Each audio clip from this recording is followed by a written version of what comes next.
we run this room. Steve runs this room / show very organized. Everybody gets a fresh five. Everybody gets a chance to speak, but we do it in order. We don't want interruptions. We do encourage conversations that are productive and meaningful. And do have Nesset next for his fresh five or her fresh five, however they may be. And then we will go around back in order. I know Elliot didn't get his fresh five earlier, but we're going to give Nesset his. Atheism is not an African original concept. It was never a part of traditional African culture. All of our Afros like to say that Islam, Christianity, and Judaism is not the black man's religion. We were made slaves under Allah and Jesus Christ, right? Jesus did not free us. Allah did not free us. So any black person that is, a Muslim or Christian, you are lost. Brother or sister, you are extremely lost. And the world is fucked up today because people keep trying to force their religions upon other people, right? As black people, bro, we were by ourselves. All you other races, you guys came to us in the beginning. You guys came and fucked with us, right? You wanted to deal with us. You wanted to take what we had, and then now you're complaining that your societies are being fucked up because we're a part of it. But in the beginning, you guys came to us. We didn't ask for none of this shit. Y'all could have just left us alone, right? But it already happened, right? I'm a practitioner of African spirituality, right? In Africa, we have many African spiritual systems, right? And you will find your truth within these spiritual systems. You will not find your truth within the religion of the white man, or the religion of the Arab man, or the religion of the Chinese or Asian, or whatever type of other race, right? And religion is a cultural concept which is specific to each race of people on this planet Earth. That means that everybody on this earth, they have their own concept of what God is, right? And it's connected to them. So if you're a black person worshiping Allah or Jesus Christ or Buddha, Muhammad, right, or any of the Hindu deities, right, you are lost. You are extremely lost. And I will land on that. I also have a response. Okay. Thank you very much, Nesset. And thank you, everybody, for joining us here on Ask the Atheist with I'm not racist. I'm going to go for the black man. We're going to go around again. JCC, I'll let you call out the order. Hang on a minute. So, yeah. Very well said. Madam, if you interrupt again, you will be put down the audience, so please. Alfonso had something to say. Alfonso, you can add on to what you were saying before and respond to what Nesset said as well. Great, Alfonso. Thank you. Appreciate it. Yeah, to finish my previous interaction, I was trying to steelman what creationism might mean in different traditions. A very common one in different traditions is that there was some entity, superior, creator, maybe roamed the earth or was independent of the earth, came up and created plants as they exist, and humans and animals as they exist, and they never evolved. For others who are a little bit more in depth, they would say that God, like John Mallinckrodt says, he gave the spark and then didn't really do much. So he started the whole process of evolution and humans and all that. But as objective observers, we don't see that, right? We can't see as far back as, or have any evidence to see that there was an agent creating all this. So even though we see cars and watches, and we infer that a human created them, we cannot infer that the earth, the volcanoes, the sea, and other life forms emerged. We have no way of seeing that except for scripture and tradition.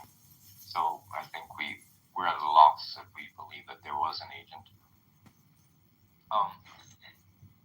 And so to the traditions of Africa, again, if you think that the African traditions are monolithic and they all believe in a higher power. The evidence shows that religion in all the world, and especially in Africa, because that's the cradle of civilization, started with animism, basically seeing agents in nature, and we started to believe that there were spirits acting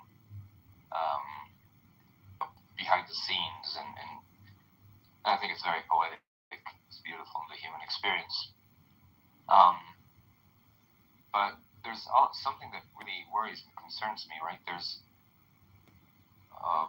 thousands of Christians that are being murdered for being Christian. I'm an atheist, but I don't condone the murder of theists either, right? And so Africans, Muslims are murdering, killing Christians, non-Christians, just because they have different belief systems. And so that is concerning when you come up with the supremacy of one belief system. That's very problematic. Thank you, Alfonso. Well said. Can I respond to that? 60 seconds. Go ahead, Nessa. What's your response? Yes, sir. Yeah, so the whole ordeal of Africans killing each other on the continent because of these religions, you gotta understand that as Black people, as Africans, we are under a spell. Like, for example, I'm here as a Black man, an African, speaking English to you all. English is not my English language to my ancestors. It's not the language that we spoke. So, like, our subconscious mind and the way we see the world, it's so fucked up that when we see each other through the lenses of white people. Like, we're that fucked up that we see each other through white people's lenses. So when we're over here killing each other in the name of these religions, you gotta understand that, like, it's so hard to, like, explain. It's just that we're just under a spell. We're not operating through our natural self at all. From the way we see each other, from the way we see God, we're not operating as our true self. And white people, like, bro, why the fuck won't y'all just leave us the fuck alone?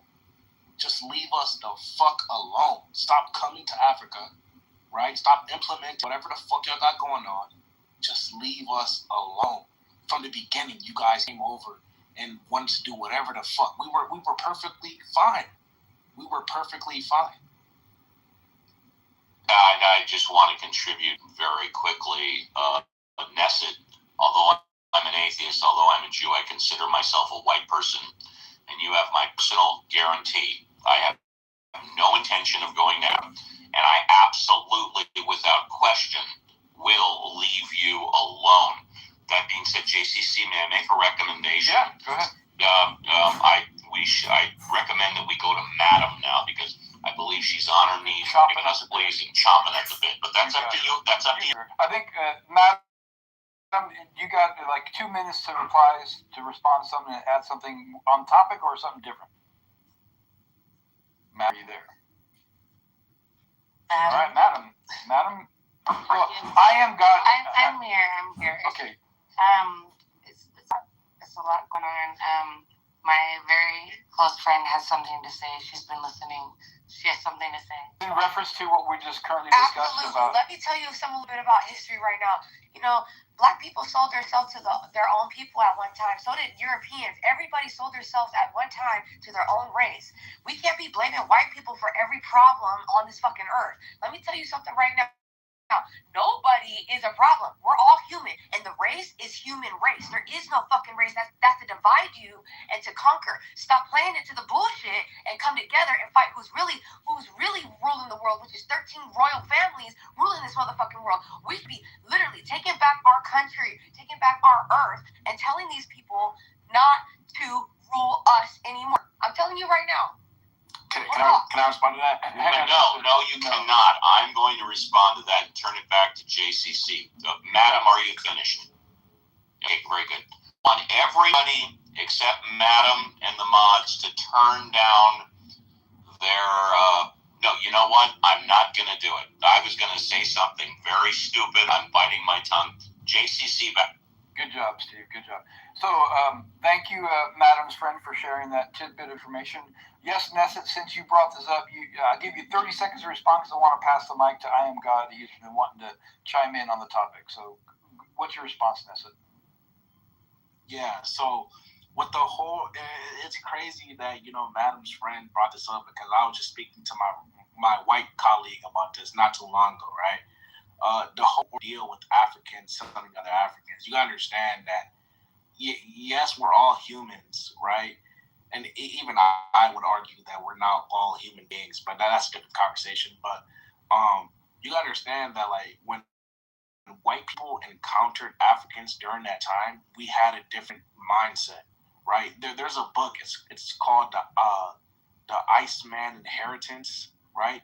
And it talks about how the upbringings of white people and Africans, it created a psychology where white people were able to take advantage of our psychology. For example, right, in Africa, we live in a tropical climate, right, where we don't really have to worry about food, right, because the sun will bring the food back, right? The food grows out of the earth. It comes from trees, right? There's plentiful of animals. There's land plentiful everywhere, right?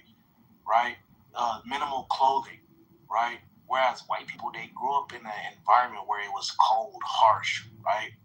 Nothing survived, nothing grew, right? So they had to think of ways to survive. They had to think in the future, right, to survive the winter. So when they came across Africans who were living in this land of abundance, right, they were able to take advantage of this type of people because of how they were living, right? So Africans, we have, and to this day, we have a very, how can I say, it's very innocent. Africans are very peaceful people. I will say, we are very peaceful people. I know wrap it up, may not seem, wrap it up.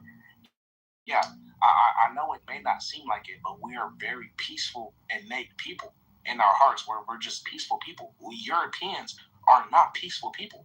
They are a very warlike type of people, savage people. Thank you, Nessa. Thank you. So, I Am God. What is it you care to add? Oh, man. I have so much to say, but we're going to sum it up. Let's, Brother Daniel. We'll give you a fresh 5. You got 5 minutes to say what's on your mind. Yeah. Thank you. Les, I think that's his name. You talking about things take shape, things that man does that. Steve has said a lot of it that was correct as well. We are the creators, we're the destroyers. We give life, we take life, we move mountains. We feed the animals. We look out. There's evil on this earth, yes. We look out after each other. So all that you said, I don't understand. Factories is what made your couch to look through that shape. Factories made the TV look the way it looked. Factories made these clothes, the hat, and that shape, that knife, and that shape. You see, factories done it. And we ship these things to you, and you accept it. You don't never push it back and go, I don't want that because that's man-made. I'm waiting for God to send me couch, his own image. You see, when you're on that table, that doctor, make sure that your heart is beating, that you pulled through that surgery. You see? So I'm going to leave that one alone. And Nelson, brother, oh my God. There's a saying where you should just keep quiet and let people think you smart instead of opening your mouth and moving all reasonable down. The people in this room, I'm sure we're older than you. We're older than you that you don't have to give us no history. The woman matter, drop it down on you real quick. Long, drawn out, nice and simple. And you just sat there and said how Europeans are evil, how they're nasty. But what you didn't understand, how you just came in this room with white people and just said about the things you said in the manner, in the tone of your voice. So you pretty much wasn't representing good Africans. You see? So I would say to you, don't go in a space that makes you uncomfortable. Hear me when I say that. Let this be scripture. Go where you are happy. Because evidently your soul isn't good. It's not nice. Just like the last man who kept saying, oh, y'all racist, y'all racist. Why would you put yourself in that area, in that room, around those people? You see? It doesn't do good for the soul. It really doesn't. It makes you respond and talk like you're talking now because you look at that. No, we wasn't blind. No, we're not looking at the world or America through this because I'm wise enough now. Got my third eye open. Don't blame no white man. Don't blame the black man. I will blame myself because of the situation that I put myself in. And you should be grown enough to know now. Ain't nobody got to put you on the pot to piss no more. You should know. Don't look at that way because evidently it makes you angry. I'm just like Steve up there when he said, I don't care your race. I don't care your color. You're an asshole because you're an asshole. Now, am I prejudiced? Yes, because there's some things I don't like. And there's some people that I don't like. But you're too old, brother, to be coming here, probably come to America that you probably dislike, you don't like, but you come here. You're taking our resources. You see? Then you probably go back to Africa. I don't know. But the way I'm not in America. I'm not in America. Okay, okay. I said I don't know. I said you may come to America. You may have been to America. I didn't say you are American. But why go to a place that you don't like? That's my point. I land. Thank you very much for that. We'll come around. First, I'd just like to say, if anybody would like to come on up. Hang on, guys. Hang on, miss it. If anyone else would like to come on up and add to the conversation or, talk about whatever's on your mind, you can come up and get your Fresh Five too. I am now going to turn it back over to JCC to decide which direction we're going to take next.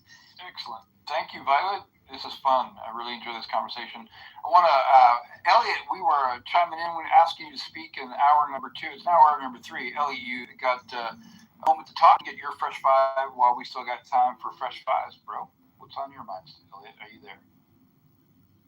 I'm just listening. I don't know. The conversation about the race is always cringe, but thanks for that. But of course, Elliot, you're so welcome. So Les, you want to respond? I'll give you a minute or so to respond. What was on your mind? Yeah, thank you. Everyone who spoke and, addressed what I said, didn't say anything that I felt was substantial.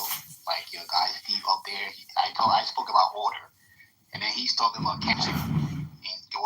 Where does cancer happen? Do you have sand and rocks getting cancer? Isn't cancer in cells? That's order. Cancer don't just go ahead and grab on a metal and. Okay, so let's dialogue back and forth. So actually, cancer is disorder, right? He was using that as an example in antithesis to the order that you're claiming, right? And I also gave you. Please do not interrupt.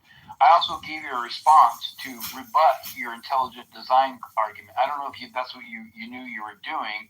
You're making a claim. Look at things look at the trees argument. Trees seem to be ordered, right?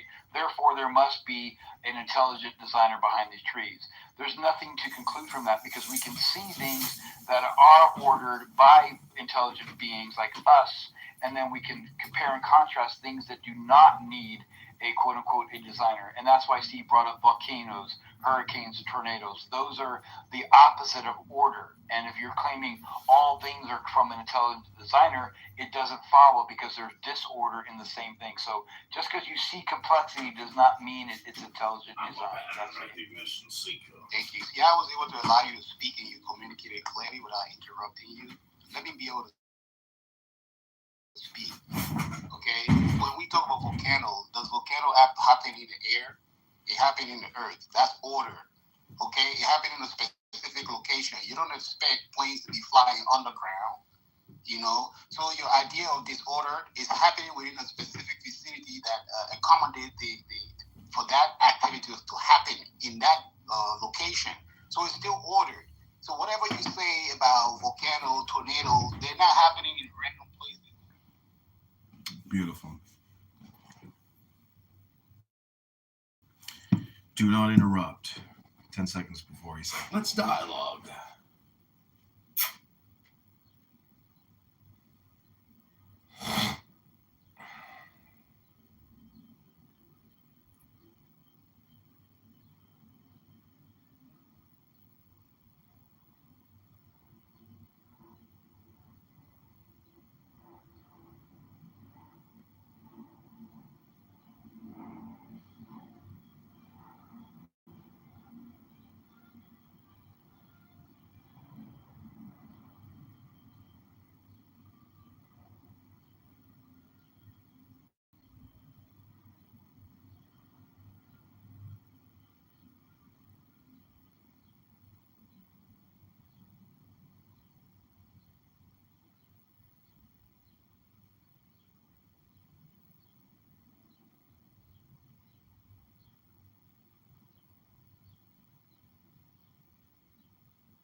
Ladies.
No hard work that I know.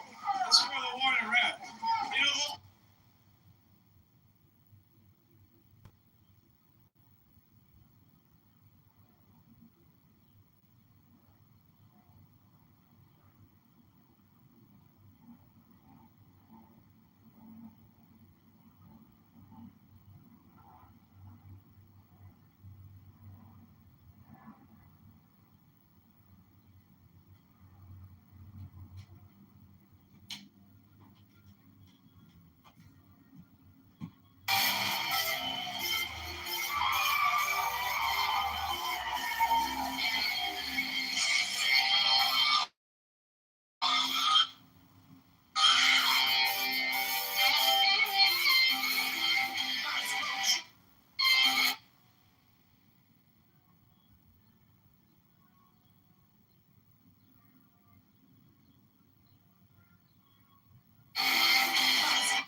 it's okay to dissent against your own country. Well, if that's okay, then why isn't it okay to disagree with?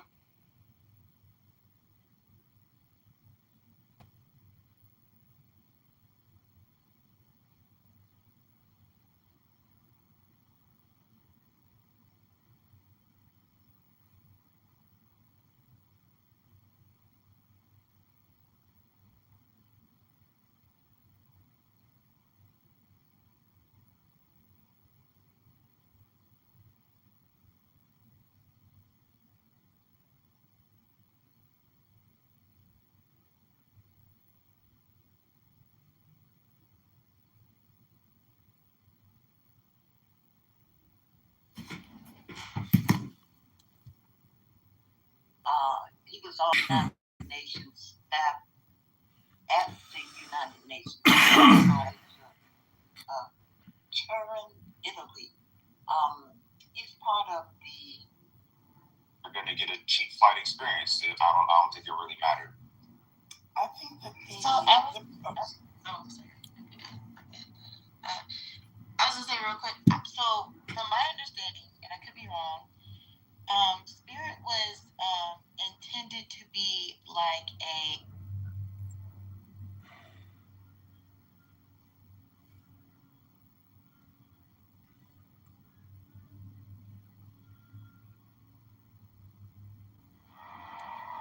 Mine is the head of the man, and thy insight is keen. Hawks, on thy head I invoke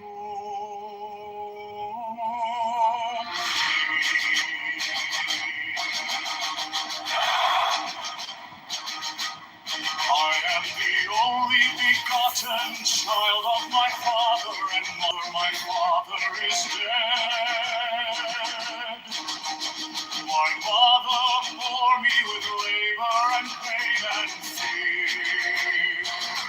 By my body I invoke thee.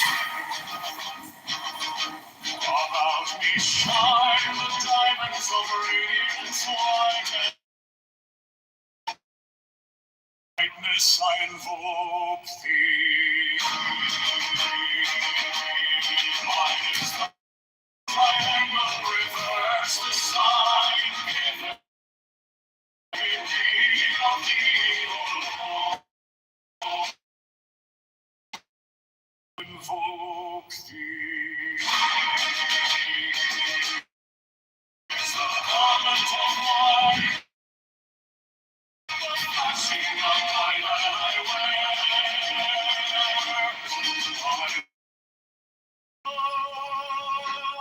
I invoke the sign of the Lord. By the sign I invoke thee.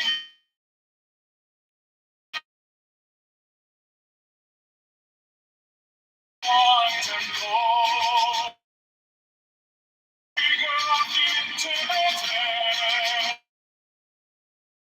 I cry.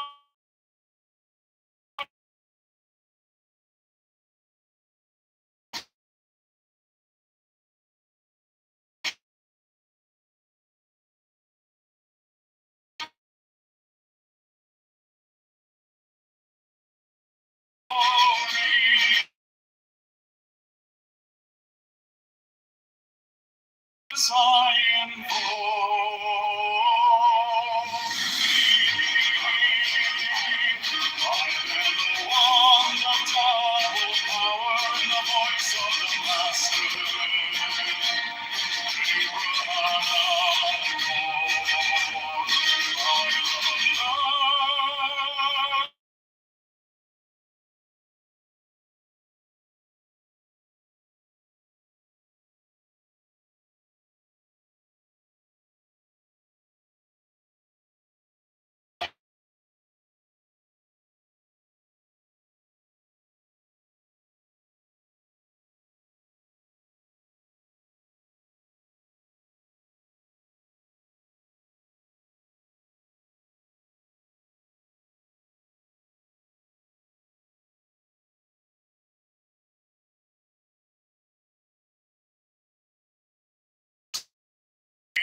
Mine is the head of the man, and I am the only begotten child.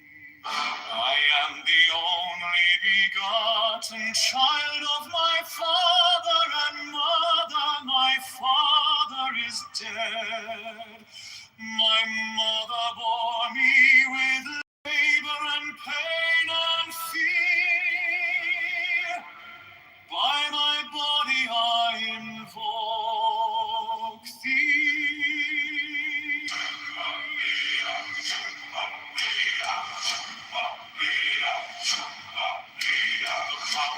Behind the diamonds of radiance, white and pure, by their brightness I invoke thee. Mine is the red triangle, reverse the sign, give it a and I invoke thee. Mine is the garden, by the side I invoke Mine is the turban of white and gold, and mine the blue vigor of the intermediate. By my crown I invoke thee. My fingers on the beads of the web, so run I after the indicator of glory. By my fingers I invoke thee. I bear the wand of double power in the voice of the Master. By the word I invoke thee. To invoke thee. Strike the master chord, draw the flaming sword.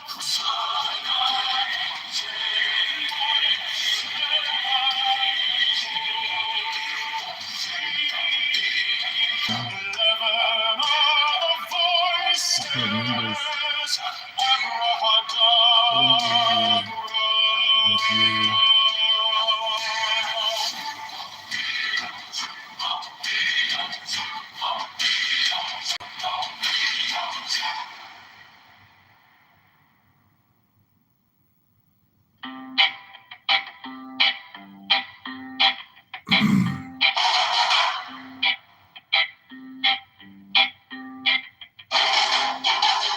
Mine is the head of the man, and my insight is keen as the hawks. By my head I invoked it. I am the only begotten child of my father and mother. My father is dead. My mother bore me with labor and pain and fear. By my body I invoke.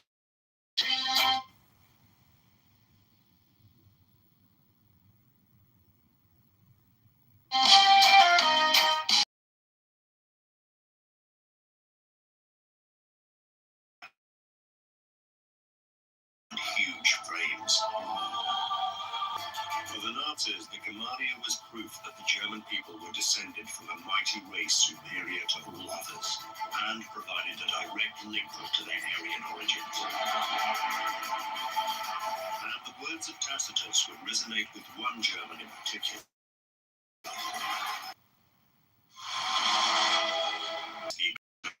The pompous ups.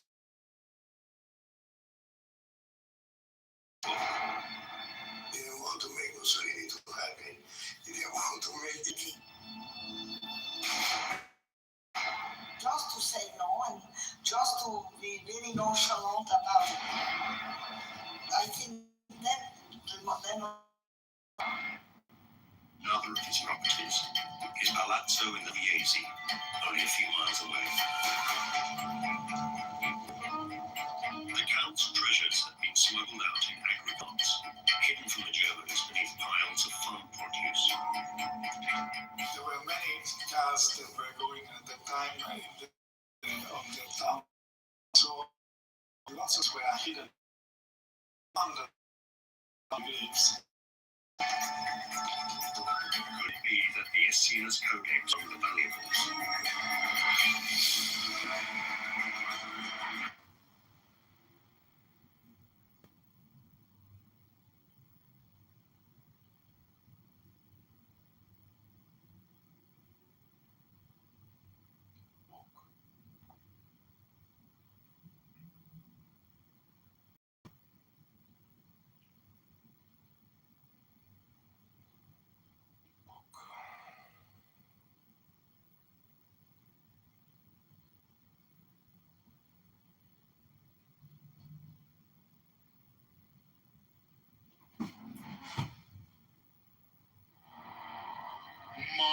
is the head of the man, and thine inside is the whole.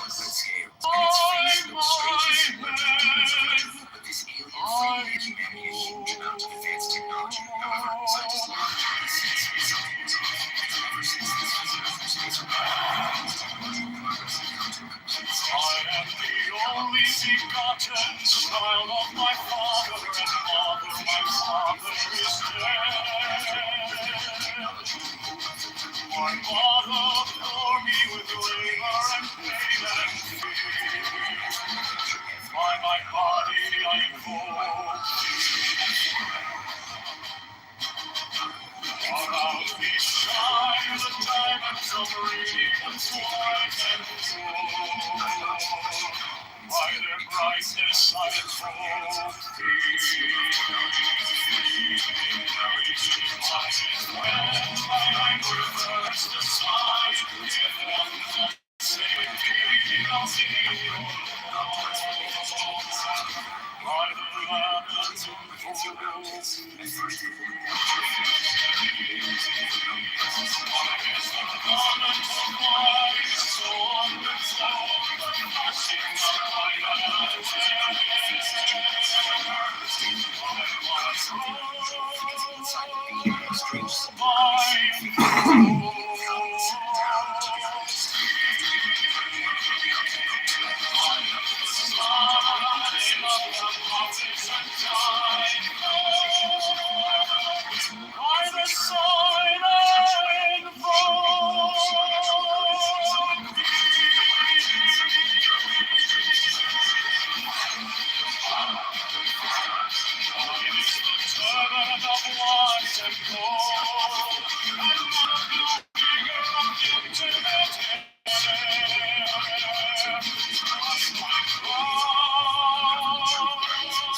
lands of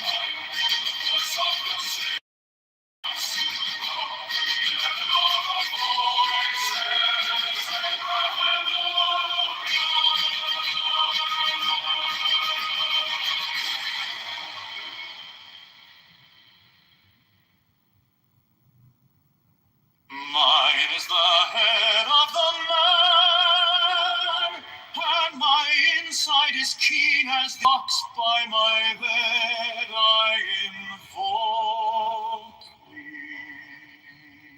I am the only begotten child of my father and mother. My father is dead. My mother bore me with labor and pain and fear. By my body I invoke thee.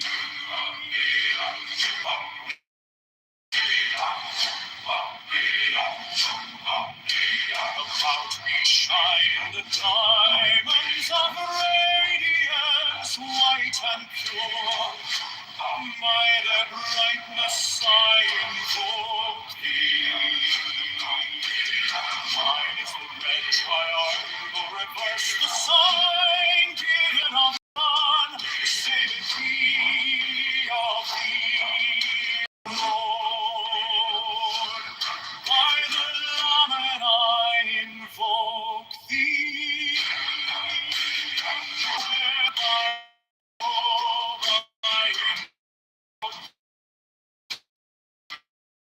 Mine is the sign of authority. By my crown I invoke thee. My feet of fire so free. I bear the wand of double power in the voice of the Master. I know the dark the soul that I made of old to impress salvation.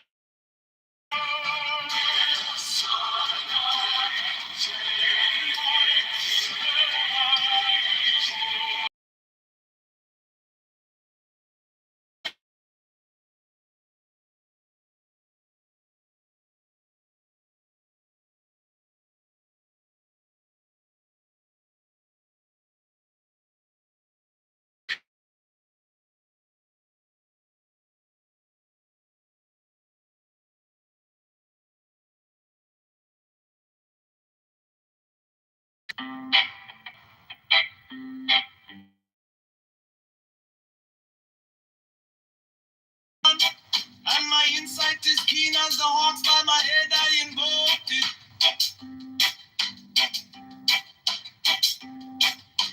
I am the only begotten child of my father and mother. My father is dead, my mother bore me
By the brightness I invoke thee.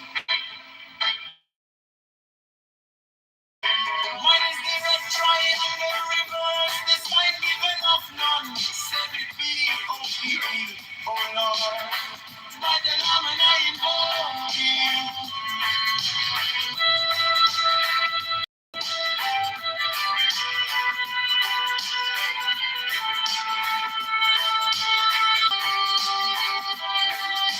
Mine is the garment of white sword with gold, and the flashing of light that I wear. By my robe I invoke thee. Mine is the sign of a promise and typhoon. By the sign I invoke thee.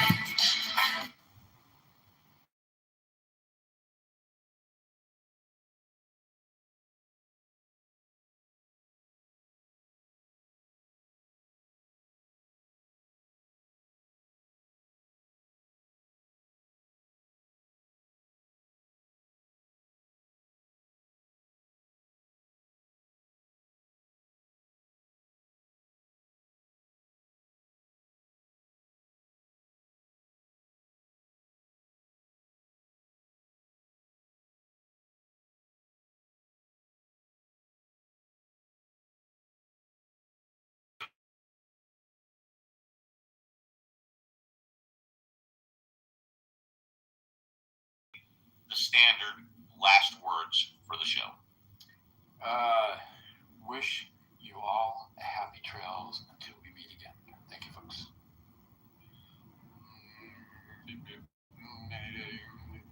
Bombadita, bombadita, bombadita, bombadita, bombadita, bombadita, bombadita, bombadita, bombadita, bombadita, bombadita. Happy trails to you.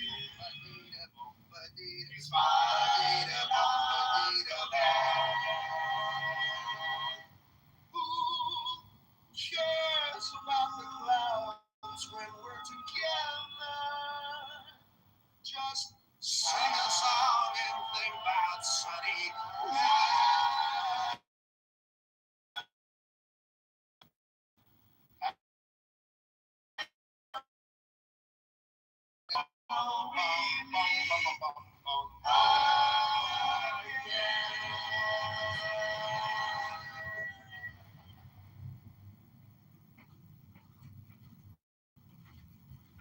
My grandma had she got a whole bunch of bamboo on her backyard. And my grandma got a whole bunch of bamboo.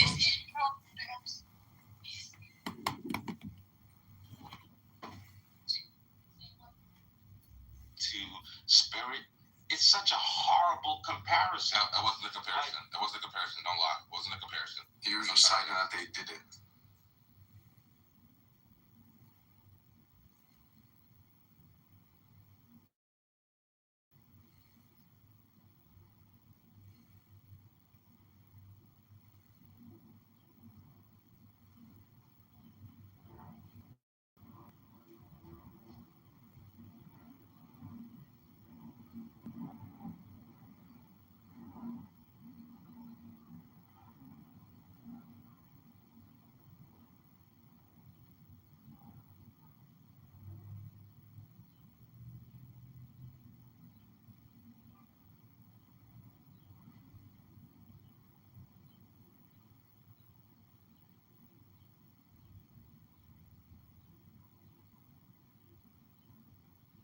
But choose them in the first place. Like his whole check bag, I'm sure that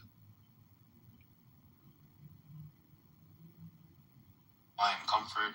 You probably thinking, I'm going to be here for a long time, so let me just get here up front and figure out what the cost to be, rather than going with their business model. Like again, that was mentioned earlier, has been working for 30 years.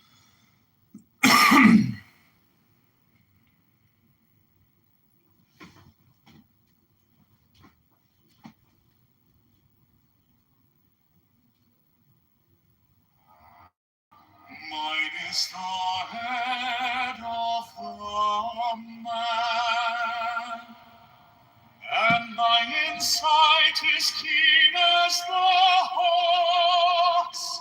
By my head I invoke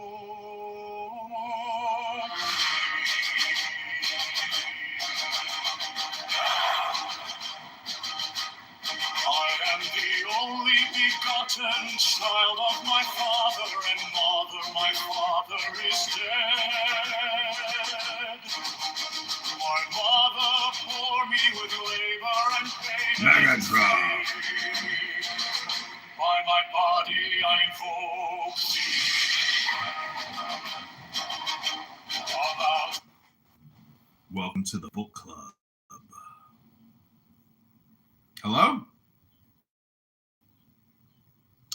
So I'm going to read a book. Not many people these days take the time to do this. Most people are too busy talking. Nobody's actually learning. People claim they are learning, but I have yet to hear anyone learn anything. It's unbelievable. Nothing intelligent is being projected. It's all just Stoic or Socratic method dialogue. And then they say, let's dialogue. And then they interrupt you immediately because it was a lie. They don't want a dialogue. They just... But anyways, I heard a lot of bullshit this morning on this app.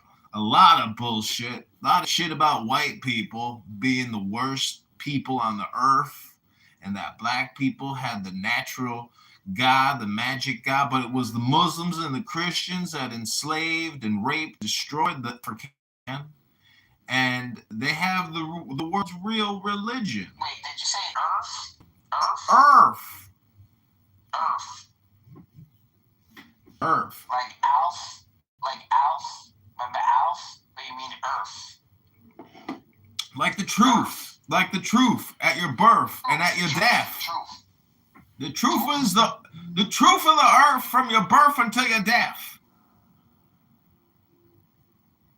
And then you have to ask yourself, was Clubhouse worth it? Oh, I have something to read to you, my friend.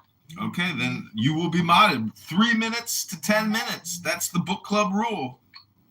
Okay, so this is the hypostasis of archons. The book is called The Reality of the Rulers. It's an anonymous tractate presenting an esoteric interpretation of Genesis 6. In the form of a revelation discourse between an angel and a questioner. While the tractate illustrates a wide range of Hellenistic syncretism, whatever, the most evident components are Jewish, although it presents a form of the hypostasis of archons, shows clearly in Christian features, thus it can be considered Christian work. Its theological perspectives is a various Gnostic as perhaps Epian affirmation. It is generally assumed that the hypostasis of archons, like all the other Nag Hammadi texts, is translated from Greek. The possibility of Coptic on the phrase "besides me" in Isaiah 46:9, and blind in this hypostasis, in this chapter, such as well as the description of animal-headed rulers, suggests that the performance may have been Egyptian. This document is tentatively dated in the 3rd century CE. It's obviously no later than the 4th century to which Nag Hammadi collection is dated. But the well-developed Gnostic treatment of material in this document, as well as the Midrashic handling of spiritual material, argue against the early date. Furthermore, the philosophical orientation of in chapter 96, 11 to 14, has identified as a typical of the 3rd century Neoplatonism. The questions of date and provenance complicated, and the possibility that the work as it stands is a result of Christian editors having combined the narrative sources, interpreting parts of Genesis with a revelation discourse concerning with the Syriateology and eschatology. teratology and eschatology, and placing them both with Christian. Epistasis of the archons is certainly the work of a Gnostic teacher instructing an audience while using previous material. He writes, from a position of authority, even in adulation, where the characters in the discourse obstinately speaking, obstinately, however you say that. The audience is a Christian Gnostic community, aware of the material of both Testaments and accepting the authority of Paul. They are familiar with Jewish literary traditions, including the Apocrypha, or elliptic text. A tradition functioning from the apocalyptic, providing reassurance for the insecure community. It's operative here.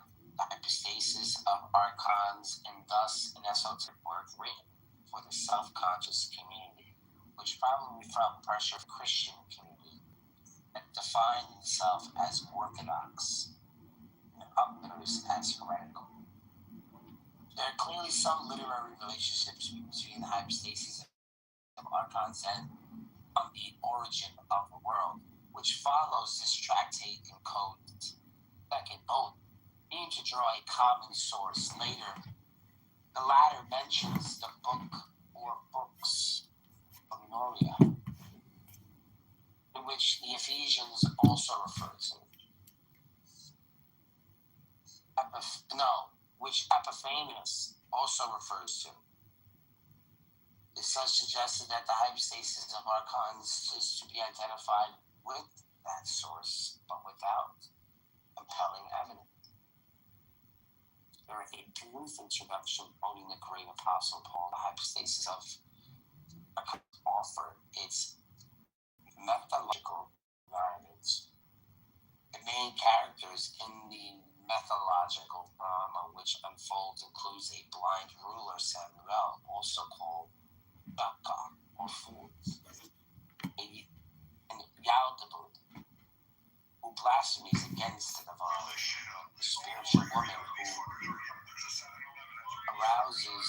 roses Adam and outwits its rulers, the snake. An introduction and an instructor who counsels the men and women to eat the fruit forbidden by the rulers. Noria, the daughter of Eve, the virgin, pure in character and exalted in knowledge. Page 93 of the tractate focus changes on somewhat the center stage now is a great angel of Athene, who reveals to Nora, the original and destiny of the archonic powers.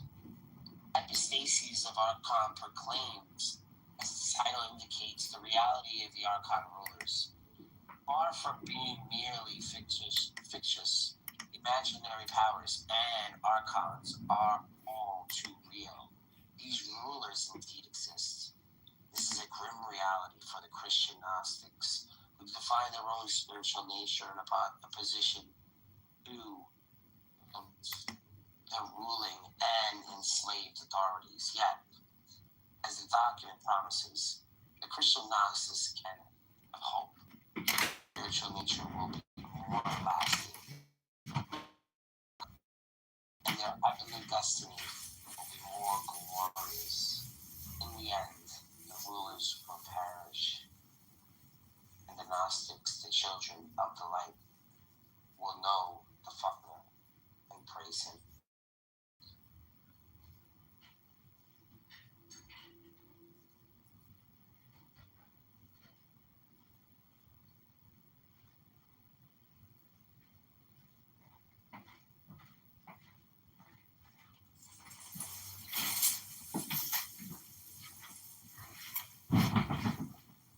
Okay, that was like 3 to 10 minutes in the book club. Welcome to the book club, everybody. Invite your friends. This is not the Socratic dialogue. This is straight up information. This is gathering information, distributing information. This is called how you don't waste fucking time. This is called interesting. But the same conversation over and over and over again with the same people saying the same shit. What the fuck? The point is that? No fucking point. It's a waste of time. So that means people are doing this all the time. They're wasting all their time. But anyways, I'm going to read from a book. Then I hope you will read from a book. We read from 3 to 10 minutes in the book club.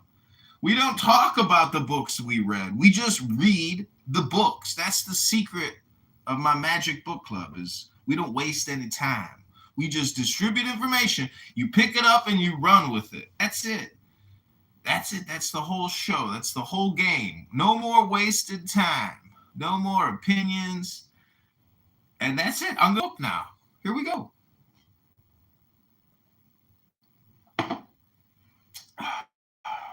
This is Ayn Rand, page number 22.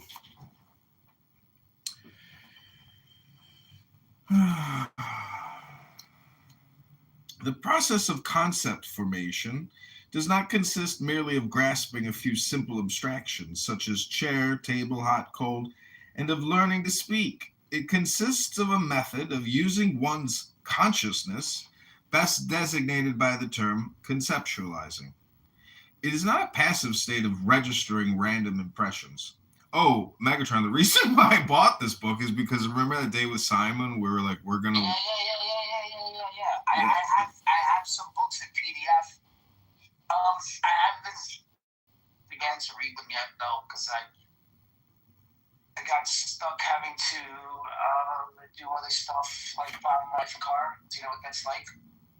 I know what it's like to buy pretty girls nice stuff. What it's like.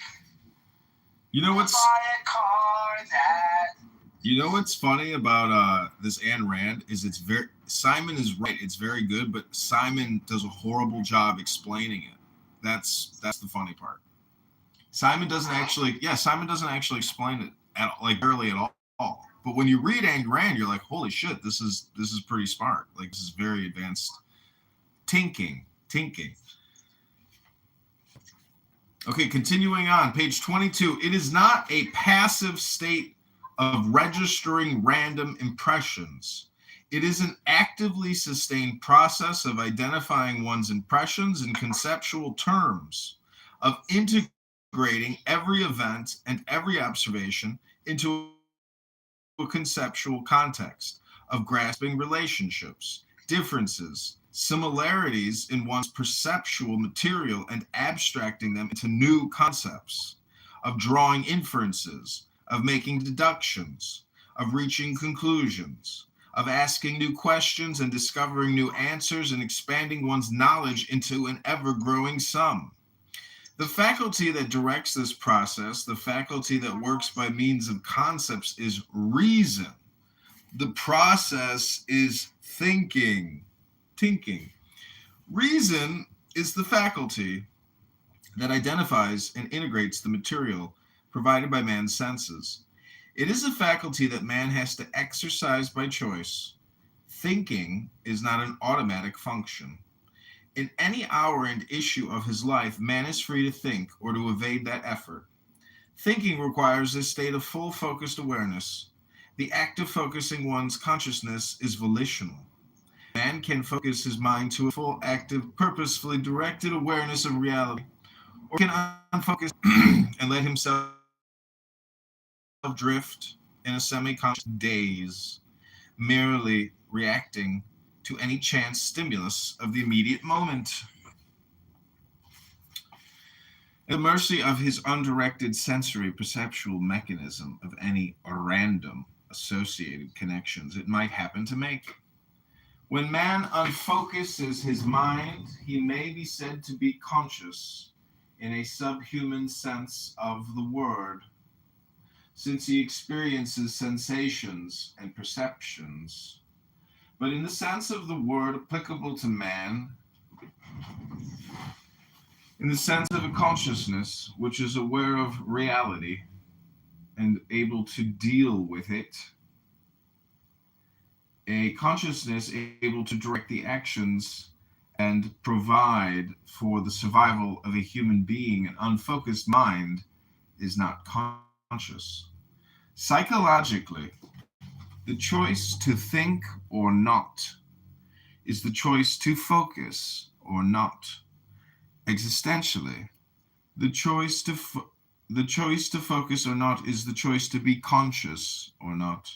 Metaphysically, the choice to be conscious or not is the choice of life or death.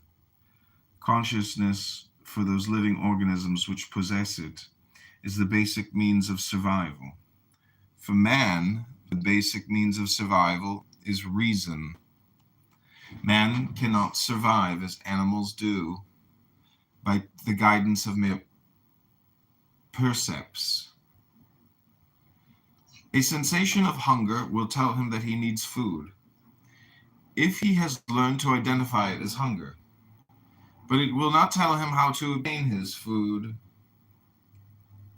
and it will not tell him what food is good for him or poisonous. He cannot provide for his simplest physical needs without a process of thought. No percepts and no instincts will tell him how to light a fire, how to weave cloth, how to forge tools, how to make a wheel, how to make an airplane, how to perform an appendectomy, how to produce an electric light bulb, or an electric tube, or a cyclotron, or a box of matches. Yet his life depends on such knowledge, and only a volitional act of his consciousness, a process of thought, can provide it. But man's responsibility goes still further. A process of thought is not automatic or instinctive, nor involuntary, nor infallible. Man has to initiate it, to sustain it, and to bear responsibility for its results. He has to discover how to tell what is true or false and how to correct his own errors. He has to discover how to validate his concepts, his conclusions, his knowledge. He has to discover the rules of thought, the laws of logic, to direct his thinking. Nature gives him no automatic guarantee of the efficacy of his mental effort. Nothing is given to man on earth except a potential and the material on which to actualize it. The potential is a superlative machine, his consciousness. But it is a machine without a spark plug, a machine of which his own will has to be the spark plug, the self-starter and the driver. He has to discover how to use it, and he has to keep it in constant action. The material is the whole of the universe, with no limits set to the knowledge he can acquire and to the enjoyment of life he can achieve. But everything he needs or desires has to be learned, discovered, and produced by him, by his own choice, by his own effort, by his own mind. A being who does not know automatically what is true or false cannot know automatically what is right or wrong, what is good for him or evil. Okay, that's 2 pages of Ayn Rand.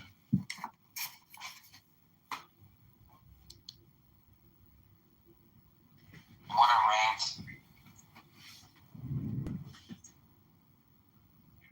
What a rant. I've been looking, I bought a lot of poetry books. Mm-hmm. Some old ones.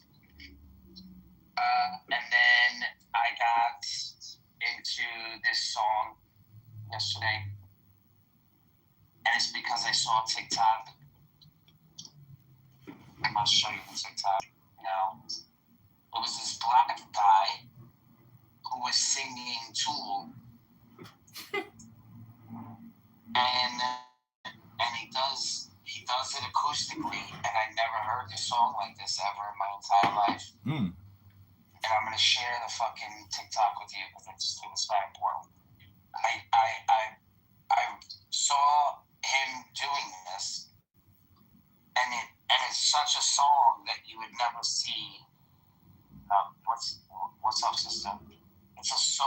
you would never see a black man with an acoustic guitar singing.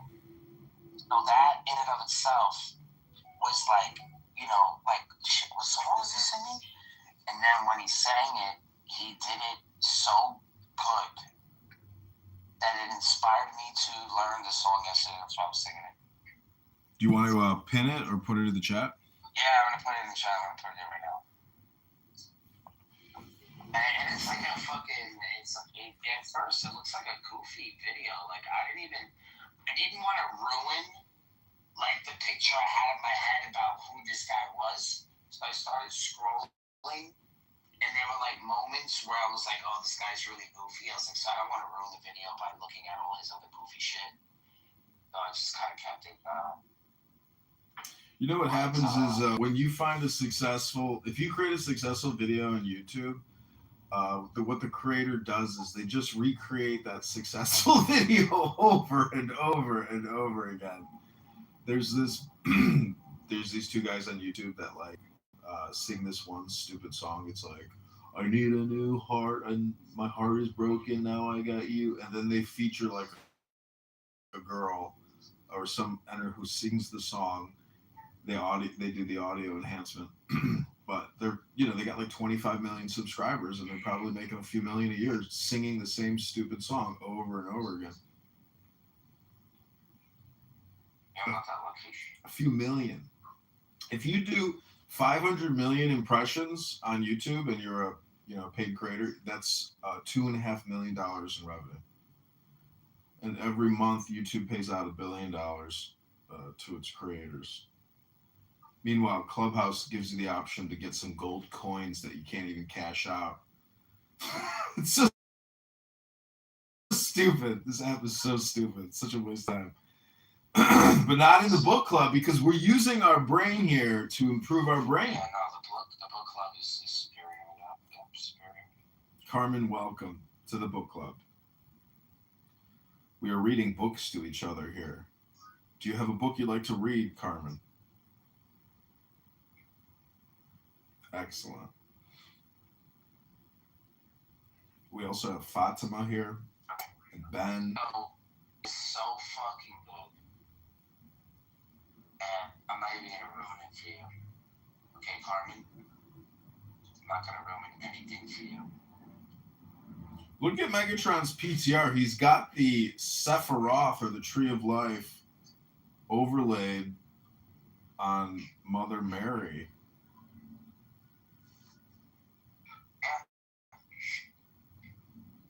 Is that cool? Yeah, that's cool. Okay, let's check out this TikTok. I gotta stop watching the video before I post it.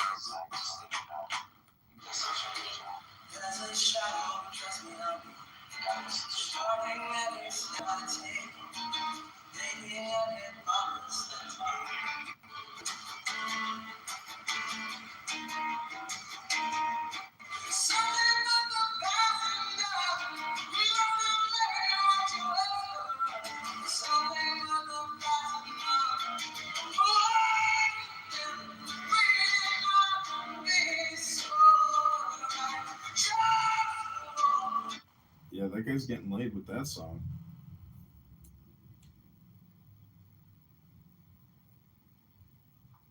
Make your day. Okay, we're continuing on in the book club. That was our brief music segue to another book. We are here to improve our brains by using our brains. Carmen, would you like to read a book for 3 to 10 minutes? Now's your chance. 30 seconds going once. 30 seconds going twice. 33 seconds going 3 times. No? Okay, Megatron, it's your turn in the queue to read a book.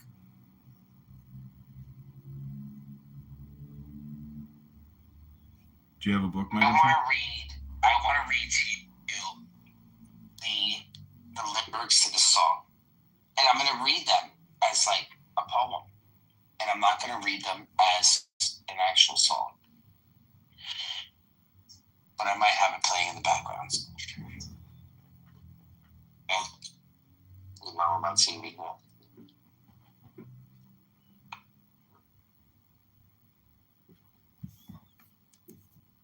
Hey, this is Stames doing the acoustic version of Kitover. The song originally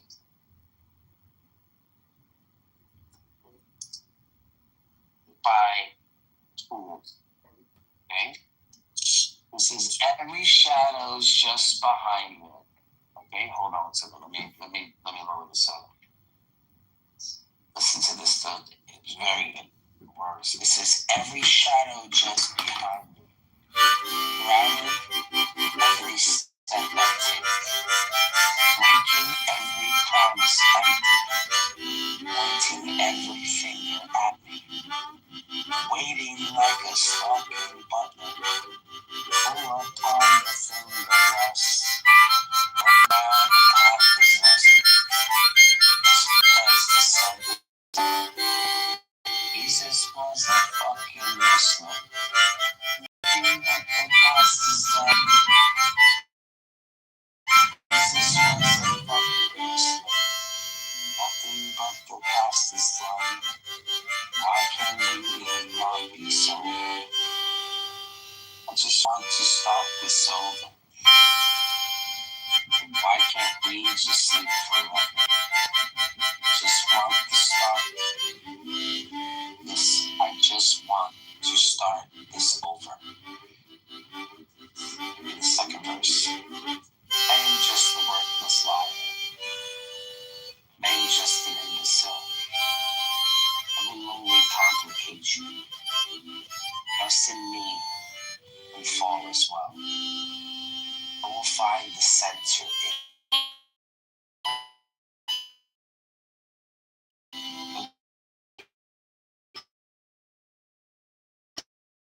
in time.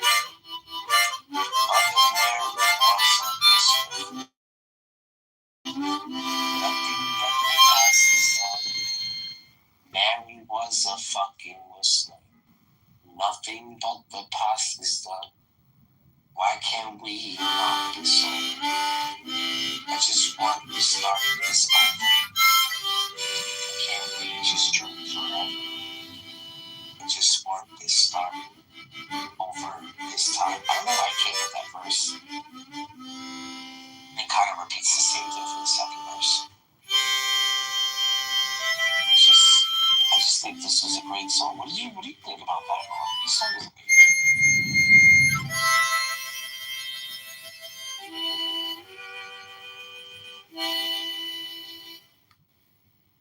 Okay, thank you for that share, Almighty Megatron.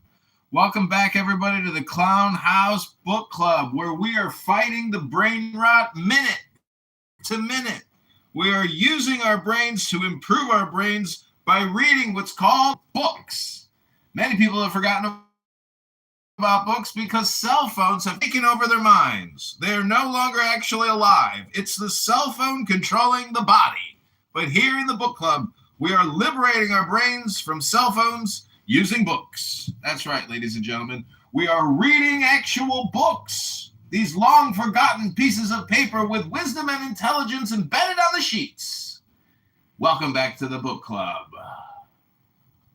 Okay, we just had a submission from Almighty Megatron Prime, the leader of the Catholic, Christian, Jewish, Muslim debate room that has been going on for many years now, plaguing Barth's mind day to day as he works, drilling and hammering nails action sites without a partner. Unfortunately, he doesn't get a partner because he's on Clubhouse all day, and his manager is like, you know what? That guy's on Clubhouse all day. He doesn't deserve a partner. But here in the book club, he's got reading partners. That's right. We're reading books to each other because we care for one another. Instead of having pointless, useless conversations, we are sharing high valuable information. Okay, Carmen, do you have a book you'd like to read? Now's your second chance to participate. Carmen?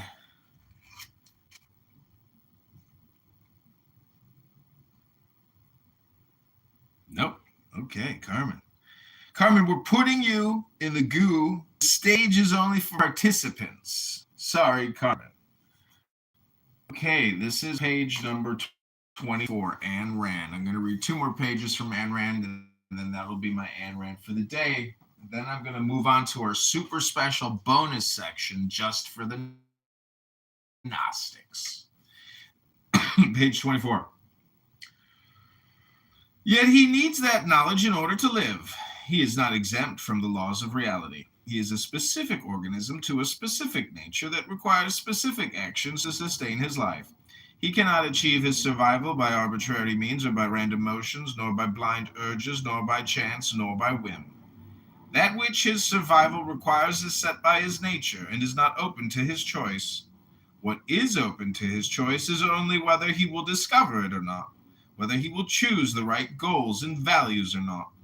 He is free to make the wrong choice, but not free to succeed with it. He is free to evade reality. He is free to unfocus his mind and stumble blindly down any road he pleases, but not free to avoid the abyss he refuses to see. Knowledge, for any conscious organism, is the means of survival. To a living consciousness, every is implies an ought. Man is free to choose not to be conscious, but not free to escape the penalty of unconsciousness, destruction. Man is the only living species that has the power to act as his own destroyer, and that is the way he has acted through most of his history. Oh, we got Mountain Man. I hope you'll join us, Mountain. You need this more than anyone. It's called reading books. So, Mountain, what we're doing is we're reading for 3 to 10 minutes each. What up? I'm reading right now The Virtue of Selfishness by Ayn Rand. I'm reading 2 pages, and I'm putting all this on YouTube. What then are the right goals for man to pursue? What are the values his survival requires? That is the question to be answered by the science of ethics. And this, ladies and gentlemen, is why man needs a code of ethics.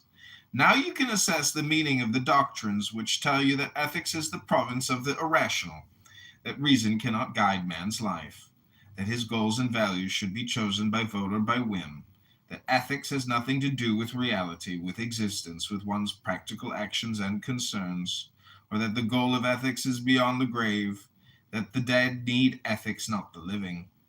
Ethics is not a mystic fantasy, nor a social convention, nor a dispensable subjective luxury to be switched or discarded in any emergency. Ethics is an objective, metaphysical necessity of man's survival, not by the grace of the supernatural, or of your neighbors, nor of your whims, but by the grace of reality and the nature of life. I quoted from Galt's speech. Man has been called a rational being, but rationality is a matter of choice, and the alternative his nature offers him is rational being or suicidal animal. Man has to be man by choice. He has to hold his life as a value by choice. He has to learn to sustain it by choice. He has to discover the values it requires and practice his virtues by choice. A code of values accepted by choice is a code of morality. The standard of value of the objectivist ethics, the standard by which one judges what is good or evil, is man's life, or that which is required for man's survival qua man. Since reason is man's basic means of survival, that which is proper to the life of a rational being is the good. That which negates, opposes, or destroys it is evil. Since everything man needs has to be discovered by his own mind and produced by his own effort, the 2 essentials of the method of survival proper to a rational being are thinking and productive work. If some men do not choose to think, but survive by imitating and repeating like trained clubhouse animals the routine of sounds and motions they learned from others, never making an effort to understand their own work, it still remains true that their survival is made possible only by those who did choose to think and to discover the motions they are repeating. The survival of such mental parasites depends on blind chance. Their unfocused minds are unable to know whom to imitate, whose motions it is safe to follow. They are the men who march into the abyss, trailing after any destroyer who promises them to assume the responsibility they evade, the responsibility of being conscious. If some men attempt to survive by means of brute force or fraud, by looting, robbing, cheating, or enslaving the men who produce, it still remains true that their survival is made possible only by their victims, only by the men who choose to think and to produce the goods which they, the looters, are seizing. Such looters are parasites incapable of survival, who exist by destroying those who are capable, those who are pursuing a course of action proper to man. The men who attempt to survive, not by means of reason, but by means of force, are attempting to survive by the method of animals. But just as animals would not be able to survive by attempting the method of plants, by rigging locomotion and waiting for the soil to feed them, so men cannot survive by attempting the method of animals, by rejecting reason and counting unproductive men to serve as their prey. Such looters may achieve their goals for the range of a moment, at the price of destruction, the destruction of their victims and their own. As evidence, I offer you any criminal or any dictatorship. Okay, that's 2 pages of Ayn Rand. Welcome to the stage, Joanna. We are reading books. Mountain is next in the queue. If you have a book, Mountain. I'm driving across the city. I'm going to hit the weed shop, so I can't really do that right now. Oh, well then get your weed and come back and read to us when you're stoned. I will. Okay, great. I will. I definitely will, sir. Because if you put tetrahydrocannabinoid delta 9 in your bloodstream and you don't read a book, well then you're wasting the chemical. You're supposed to use it for therapeutic purposes and enlightenment purposes. Joanna, you are next in the queue. Joanna is a book reader. She is an author. I have created an audiobook for her about her wonderful novel. Joanna, do you want to read any of your books or something else? You have 3 to 10 minutes. This is a safe space. There's no Socratic dialogue here. We just read books. That means we share information with each other. Wow, what an honor. I would, but I'm doing something right now, but I love you for that.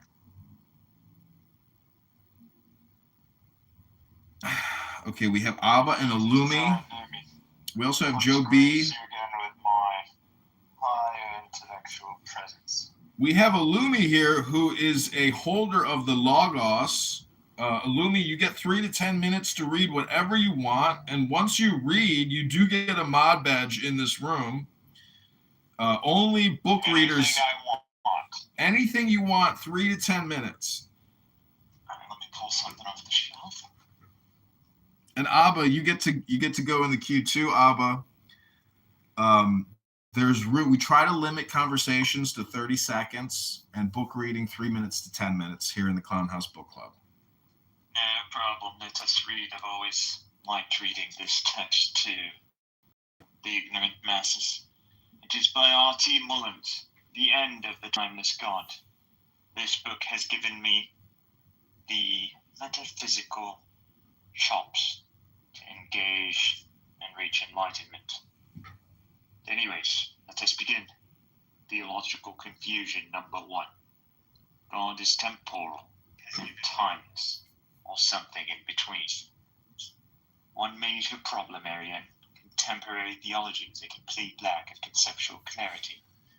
With regard to divine eternality, it is important to get clear on what the debate between divine timelessness and divine temporality amounts to. Unfortunately, this is not always achieved. An alarming number of contemporary evangelical theologians continue to propagate the notion that God is timeless and temporal as he relates to creation and the unfolding of the plan of redemption. These views are barely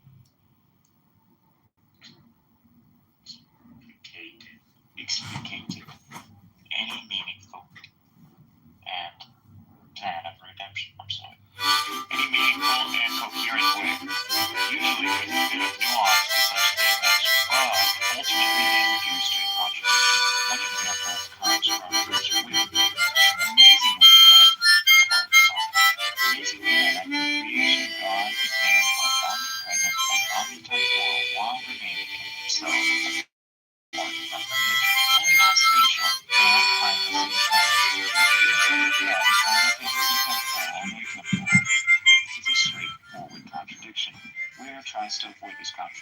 saying God is timeless qua himself, but temporal qua related to creation.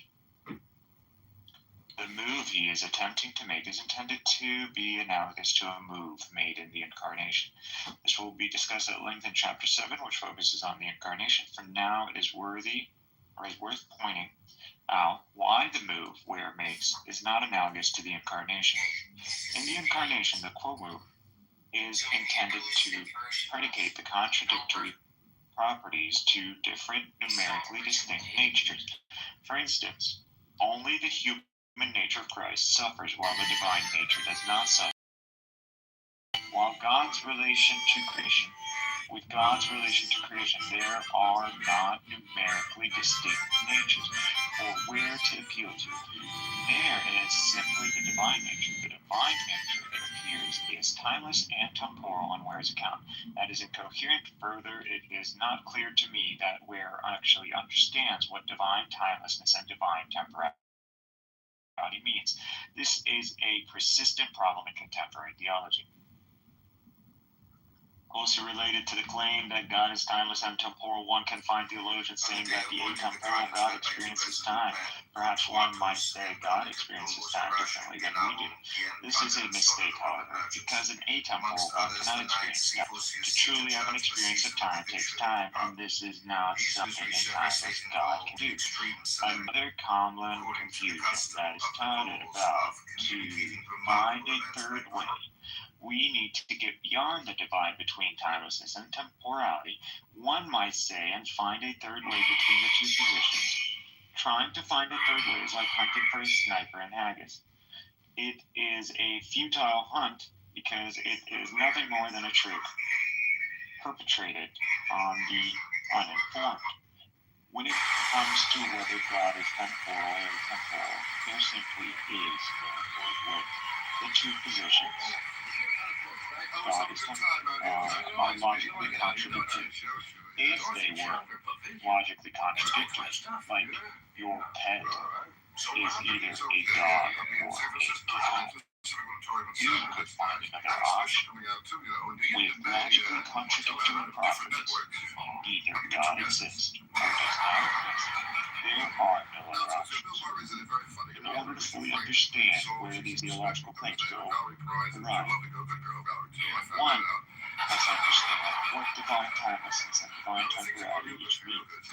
These will be given in extensive treatment in Chapter 2 and 3, but for now, a few quick definitions can be given. God is timeless if and only if God exists without beginning, without end, and without succession.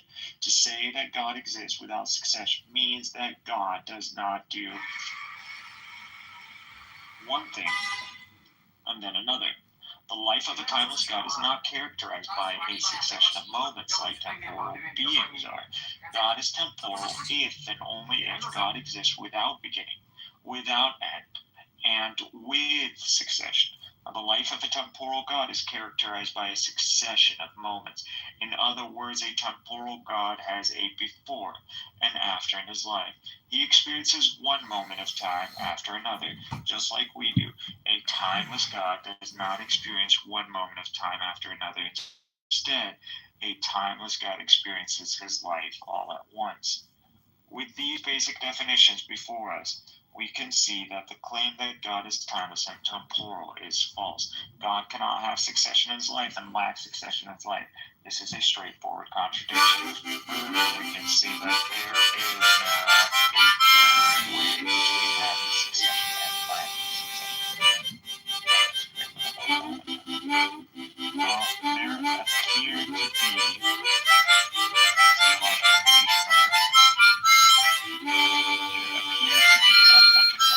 systematic theologians who continue to accomplish all the authoritative involves two steps. Step one, explicitly reject the doctrine of divine timelessness. Step two, affirm a doctrine of divine eternality that is indistinguishable from divine timelessness. Regarding step 1, the Barthian might say that classical theism was invaded or corrupted by the static categories of Greek metaphysics. She might say that contemporary theologians must reject these static categories and replace them with the dynamic categories of the biblical witness, which portrays a God who is not foreign to time. This might be persuasive reasoning for some theologians, but things go awry when Barthians go on to articulate the doctrine of divine eternality. In step 2, they replace the doctrine of divine timeless in the most unfortunate way. Consider Karl Barth's articulation of divine eternality. Barth affirms that God exists without beginning and without end and without succession. He is the definition of divine timelessness. If this were not enough of a blunder, goes on to praise and affirm Boethius' definition of God's eternality. He wishes to affirm with Boethius that God's life is one eternal moment that lacks the before and after, such that there is no second moment in the life of God. Boethius' definition of divine eternality is the classical statement of divine timelessness, and it is unfortunate that some systematic theologians wish to affirm this definition while trying to be divine temporalists. Barth seems to be unaware of the fact that he has just reasserted the doctrine of divine timelessness because he continually says that God is not foreign to time but exists in his own time. God's time, as Barth defines it, is without succession yet present to all of time. This is exactly what divine timelessness says. So Barth's doctrine of divine eternality is indistinguishable from divine timelessness. A more recent Barthian blunder comes from Kevin Van Hooser. Van Hooser says that God is outside of time and omnitemporal. This goes back to the first theological confusion. He claims that God's life is temporal because of God's dynamic three-person life. However, he says that God does not have a before and after in his life. The triune God simultaneously possesses succession such that there is no before and after in his life. This is unfortunate, for it commits the Barthian blunder. Further, the claim that God simultaneously possesses succession such that there is no before and after in the divine life is not entailed by the doctrine of the Trinity. Instead, it is simply incoherent. Succession involves a before and after, so nothing can simultaneously possess succession. There's other theological conclusions. Said 3 pages. That's 3 pages. Yeah, usually about 2 pages is about, 3 to 10 minutes. But you can read more if you want to continue. Are you following or just reading more? No, I'm following. We're listening.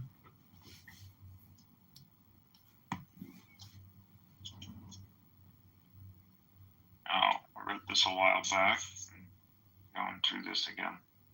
There's some points that have changed in my opinion. Okay. Alright, theological confusion. Alright. Theological confusion number 3. Number 3, the Trinity entails a particular understanding of eternality. The discussion of Van Hooser raised a popular and unfortunate widespread confusion worth mentioning. There are divine temporalists who claim that the doctrine of the Trinity entails the God is in time. Contrary to the claims of these theologians, nothing about God being triune entails that God is temporal. Various contemporary theologians have attempted to argue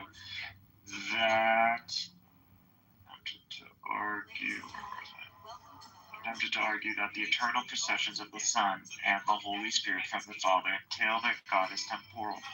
Sometimes the claim is that the intra-Trinitarian relations of the divine persons entail that God is temporal. Other times, the claim is that the doctrine of the Trinity was developed by the early church fathers in reaction to and in resistance against divine timelessness. It is hard to figure out what the argument is from these theologians, and the historical accuracy of such claims is dubious at best. Certainly nothing on the surface of the doctrine of the eternal processions and relations entails divine temporality. The traditional doctrine of the eternal processions proclaims that the Father timelessly causes the Son and Spirit to timelessly exist. The traditional doctrine of the eternal relations is that the Father, Son, and Spirit are timelessly related to one another through this ineffable, mysterious procession. I fail to see how such a doctrine could push one in the direction of divine temporality. On the other side, some claim that a Trinitarian understanding of God can save divine timelessness. It is not clear, however, that the doctrine of the Trinity makes a difference to the question at hand. The doctrine of the Trinity is certainly essential for Christians, but nothing about God being three persons in one essence sheds light on the coherence of divine timelessness.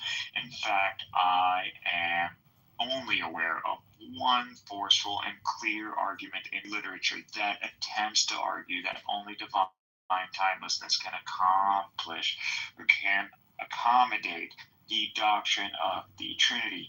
Paul Helm has argued that divine temporality, in conjunction with the doctrine of the processions, entails Arianism. However, as I have argued elsewhere, the problem is not divine temporality. The problem is that the doctrine of the eternal processions entails Arianism. In most recent writings, Helm recognizes this as well. I suggest that theologians cease to make appeals to the doctrine of the Trinity to settle the dispute over God's eternal status. Instead, theologians should focus on God's relationship to the created universe. Theological confusion number 4, placing God in the future. There is one final confusion that I wish to point out before moving forward with this book. Far too many discussions of God and time do not articulate what time is. This prevents us from fully understanding God's relationship to time. A clear understanding of time is necessary for such conversation. Fortunately, a growing number of theologians are beginning to see the importance of engaging in the philosophy of time. In particular, thinkers involved in the science-religion dialogue are aware of how significant the nature of time is for our thinking about the God-world relationship. Some of these theologians have offered coherent theories of time, but the results have been somewhat unfortunate. Some have articulated temporal understandings of God, where God somehow exists in the non-existent future, drawing the world closer to himself. God causes things from the non-existent future. It is rather unfortunate to place God in a non-existent time, as Thomas Scartle, or Scartle, there's a double points on the A, points out. To place God in the non-existent future is to place God in a temporal location that is in principle out of reach. A God who exists in the future is not a God who is present with us. I am not even certain if a God who exists in the non-existent future in fact exists. This seems like an unintended form of atheism to locate God entirely in a non-existent time. To be clear, the intent behind such statements is well-meaning. The provenance of such thinking comes from Annenberg's account of prolepsis. Prolepsis is a doctrine of the inbreaking kingdom of God and the hope that arises from this. The idea is that in Christ we see the here and now. Annenberg and those who follow him have taken this concept of prolepsis too far. It is one thing to say that we presently see the promises of God in Christ. In the ministry of Jesus, we get a glimpse of what God's kingdom will look like in the future. To be sure, the life, death, and resurrection of Christ grounds us as Christological hope.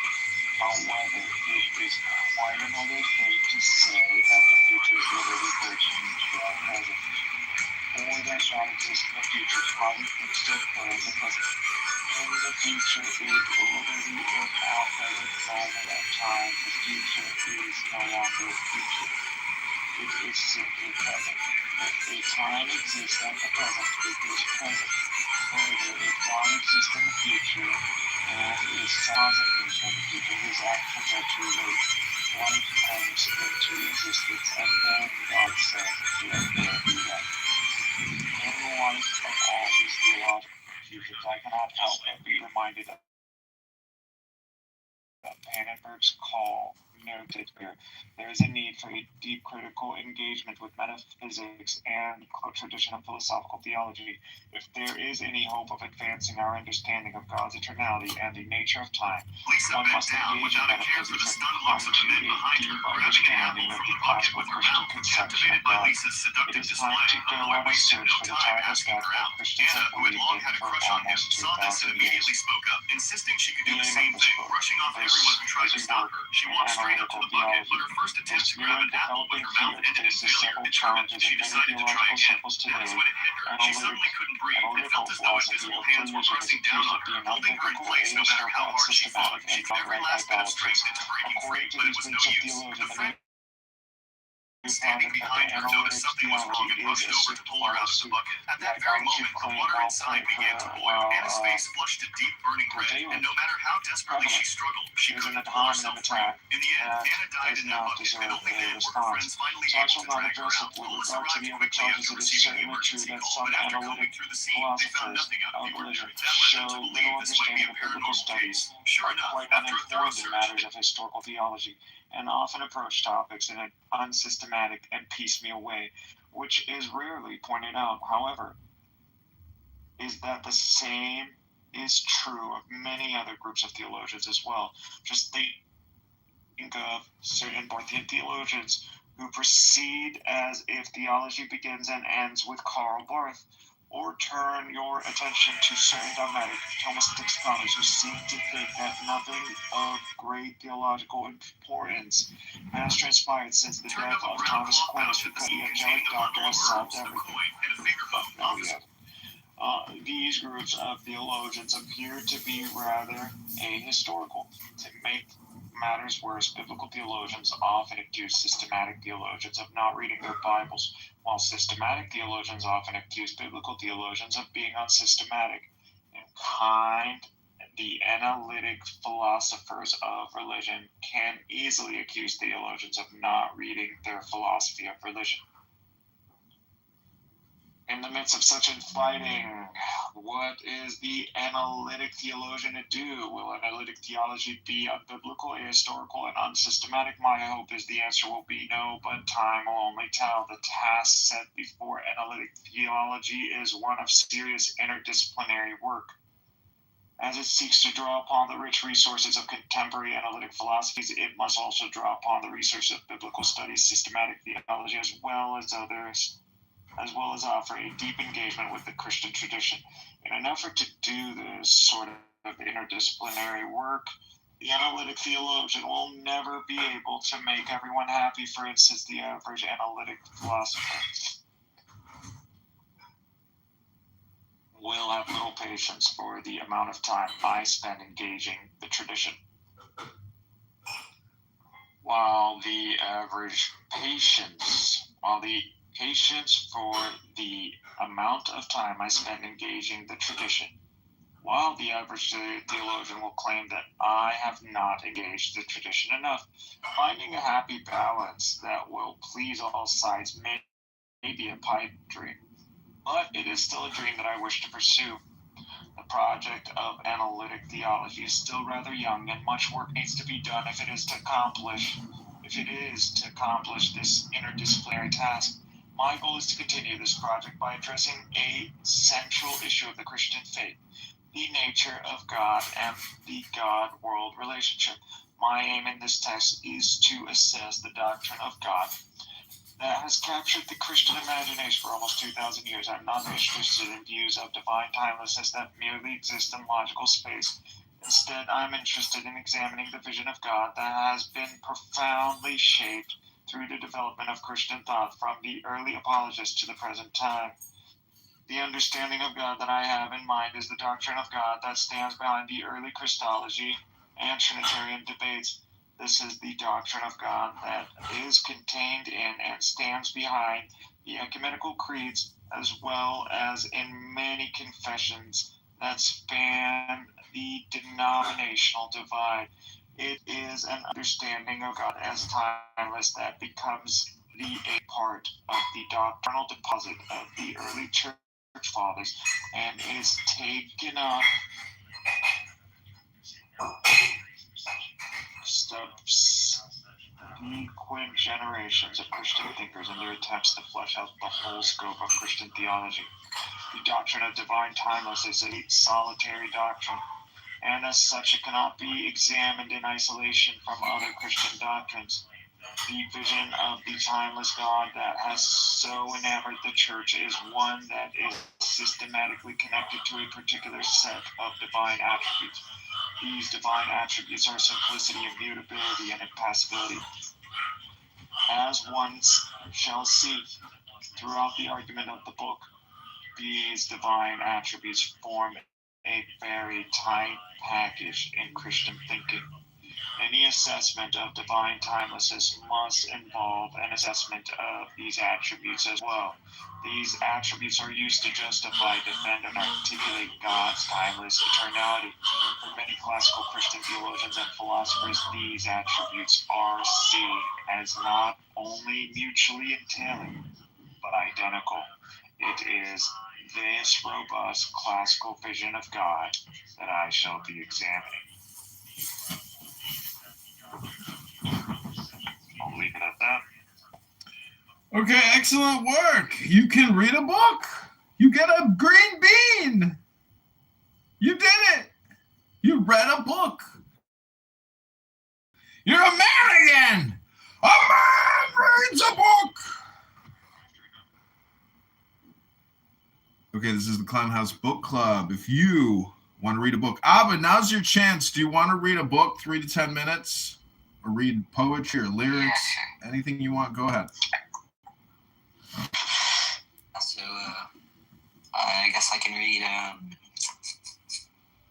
St. Severus of Antioch. This is against the impious grammarian, oration 1. He says, this is chapter 3. It is characteristics of heretics to fabricate motives and to assume the appearance of one defending himself. At the outset of the grammarian, constructing a sort of prologue directed at certain monks leading a more immaterial life, not involving themselves in the affairs of those engaged in the world, he supposes that these monks, who lead such a life and profess the immediate on the law and God day and night, are in need of this art and teaching. Secondly, he claims that he suffers persecution for the sake of it and fears the threats of persecuting them.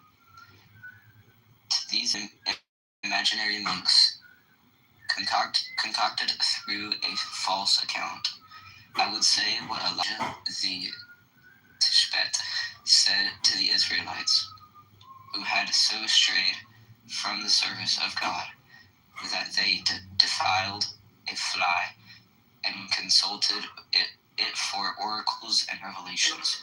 It is because there is no God in Israel that you are going to inquire Beelzebub, the god of Ikron, that's 2 Kings. So then, as Paul said, 1 Corinthians 6:5, is there not even one wise man among you who can discern what the true faith is, so that he may reject the foreign doctrine? Must you depend on a grammarian as your helper, as through he were an interpreter of doctrines? As for his excuse, in which he claims he fears and trembles at threats and writes in fear, a claim he repeats poorly throughout the whole book, he relies on petty insults and is lifted up with the arrogance, boasting, and the boldness of blasphemy. Which shall we say about this? That deceit, the simulation, are native to heretics, who always strive to assume the posture of these persecuted, that by a show of humility they might ensnare the listener. What does he say then? Grammachius, the son of heretics attack us most boldly, and now we even fear to name them. We are full of audacity, and only against us, but also against the Orthodox faith. Does not Saint Basil similarly rebuke the impious Eunomius for invoking empty fear as a pretense in such nonsense? It's Eunomius talking. In addition, do not judge us harshly if we do not care about self-conceit and fear, seeing that we value indemnity in the world to come more highly than present favor or security, and we deem the punishments determined for the impious and cause for more fear than any earthly misery or temporal death. And so we expound the truth stripped of every covering. Likewise, this noble grammarian says that he fears not only for himself, but for the threats directed at the Orthodox faith itself, clearly introducing this idea.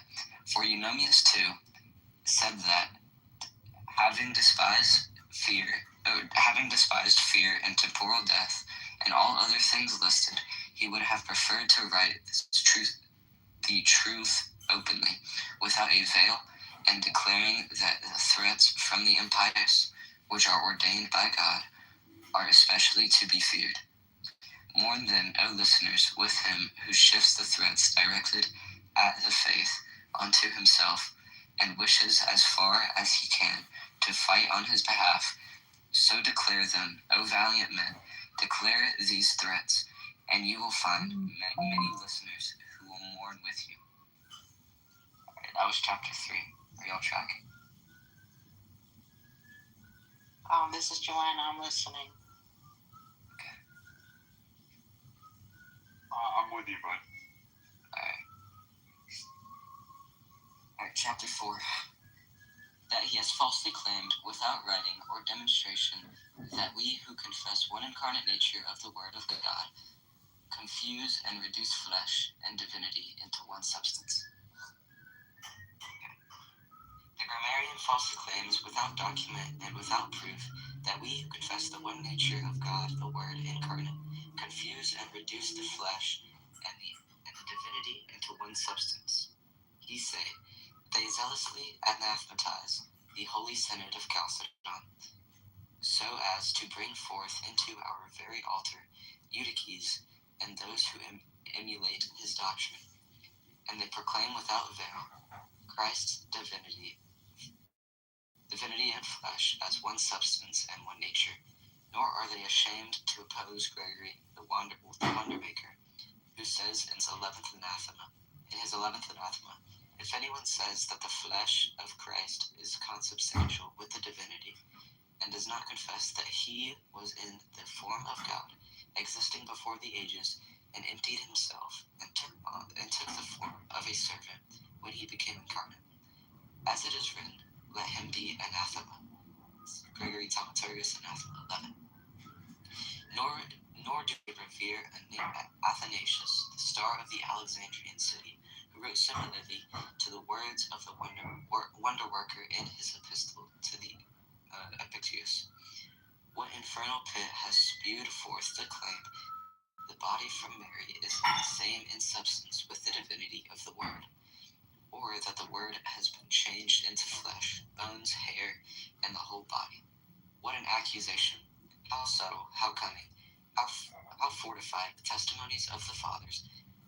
Can you then say, O grammarian, for your entire discourse plainly targets, as you confess in many places of your little book, that I have stated with those very words that the body taken from the Virgin Mary, animated by the rational soul, and hypostatically united to the Word, is consubstantial with the Word of God, with God the Word? Indeed, I did not speak in secret in the land of darkness, Isaiah, as the prophet Isaiah said, or rather he who spoke through him, exposing the shame of the one bold and blind to what is manifest. Bring forward and show that you have found in me of your accusation. Take judges for your accusation. True judges are those who, with with love of truth. Examine what you have assembled against us. Shall I not now say that you, what Jacob said to Laban? What is my offense? What is my sin that you have hotly pursued me? Although you have fled all my goods, and what you have found of all your household goods, set it here before my kinsmen and your kinsmen, that they may decide between us two.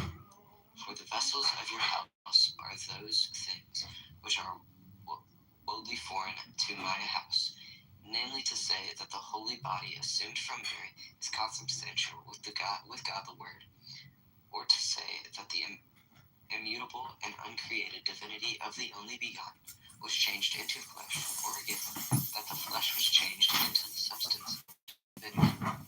Things which the Holy Synod has rejected, condemned heresy, and anathematized those who think such things, with the whole mind and the whole mouth. This very point, the Venerable Synod of Egypt, not only once or twice, but often expressed in and received in writing form from the Eastern Synod. Both sides unanimously proclaim Christ, the Word of God, truly made man and incarnate, having assumed flesh, consubstantial with us, animated by a rational soul, and made like us in all things, except sin, so that he is consubstantial with the Father and the Holy Spirit according to divinity, and consubstantial with us according to humanity, and remains so forever. He who will come again, clothed in the body and divinity and exalted glory, who before and beyond the ages was without body. He is the Son. He is the one Son, one Lord Jesus Christ, one person, one hypostasis, one nature of God, and God the Word incarnate, and so will judge the world in righteousness, and be seen by those who pierced him. As sacred scriptures cries, was it hidden from you alone that they taught and wrote these things in their synodical letters? As the whole world under heaven bears witness. For they everywhere taught that it was written, for this was not done in a corner, as Paul said to the king. Do you then think that because they anathematize the Chalcedonian Synod, they favor the impious opinions of Eutyches? Or that they assign the same substance to the body taken from Mary and to God the Word, whose own body by incarnation became homogeneous with us and consubstantial? Would they sacrilegiously carry such unclean things into the sacred mysteries and the altar? But against you speak on these upon us, and read the word written by David that strikes you. Their throats is an open sepulchre. They flatter with their tongue, make them bear their guilt, O God. For how would you not be guilty before the judgment of God, who have written this accusation against two holy synods without presentation and any argument? For you have again assumed the persona of one fleeting. After you rushed to accuse like a lizard, yet took on the cunning of a time. Is it not the time to refute their impious doctrines? I think it will suffice for me to be a defender of what is rightly stated by the Holy Fathers assembled at Chalcedon. If you then stepped forward to be a defender and build a defense, you ought from the start to have undertaken a defense, and not to begin like a destitute widow, with the accusation of slightly abandoned, only to prepare again towards the end of your little book with a deceit that suits you, but in whose nets none will be caught unless he be a creature wholly deprived of intellect. Alright, that was the end of chapter 4.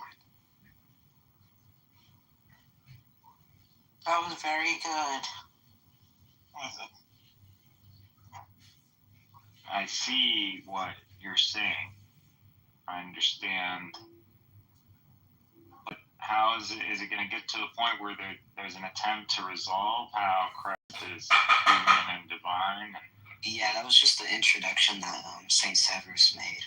He's gonna get into where he talks about the Severian dilemma, and he's gonna try to refute the Chalcedonians and say in two natures.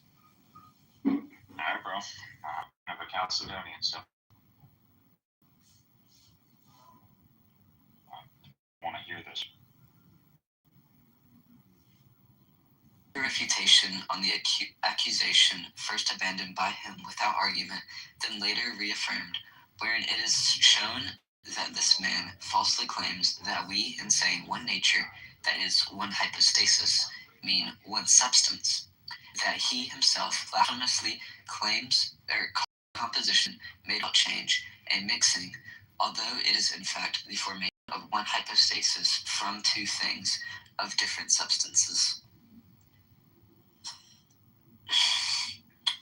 For from a small excerpt of what I once wrote to the wretched. No! What?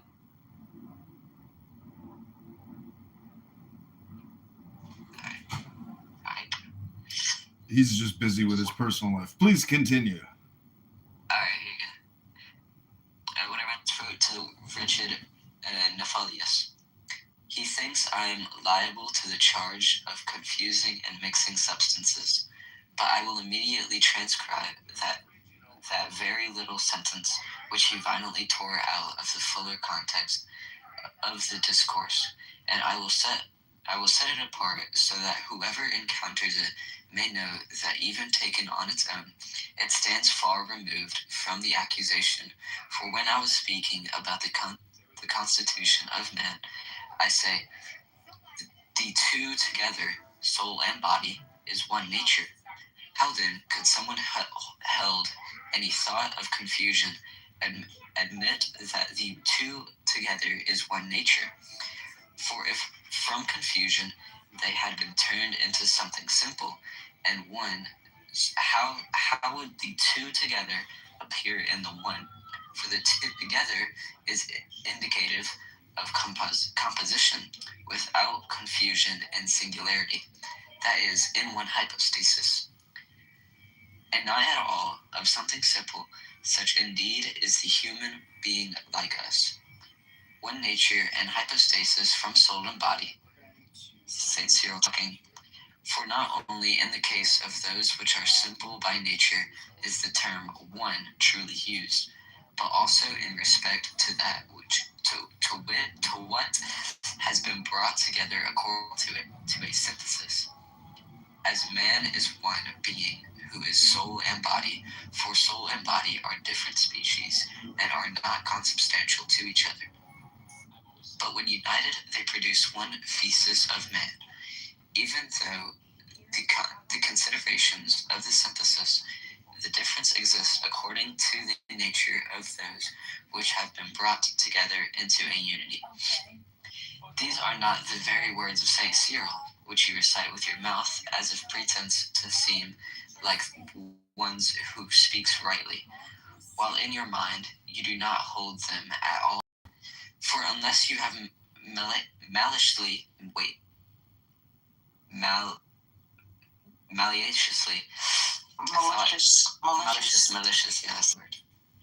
thought that one in nature and hypostasis means the same as one in substance, you would not be unjustly slander those who make a true confession by transferring that composition without change to something simple that has arisen from confusion. That was chapter 5, this is chapter 6. He's going to get into St. Cyril. Yeah. Oh, this chapter's like 5 pages long. Alright. Chapter 6. That St. Cyril also repelled with the same doctrines and concordant words the vain slander of those who accused him of acting like the Jews in mixing natures.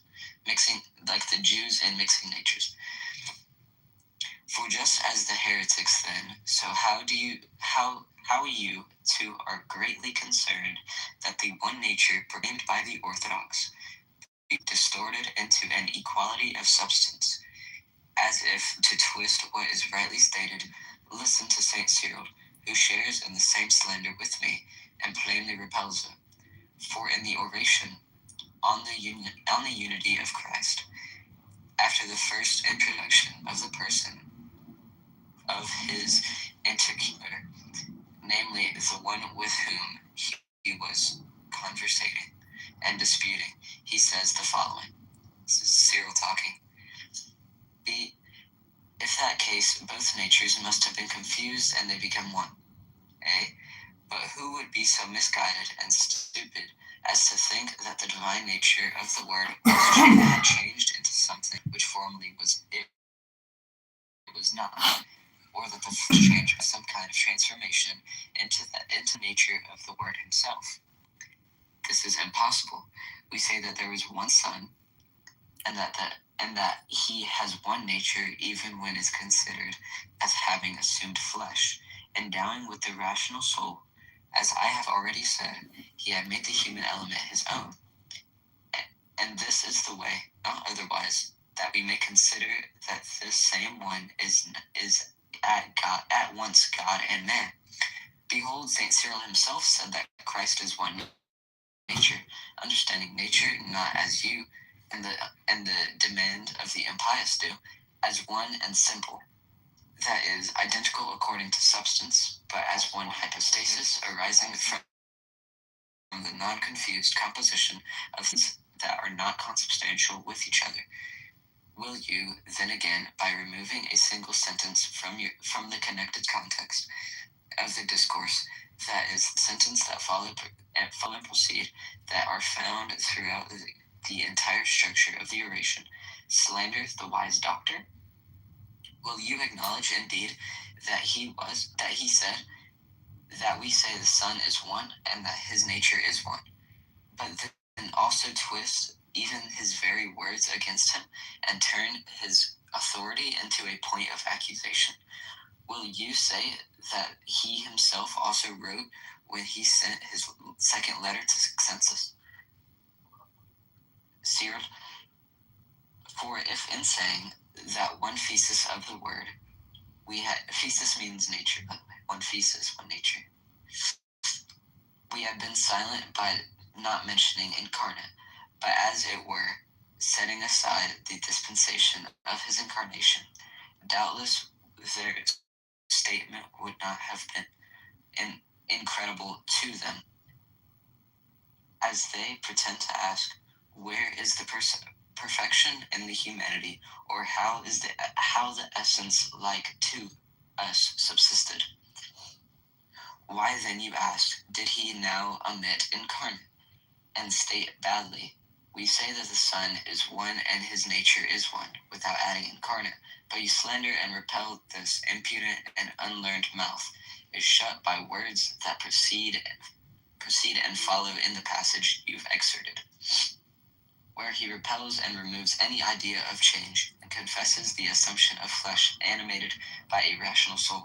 For he also added, this is Cyril talking, of a rational soul having, for I have said, his humanity has become his own, after he had already removed the suspicion of change, and said in his proceeding, but who be so misguided and stupid as to think that the divine nature of the Word had changed into something which formerly it was not, or that the flesh was changed by some kind of transformation into the nature of the Word himself?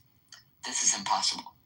Therefore, if we hear God and our Lord Jesus in the gospel saying, do not judge by appearances, but judge with right judgment, let us also consider the sentences that follow my excerpt, and how the passage is concluded.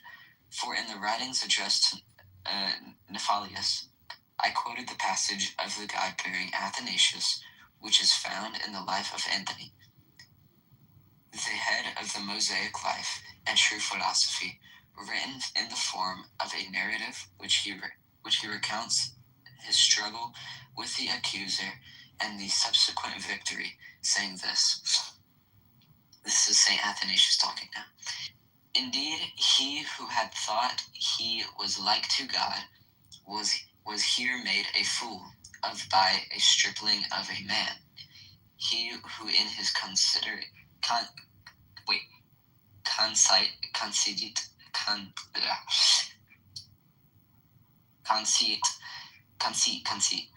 disdained flesh and blood, was now routed by a man in the flesh. Verily the Lord worked with this man, he who for our sakes took on flesh and gave to his body victory over the devil. Afterwards I added these words of holy Athanasius. Behold how Athanasius has spoken both of the man like us and of the Lord. He took flesh, for just as we, who are said to be clothed in flesh, are one thing, one nature, both soul and body, yet not one who wears and another that is worn, so also the Lord with his own flesh, clearly animated with a rational soul, was likewise made one without change.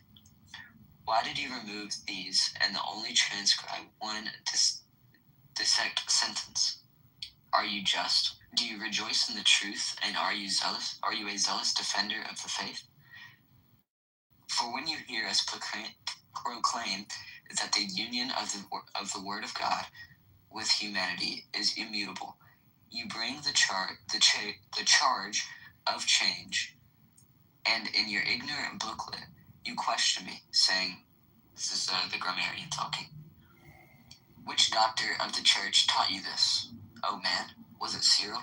And yet he teaches and writes such things to presbyters, deacons, and fathers of monks, namely that the Virgin Mary is Theotokos, such just as the soul of man is generated with its own body and is considered one thing with it. Although by nature it is understood to be different, and it is so according to its own principle. But hear the name Cyril speaking, unless you are only able to hear part of his teachings, that the soul and body of man, through understood and indeed being different according to nature, result in one nature through their mutual composition and the natural union of the immutable concurrence. For he wrote in a letter to Valerian, to Cyril talking, the nature of man is admitted to be one to be hypostasis. Then say also to him, struck by the madness of ignorance and uselessness, and useless stinging me. Grammarian, so this is the grammarian talking. If you say the soul of man is different according to nature from its own body, how can there be one nature and constitution of man? And are you not ashamed to assert that the soul and the body are the same? For this plainly what you also babbled at us. But Cyril answers you, and quite easily, madman, do you think you go unnoticed while you deceitfully or ignorantly equate the name of the nature, that which the substance and understand one nature, that is hypostasis, as if it meant one and the same substance? For when I said that the soul of man is different in nature from the body, I proclaimed that there are two, neither co-natural nor consubstantial. But when I said the nature of man is admitted to be one, I meant that the immutable composition and natural union, one nature and hypostasis, is formed. Nor did you hear me when I wrote to Sixensis, saying, this is Cyril, for soul and body are different species and are not consubstantial to each other. But when united, they produce one thesis of man, even though in the considerations of the synthesis, the difference exists according to the nature of those which have been brought together into a unity. And although we confess that one absolute nature also exists through the union of soul and body into one hypostasis of the living being, let us by no means speak of equality of substance or confusion, but rather of one hypostasis from both together, as the writings to the Valerian show. So Cyril talking. For the nature of man is admitted to be one and one hypostasis, even if it is known to be different realities of diverse kinds. For the body is of a different nature relative to the soul, but it is the soul's own body and helps to complete the one hypostasis of the one man. Therefore, when you hear that one absolute nature exists through the natural union of soul and body, understand rightly that one hypostasis is being indicated. Listen to the wise doctor who said that the body is proper to the soul, and that it is together they perfect the one hypostasis of the one man, but do not, by twisting what is rightly said into perverse understanding, accuse us of saying one nature as if it meant one substance, as though things different in species are and not consubstantial, from which the union was formed, had been confused into an equality of substance. Nor should you shamelessly rebuke, or boldly and ignorantly turning the argument against me and saying, this is the grammarian talking, are you not ashamed to say that we are indeed clothed in flesh, and yet to posit that the soul and body are the same substance? Hey, you where you have hidden, you who are sought out by those who judge rightly, so that you may show from my very words the truth of your accusation. Explain where in my words I have said that the substance of the soul and the body is the same. Show that the meaning of what I said aligns with your accusation, so that the judges may rule in your favor. But you cannot do so unless, as usual, you lie, and once again you are proven to be lying. Alright, that's the end of chapter 6. I'm still not seeing the solution. Yeah, no, he's just using church fathers to prove his point, or to defend his point. Seems like he's negating the other side without substantiating his point. Well, the grammarian that he's talking about here is accusing him of Eutychianism and other heresies, right? So he's trying to defend his point by saying what he says is orthodox, right? And by St. Cyril. I'll go for it. No, I gotta go now.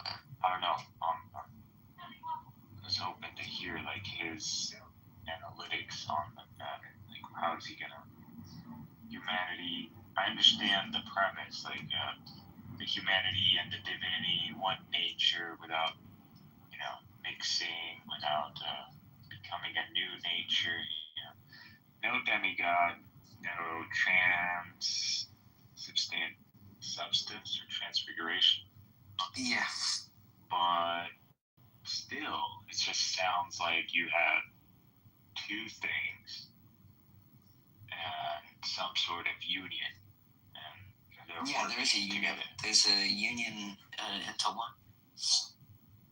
Yeah, but one without mixing. Do you see that's a unity? That's not No, yeah, we don't say that the natures mixed. We say that they mingled. Okay, like me mingling in a party, like, okay. I guess, bro. I don't know. I'm with you, man. Like, I understand. I honestly don't see this as an issue. Like, I don't see how this is a problem, other than like the Miaphysite side coming to, I don't want to say our side, but the Chalcedonian side, and yeah, we're working on well, you all hold to two natures. Huh. So the notion that, Chalcedon would hold to two natures, and so that seems to be the crux of the issue, like, at least in my humble opinion, like, one nature, which is what you guys are saying, versus two natures, but when you describe your one nature, it sounds pretty much the same. I mean, it's not. I mean, you can say that. I guess. Anyway, I don't see this as like an attempt to maintain like domain. What is like this? What is Eastern churches just want to remain distinct from the West. I mean, they kind of they split from us. So I mean, they made the Council of Chalcedon by splitting. So. I mean, Okay, so in the book club, we try to limit conversations to 30 seconds because we just want information out there. We don't necessarily need to debate the information, comprehend it, integrate it, or do anything with it. We're just looking to share information. So you can read 3 to 10 minutes. Joanna, do you want to read today? Joanna, hello? No? Just passively listening? Okay, great. Sounds like a good idea if people like have a specific topic and they can just read from a text or something. I think, that's a good idea. Yeah, try to respond with what you're reading as opposed to, discussing or debating or trying to incorporate it into your worldview framework. Okay. Illumi, do you want to read? Be, like, reading too much and people, there needs to be a digest kind of thing. Yeah, I mean, I don't know. This book club, I think specifically, at least for this meeting, should be all just about reading as opposed to having complex debates about what we're reading. And if we do, we should limit it to 30 seconds or 3 minutes, but not like have full-fledged conversations as we always do on this app. Yeah, let that book do the argument. Yeah, that would be nice. Okay, do you want to read for 3 to 10 minutes, Illumi? I'm good with that. You're good? You got read out? I definitely. I just don't. The book I already read it, so in that sense, and I don't think people can necessarily follow along. It isn't, like I said, you need to understand time. Part of this, though, is also just like you trying to modify your experience on the app by forcing you to read. It changes your experience here. It changes your day. No, I like the notion of a book club. Like, I like it if people are truly committed in that sense. Like, there's a book and you have a week to check it out. Like, I'm a big part of this. But it always, like, kind of dies out at the end. Usually, like, you start the year, like, college, and usually you would join one, and it dies out somewhere half the year, right before mid and finals, so people get distracted and busy. But it is a good way to, like, get more books under your... Yeah, I find the challenge of reading a book is the loneliness aspect, not the boringness aspect. That's the hard part about choosing to read, is it's very lonely to do it. So that this makes it a shared experience, which makes reading less, boring or painful, because it's just like, so, it's just reading.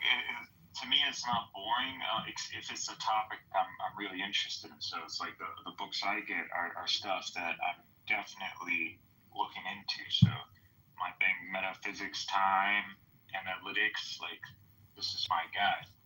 Plus he comes on this app, so he shows up every now and then, and he allows for a stage. I just really like people like that who are really interested in what they do, and they write with a passion, and in a sense, they're debating in their text. So this text is like very good in the sense that it highlights the key issues. And again, one of the main reasons I'm looking into the Trinity and Christologies because of him. Okay, Lumi, do you want to explain to Draco the rules of the Clown House Book Club?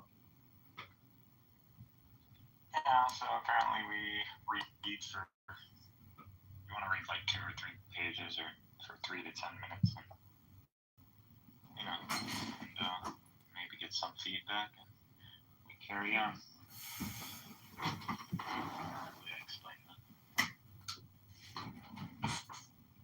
So, Draco, we don't debate topics in this room. We just read for 3 to 10 minutes. Can you do it? Can you read a book, Draco? Or are you in your car headed to your next event for the day? I bet you're in your car. I will be in about 30 minutes. I like to use Clubhouse in the car, actually. That's when I actually like to talk. But when I'm at my home in my office, I would prefer to just like read books. But Dennis, do you want to read anything? Or Draco, do you want to read anything since you're at home? Yeah, I'm actually, thanks so much, but actually I'm about right now. I'm on the road, so I don't have any books. But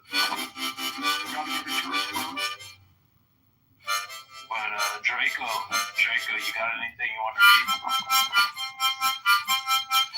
No, not at the moment. Okay, the stage is only for book readers. Everyone else has to go to your home in the goo book readers live. In the slime and in the slop of the goo. What's your favorite book right now? Right now, I'm reading Ayn Rand's The Virtue of Selfishness because somebody on this app calls themselves an objectivist, and he claims Ayn Rand is the greatest thing since, Twinkies. And so I wanted to read it to find out what this R word is talking about. And it turns out Ayn Rand is a genius, but the R word that recommended the book is an R word. And he didn't really explain what the book is about. It's all about ethics. Yeah, Simon, the R word. The atheist who figured out he was an atheist at 5 years old. 5 years old. The issue with Ayn Rand is that they're using it to dismiss like Kant, which I just don't think she's even of the par to be like locking heads with one like Kant. And I just find these people desperate for like a savior. And I just don't understand what about Kant that people want dismissed other than grounding things into some sort of framework. See, this is the problem with Clown House is you're doing what I don't want in this room, which is debate or discussion primarily. I just want information from books to get out. That's the whole point of this room. I know it's arbitrary, but book, if you send me the text or a PDF, I'm down to get down on Ayn Rand with you. Just because I do have a phone to pick with Simon. Okay. Exactly. I am noticing that this name is becoming prolific. Until this happens, it's time to. The Whisperer. I want to take on Simon. I want to take him out. Yeah, the thing is, if you read this book, I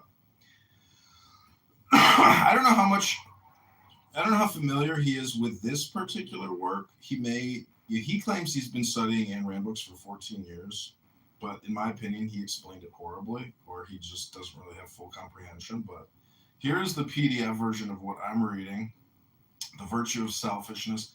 I think it's probably an important book as opposed to her novels because this is about her philosophy, and she refers to her novels in this book where she says for a fuller understanding, read Atlas Shrugged. But this book's... Oh, thank you, John. You're welcome, Dennis. So, let me just pin the link.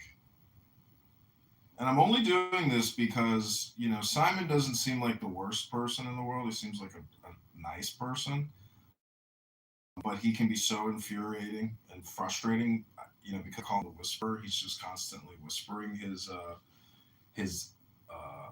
objectivist, altruistic ethic. But I think he's a bad communicator.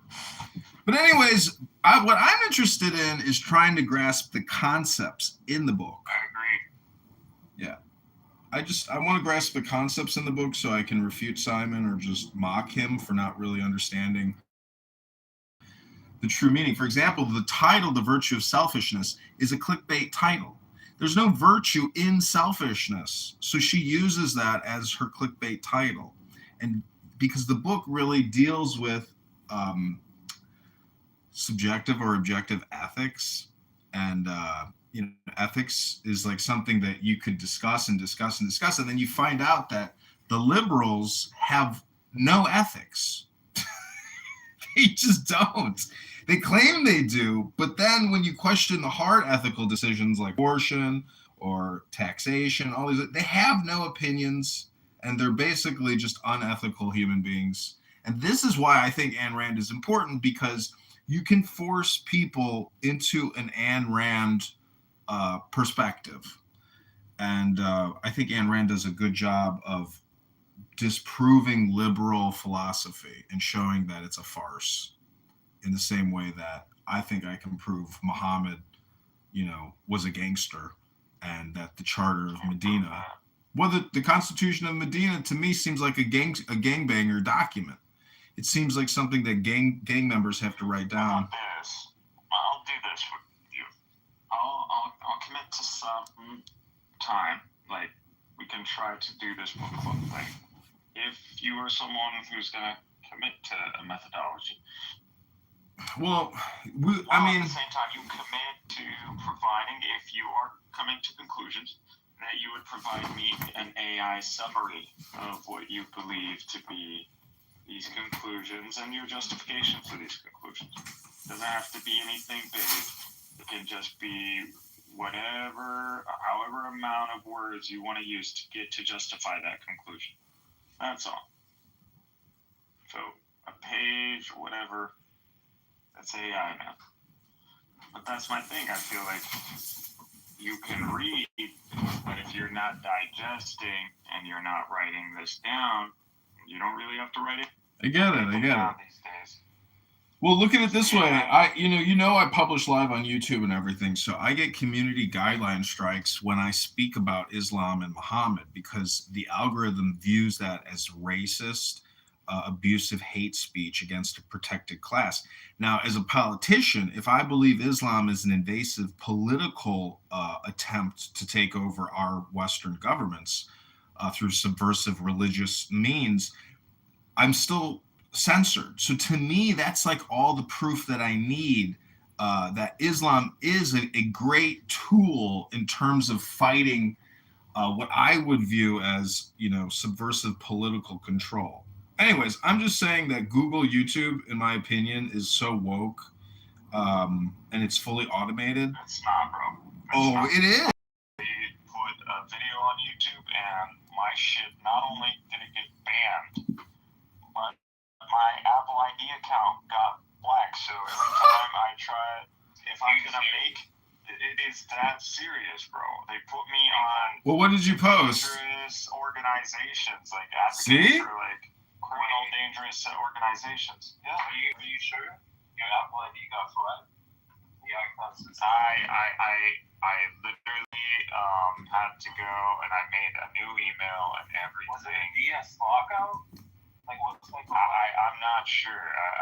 I'm actually investigating that. So I've logged out of all the Google accounts and like kind of just like been one by one kind of reintroducing. But I feel like if I try to open a channel on any email, like it's gonna know. Like they have a way of figuring it out. Yeah, they can tell. It's kind of really tripping me the fuck out because I'm cybersecurity. I'm like, how the fuck do you know my info? How are you recognizing? Dude, you have a huge pattern that you've created on the internet. Like it's hard. I understand the trackers. I know how to keep all that separate, but I think I figured it out. It's the passkeys. So you gotta be careful of the passkeys. There is somehow Google and whatever package you have all your passkeys in, they fucking know. Even though Apple has it all encrypted, but there's somehow they know based on the pattern. I mean, I've got like the VPNs up, but yeah, I'm still thinking, I'm processing this, but okay, well, let's just take a pause from the cybersecurity discussion. Let's focus back on. I'm talking about your understandings, and it can show a diversity. So in the sense where you're coming out where, oh, like I'm being perceived as Islamophobic, or I'm being perceived as someone who's advocating for terrorism, or this guy's being perceived. Well, I'm not. That's you. That's a you problem.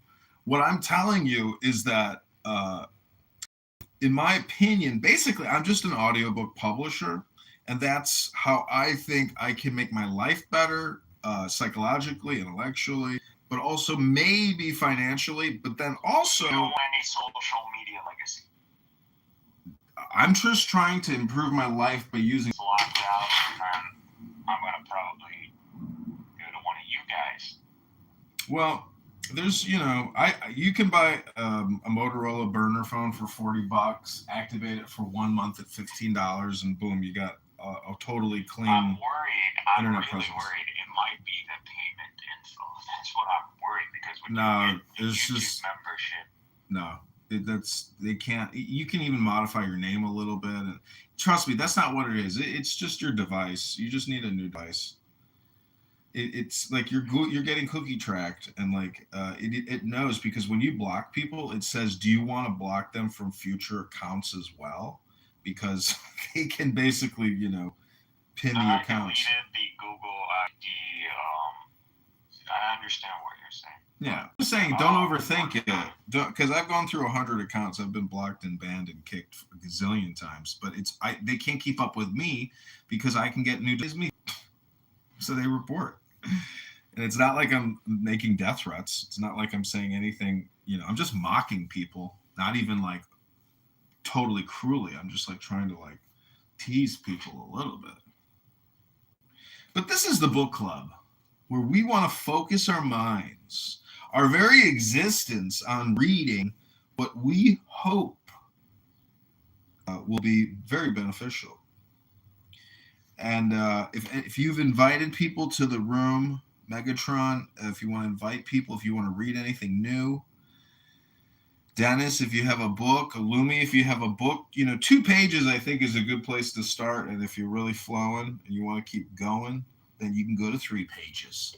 And if you get through 3 and you think you can go to 4, then go to 4. And if you can get up to 10 pages, we're bonus shalom, 10, not 11, 10, not 9. And you've got the time and the resources to be built. I'm not saying whatever we're going to commit to is going to be something that might necessarily succeed, but I'm just saying you're never going to know until you try. And you could say, well, I've tried before, but like, honestly, on your own, I don't think you're good. But together, if you're able to, and I'm not saying a dictatorship, but I'm just saying like a plan.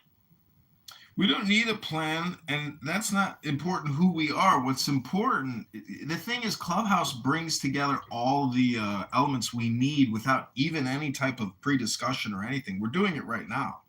I talk to people all the time. They say, oh, I'm going to make a movie. I got the script. You want to be an actor? And I'm like, listen, dude, you're on my YouTube live right now telling me about it, and it's on, like, this is the movie. Like, and you're never going to go film that fucking movie, so this is the movie.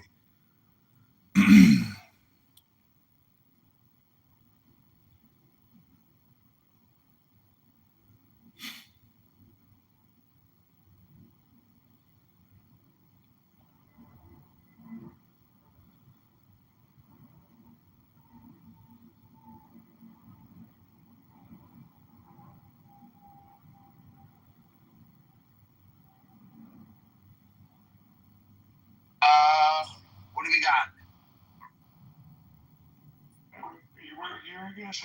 You're all about books. We need to read this. We need to read that. I don't know what you were talking No, I'm not specific on which book. You can read any book you want. Doesn't matter to me what you read. Megatron was talking about text. He was talking about the hypostasis of the archons. Yeah, it was archons. What is it? It's about the archons, the rulers of the archons, or it's something more Christian Orthodox, not like Gnostic. It was Gnostic.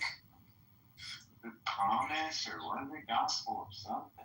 It was here. I'll put it in the chat, and I'll show you the page. I just randomly went to a page because I was reading some Kabbalah stuff like I normally do. Yeah, when are we gonna venture into the Jew stuff? We can do it today, right now. Yeah, but he needs better. I want bread, which is the Midrash. Genesis Rabbah.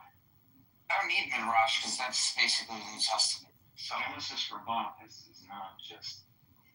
I don't even know if it's really a Midrash. It's more like text, revelation.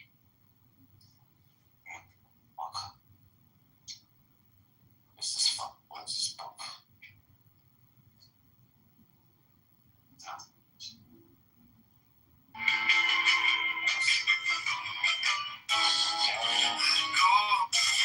There we go. Archimedes.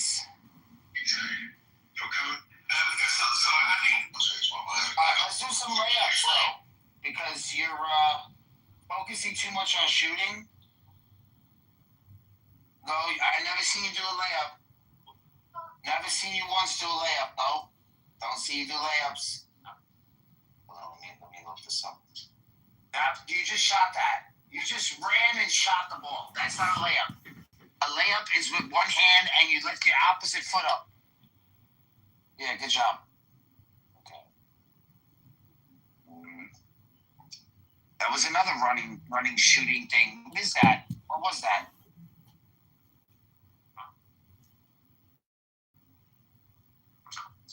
He's hitting it again. Hold on, I need to focus on this. You need to.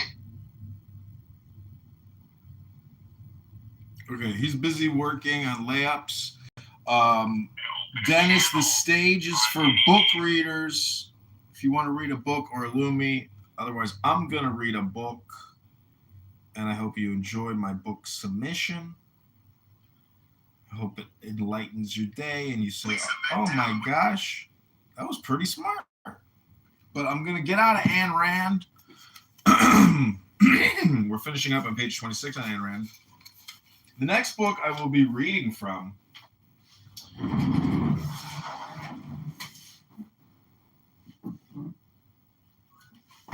is from Aleister Crowley. You could say it's Gnostic or Thalimagic.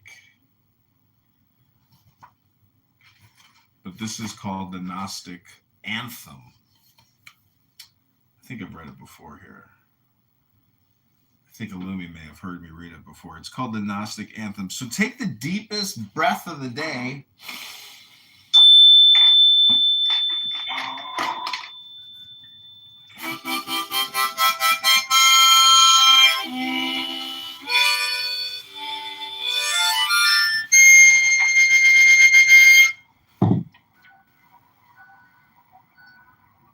Okay, this is the Gnostic Anthem. Thou who art I beyond all I am, who has no nature and no name, who art when all but thou art gone, thou center in secret of the sun, thou hidden spring of all things known and unknown, thou aloof, alone, thou the true fire within the reed, brooding and breeding, source and seed of life, love, liberty, and light, thou beyond speech and beyond sight, thee I invoke, abiding one, the center and secret of the sun, and that most holy mystery of which the vehicle am I, appear most awful and most mild, as it is lawful in thy child. For of the Father and the Son, the Holy Spirit is the norm.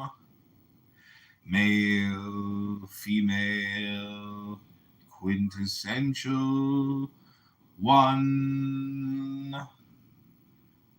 Man being veiled in woman form, glory and worship in the highest.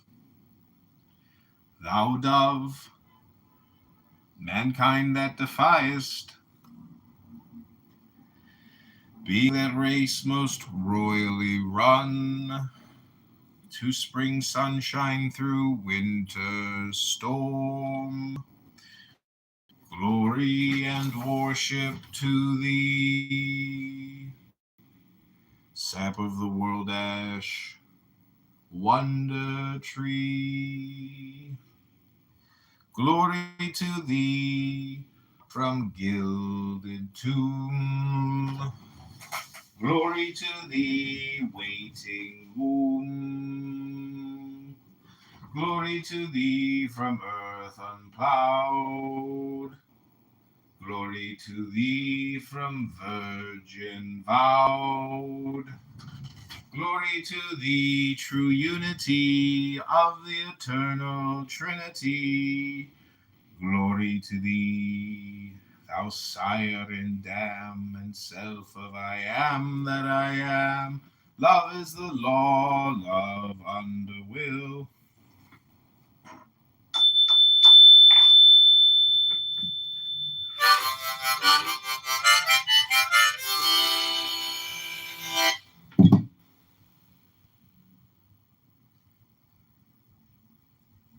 Okay, that was the Gnostic Anthem. Oh, welcome to the book club.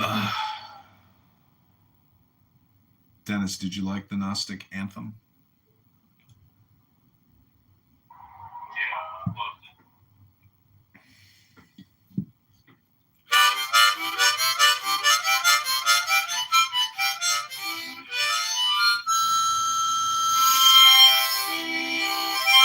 Joanna! Yes. Welcome, Angel Joanna. Studio. I was just looking at some really cool photos of Studio 54. Yeah.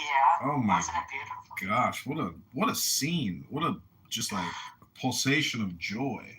Yes, a pulsation of free-for-all joy. Do whatever you want. Just thinking about it gives you the chilly willies.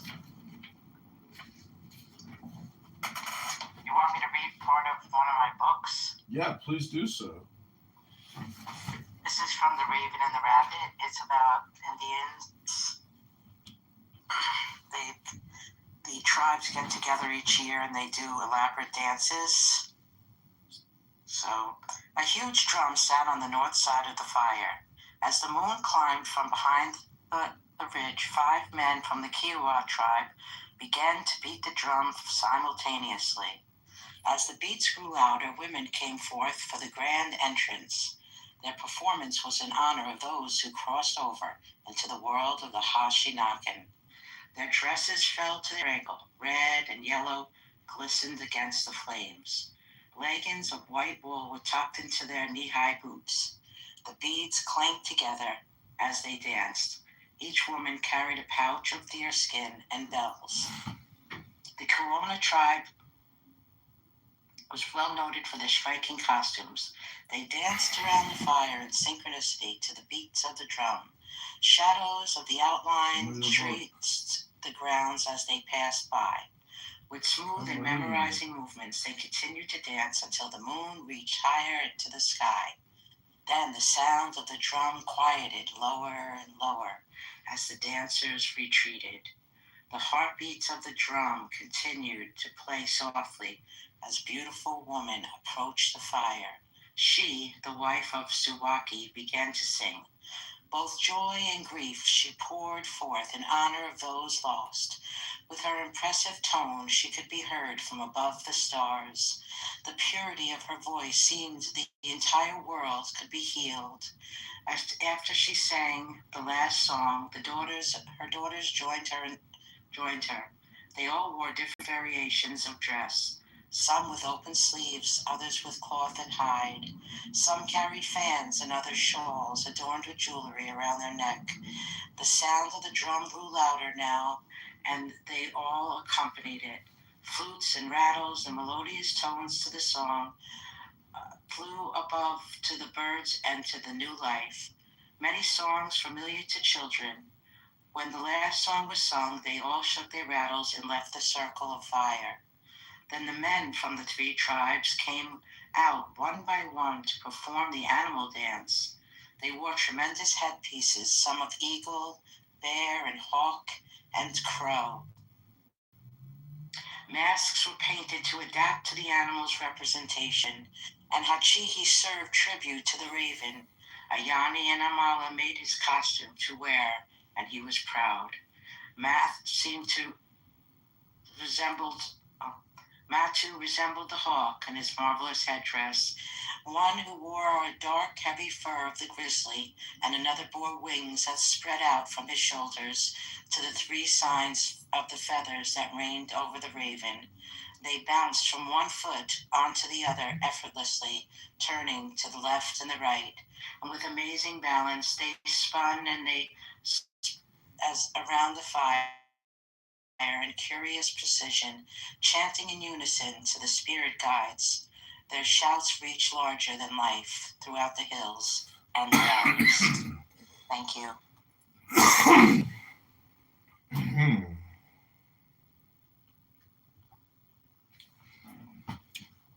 Okay, great job, Joanna. Thank you so much.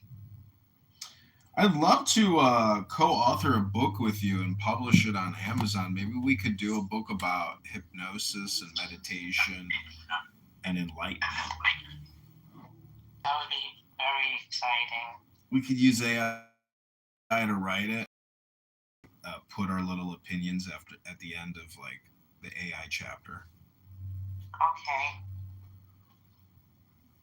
I have to mute up for a minute. Okay, Jeff, Ben, if you have a book you want to read, if you want to invite people to the room to get them to read, I've been inviting El Normo, The Guardian of Life. But moving on, we are going to read just a little more. Hopefully we can get other speakers to come in to fill the gaps. But I'm going to read one more thing from this little Aleister Crowley pamphlet.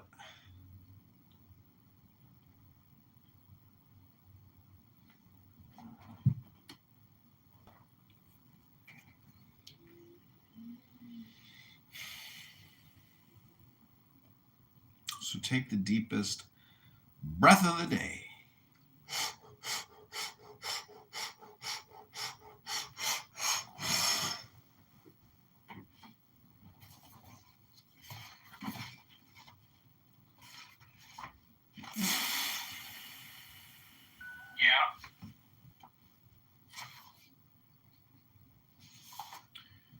Is called Collects of the Gnostic Mass. This is, I guess, what you read before the Gnostic Anthem.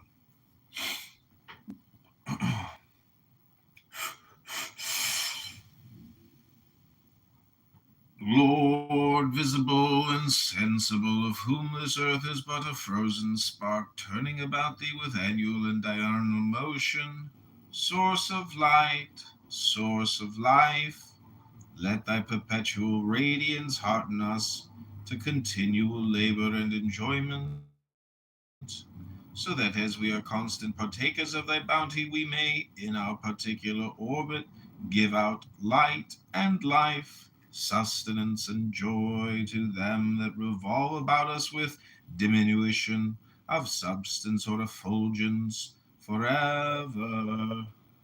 Lord, secret and most holy, source of light, source of life, source of love, source of liberty, Be thou ever constant and mighty within us, force of energy, fire of motion, with diligence, turning ever about us, art thou visible and thou invisible in thy season. Be thou favorable to hunters, toil upon the earth, and to all mariners upon the sea. Lord of life and joy, that art the might of man, that art the essence of every true God, that is upon the surface of the earth, continuing knowledge from generation to generation. Thou adored of us upon heaths and in the woods, on mountains and in caves, openly in the marketplaces, and secretly in the chambers of our houses,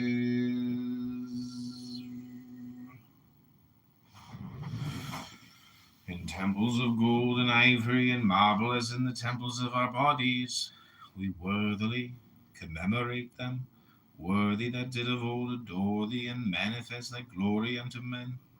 O sons of the lion and the snake, with all thy saints, we worthily commemorate them, worthy that we were and are to come. Lord, visible and sensible, may their essence be here, potent, puissant, and paternal to perfect this feast.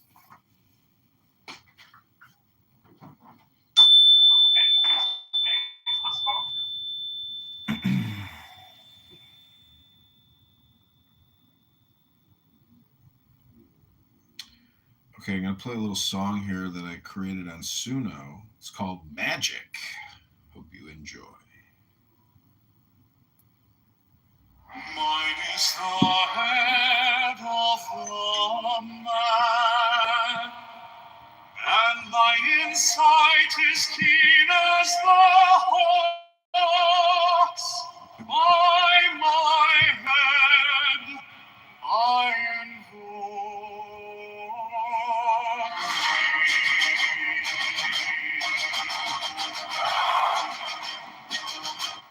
I am the only begotten child of my father and mother. My father is dead. My mother bore me with labor and pain and fear. By my body I invoke thee. About me shine the diamonds of radiance white and pure. By their brightness I invoke thee. Mine is the red triangle, reverse the sign, given on God's saving deed of thee, O Lord. By the Lamb and I invoke thee. Mine is the garment of white, sewn with gold, the flashing of mine that I wear. By my robe I invoke thee. Mine is the sign of the prophets and time.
voice of the masses.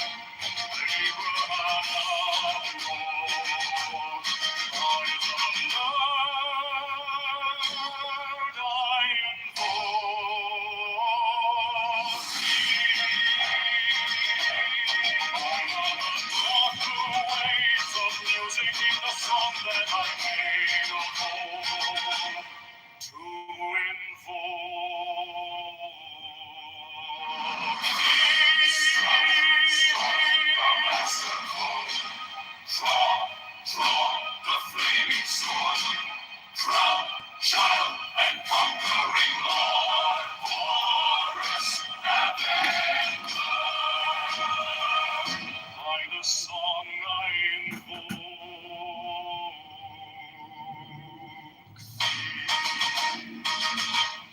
In my hand is thy sword of revenge.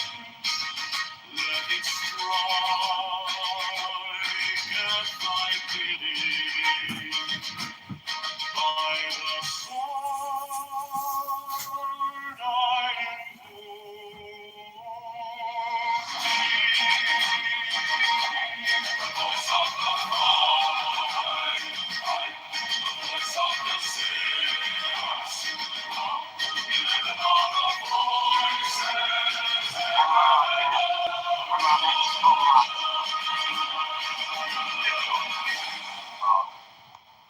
Yeah, Joanne, he makes really good things. Yeah? Mine is the head of the man, and my inside is keen as the hawk's. By my head I invoke. Professionally done. I am the only begotten child of my father and mother. My father is dead. My mother bore me with labor and pain and fear. By my body I invoke thee.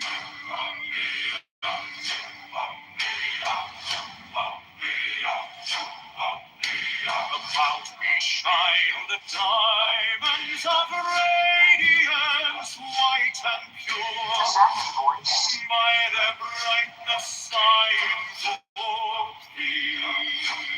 Mine is the red triangle, reverse the sign, given of none, save it be of thee, O Lord. By the Laman I invoke thee. Mine is the garment of white, sewn with gold, the flashing of day that I wear by my robe.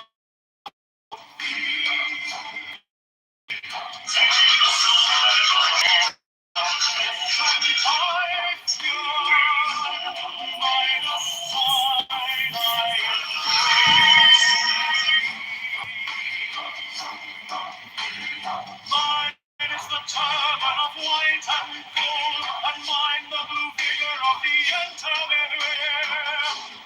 By my crown I invoke thee.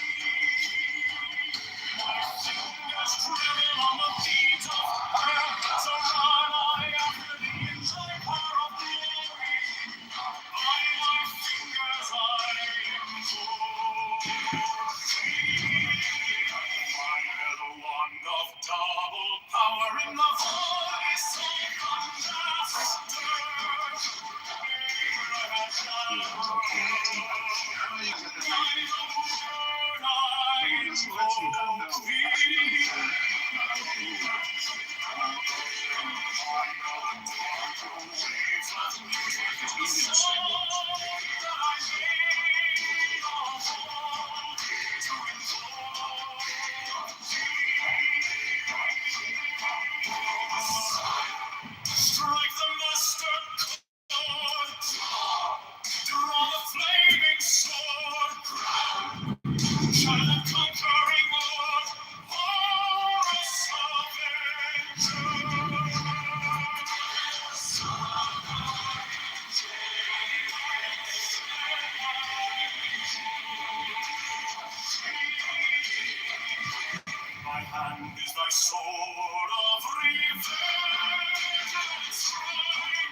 Frozen spark turning about thee was shine the diamonds are radiant, source of light, source of life. Let thy perpetual radiance harden us to continually. I'm the red triangle reverse, the sign of infinity of the in our particular orbit. By the love of my light,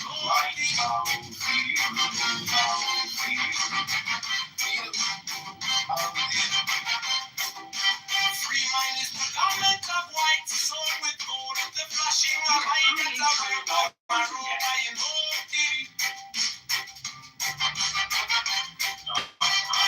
Mine is the sign of a prophet and typhon, by the sign I invoke thee. For mine is the turban of white and gold, and mine the blue vision of the intimate, by my crown I invoke thee. My fingers travel on the beads of pearl, so run I after thee in thy car of glory. By my fingers I invoke thee. I hear the bond of double power in the voice of the master. Abraham, by the word I invoke thee. Be my northern dark blue waves of music in the song that I made up to invoke thee. Strike the master chord. Draw the flaming sword. Triumph in the conquering Lord. Horus, Avenger, by the song I invoke thee.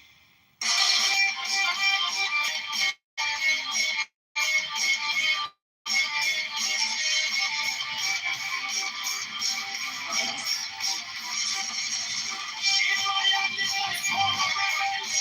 Let it strike up thy beginning. By the sword I invoke thee.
Mine is the head of the man, and my insight is keen as the heart. By my head I invoke thee.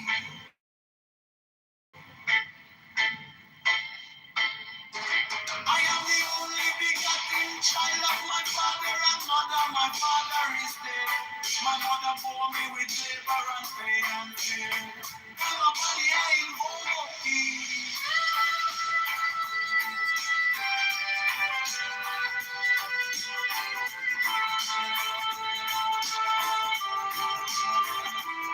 Although we shine and pure, by the brightness I invoke thee.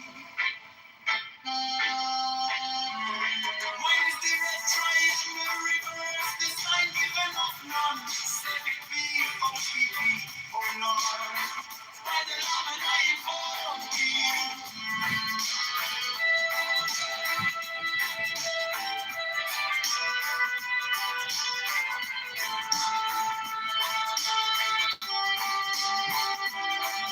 Mine is the God.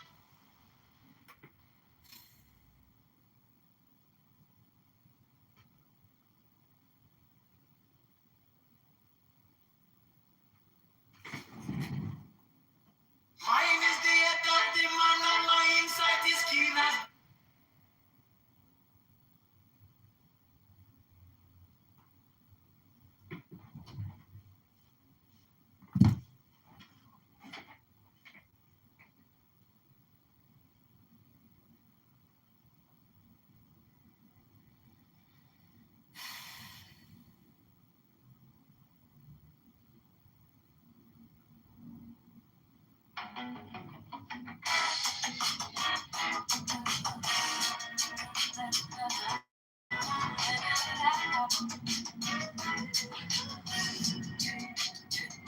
was waiting for a sign to start, like a map drawn out in the dark. Now the city's calling out.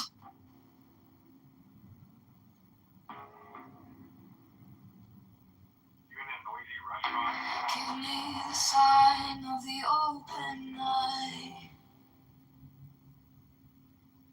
a riddle of shadows where whispers lie. The thorny thigh, the maddening cry. Open.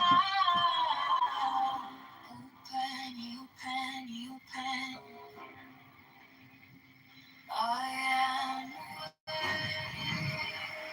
the serpent shades.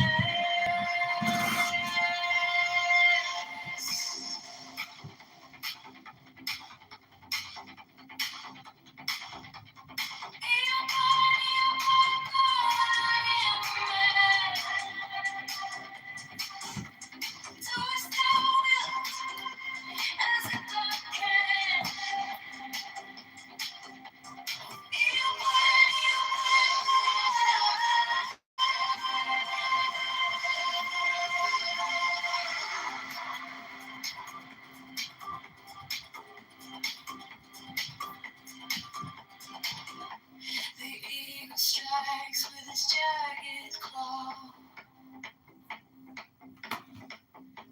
The beasts emerge as the gods withdraw.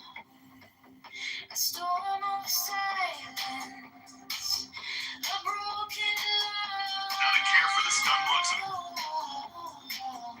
The man behind her, grabbing an apple from the bucket with her mouth, captivated by Lisa's seductive display. A boy with I am born to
Desires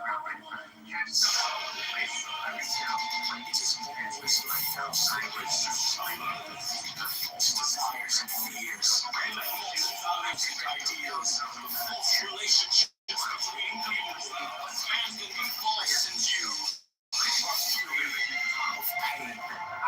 Truth makes happy. Truth liberates. Come on, come. I am not the lonely lost of devil. Thrust the sword through the galley. Hold me, power, hold me together.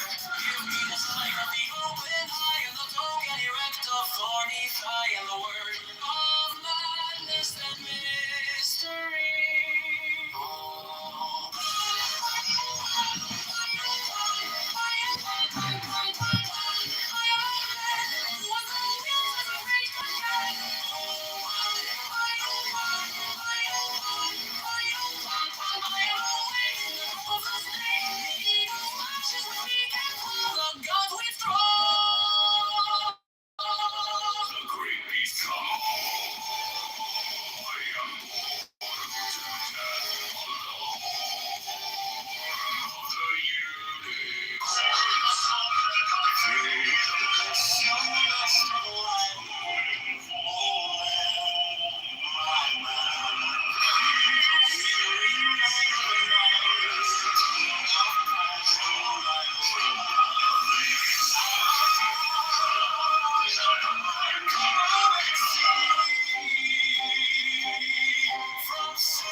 That's enough. Well, so now where do we go?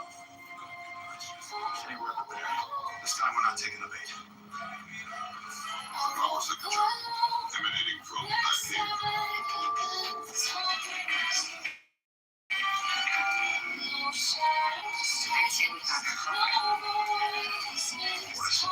It appears to be a holographic power generator of some kind. There is an axionic shield in effect. Its frequency is constant. I believe I can deactivate it. The shield has been neutralized. What do I do?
One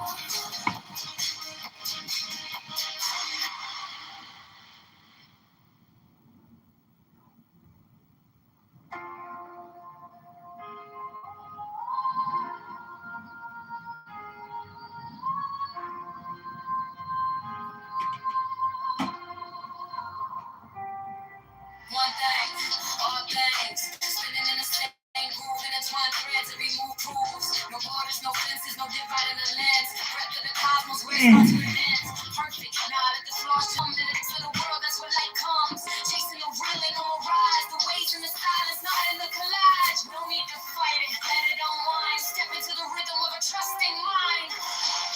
Oh, yesterday, oh, tomorrow, oh, today. The way don't speak, but it shows the way. No beginning, no finish, no lines to erase. Just trust, just flow, let it fall into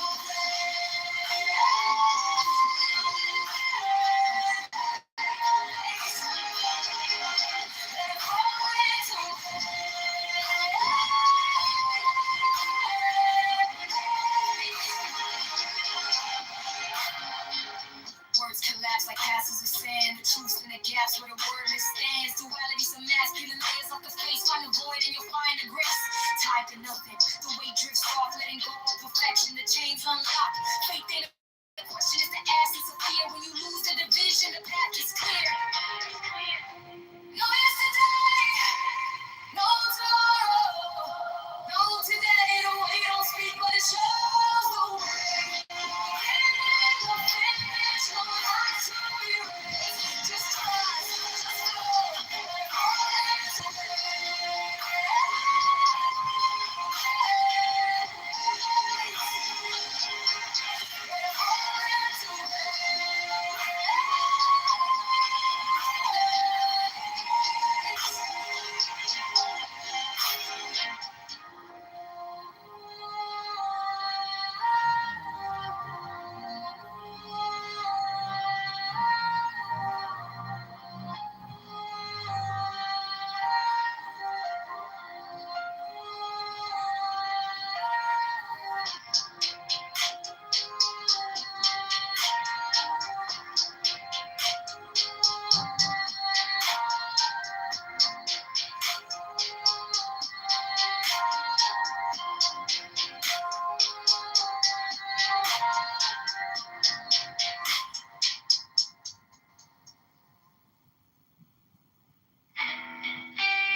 The way is perfect, like the space where nothing is lacking and nothing in excess.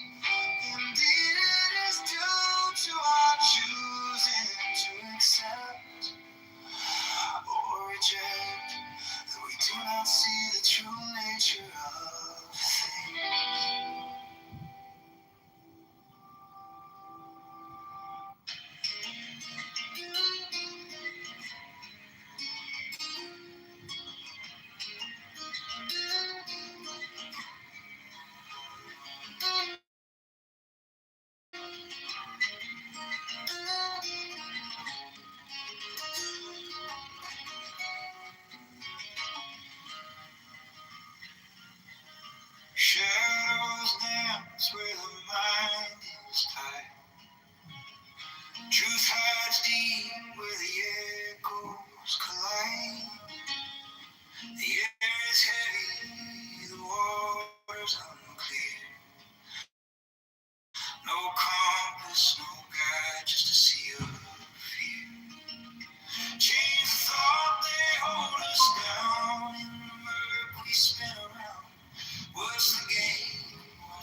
reach the ends, but they fold back in. The weight we carry, it bends the spine. Who's to say what's yours or mine? What's upon the wall? They protect all the lives. Chains of love, they hold us down. What's the gain? What's the cost in all this love?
On the neon skies where the star comes,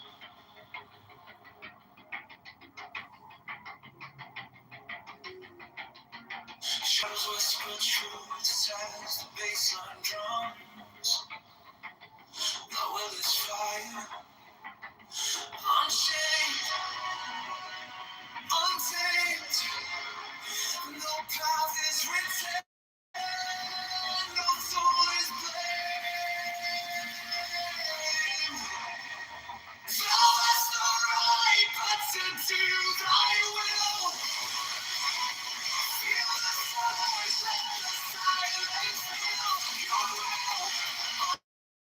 On place, life is saved.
Dreams and flowers hang in the sky. Reach to hold them, they float on by. Grasping shadows, it makes no sense. The weight of nothing feels so immense. Rest and unrest, they're just the same. A whispered echo without a name. No right, no wrong, no lines to cross. Let go of gain, let go of loss.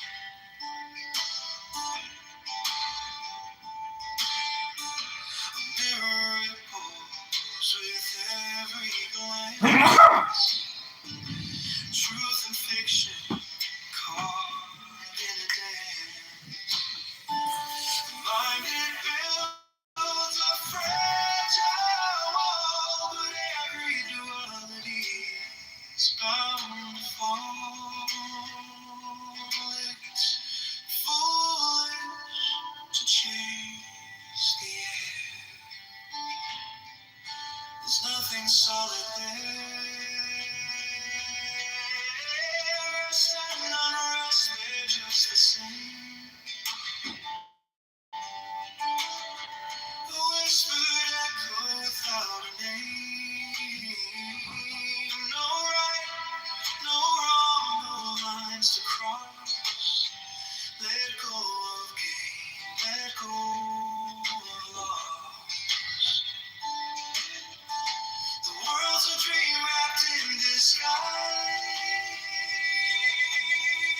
A fleeting moment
the right to kill, those who want his right, the slave shall serve.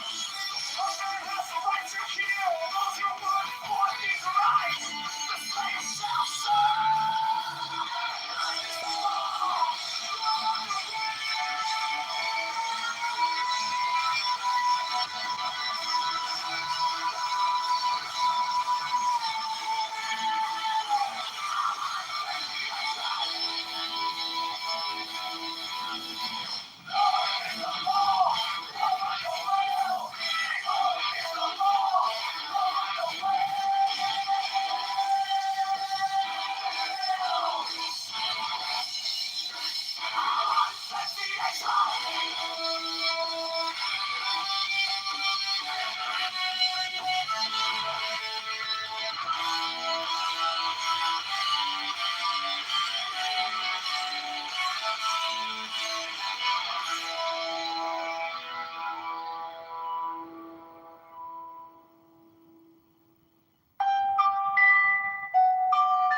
Mine is the head of the hawk, abracadabra, and ends. 6. I bear the rose and cross of life and light. Abracadabra, Giving the sign that each abracadabra remaining in the sign. The invocation concludes. Therefore I say unto thee, come thou forth and dwell in me, so that every spirit, whether of the firmament, or of the ether, or of the earth, or under the earth, on dry land or in the water, whirling air or of rushing fire, and every spell and scourge of God the Vast One, might be thee. Abracadabra, the adoration, impromptu. Close by banishing. I think this was omitted at W's order.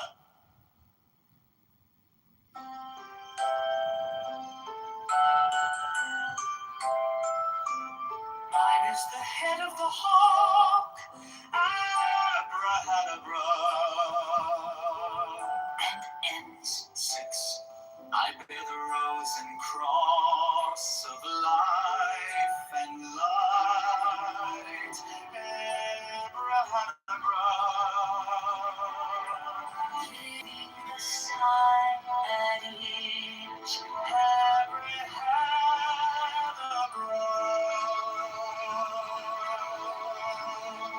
Remaining in the sign, the invocation concludes. Therefore I say unto thee, come thou forth and dwell in me, so that every spirit,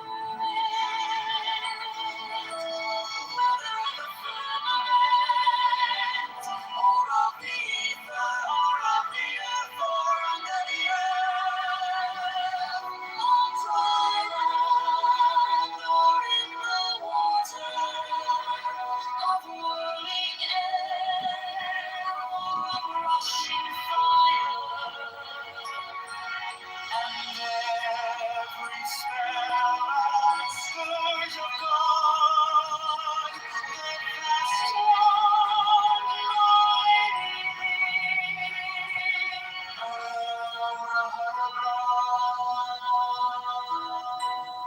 The adoration, impromptu, close by banishing. I think this was omitted at W's order.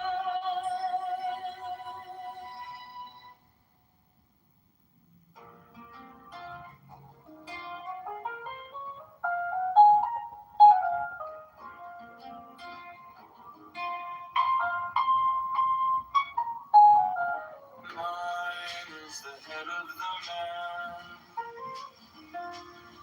and my inside is keen as the heart. by my head I invoke thee.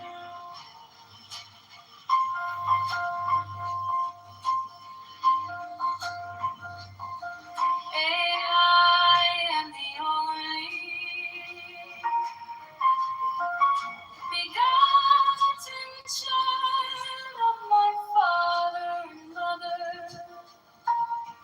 My father is dead.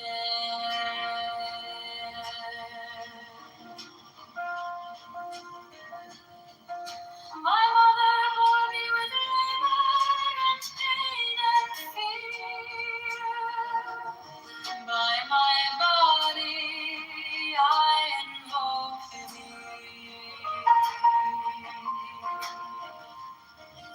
To bow to me shine the diamond of radiance white and pure. By the brightness I invoke thee.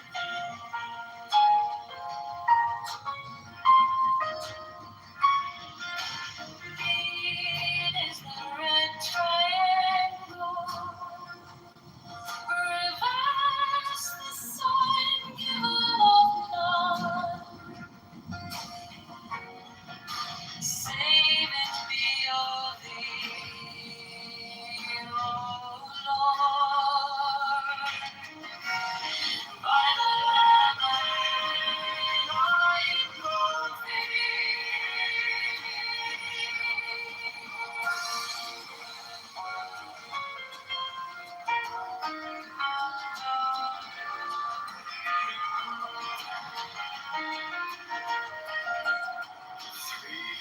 Mine is the garment of white, sown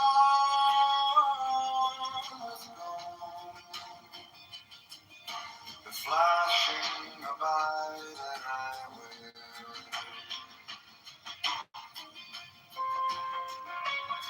By my robe I clothe thee. Sign is the sign of a magnificent typhoon. By the sign I invoke thee. I is the turban of white and gold, and mine the river of the intermediate. By my crown I invoke thee. My fingers travel on the beads of pearl. So will I after thee in thy car of glory. By my fingers I invoke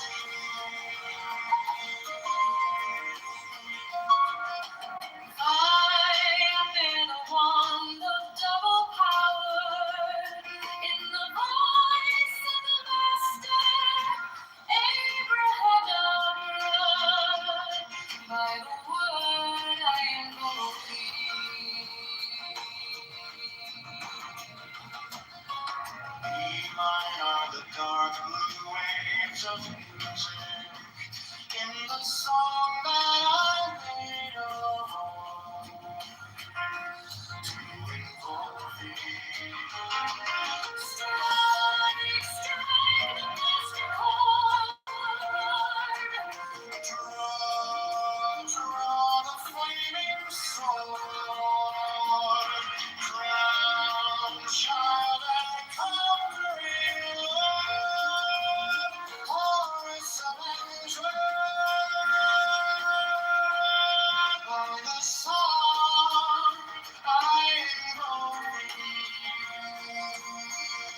secrecy of the order provides its members with an inviolable shroud of concealment.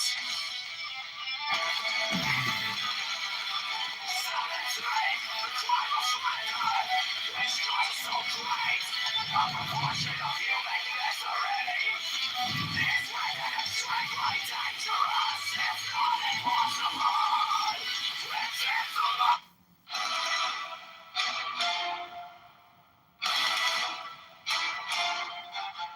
Women of the order who are about to become mothers receive all care, attention, and honor from all brethren. 68 special professed houses will be established for their convenience, should they wish to take advantage of them. 69 the order offers great social advantages to its members, bringing them as it does into constant association with men and women of high rank. 70 the order offers extraordinary opportunities to its members in their trades, businesses, or professions, aiding them by cooperation and securing their clients. Customers, elevators!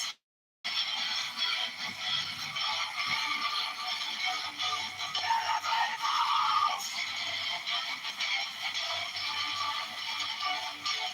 71 the order offers friendship to its members, bringing together men and women of similar character, taste, and aspiration.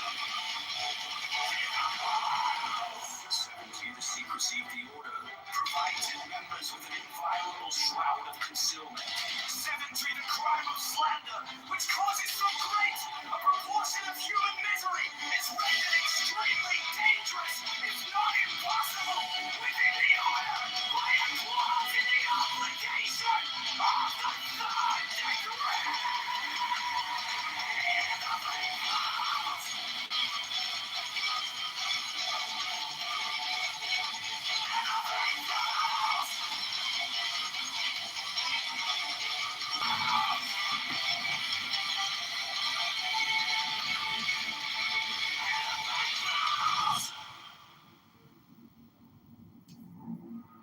Women of the order who are about to become mothers receive all care, attention, and honor from all brethren.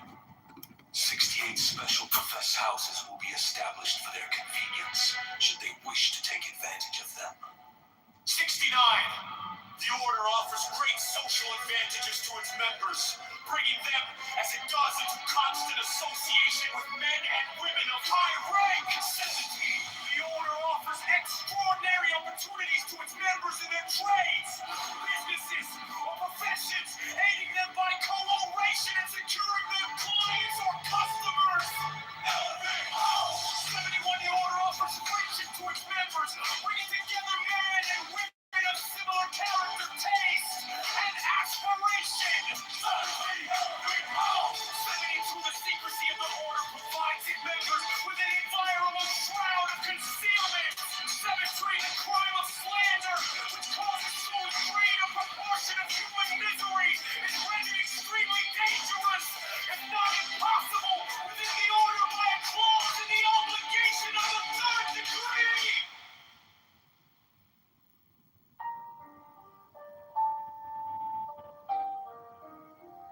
Members of the order may expect to find suitable marriage partners in the extremely select body to which they belong. Community of interest and hope being already established, it is natural to suppose that where mutual attraction also exists, a marriage will result in perfect happiness. There are special considerations in this matter which apply to the VI and cannot be discussed in this place. 6 above, brethren are entirely free of most legal burdens, since lawsuits are not permitted within the order, and since they may call upon the legal advisors of the order to defend them against their enemies in case of need. 8 house. 63. All brethren are entitled after death to the proper disposal of their remains according to the rights of the order and their grade in it. If the brother others so desire, the entire amount of the fee and subscriptions which he has paid during his life will be handed over by the order to his heirs and legatees. The order thus affords an absolute system of insurance in addition to its other benefits. Mint House. 65. The order teaches the only perfect and satisfactory system of philosophy, religion, and science, leading its members step by step to knowledge and power hardly even dreamed of by the profane. 66.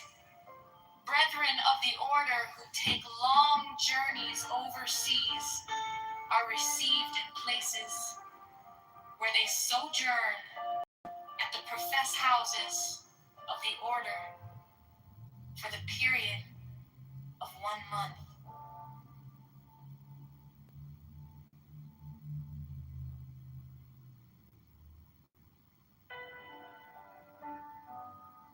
Members of the order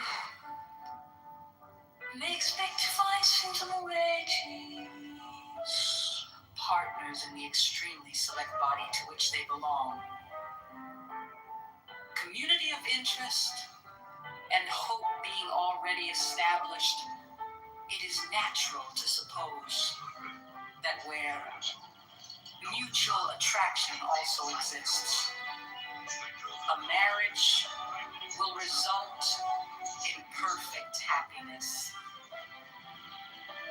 There are special considerations in this matter which apply to the VIR and cannot be discussed in this place. 6 feet above, brethren are entirely free of most legal burdens.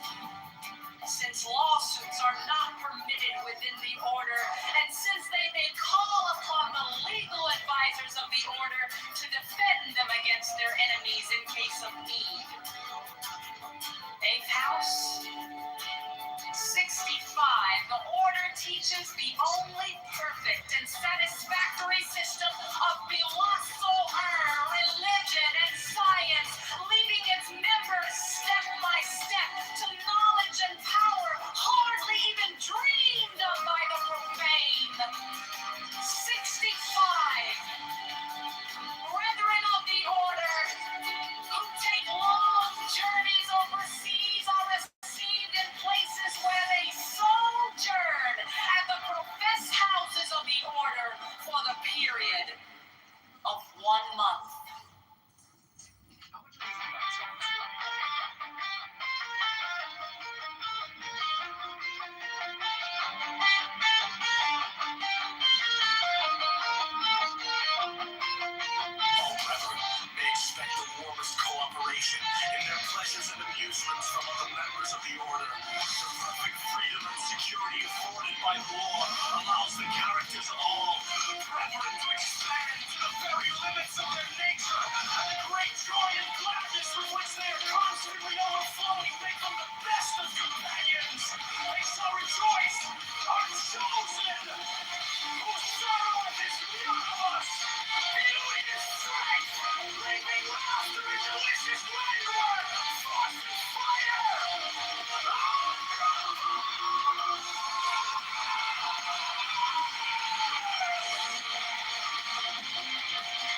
members of the order,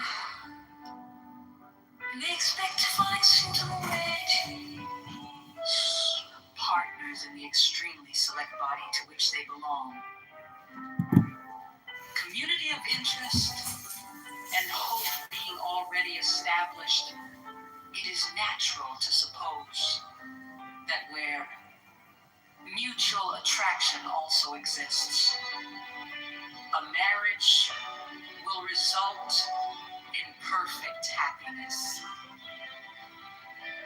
There are special considerations in this matter which apply to the VIMer and cannot be discussed in this place.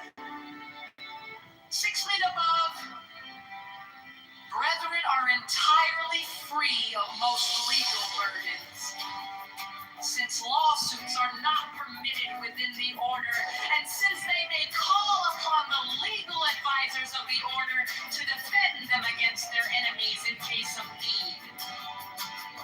8th house, 65. The order teaches the only perfect and satisfactory system of religion and science, leading its members step by step to knowledge and power hardly even dreamed of by the profane. 65. Brethren of the order, who take long journeys overseas are received in places where they sojourn at the professed houses of the order for the period of 1 month.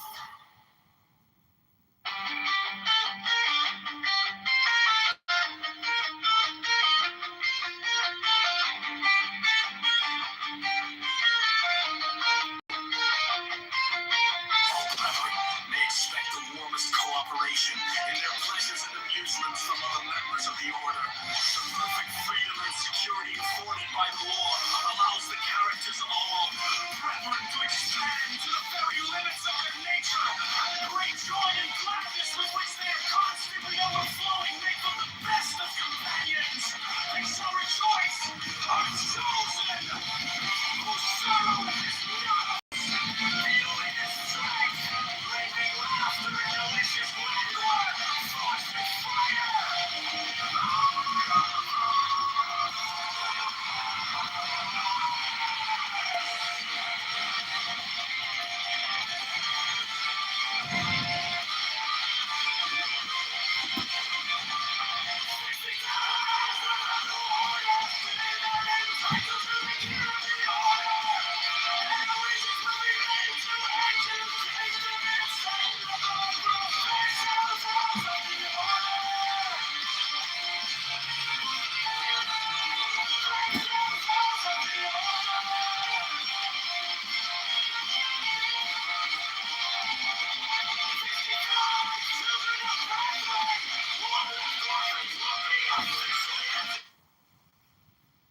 Paper with wisdom and intelligence embedded on the sheets.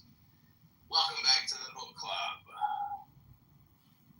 Okay, we just had a submission from Almighty Megatron Prime, the leader of the Catholic, Christian, Jewish, Muslim debate room that has been going on for many years now, plaguing Barth's mind day to day as he works, drilling and hammering nails at construction sites without a partner. Unfortunately, he doesn't get a partner because he's on Clubhouse all day. His manager is like, you know what? That guy's on Clubhouse all day. He doesn't deserve a partner. But here in the book club, he's got reading partners. That's right. We're reading books to each other because we care for one another. Instead of having pointless, useless conversations, we're sharing very valuable information. Okay, Carmen, do you have a book you'd like to read? Now's your second chance. Carmen?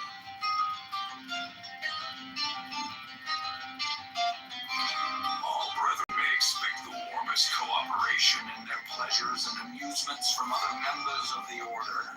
The perfect freedom and security afforded which they are constantly overflowing make them the best of companions.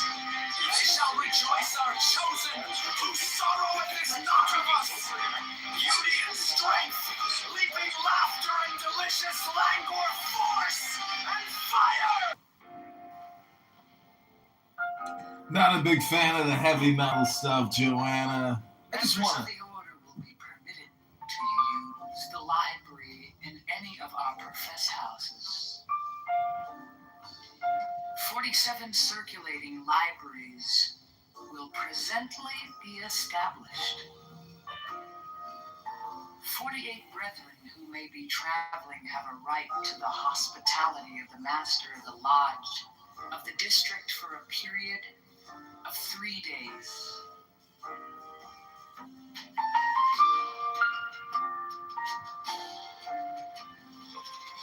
Fourth house.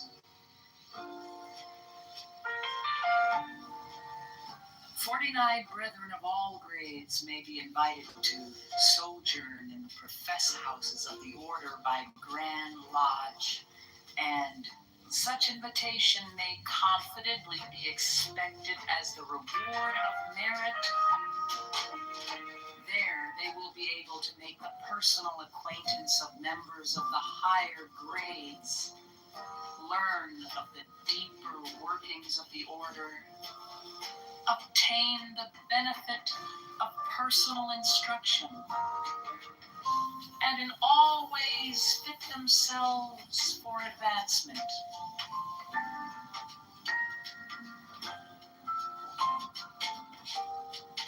Brethren of advanced years and known merit who desire to follow the religious life may be asked to reside permanently in such houses.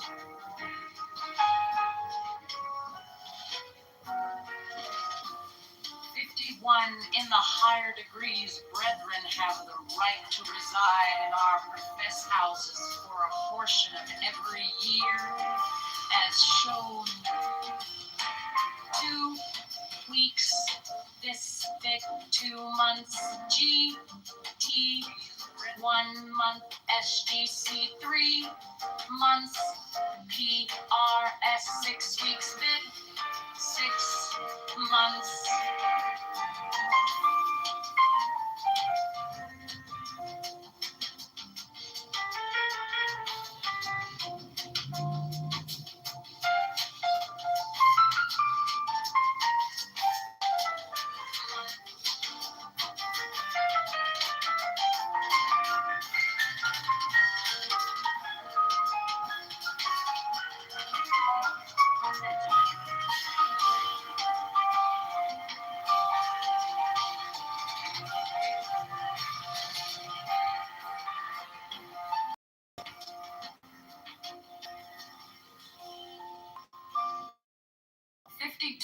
Members of the IX, who are ipso facto a profess house.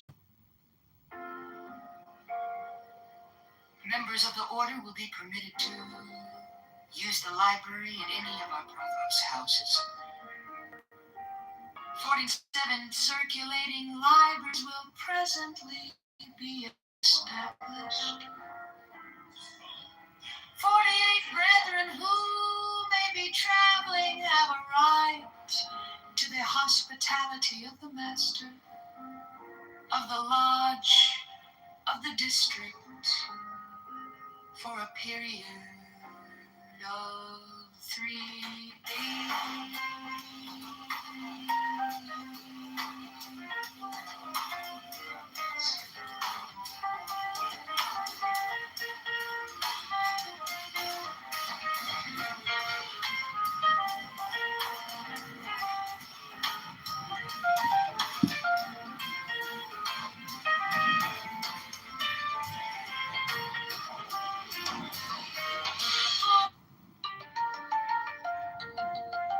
Every brother is expected to do all in his power to induce his personal friends to accept the law.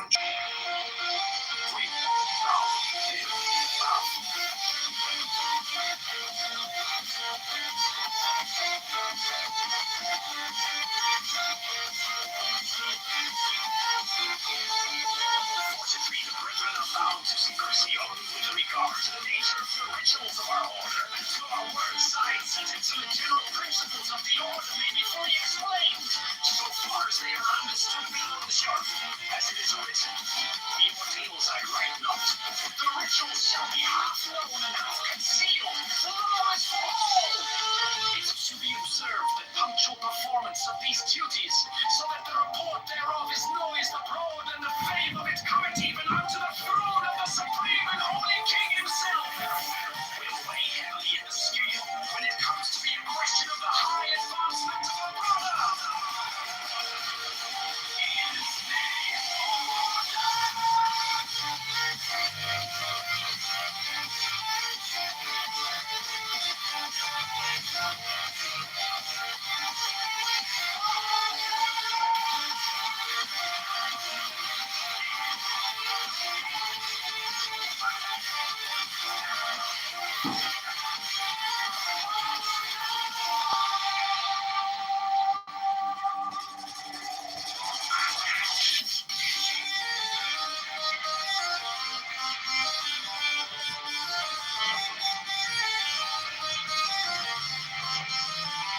The first and greatest of all privileges of a brother is to be a brother, to have accepted God, to have become free and independent, to have destroyed all fear, whether of custom, or of faith, or of other men, or of death itself.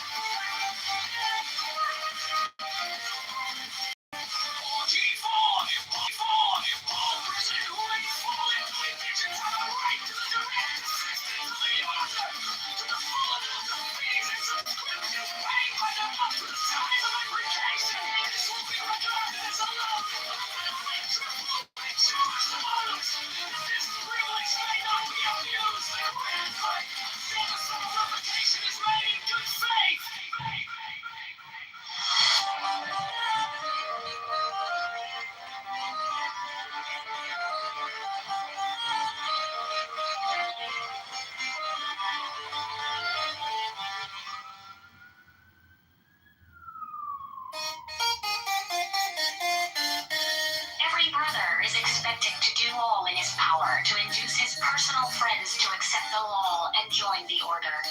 He should therefore endeavor to make new friends outside the order for the purpose of widening its scheme.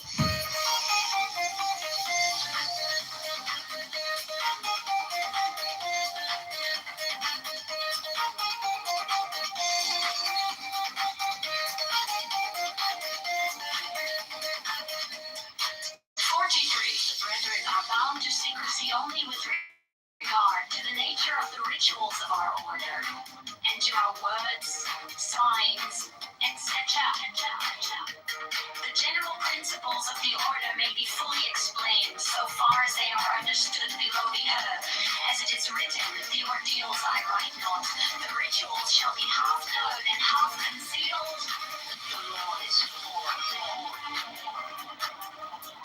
It is to be observed that punctual performance of these duties, so that the report thereof is noised abroad, and the fame of it cometh even unto the throne of the supreme and holy King himself, will weigh heavily in the scale when it comes to be a question of the high advancement of a brother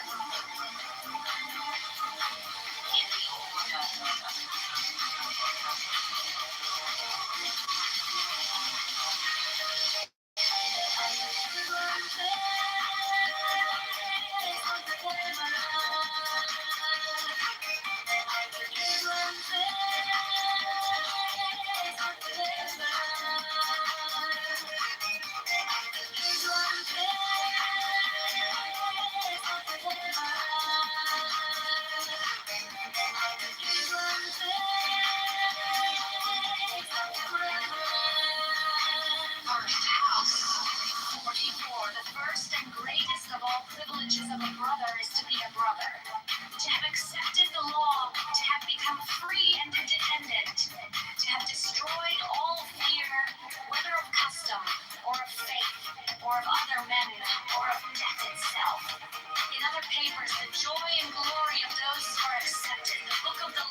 brother is expected to spend a great part of his spare time in the study of the principles of the law and of the order, and in searching out the key to its great and manifold mysteries. 36, he should also do all in his power to spread the law, especially taking long journeys, when possible, to remote places, there to sow the seed of the law. 10 jobs.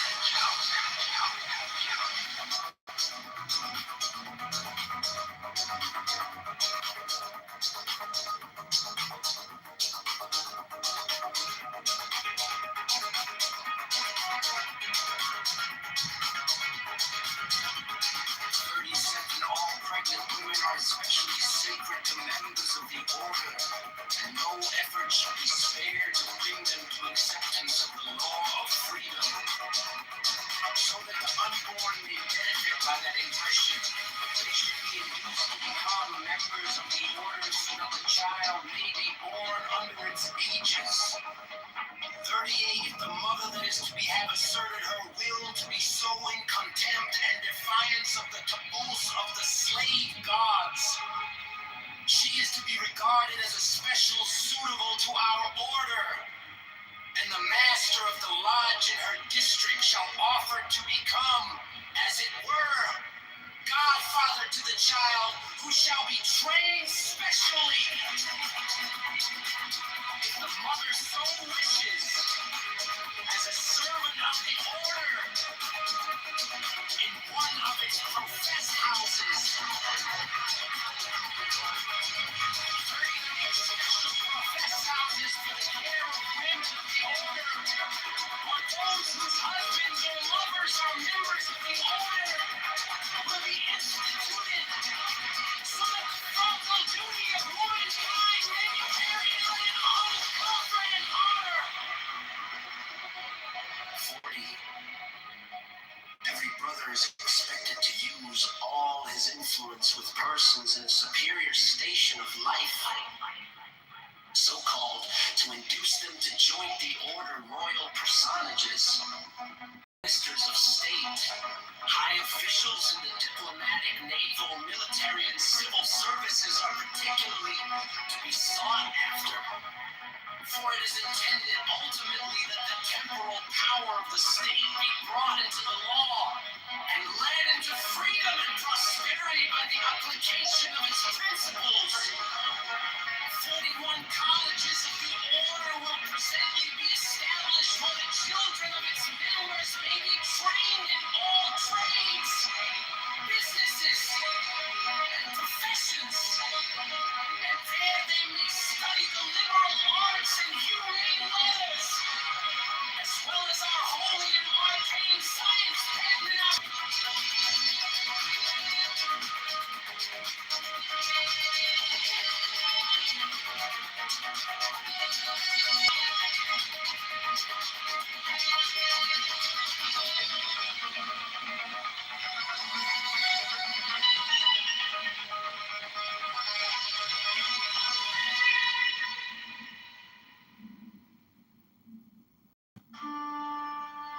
Every brother is expected to spend a great part of his spare time in the study of the principles of the law and the order, and in searching out the key to its great and manifold mysteries.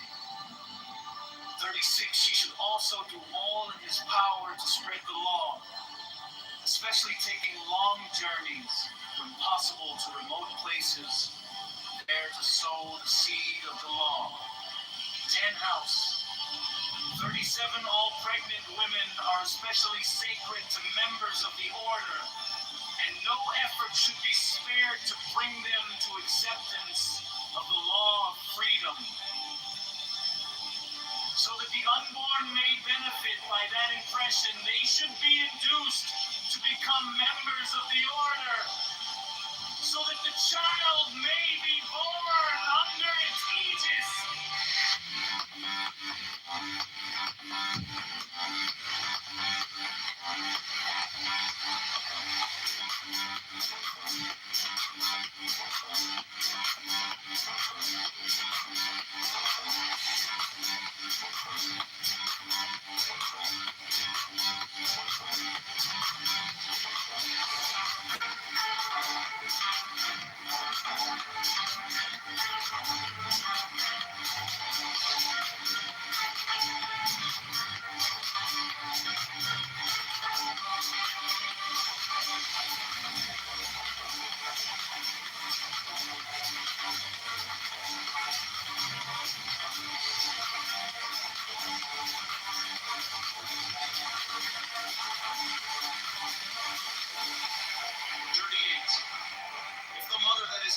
asserted her will to be so in contempt and defiance of the tablets of the slave gods. She is to be regarded as a specially senator to our order, and the master of the lodge in her district shall offer to become, as it were, godfather to the child, who shall be chosen specially, if the mother so wishes, as a servant of the order in one of its professed houses.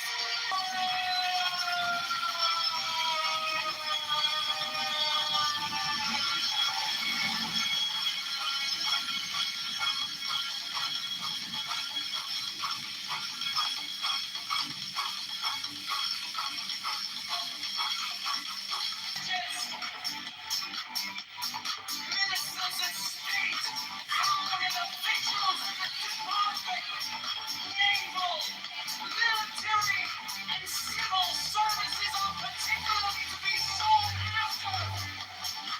For it is intended ultimately that the temporal power of the state be brought into the law and led into freedom and prosperity by the application of its principles.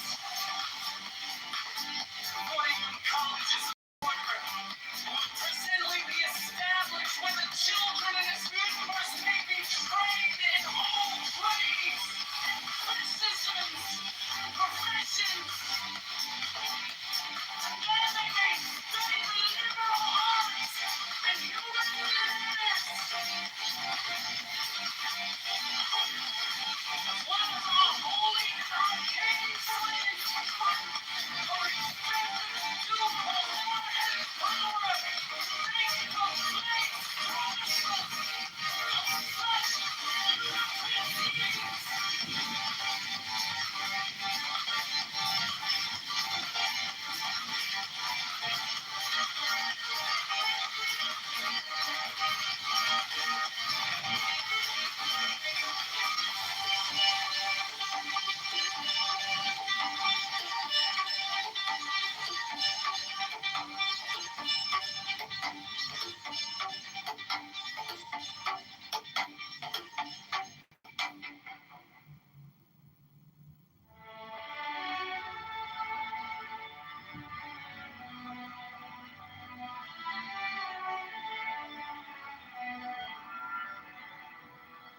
The accused, Brother Will, however, be defended by the order to the utmost of its power on his affirming his innocence upon the volume of the sacred law. In the ordeal appointed ad hoc by the Grand Tribunal itself, 32 public enemies of the country of any brother shall be treated as such while in the field, and slain or captured as the officer of the brother may command. But within the precincts of the lodge, all such divisions are to be forgotten absolutely. And as children of one Father, the enemies of the hour before and the hour after are to dwell in peace, amity, and fraternity. Athos 33. Every brother is expected to bear witness in his last will and testament to the great benefit that he hath received from the order by bestowing upon it part or the whole of his goods. Occasion of melancholy. With a rejoicing, the brethren of his lodge shall gather together and make a banquet with music and dancing and all manner of gladness. It is of the greatest importance that this shall be done, for thereby the fear of death, which is deep-seated as instinct in us, will gradually be rooted out. It is a legacy from the dead Eon of Osiris, and it is our duty to kill it in ourselves, that our children and our children's children may be born free from the curse.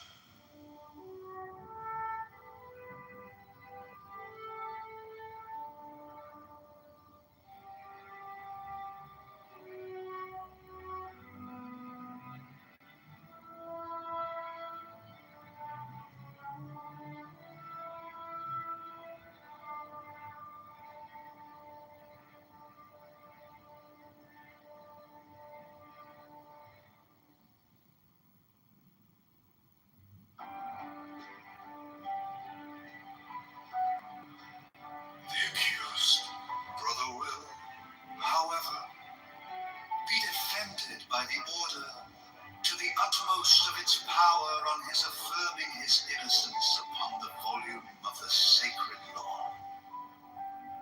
In the ordeal appointed ad hoc by the Grand Tribunal itself, 32 public enemies of the country of any brother shall be treated as such, while in the field and slain or captured, as the officer of the brother may command. But within the precincts of the lodge, all such divisions are to be forgotten absolutely. And as children of one Father, the enemies of the hour before and the hour after are to dwell in peace, amity, and fraternity. 8th House, 33.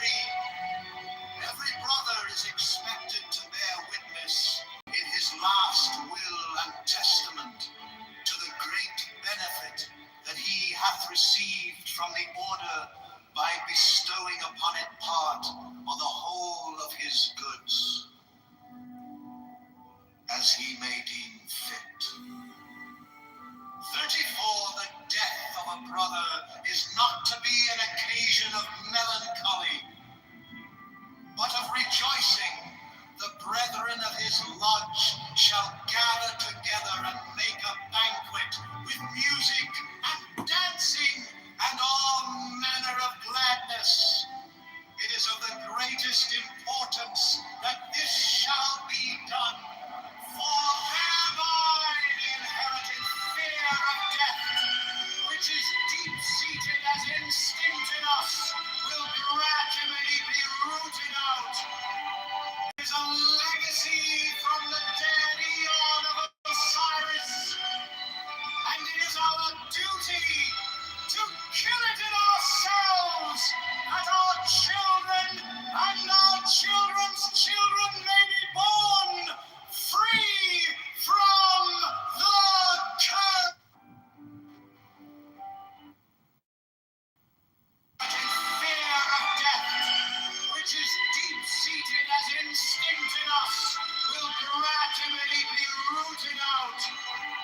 It's a legacy from the dead eon of Osiris, and it is our duty to kill it in ourselves, that our children and our children's children may be born free from the curse.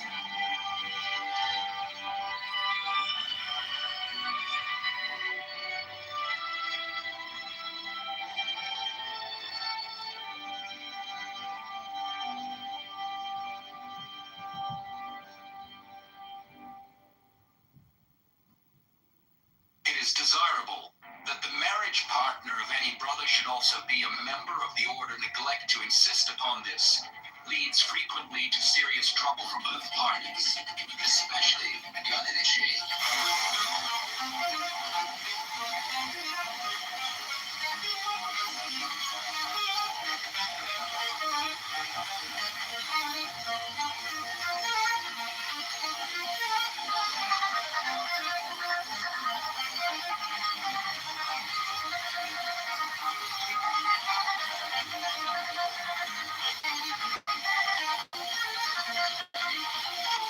Between members of the order are absolutely forbidden, on pain of immediate expulsion and loss of all privileges.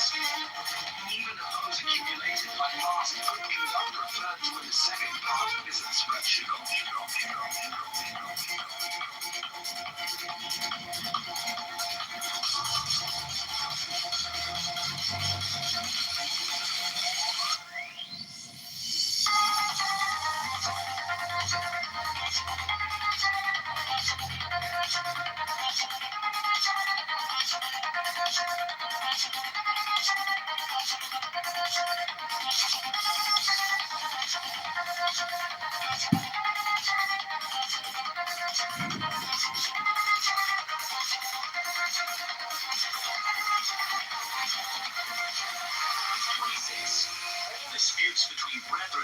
referred firstly to the master or masters of their lodge or lodges in conference.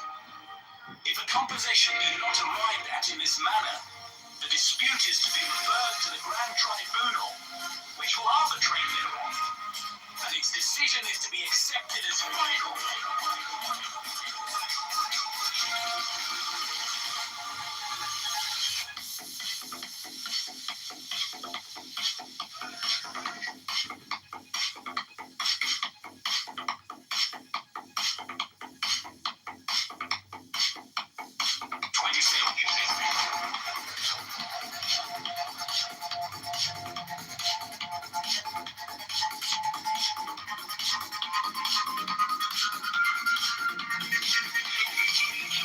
Refusal to apply for or accept such decision shall entail expulsion from the order, and the other party is then at liberty to seek his redress in the courts of profane justice. 28 members of the order are to regard those without its pale as possessing rights of any kind, since they have not accepted the law, and are therefore, as it were, troglodytes, survivals of a past civilization, and to be treated accordingly. Kindness should be shown towards them, as towards any other animal, and every effort should be made to bring them into freedom.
Should also be a member of the order. Neglect to insist upon this leads frequently to serious trouble for both parties, especially the uninitiated.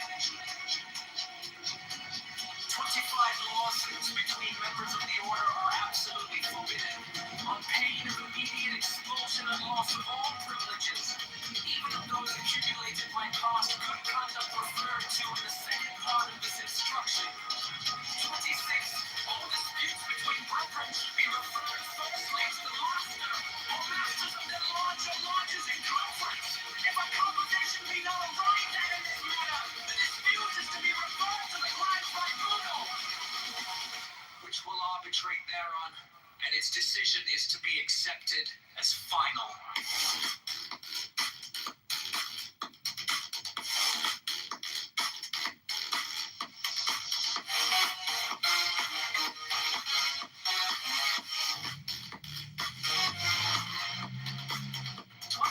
Refusal to apply for or accept such a decision shall entail expulsion from the order, and the other party is then at liberty to seek his redress in the courts of profane justice.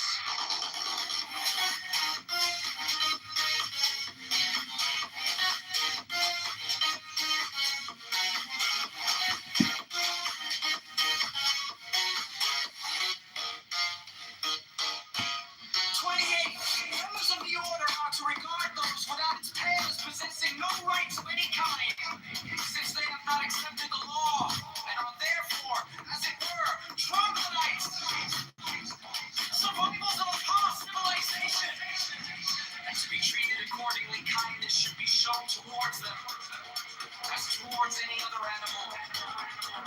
And every effort should be made to bring them into freedom. 29. Any injury done by any person without the order to any person within it may be brought before the Grand Tribunal, which will, if deemed right and fit, use all its power to redress or to avenge it.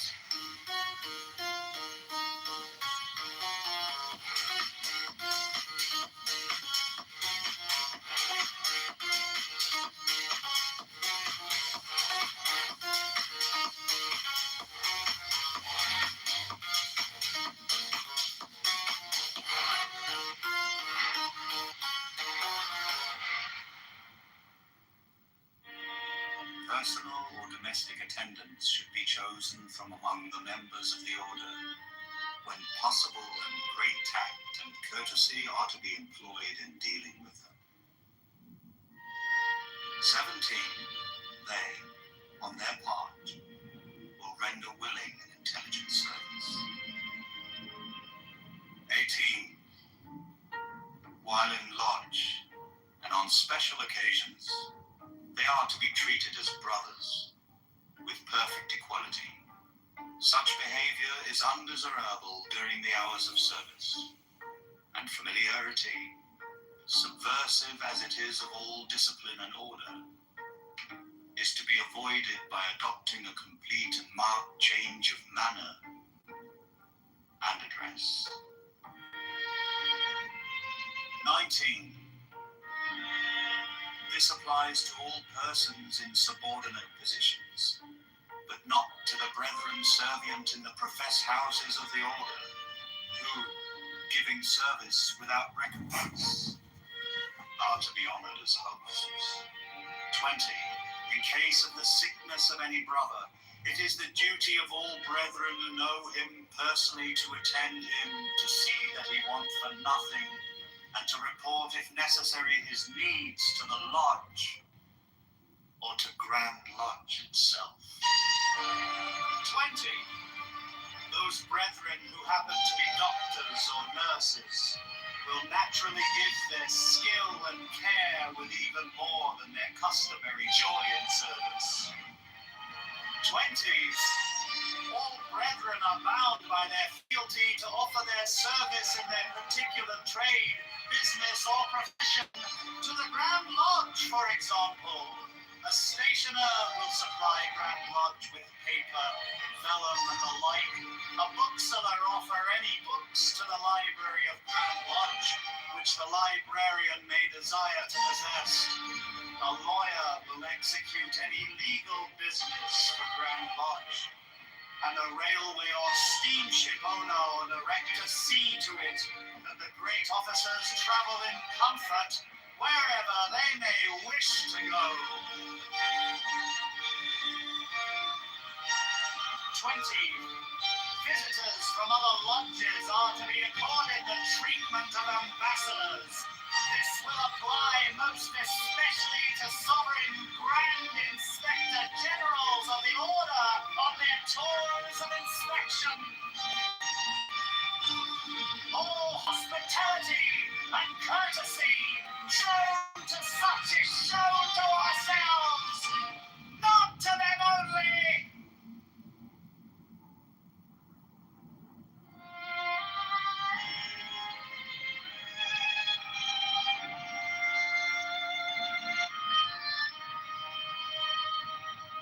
Personal or domestic attendants should be chosen from among the members of the order. When possible, and great tact and courtesy are to be employed in dealing with them. 17. They, on their part, will render willing and intelligent service. 18. While in lodge and on special occasions, they are to be treated as brothers with perfect equality.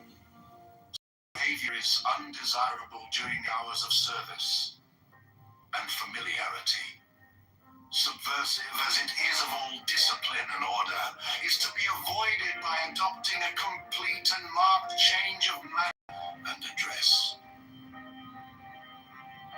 19. This applies to all persons in subordinate positions, but not to the brethren servient in the professed houses of 20. In case of the sickness of any brother, it is the duty of all brethren who know him, or to Grand Lodge itself.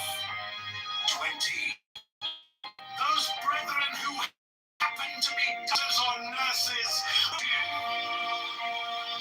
All brethren are bound by their fealty to offer their service in their particular trade, business, or profession to the Grand Lodge.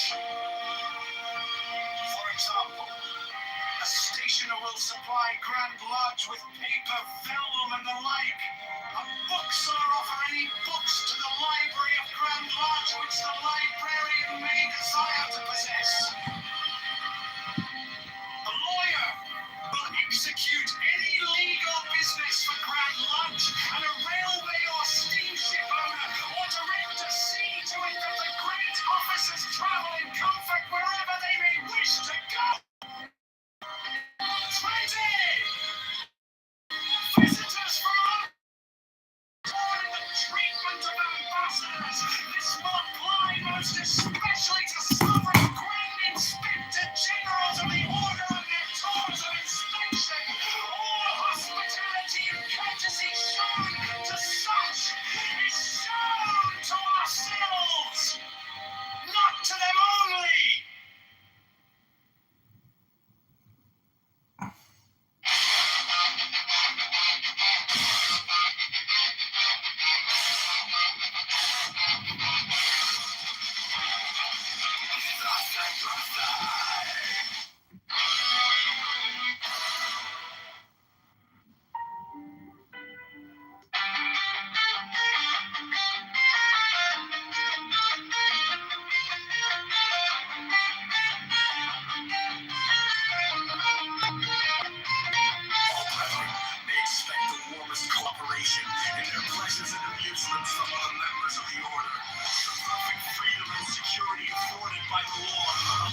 guarded by the law allows the characters of all brethren to expand to the very limits of their nature, and the great joy and gladness with which they are constantly overflowing make them the best of companions.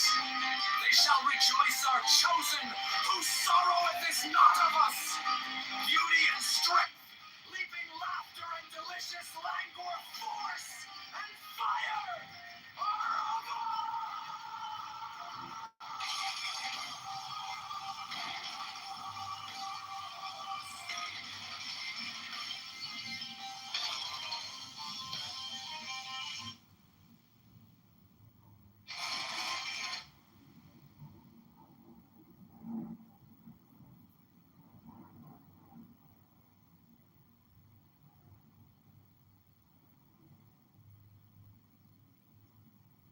It is desirable that the marriage partner of any brother should also be a member of the order. Neglect to insist upon this.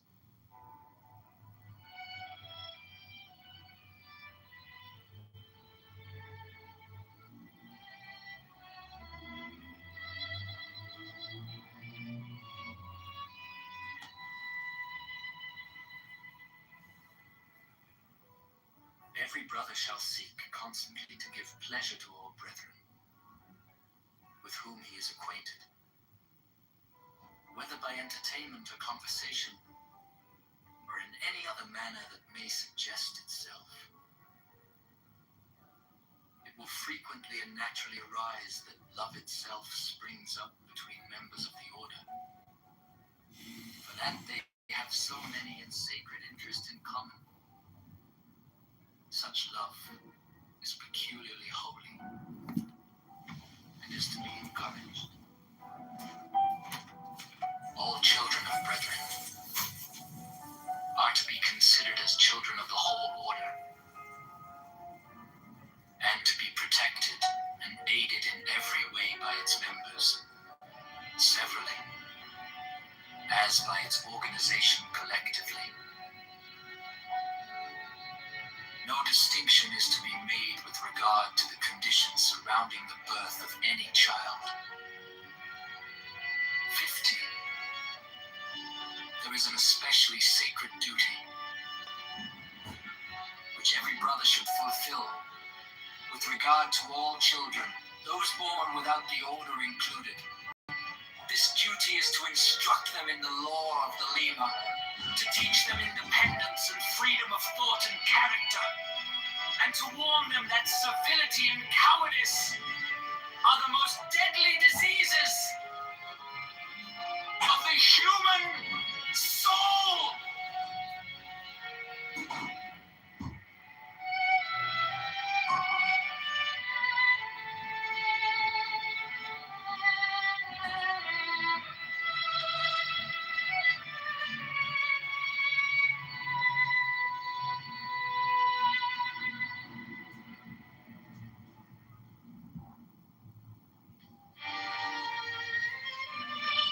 It will frequently and naturally arise that love itself springs up between members of the order, for that they have so many. There is an especially sacred duty which every brother should fulfill with regard to all children, those born without the order included. This duty is to instruct them in the law of the Lima. Cowardice are the most deadly diseases of the human soul.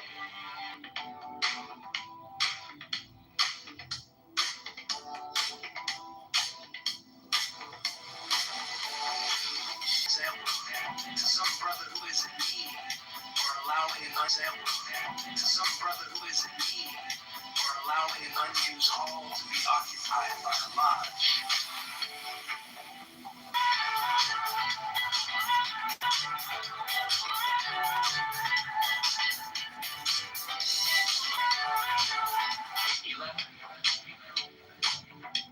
Yet in view of the great objects of the order, endowment,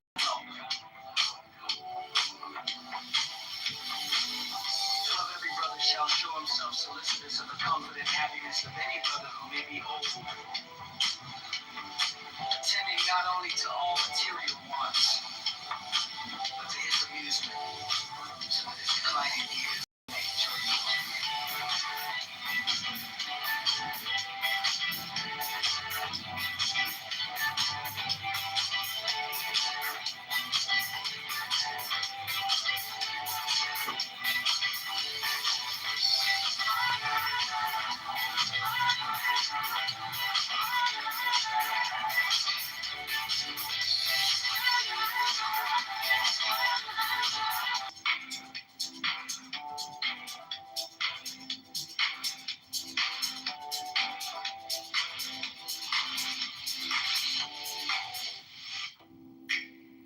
every brother who may possess mines, land, or houses more than he can himself constantly occupy should donate part of such mines or land, or one or more of such houses to the order. But the order will use such property as may happen to lie idle for the moment in such ways as it may seem good. Lending it up.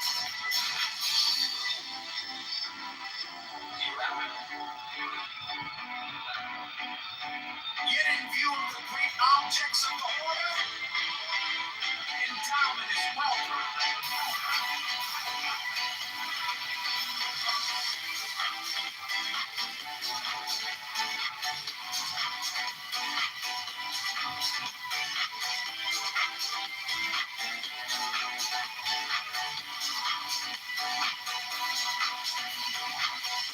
12, every brother shall show himself solicitous of the happiness of any brother who may be old, attending not only to all material wants, but to his amusement, so that his declining years may be made joyful.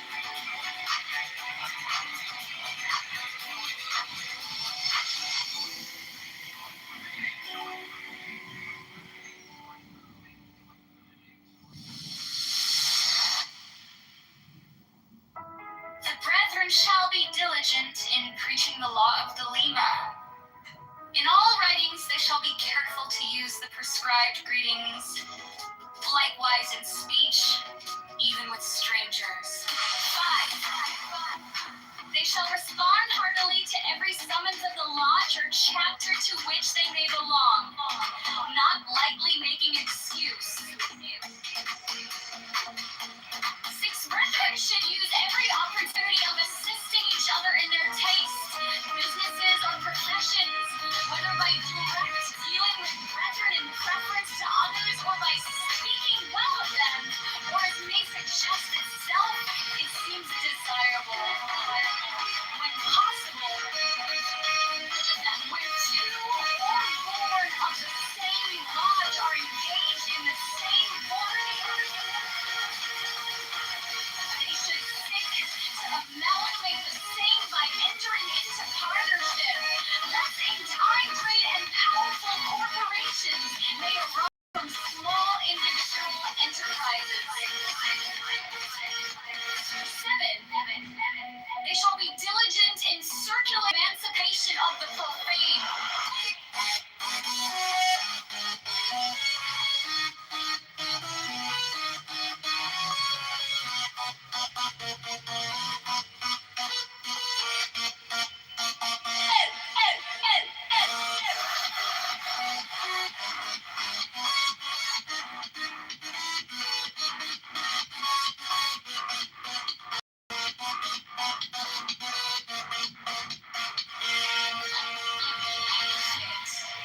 They may offer suitable books and pictures to the libraries of the profess houses of the order.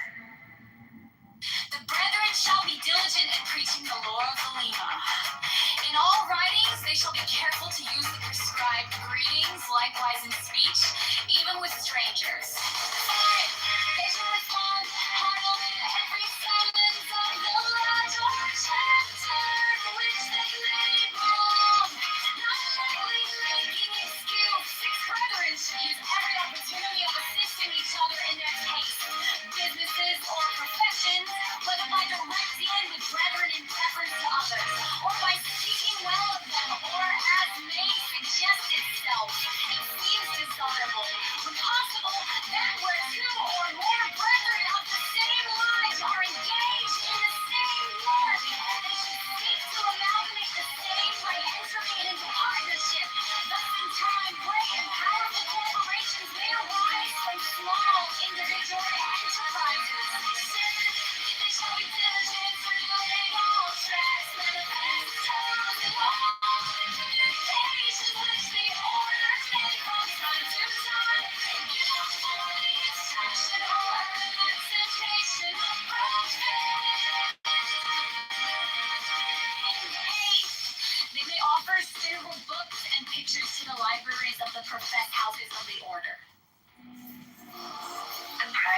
purse of every brother should always be at the disposal of any brother who may be in need.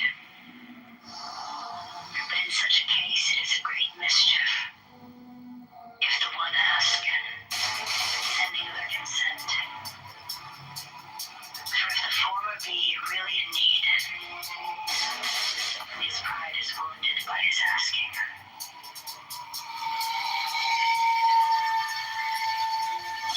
And cannot the doors open to beggars and impostors and all manner of other rags and rogues such as are no true brethren? A brother who is possessed of this world's prince.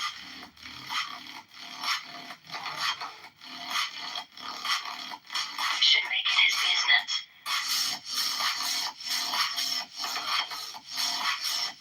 to watch the necessity of all those brethren with whom he may be personally acquainted, anticipating their wants in so wise and kindly and delicate a manner that it shall appear as if it were the payment of a debt.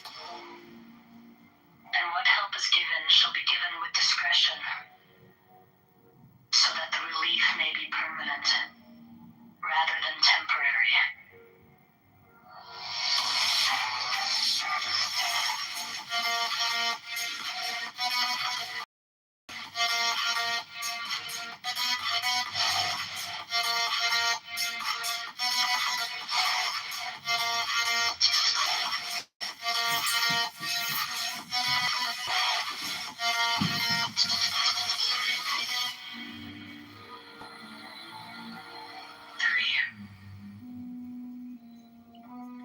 All brethren shall be exceedingly punctual in the payment of lodge dues. This is to take precedence of all other calls upon the purse.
Always be at the disposal of any brother who may be in need. But in such a case, it is a great mischief if the one ask and the other consent. For if the former be really in need, his pride is wounded by his asking. And if not, the door is open to beggars and impostors and all manner of errant knaves and rogues, such as are no true brethren. But the brother who is possessed of this world's goods should make it his business to watch the necessity of all those brethren with whom he may be personally acquainted, anticipating their wants in so wise and kindly and delicate a manner that it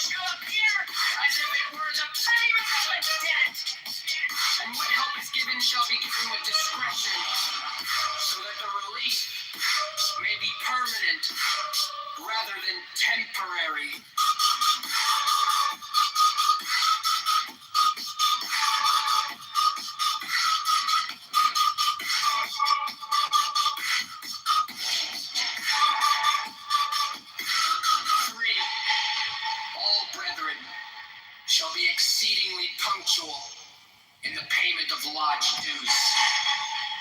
This is to take precedence of all other calls upon the purse.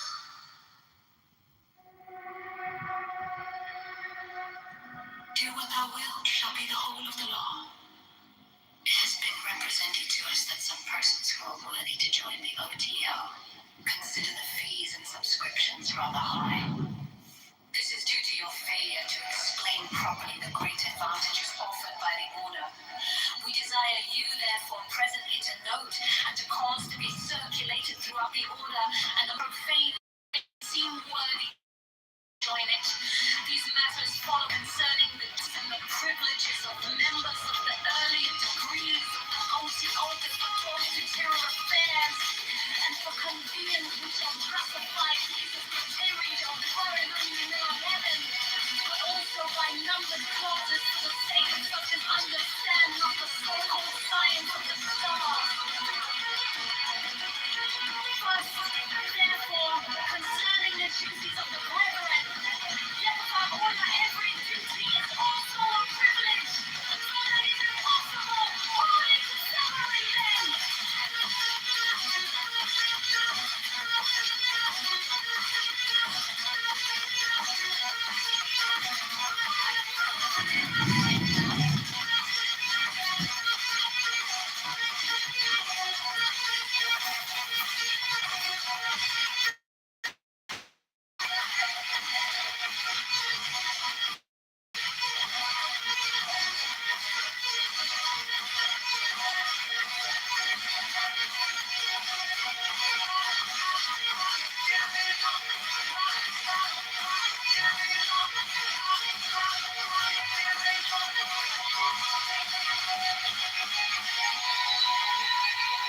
First house.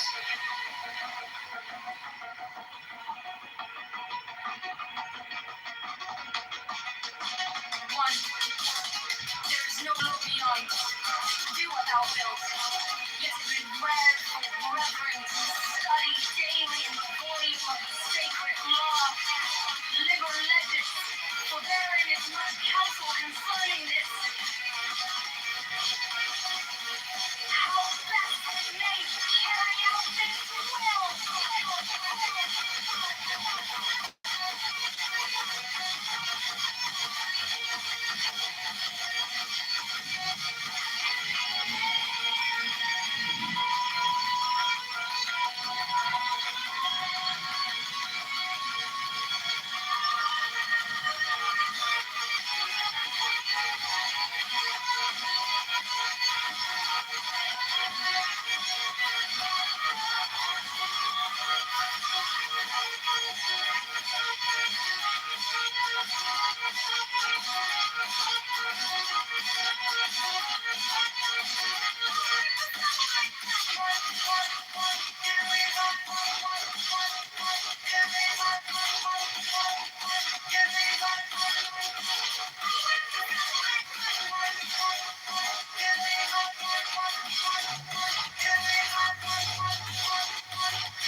Do what thou wilt shall be the whole of the law.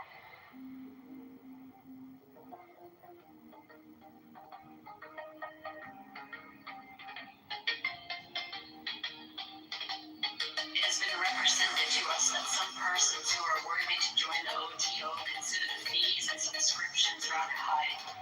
This is due to your failure to explain properly the great advantages offered by the order. We desire therefore presently to note and to cause to be circulated throughout the order, and among those of the profane who may seem worthy to join it, and the privileges of members of the earlier degrees of the OTO as regards material affairs. And for convenience we shall classify these as pertaining to the 12th house of heaven, but also by numbered clauses for the sake of such to understand not the so-called science of the stars. Last week, the Earth program started to break the record. Yet that order every duty is also a privilege, so that it is impossible wholly to separate them.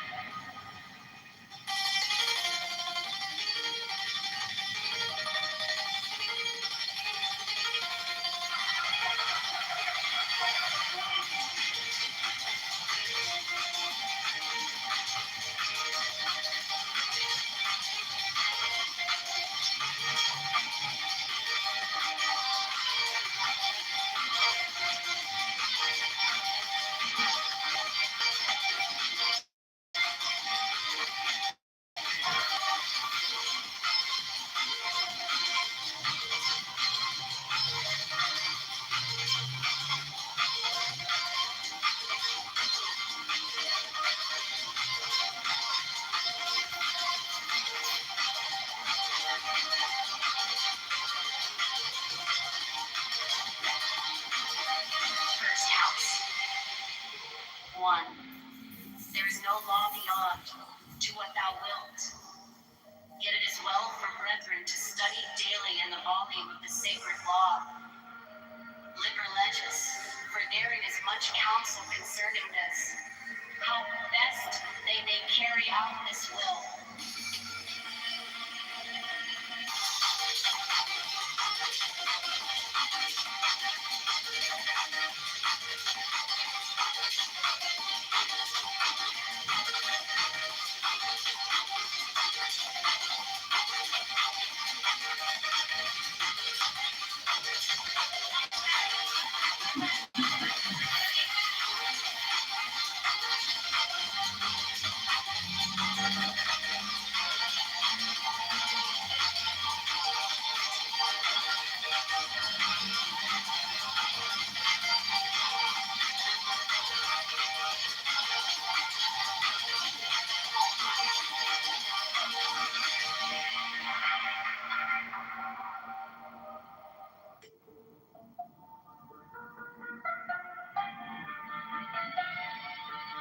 The wizard showed me a large green god with many arms, sitting in a doorway. The name on doorway in strange letters was Gate of a Pillar. I entered this doorway. Inside was an oasis. A well with many Arabs about the name of the place was Osika in Marrakesh. A tall Moor, Athanan, talked to me he was showing. They all. His favorite animal was one I could not name. Or is this his grave? What is my true love? Unhappily. 666. A Moor's hand with a ring. Many stones of different colors arranged like flowers in the form of a cross of equal arms. Will prosper in work and be very happy. How would this come about?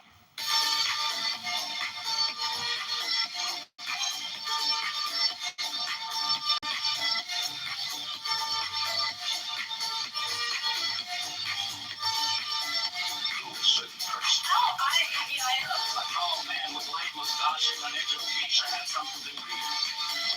When do we get definite action on the material plane? Before next semester. Does someone have to take action or sit tight? Both. Is certain one must use his brains to plan things. Tell me if BC Annie Bazette will live long in her present body? Yes. Is a political campaign among existing occult societies with a view to unification under 666 a good plan? Yes. Should he approach X? My White Lotus appears? Yes. Should he approach another person? No. Should he approach? Yes. Is there anyone else to approach? Some woman. Alma. Light thought. She was stout, large breasts 40, married, no children, dark chestnut hair, pretty skin, Fairly good looking, possibly a singer or musician, smiling rich, honorably well-educated American. Her name was Elsie Gray Park. Could this be a shot at EGP for Agent God? Wizard says Woodstock adds to 84. How should he act to find LCG? No answer. Wizard now looks like an enormous god. Sphinx head, stalwart, bearded Assyrian god type adamant. This is God name. Abdomen 463. The middle pillar in Alman-Radi, servant of the dragon, or a Mithras of Babel's mind ring of Thoth. He is sceptered with a kind of battle axe and a knob carrying the your hand. He stood against a great dark mountain behind which the sun was rising. The light and effect was one of the most beautiful pictures I ever saw. Where is LCG? Pete, in an hotel, a private house on 5th Avenue. 666 lives a friend of hers. Is she a friend of AD? Yes. When may he expect from him that the verb just acts right? First put it on September. What year? 1918. This was doubtful. What nationality is the man referred to in that verse? Austrian. Where does he live now? By a well of concrete and trees around it in USA. What business is he in? Inflation.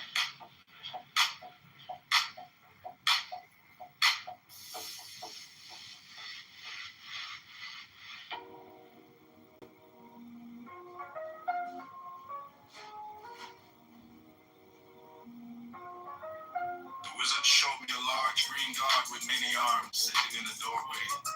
Name on doorway in strange letters was Gate of Abdullah. I entered this doorway. Inside was an oasis. A well with many Arabs about the name of the place was Osaka in Marrakesh. A tall Moor, Athanan, talked to me. He was shy as what? And his favorite animal was one I could not name. It came out of some water where it had been drinking, was gray zebra like unicorn. Found him, said his name added to 74. Or is this his grave?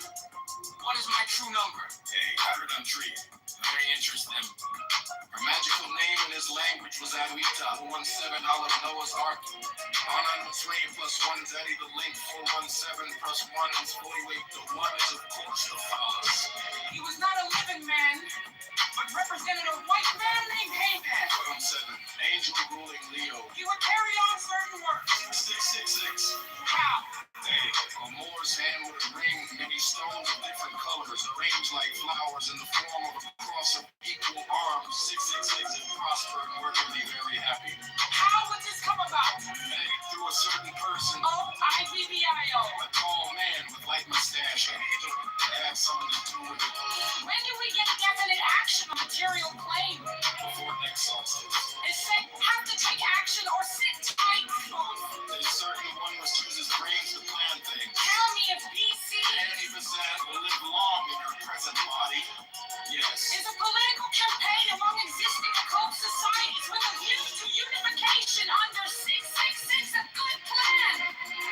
Yes. Should T approach X? My law disappears. Yes. Should T approach another person? No. Should he approach X? Is there anyone else to approach? Someone Alma mine. She was stout, large breasts, 40, married, no children, dark chestnut hair, pretty skin, fairly good looking, possibly a singer or musician. Smiling, rich, moderately well-educated American. Her name was Elsie Gray Park. Could this be a shot at EGP for Air Japan? Wizard says Woodstock adds to 84. How should he act to find LCG? No answer. Wizard nod looks like an enormous god. Sphinx hat, stalwart, bearded Assyrian god type abdomen is his god name. Optima is 463. The middle pillar and Alman-Radi, equal servant of the dragon or a Mithras, serve the tables, i.e. of thought. He is together with a kind of battle axe and a knob carrying in the other hand. He stood against a great dark mountain behind which the sun was rising. The light and effect was one of the most beautiful pictures I ever saw. Where's LCG?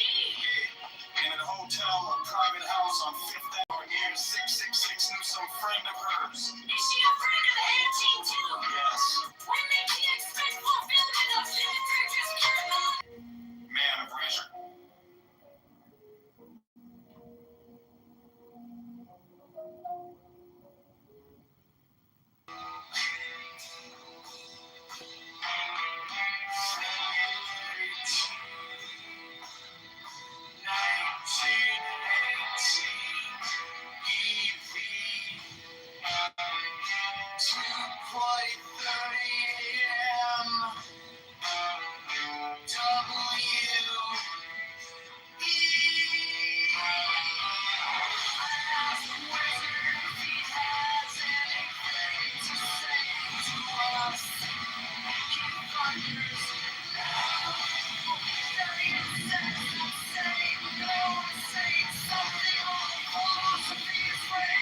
most important of all scales is that with the index 6, these are the number being 7 to 9.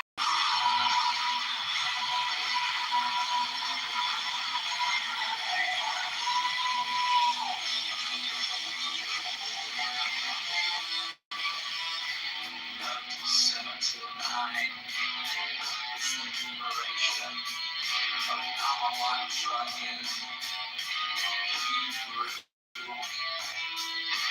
This is natural vanity.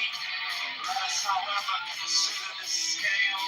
It consists of 0, 1, 64, 7, 2, 9, 4, all 9, 6, 1, 5, 6, 3, 6, 4, 6, 6, 5, 6. Oh, which I said these numbers of perfection don't use in the whole combination. And do you need no power itself? Much about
Saturn in the furrow, black bread in my hand, a bell for the burial, dust in the land.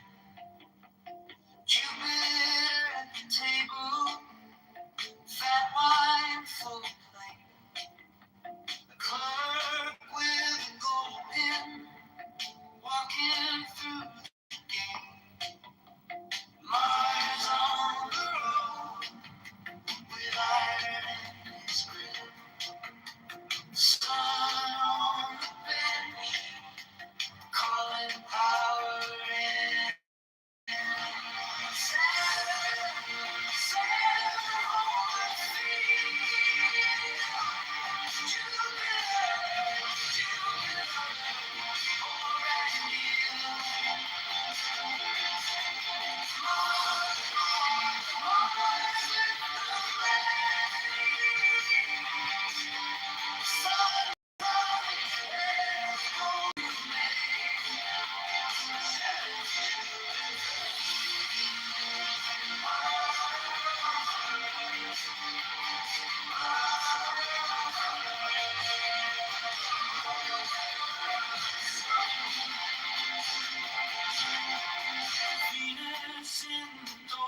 I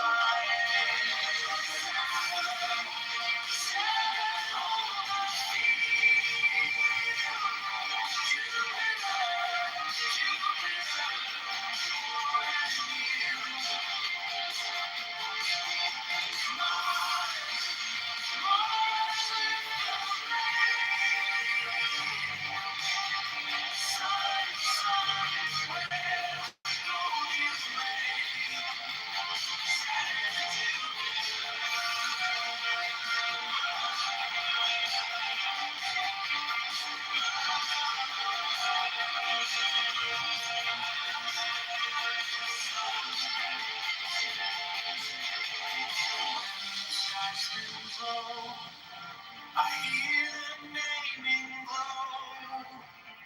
Each one takes its turn and teaches what I know.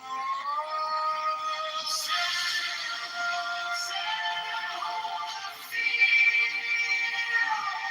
Jupiter, pour and yield.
Satin in the furrow, black bread in my hand, a bell for the burial, dust in the land.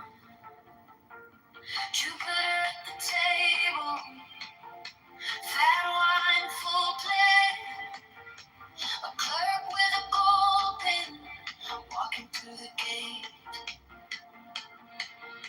Mars on the road with iron in his grin, sun on the bench, calling power in. Saturn, hold the field to measure. Pour and yield Mars and Mars. Lift the black sun, where the golden rays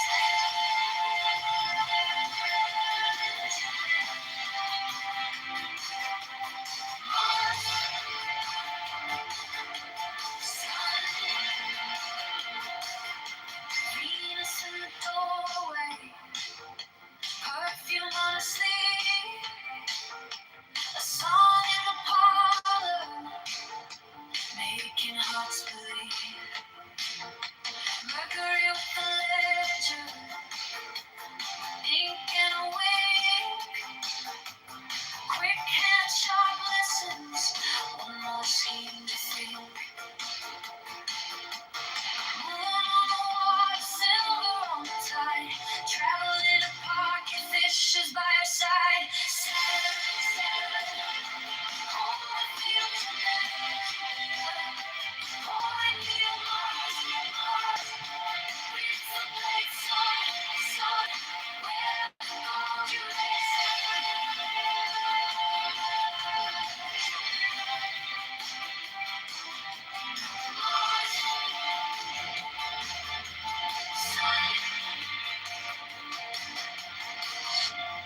When the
my table, cold spoon folded hands,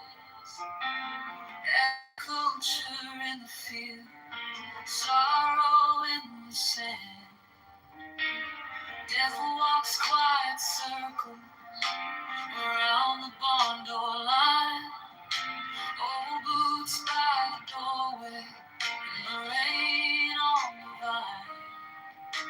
Then Jupiter comes laughing, with a cup in every hand. Good fortune in the doorway, feasting in the land. Church bells on the hillside, I can hear them call, and the room turns golden. You lift me after all.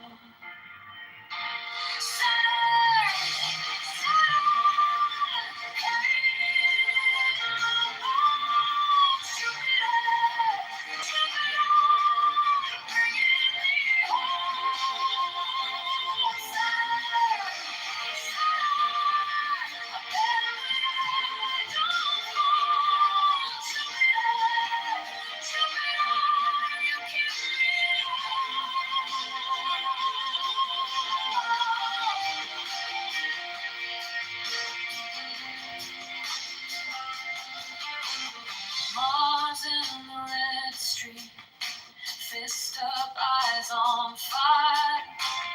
War with a clean edge, victory and desire. Sun in the high seat, power on a crown. Magistrate in the morning, with the whole town bowed down. Venus at the window, soft hands silk tune. Love in the slow dance, pleasure in the room. Music on the tongue, and laughter in the air.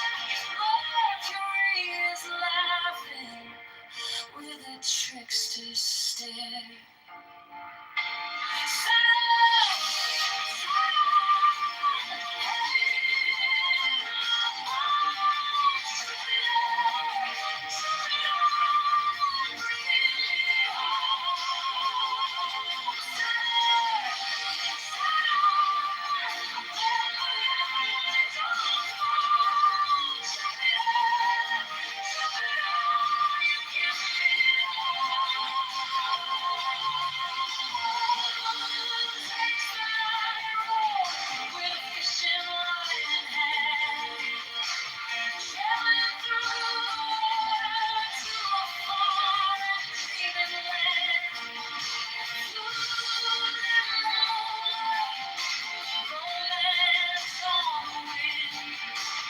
Science learning every turn the wheel again.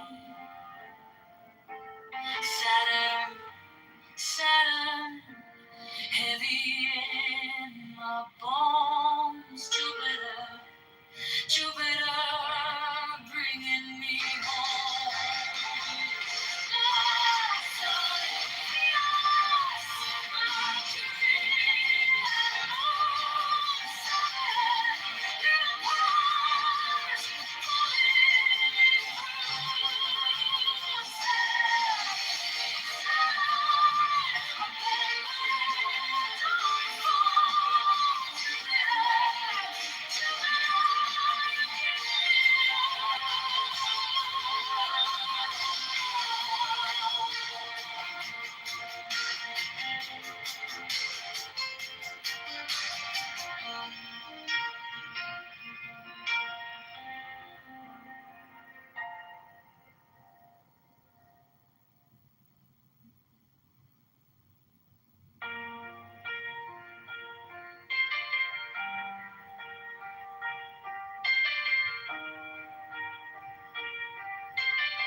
Saturn at my table, cold spoon folded hands, agriculture in the field, sorrow in the sand.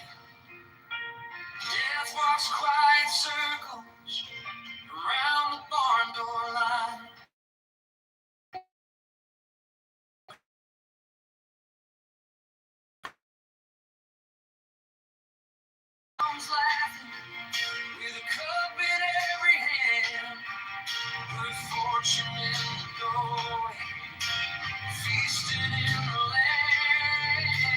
Church bells on the hillside, I can hear them call.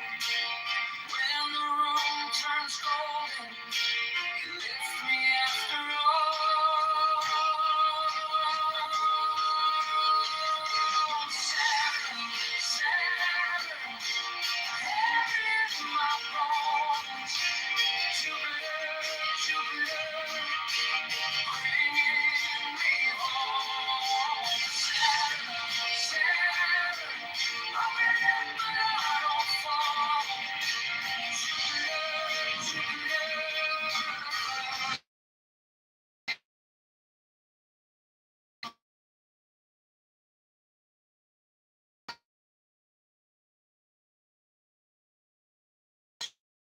Fist up, eyes on fire. War with a clean edge. Victory and desire. Sun in the high seat.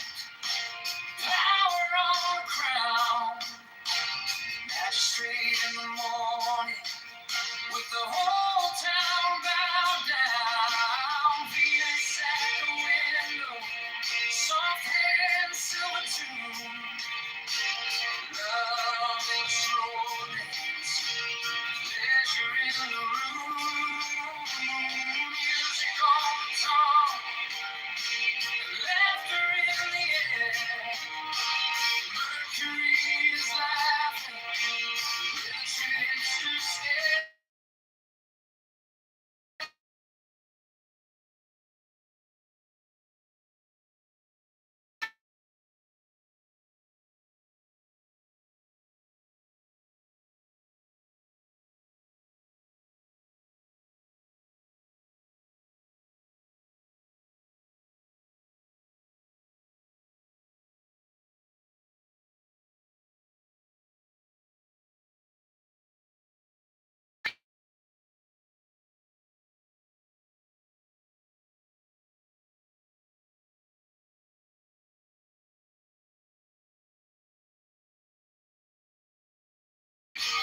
was not my visions and divine visions, right? Divine. You know that, right? You know that more than so you know it, right? So there are scholars in your faith itself who say that it's corrupt, but it's not a bad thing that it's corrupt. That's what they say, right? Because the religion is not about the Bible itself; it's a faith in Jesus. That's what they say. So that's the difference. In Islam, like even the scholars of other faith or of the comparative people, the PhDs of comparative religion and theology, even most of them, there are a lot of them who might say otherwise, but the majority portion. Yeah, but don't count out another big pop. There could be another big pop. What do you think of? Well, we have 6 weeks before now and June. I mean, we still have time. You can have a pop. Like shaking the what would it take for you, like China or like a big superpower entering into the theater, something like that? Well, they'll create a story. It's creating a story. That's why you sell the news. They'll create a story. Yeah, has to be a juicy one.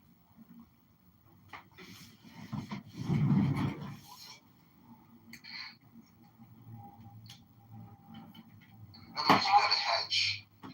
All I know is June, July, and August are going to be on my mortgage side good months for me.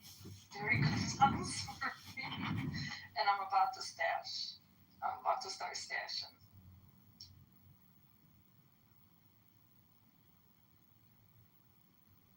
Well, that's the thing. When everybody starts saying, I gotta start stashing, and you can hear in the room, that's when you know the pros are gonna take some money off the table before you guys do.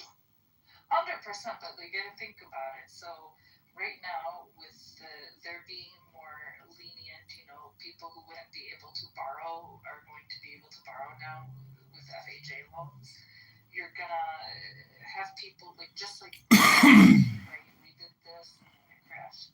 So then the crash will get worse because people are gonna be buying homes that technically can't afford them. So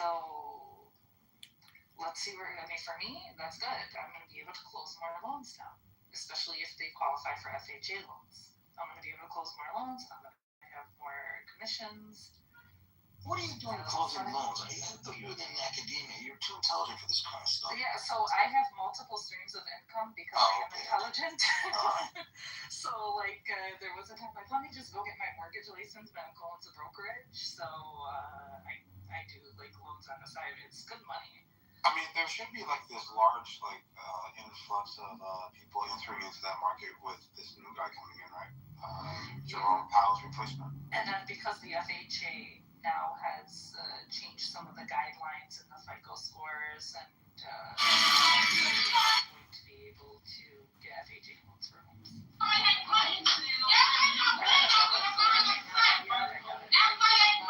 But even Michael just sent out a whole thing about everybody better be on their P's and Q's getting their shit closed because these are going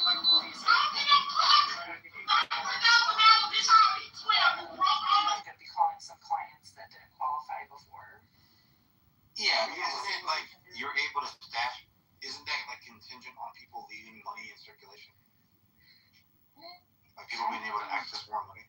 For example, the interest rate dropping, obviously it's going to pick up your business. Yeah, and I'm going to make money, so then I'm going to stash my cash because now I have the recruiting firm, then in the GCC, I have this, I have my regular 9 to 5. So my ass has just been working the past couple of years, working and stashing money. So. Oh wait, the GCC's doing better now? Wait, there's coming. No, it's been shitting, man. Because a lot of my projects have stopped there for the past 6 months. Hey, 45th Ward. We are at 26 in California again today for the detention hearing. Yeah, there will be a rotation to real estate in the next it's coming 2, 3, yeah, it's coming. If If you don't have multiple Or streams of Alfonso, income, like I learned my lesson the hard way. You have to have multiple. Yes, you do. Yes. You cannot rely on one Yes. thing. And I'm just sitting around and I'm like, shit, I can pass this mortgage test in like 2.5 seconds, and I did on my first time. I got like an 85. Most people just rely on their one job paycheck, and then when they lose that job, they realize you should have multiple streams of income. And that's exactly what happened to me. Is I worked Oh, for the individual company. But no, I had been in academia, Sam. I'm not currently in academia, but I was in academia. Yeah, I was there too. It got overrated. So like when I lived in the UAE, I taught, and then I also taught at the University of Sharjah. So I taught some business classes. Yeah, it's nice. It's nice when you're intelligent to be in that environment. But you know how it is, the politics, and they don't pay well. You know, it's just a lot of stuff behind it. Yeah, they don't pay very well, but it's nice. It's a nice stream of income. Like if it's not your main stream of income, like right now, I could easily go and teach at a community college. You know, like that's not a problem. Well, good for you. For cash.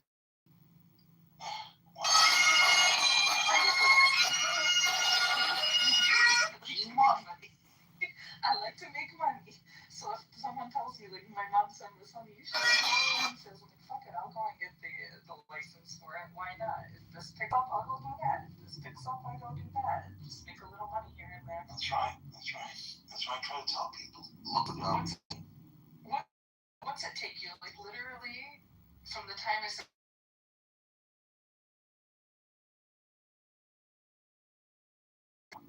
yeah, but that's because you're intelligent. I tried to help people. I gave them a book from the library. As we've talked about multiple occasions. More than a month, and then if you use it, you use it. If you don't, what are you out? $100? Who cares? Yeah, they're too lazy. They're just too lazy.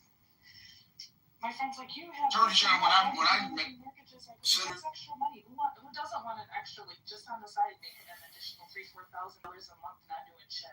There you go. You see.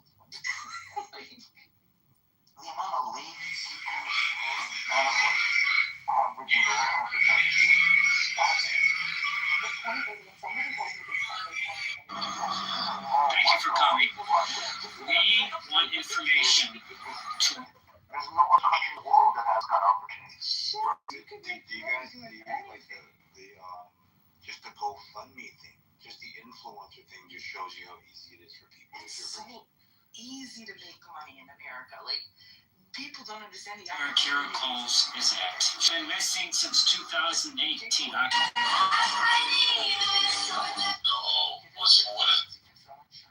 would ask you to, as part of this sentencing.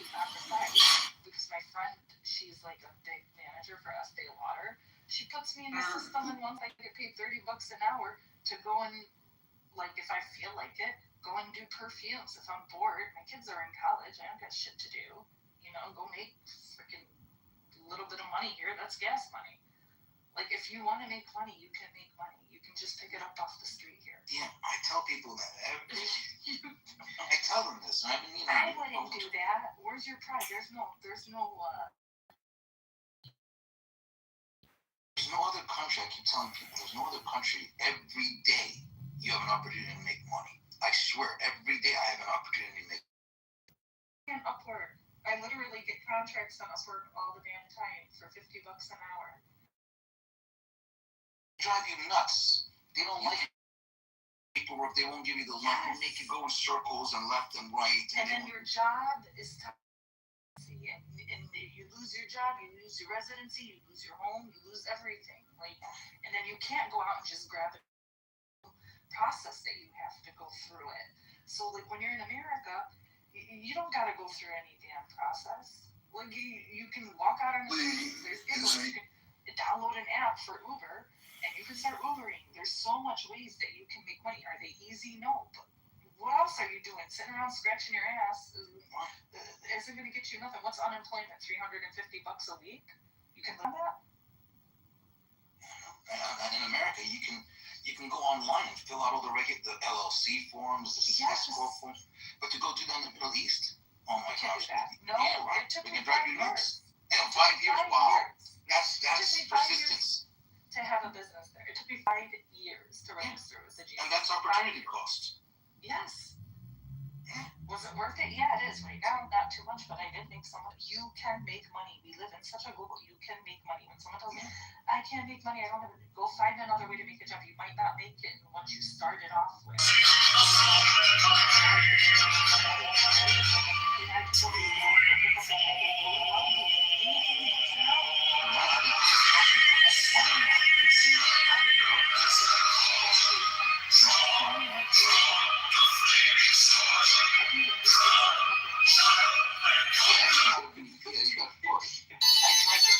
Ladies and gentlemen,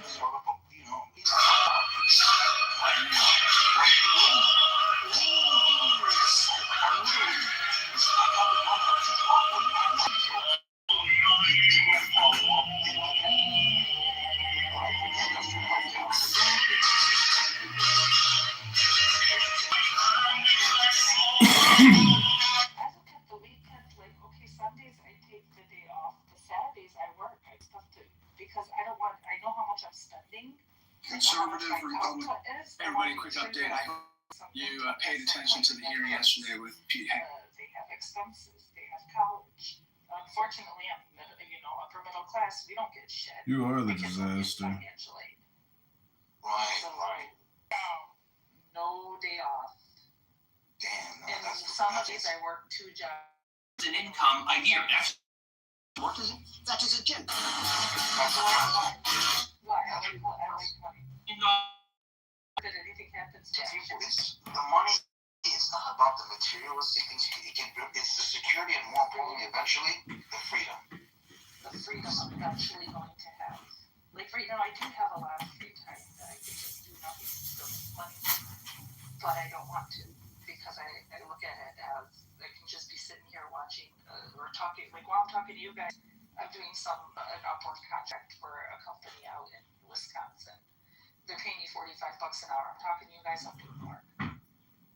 That's what I'm talking about. Nice job. Yeah, it's like that freedom. Getting to that freedom. Because to me, time is money. It's like there's going to be a time that I'm not going to have this energy to work. That's right. I'm not going to be young. I'm not going to have energy to work. I'm going to regret the time that I had the energy and I wasted it. Yeah, and these people that they're so they dedicate themselves to these companies and then they get laid off in their 50s. And now what are they going to do? Well, you're gonna work for a company. You gotta get equity. It's the only way to do it. You know what I'm saying? You gotta get equity in the company. Just taking your salary is. Not all companies give you equity. When you work for a university, for example, or you work for the government, but you gotta work for a company. And you gotta work to a position to get equity. I know two people who worked. Now here it is. You do a 20-year, you get a sweet pension and everything from them. Both of my 2 friends, they got laid off at their 19th year. That's how dirty it is. They put in the 19th, and they made up some BS, and they laid them off. One of them was 19 years and 6 months. Yeah, but there's a lot of companies to choose from. Dude, it's ruthless out there. It's not what you think. They're vicious. I know it really well. Imagine you bust your tail off, you wake up every day and then 5 or 6 years, and you're working till 5 for 19 years, and all you got left was 1 year, and then they lay you off. Yeah. You gotta work for a company where you take a risk. Dude, it was American Express. She was working for American Express. You're not gonna make it. And the other one was working for the university. You're gonna make enough money to stay on top of your debt at American Express. You gotta take a risk. You gotta work for a company that's just growing. What are you talking about, Sheep? They're laying off people at Microsoft, Oracle, Facebook. I know the industry really well.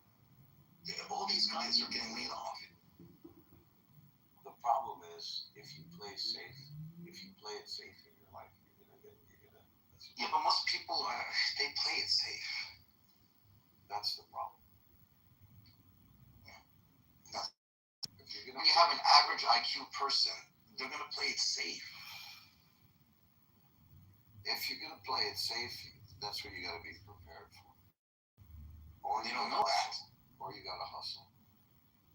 There's no such thing as loyalty in the corporate.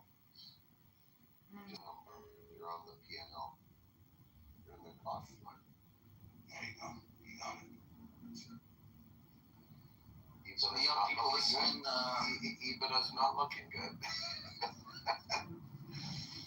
Someone's got to show up to a nurse call with a beat.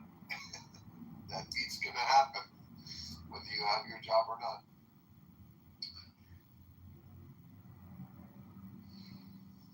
The important thing is don't put all your eggs in one basket for the young folks listening, and have multiple streams of income.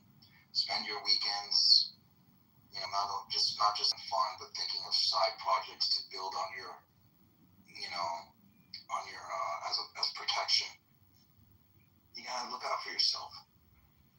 My thing would be everything you said, and don't fucking buy stupid shit. Oh yeah, you gotta know how to. Don't do not spend the first 15, 20 years of your life acquiring debt. Right, and you said it a different way. I'll rephrase it. It's not how much you make; it's how much you keep. Yeah, that's the thing. What I see, like you can work a job for 20 years, just make a salary. You can, and you'll be okay.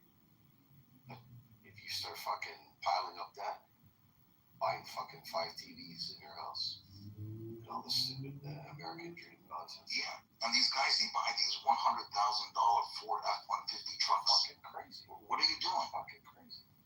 Well, it's a depreciating asset. And it's a truck for $100,000. What are you, an idiot? Since I was 25, any car I buy cash. I don't fucking borrow money. I mean, thank God I had the means, but even when I didn't have money, if I didn't have the cash, I ain't fucking buying it. Yeah. The only way to do it now is to fucking live at home. Honestly, I don't know if you're 25, 30 years old. I don't know how you can buy a house now. No, it's impossible at 25, 30. I mean, not impossible for the vast majority, yes. I don't understand. No, but the problem is for people who don't have the option, they have to either rent or buy. Right? And rent is just you're throwing money down the drain. Well, it depends what kind of mortgage. It depends. Rent's a smart move if in certain situations. Yeah. Rent is sometimes your only option. No, it can sometimes be smarter to rent. If, for example, real estate prices are very high, it's better to rent. I mean, yeah, sometimes, but building equity is also good. If you're renting for 10 years straight, then all of that money that you could have, put on a mortgage, built equity, is gone. No, not necessarily. Not necessarily. You can, if you bought a car, that equity fluctuates. Yeah, if you drop them. No, I know. I'm saying if you rent, if you have a mortgage, you actually do build equity. If you have a rent, you're not building any equity. Not necessarily. But here's the point we're trying to make: is if you bought a condo. Hold on, Chief. Let me finish it. If you bought a condo in Miami for $1.5 million, and it tanked to $1 million, you just lost $500,000 that you're on the hook for. Yeah, I understand. Typically, it does hold its value over time, though. There are exceptions, but generally speaking, it is. I don't want to cut anybody off or be disrespectful to the conversation. I was just tapping in, and I just want to ask you guys something really respectfully and heartfelt. Because I have a position in something that I'm creating, and I wanted to know from each of you, because I have room for 6, and there's, I think, 8 other people in this room. If I was going to do something where you could either get a check, a bank check. Is that the Nigerian prince? Sorry, man. I only take deals from very attractive women that offer me crypto on Clubhouse. I don't do men on Clubhouse. Is it just me that gets these beautiful women reaching out to him at 2 in the morning? I've never had that opportunity. I think it's just too cheap. I would just attract the most beautiful, I guess. Yeah. And on Twitter as well.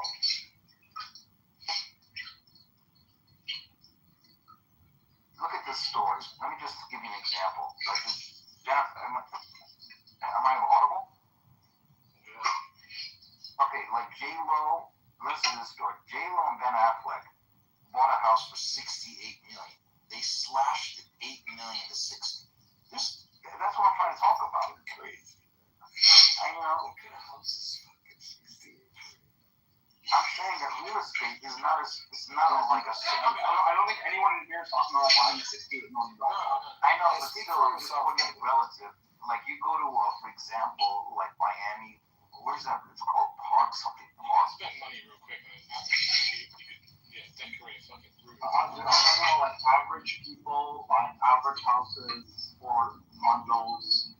Right? Dude, I was in Miami. It depends on the areas as well. Like in the south of the UK, like the average house is probably $350. When you go up north, the same thing, if not better, it's probably $200. So, $1,000.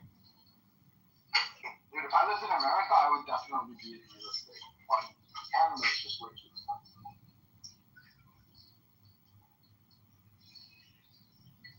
This right here, Miami. Many sellers are receiving 93% of their original price. You know, and you lost one on God. And there's this place called Brickell. Oh my God, you should see the surplus of properties out there in Brickell. Oh my God. The buildings were like, half of them are for sale. You buy, you know. And here's the thing too, Benny and Shake. When you own these condos, guess what? Every month you're paying a condo fee. Oh, I don't buy air. I agree. The whole I don't like condos. I don't like it. You're dropping $1,500 a month, $1,300 a month condos. You're buying thinner. And even if you paid it off, you're still paying the condo fee. So It's a scam. It's a scam. Most of the properties in Miami for that property. The only time that you make money in condos is you get in like pre-built and you flip it. Even now the pre-built, the pre-con is not very. Like, I mean, that's the thing. It's like you're just trading papers. That's the only thing. Yeah. Condos being apartments or like what? Condos are this.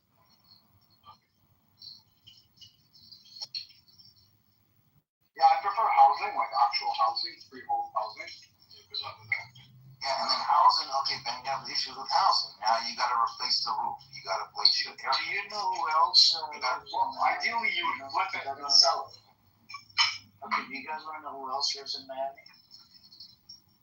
Take a guess. Netanyahu, son? Apart from Trump, there you go, see? Bezos. See how I know how you think? I mean, that retard I'm in your head, bro. is using Israeli tax money. That retard is using Israeli tax money. You know, the people that live inside Israel, I use about $10,000 a month, $8,000 a month for security. He's renting a fucking $4,000 apartment or whatever. And that's where, Sarah Netanyahu, she always goes to Miami to meet up with her son. And if she wants to run away from Netanyahu as well, because he's a prostate, he will run away. You're beefing on him hard. What do you think? You're making fun of him. Who am I making fun of? I'm making fun of anything. I'm beefing. What, you care about beefing? No, I mean, you have to throw the prostate thing in there. That's what happened? Yeah, I think it's the whole prostate thing. I don't get it. Yeah, so Sam, last time, he going to prostate. So Sarah Netanyahu, she was wanted to be a witness because she was sort of like messing with the witnesses. It was court cases. So she started coming after her, and then she ran away to Miami to get away from the case. And that's when Trump met up with her, and they were buddy. They were like sitting next to each other, touching each other's hand. There was pictures all around the country. Noise cancellation, bro. Fuck. Oh, sorry. What was that? So they were into WWE shit or whatever, and then and then she gets infected with COVID. Nowadays, we don't have no COVID. Who's got COVID? Nobody got COVID nowadays. He gets infected with COVID. So there's something that happened with Trump, and then Trump Epstein files. Wait, so you're saying Trump gave her COVID? Yeah, and there's an article. Like through a sexually transmitted manner, or what? There we go. Read between the lines, you know. Oh. And Epstein was interviewed a long time ago. A small publisher company picked it up. I'll put the link in the chat for you guys. He's sleeping with his best friend's wives, and Nathaniel is his best friend. Yeah, but Sarah is not that dirty. I did come across this conspiracy theory recently, which is actually quite interesting. Oh, I have the article if you want it. Yeah, no, that's okay. No, but the whole thing about COVID being released was actually an Epstein thing. So apparently, there was some indication that he had kind of I forget what it's called, like a plan for when you die to wreak havoc. You know, and so basically, if you look at when he died and when COVID started shortly after he died. So basically, COVID was released as his kind of plan B for when he died. I think infect the world.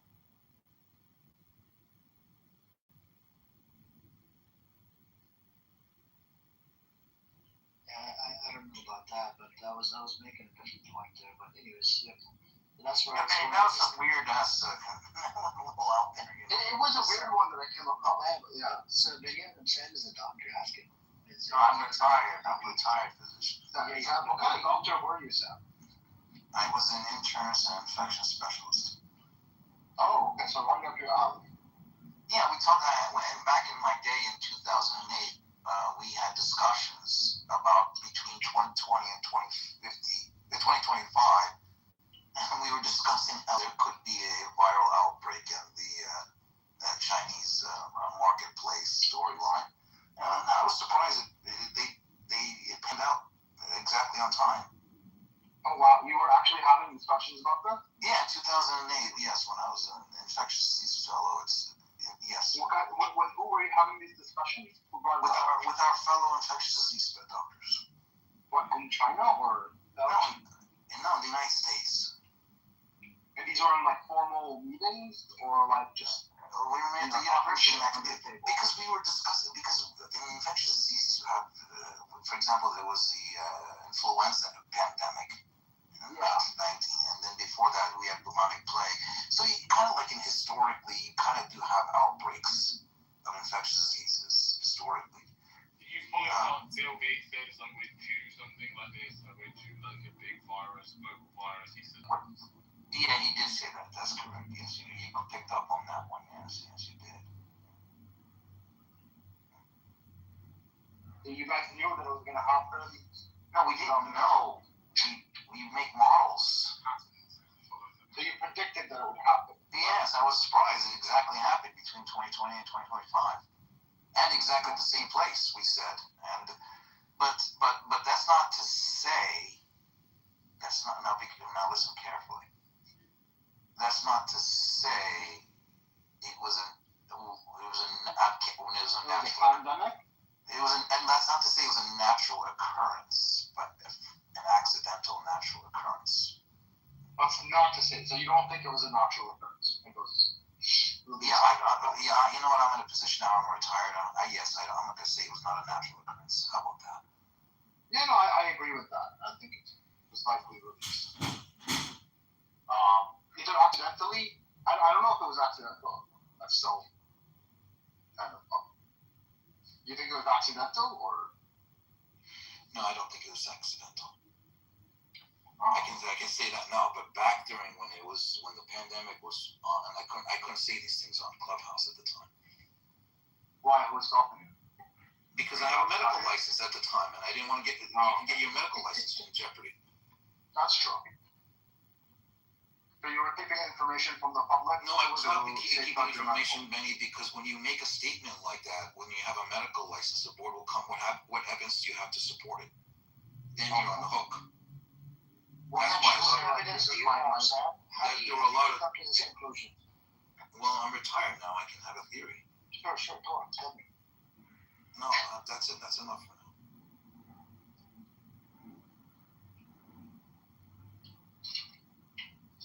It's a humble request to everyone that I am sharing this petition in the chat. Please go on and sign it, please, guys. What's it for? Let's go and open and read. I'm doing the dishes. Pardon? I'm doing the dishes. I can't do that. Regarding the freedom of Iran, so just right, just sign it. The freedom from the IRGC? No, just read it. It's quite funny. Go and read it. It's a humble request to all of you. I have been doing this, so please do that. And you don't have to use your real name if you want to sign up. Just use a fake name, and if you need an email, you can copy the email from the second link. If you search on Google temporary email, from there you can get temporary.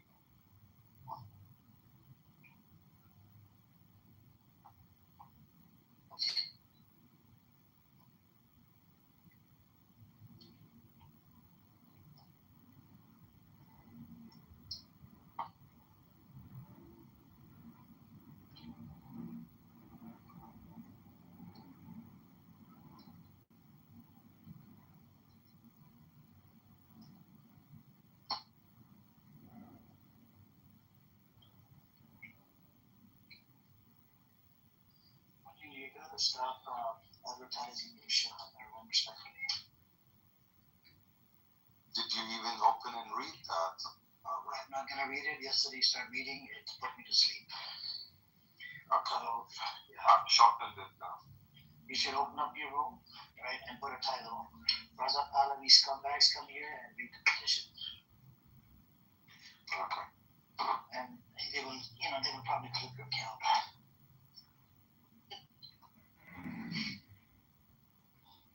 Anyways, anybody else wants to come on, you guys are welcome to come on up. What is that house named after you? Who made that house? There's a house named house? Yeah, a house on that was a Jewish infiltration. No, there was a Palestinian infiltration and a Jewish infiltration too. Sorry, I got a Oh, really? What was it? Benson? Maybe? It was Jack, Palestinian. Oh, Jack? Yeah, that fucking retard, you remember? That's Oh, shit, Jack was involved in that? Yeah, Jack, and created the house. And then Bibi came around and opened that same house. John Kitover came around and did the same shit. Wait, they were different houses, right? Yeah, but they're on your house with my name on it. Okay, yeah. And then Bibi. Oh, like Jack wasn't working with Bibi, was he? No, but he's the original one that copied. And then you had Bibi copied this house as well, World Affairs Forum. Such a retard. Yeah, that's pretty funny out there. You had to. And do you know what the funniest part about mine was? After I blocked all these psychopaths, they're sending people in here like Edward and Deed. They're telling us to unblock them, otherwise, or else. Like, this is what Jack was doing. I'm like, They hijacked your club. Yeah, no, they didn't. I still have my club. They just hijacked the name.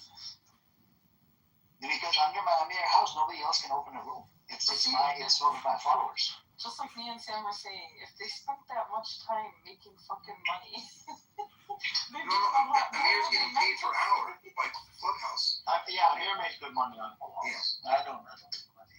He's making Amir does his work, and he sits on Clubhouse. Yeah, check your profile yesterday. Paul was tipping you yesterday. I can check. You were getting tips. Yeah, some people that tip me, what is it, 5 coins is like 5 cents, bro. What are you talking about? Tipping?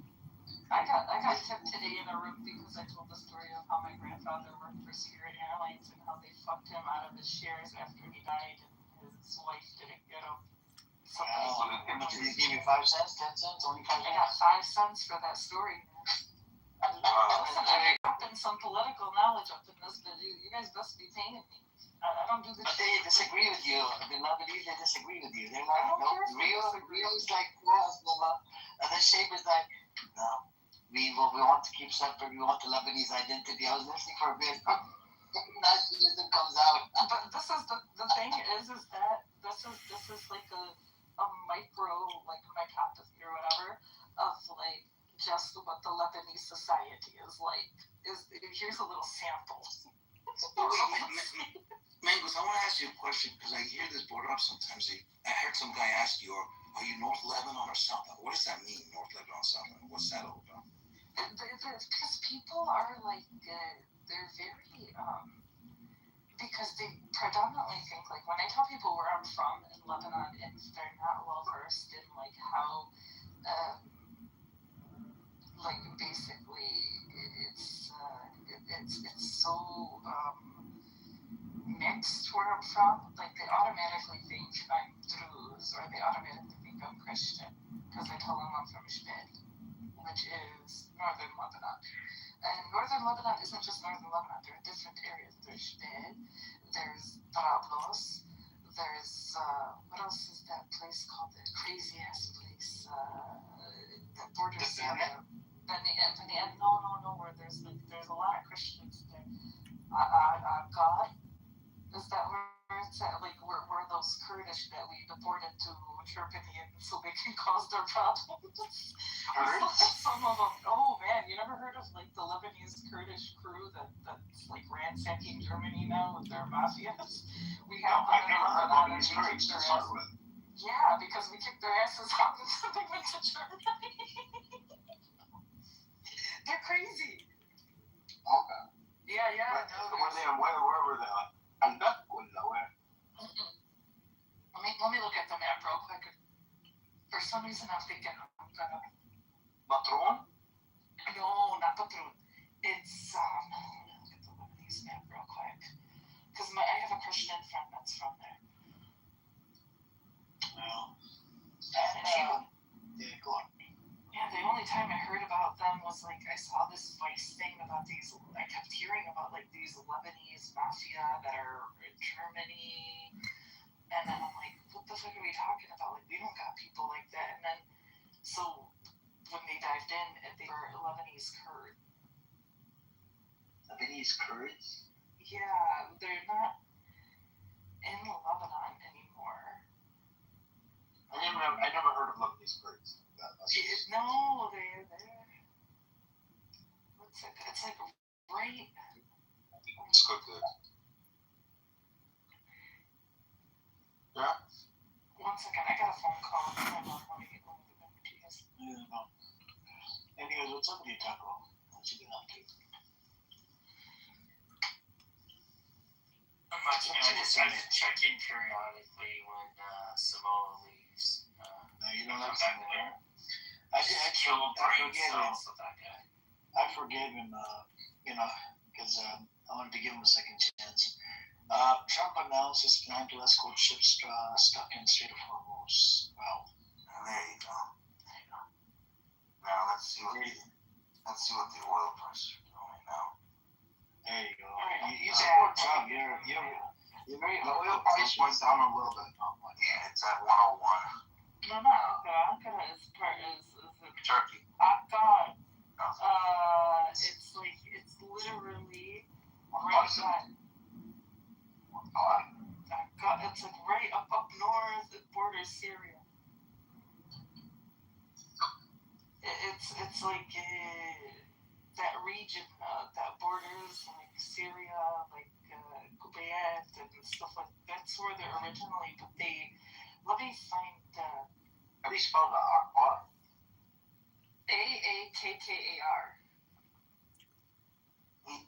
Are you guys there? Yeah. You see when he makes an announcement like that. Oh.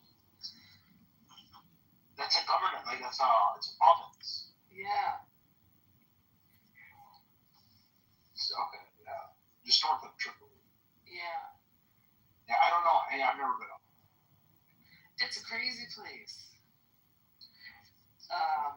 I went to Tibet, you know that? The hell did you go there for?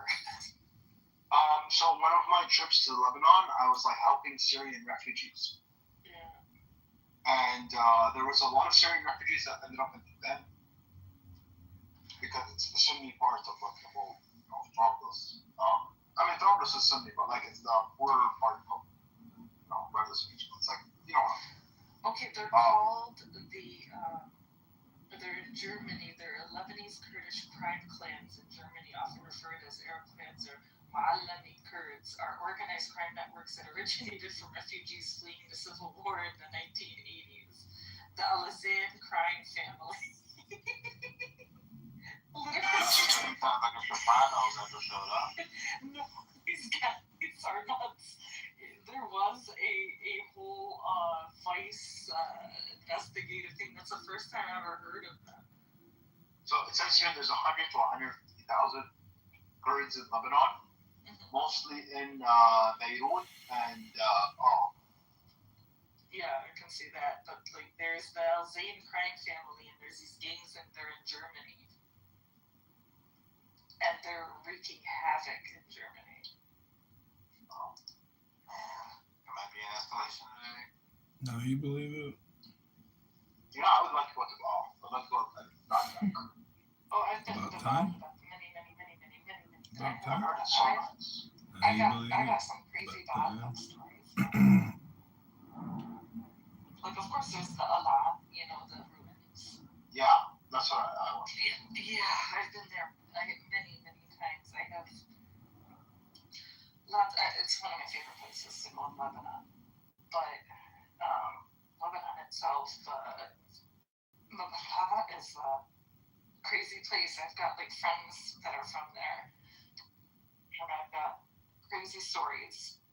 Given these remarkable numbers, this poll this morning is not an outlier. Every poll shows the same I love visiting the historical sites so much. trend. There's a lot in my area. There's like, I rode the donkey once to go to like this one area in the mountain where like there's the oracle that Alexander the Great, before like he went further, like he used to consult this oracles like in a cave. Wow. Yeah, there's also Egyptian ruins in Lebanon, believe it or not, because actually, Yeah, there was the Egyptians conquered. yep, they were there. And so parts of those ruins in Baalbek also were Egyptian. Yes, Alexander would consult with the oracle prior to going to battle. It was a part of the process. You had to Yeah, he did it in Egypt too. Yes, he did that. Yeah, right. He did that. There was Siwa. I once visited a site in Siwa where there was an oracle, and I think there was a site in either Aswan or Luxor I visited too, where he was there at that site. It was marked. He was there. Also the story of him, the story of his conquest of Suwa is interesting. It used to be like an island. When you think how he was moving a legion, an army legion, and how far they moved.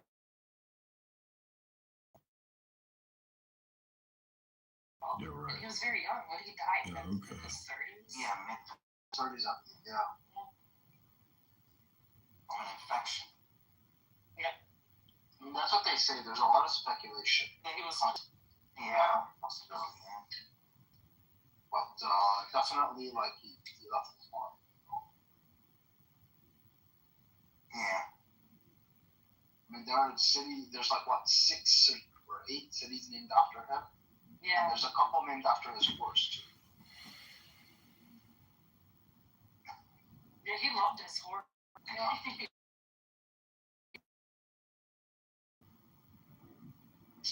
Do you really need a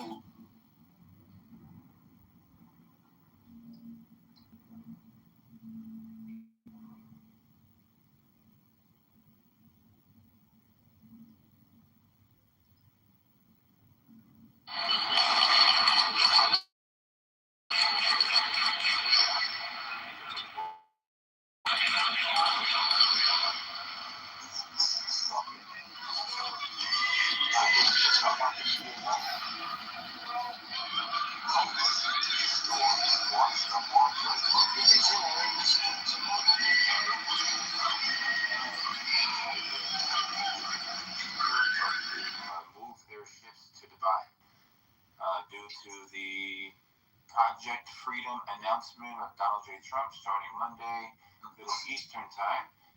Ship We are reminded of Hormuz. what it means. Humanitarian reasons for countries that are not.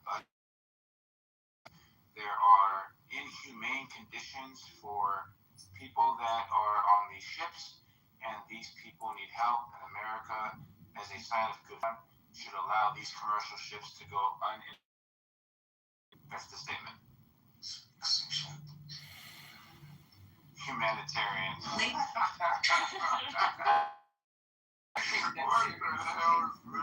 These are just side stories. I'm looking right now at the market. Oil down 68 cents. You would think with this,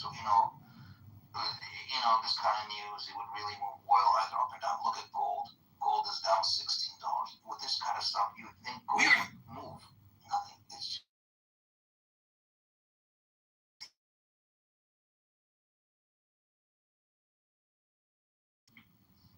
I'm more surprised that actually the day that the UAE announced their intent. Yeah, because the speculation is info, and then you're looking at how to control himself. They'll counter that, in a way. So then they try to counter it with more supply because of Venezuela.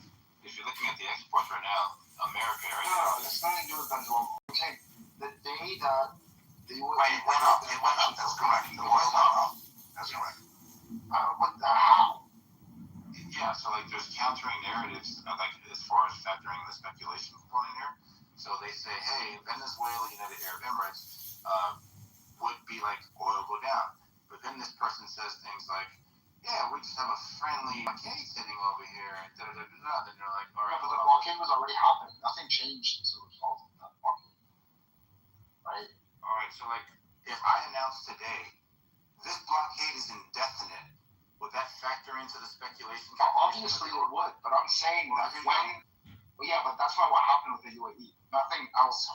No, I'm telling that would cause oil to slow. I'm saying it's a counterweight to the effect that the announcement on May 1st should have had. Well, you could have, there's something called, let me explain this. When people think that the price of oil is going to go down, then you have a lot of people coming in for the orders and buying them, and that can push the price up. That makes sense. What? Yes. For example, let's say, when you're in airline industry, when you're the CEO of the airline, you're buying the oil. You're not buying it for today. You're buying it 3 months out on the oil future market. And whatever you are, you're buying it in the future. So if you're hearing, there's going to go down because, the whole UAE story, blah, blah, blah. Because if you thought about it, if one thinks about it carefully, what is their percentage on the overall global oil market? It's not huge. So when they thought it was going to go down, so they all rush in to buy, which then pushes up the price. Yeah, I don't. If somebody says, hey, we're increasing the supply, and people say we're increasing the demand, these things would kind of equalize where people are able to take advantage of the depreciation, right? Not necessarily. When Trump said, you guys remember this about 3 weeks ago, Trump said this, and then 10% drop. Then Iran says this, then 10% rise, right? And things are 10 minutes from each other, right? And what's happening here is there's this tussle for the controlling narrative of what the speculation is factoring into all that duration. So when they say the United Arab Emirates on I think it was the 29th, when they announced that they're leaving on May 1st, you're expecting this drop, which that's right. You are expecting this drop, right? If it's at 100 and you think oh my God, it's going to drop today, you're going to have a huge amount of people coming in to rush to buy the orders. But if we look at the order of events, what was announced right after that? This idiot's True Social post that the blockade will be indefinite after providing the letter on Friday. Okay, and then doesn't that go back to what we're saying? They're just trying to keep the oil up for some time. Now you got it. No, the problem is you don't kind of see like how what you're saying doesn't actually play here with What are you talking about? I traded oil futures in life. I was an oil futures trader. I was trading oil futures. And when they make an announcement, oh my God, there's going to be like, they think that it's going to drop. You see this sheet. Let me explain something to you. I once shorted, just like what you thought. And I thought the damn thing was going to go down, just like what you thought. No, it shot up. I got a short squeeze because they all rushed in to buy. And when you have a lot of people rushing in to buy, and they have that limited supply, well, quote unquote limited supply, it shot the price up. You got all these airlines calling in, buy it now, it's going down, buy it now. And then you got all these orders coming in to buy.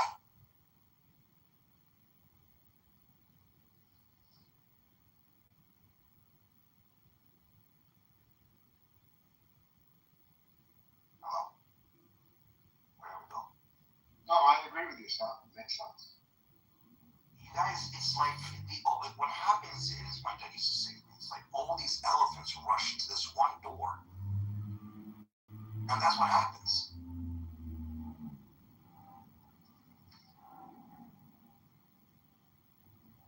If it was that easy, believe me, people would be making a lot of money. Yeah.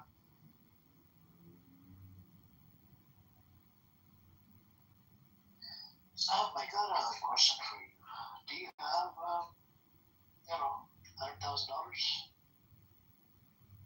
Can you let me hold it? What are you going to do holding $100,000? What are you going to do? I'm gonna tell you what. I'll give you exactly what I'm gonna do. I'm gonna put it in a, REIT investment, and it gives me a dividend up to about 15 to 20%. What do you think about that? You're going to get a dividend of 15 to 20%. Are you crazy? Yeah.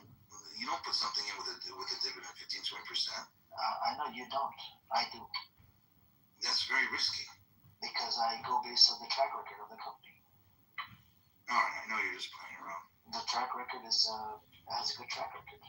It's been doing it for the past 10 or 20 years. And REIT. You're going to get a dividend of 15% to 20%. A dividend. Yes. You're nuts. So just as a fact-checking matter, like It's not a good money. It's not good money. That thing is going to drop eventually, big time. No, it's been going on for over 15 years. It has a good track record. No, dude. Which company is this? This is, let me put it on. Here, you got to put down that pipe. This company is called, this company is called ARR. What do they do? What's that ticker? It's a that's a 3-digit ARR. It's a REIT stock company. Like REIT is like real estate. It has to do with real estate. Oh, it's a REIT. Yeah. Yes. Okay. Here's the trick. Now go look at the historical. Now go look at. You didn't look at the chart properly. Now go look at the max of the chart. Look how much that thing tanks over time. That's what I told you it's going to happen. Go look at it. Go look at the historical. Go press max. In 15 years, it dropped from 400 to 17. Well, I mean, from its absolute peak, it was wrong. Right. When they're paying you that kind of dividend, they're begging you to please come. Do you see it's 2011? Didn't I tell you that thing was just going to tank back? You just don't. Yeah, but Sam, what you would do is you would do it in 5 years and then you move on to another. 5 years? Look what happened to it. Look at what happened to it in the last 5 years, bro. Dude, don't. You guys know what you should look at? Let's look at what happened. In the last 5 years, it went from peak $100 in 2020. Yeah. I told you. Right before the pandemic. You're right. Didn't I just tell you it was going to happen? I didn't even have to look at the chart. So check out this. This is a Vanguard mutual fund. This is what I'm invested in. Over 20%, like as far as like the returns on it. It's the ticker's VTI, and then the stock that I bought back in 2009 at $30. No, it was at $16. My bad. It's called Steel Dynamics. Hold on. Let me just help Amir first. Amir, get out of that stock, all right? Get out of that AR. Oh, did you already buy it? It's only like, bro, $15, $16 for one Just stock. get out of it. Get out of it. Yeah, no, it's not worth it.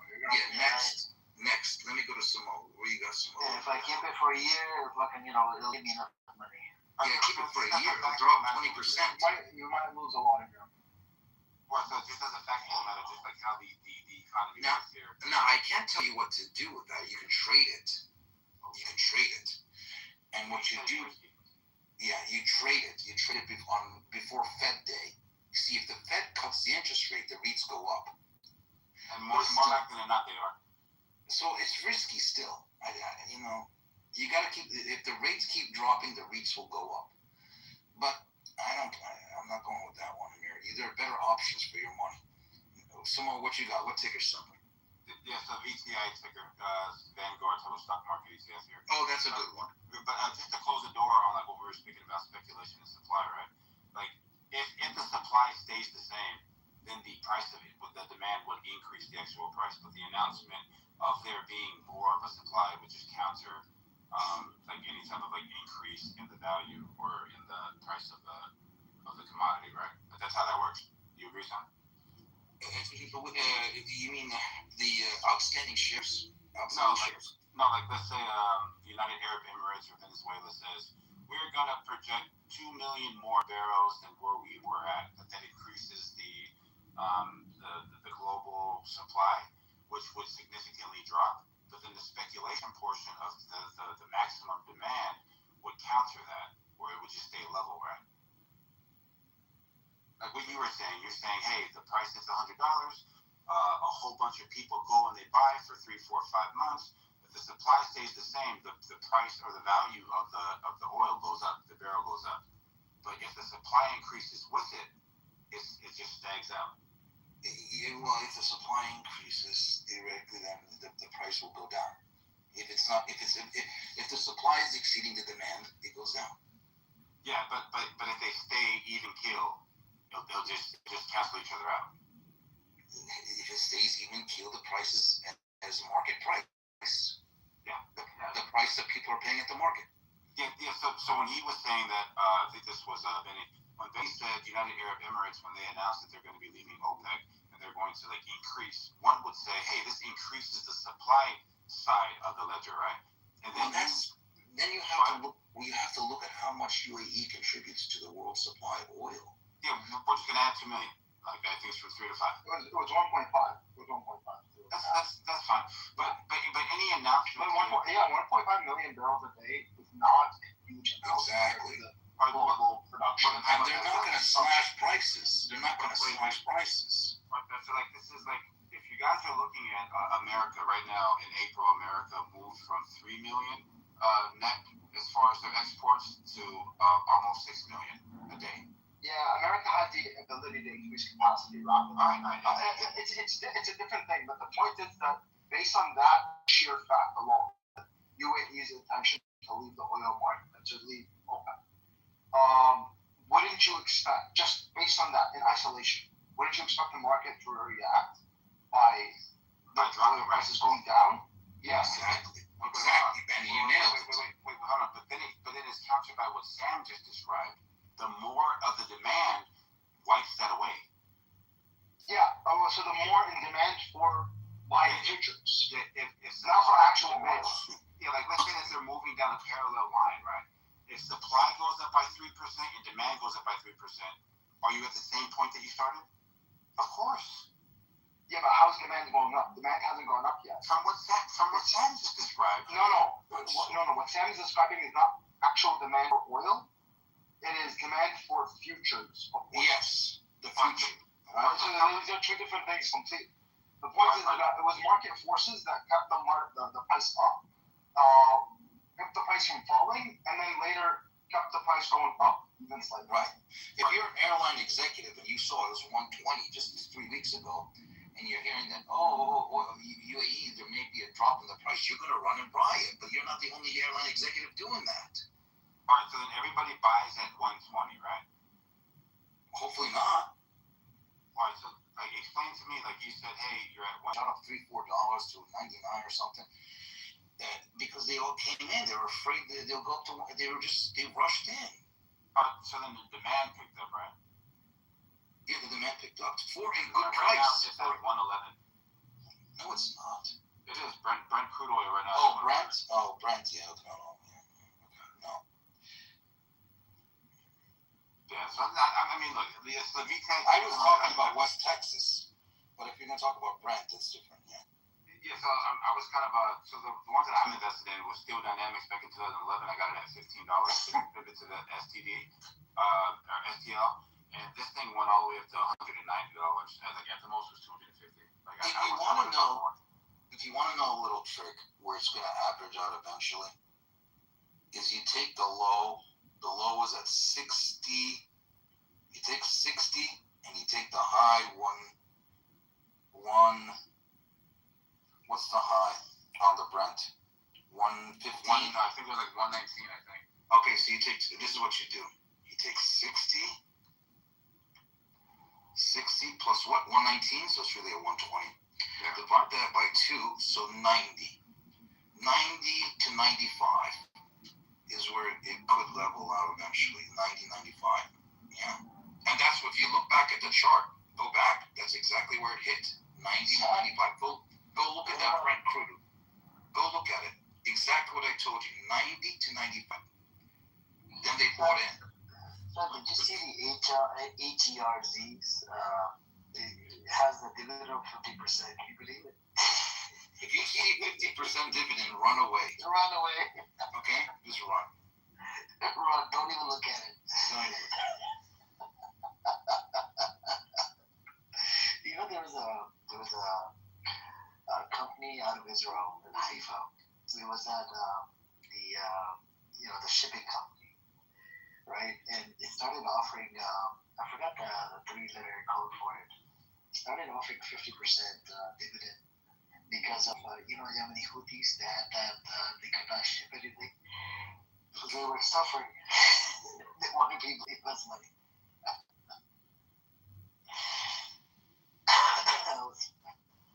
Well, yeah. Yeah, you can get lucky. You can get lucky and buy some really good companies at great dividend yields. But most of the time you're not. But you can get lucky sometimes. Sometimes, right? Yeah, Verizon was paying a fantastic dividend. It was like 13%. And then, yo, by the way, if you want to invest in a company that is similar to oil but not oil, or the industry, potash. I don't know if you've ever looked into it.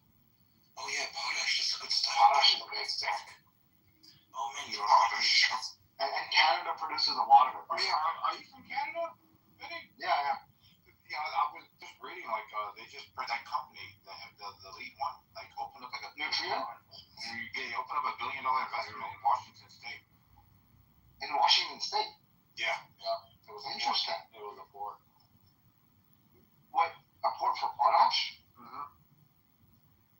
You mean a mine, right? No, it was something about a port. I didn't get the link, but it was something about some sort of investment that made it a lot easier for them to be able to. To move the potash there. Yeah. Yeah, that makes sense because it's a fertilizer that's really necessary, or part of the fertilizer, and not a lot of countries produce it. Something like Canada and Russia produce something like 78% of the global supply, and then Belarus is also big on it. That stuff. So Russian allied countries. In the West, America is the biggest source of potash.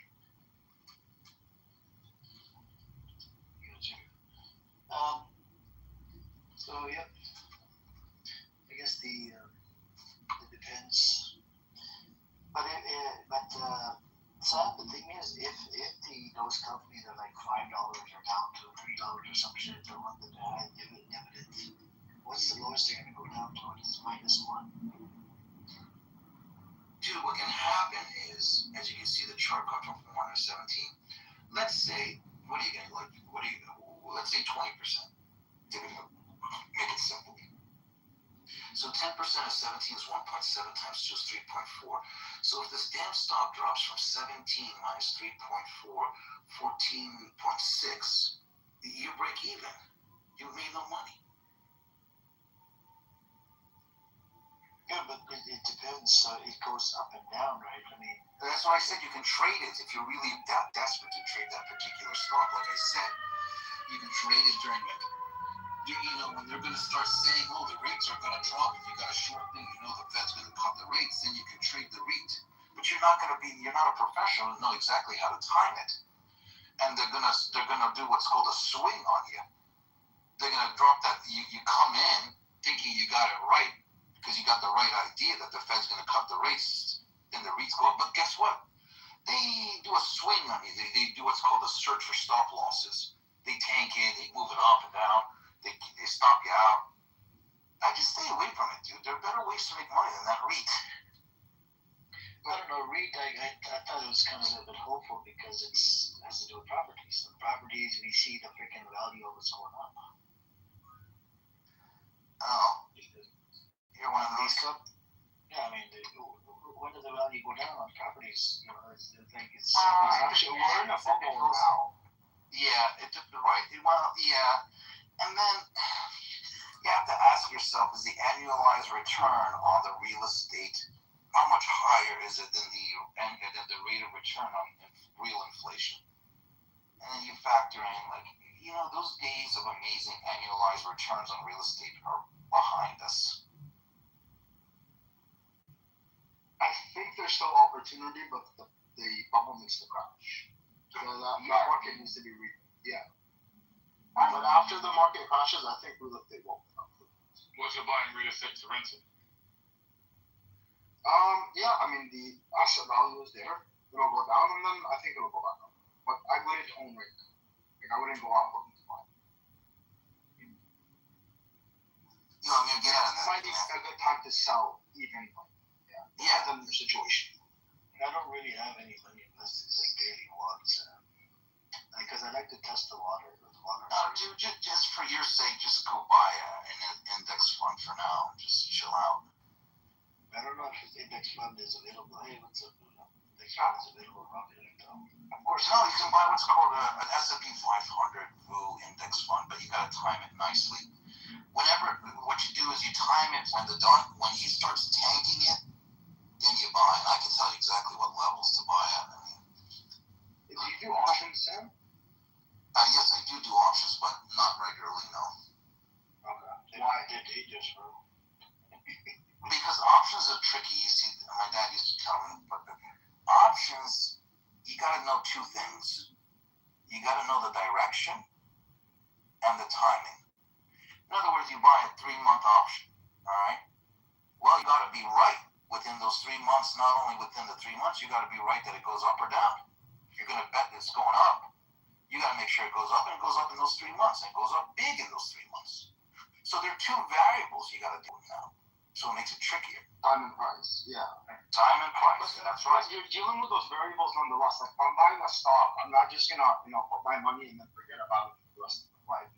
I would want to expect to see appreciation over a certain period of time. Maybe more ambiguous, sure, but I'm still playing that equation. Well, yes, but the benefit of, like, for example, an S&P index is that historically it goes up.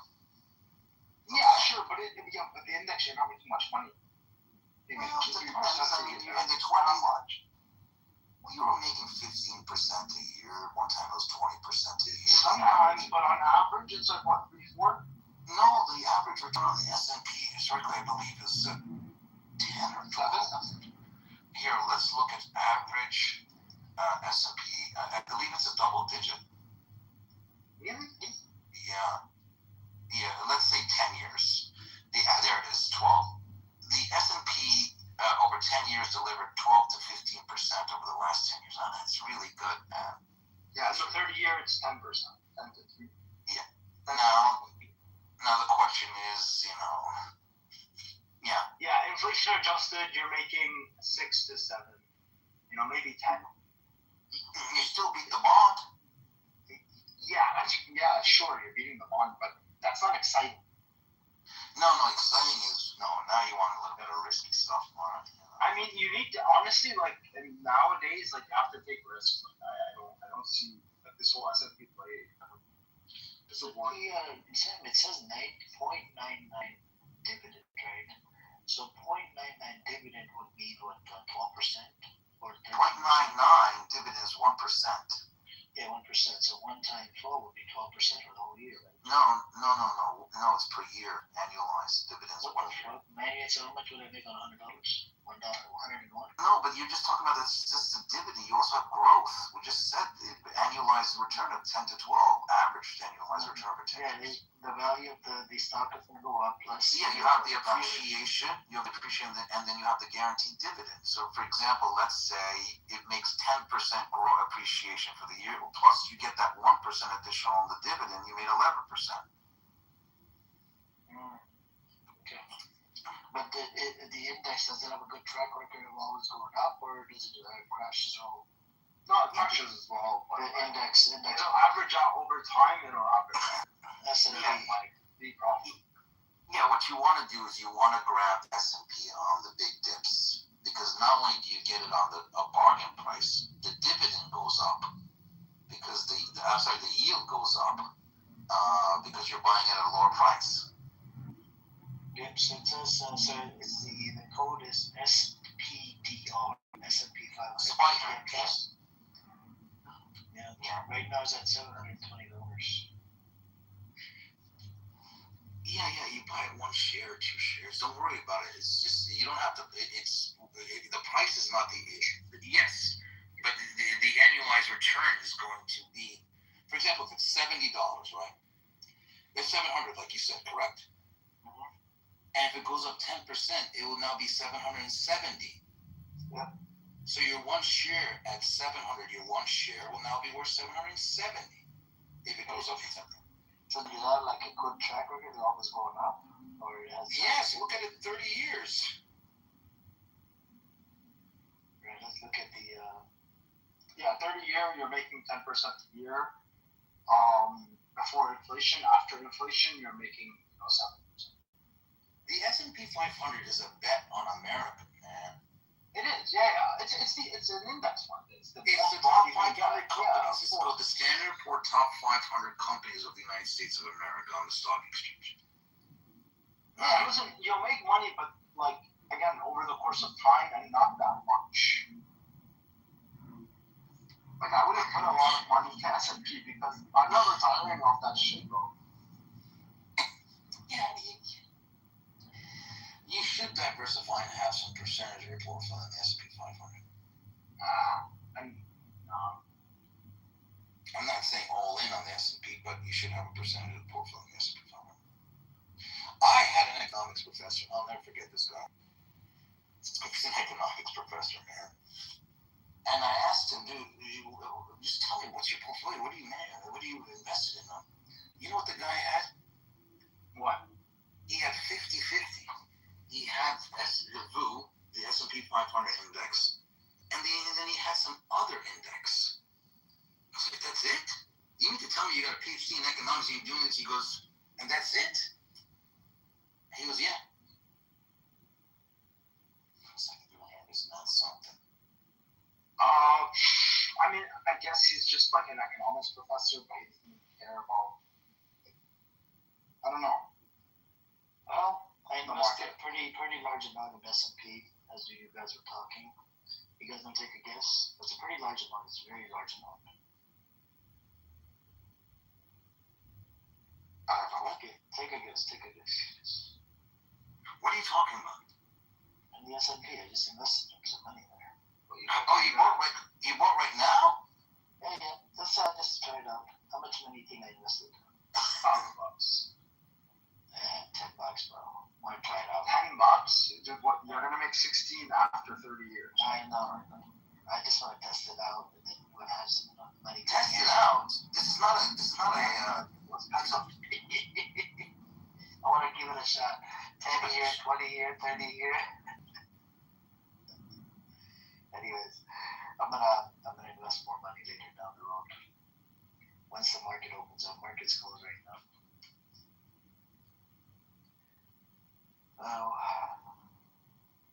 That's it. I think you make more money on the on the options, Sam? No, listen, options You can make a lot of money. You can lose a lot of money. Yeah, I did. I lost $100 You can be in options. I mean, seriously, man. You can make 6 figures and 7 figures, but you can also lose a lot. It's true.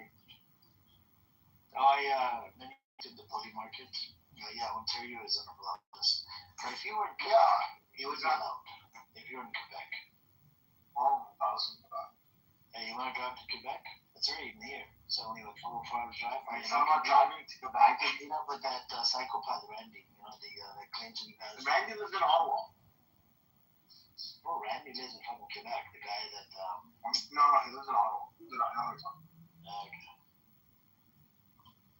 Yeah. Now you can also be smart. You can also sell options too. Yeah, but you have to play both games depending on how you think the market's gonna flow, right? Yeah. So you wouldn't recommend because I've been looking into options a little bit. It's complicated. I'm staying away from options because a lot of you folks are in it. So when I hear a lot of you folks are doing something, I stay away from it. Fair enough. So what do you do? Just regular stock trading? When I start hearing everybody people like that aren't in it for a long time, so they start talking about something, I run away from it. Fair enough. So you just do regular stock market activities? Well, yeah, I trade different financial instruments. I trade different world markets. Okay. I'm not really futures and. Well, no, I'm not interested. I used to trade. I don't even need to trade the futures anymore. I just don't even need to do that stuff anymore. So gold, silver, what do you do? Buy does it go gold and silver? I just don't even need it. Here's the thing, Benny. I'd rather buy a farm than buy gold. A farm? Yeah. What kind of farm are you gonna get for $5,000? No, of course not $5,000. If you're gonna drop a mill or two, why bother on gold? No, I know. It's just an ounce. That kind of stuff. What am I gonna do? Hold on to it, and then everywhere I go, I gotta remember where I put it, and then it's such a pain, man. Honestly, there is value in holding the actual metal. Yes, but I'd rather hold the land, the farmland. I'd rather hold farmland. You can buy the farmland with the appreciation on metal. That's the thing. I'm gonna go. If you really want to know what I plan to do, I'm buying farmland. If you want to know. Yeah. I mean that's really good. I bought farmland too, or I bought close to farm. I can't actually buy the actual farm, but I buy it in the area of the farm. Yeah, I'm gonna buy the farmland. I'm gonna grow, up, and then the land is gonna produce produce, and then I can sell the produce from the land. And if there's appreciation, as everybody's speculating on the gold find, and the farmland is a hard asset, it's a hard asset. Also, it's land; it'll appreciate. So I'm making the appreciation. No, food is big, bro. Food is that's right. Next oil, right? Yeah, I say there's a lot of small farm communities all over the country. Why do you think Bill Gates is one of the Bill Gates is buying a lot. Yeah, obviously. He's the largest farmland owner. Yeah, but you don't have to only buy the farm.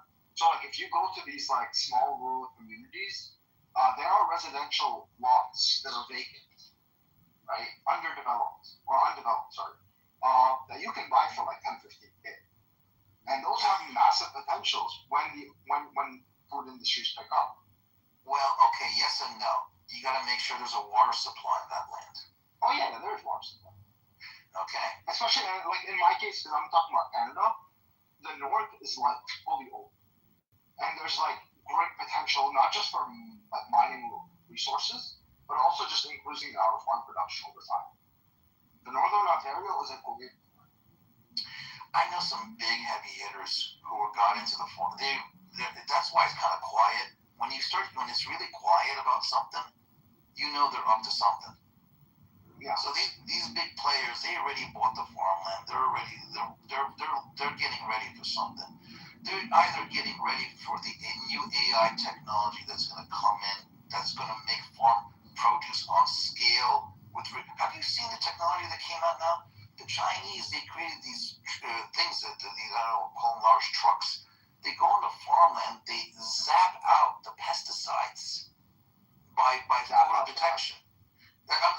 pesticides, the weeds. I'm sorry, the weeds. Yeah, so you don't have to use pesticides anymore. So now the quality of the food is better. Not only that, you reduce the cost of the using the pesticides. So win-win. Once AI comes in, you're going to see production on these farms like no other, man. That's true. AI can be very helpful.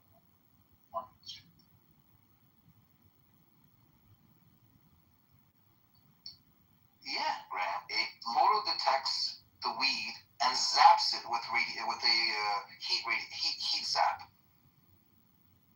Whoa!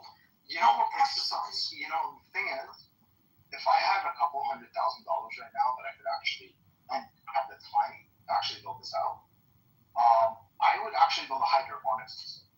Hydroponic and aquaponics. Yeah. Okay. Fine. That's a great idea. Fine. But it's not.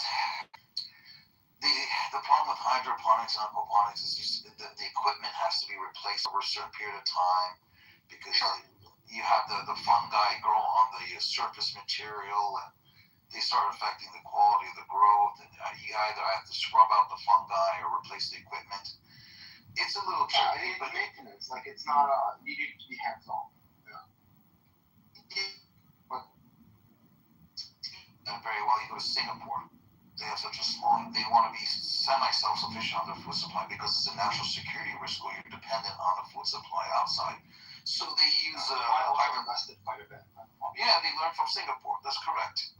And when you have limited space, you want to use vertical hydroponics, for example. Of course. And so, yeah, I did a whole study on that. I was in Singapore studying their systems. I was doing that study. I did a study on it. I was going to do it in Bahrain, actually.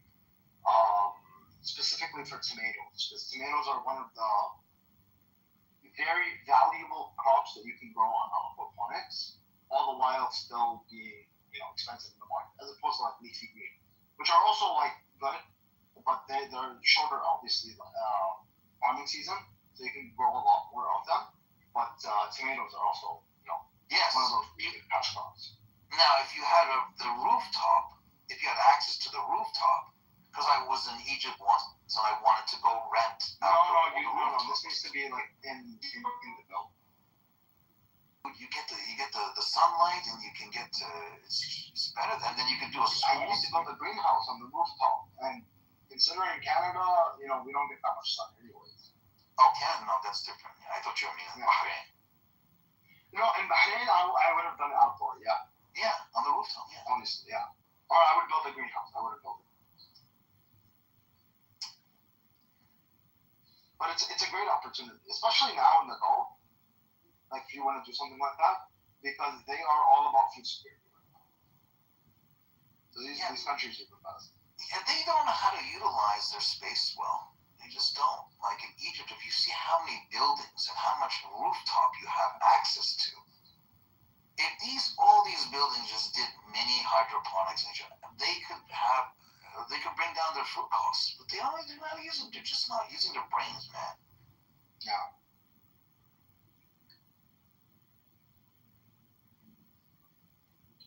Sam, do you do predictions?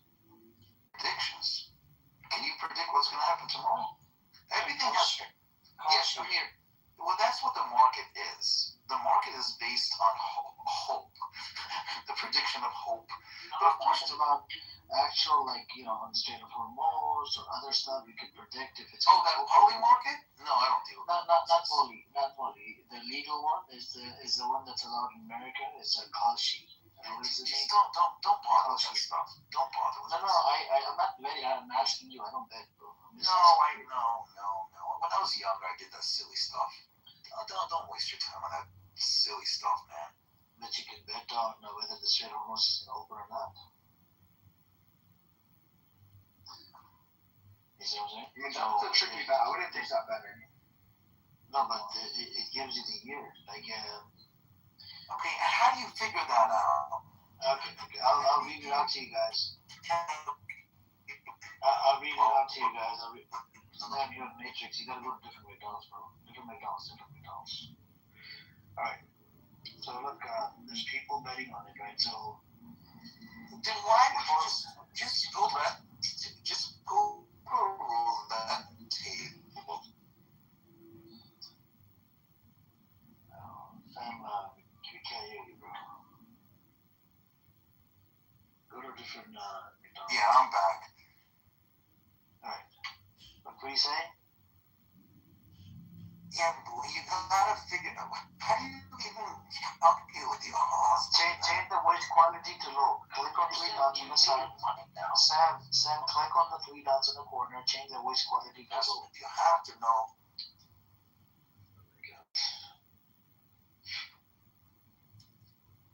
Are you able to change it? Change the voice quality. Because, you know. Alright. Alright, cool. Amir, just listen, man. Just don't do it, please. Alright? No, I don't. I'm asking you because you could predict on this shit, right? Whether the Strait of Hormuz or other political shit would open up, and it gives you years. 2026. There's a thing for October 2026, and then there's a thing for February 2027. You think it's gonna get normalized before 2027? And if you bet $100, you can make 18, $20, you know. And if you do it before October, you can make about $60, $65 on $100 investment, right? If it happens. If it doesn't happen, you lose $100. What I'm saying to you, because in stock market, just like you're playing the stock market and shit, right, and options, that's the same shit, right?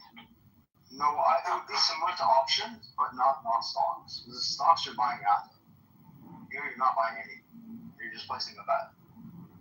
But are these assets guaranteed if the company falls bankrupt? No, there's no guarantee on the assets. They are assets nonetheless. In this case, you're like literally just buying a bet. Like it's really no different than like just go to the roulette table. Or like or the racetracks or anything like that. Yeah, go to Baco. You have 50-50 chance. And that's how options work, right? Like with options, you can lose all your money. Yeah, you can definitely lose your money. Yeah, it's an option. It's a contract to buy. So before October 2023, or sell. The payout is 1.46 times, a 63% chance, and I think if somebody was to bet on that, then you probably make money. Well, as I said, I'm not allowed to because of the jurisdiction I live in. But it's Kashi, not public market. No, that's not allowed in Ontario. Kashi, you tried it? Amir, it's gambling. These things are not allowed. To me, it's not. It's haram. There's some small Many of them is Christian. No, I'm not saying haram or no harm. I'm saying if you don't do goofy stuff like that, man. I know, but I'm asking Benny Adam if he wants to do it. Go bet if you're that itching. Go bet on a baseball game. Go bet on a football game. Oh yeah, right. Yeah. Like you can bet on a baseball game on this app as well. The thing is, I watch politics more than I watch baseball, so that's what I was saying. He's into politics, and I like politics as well. But Benny Adam is Christian. I think it's halal for you, right? Oh my gosh! I mean, it's not explicitly haram. There we go. But like, listen, I wouldn't bet like my house, right? Like you're just putting $100 in there. If you I would put a couple $1,000. Well, not $100. Not a couple $100 is okay. You put the market. No, I would put like I would put a couple $1,000 in the market just to like play with, you know. Make a $200 investment here, $500 here. Bro, $65 if you win, Benny Adam. $65. Yeah, dude, I can't do it. I don't know why. That's 65% profit right there, bro. Yeah, dude. Okay, I can't do it. I don't know why you're asking me about. No, I know. I'm just letting you know. I know this already, dude. I've looked into this years ago. Yeah. Anyways. Yeah, Sam, I'm not gonna mess around with that. Listen to your advice. Okay. Yeah, thank you. I'm looking out for you, man. No money, man. I don't have money. Unless you want to give me money, then I'll have some money. But until then, no money. No money, no honey. I don't even. Amir probably has like $1 million stashed away. I wish I did, Benny. I wish I did. I think you do. Nah, I got a lot of debt that I have to pay. Allah. You took interest loans?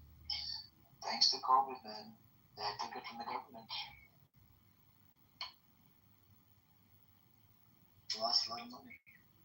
Isn't that completely and utterly haram? It It is. We have the haram police in the room right now. So Amir, do you put your money in just you have some money just in a savings account collecting interest, like whatever, 1 or 2%? No, I don't even. You don't do this? No. Well, you're losing. Like your money is losing value over the years. Like you put $100,000, like you're losing $3,000. I know. Like this is what do you do? I don't have savings account. Even on the stock thing, I barely invest any money. I don't even test the waters. And then maybe down the road. Like usury is haram for Christians as well.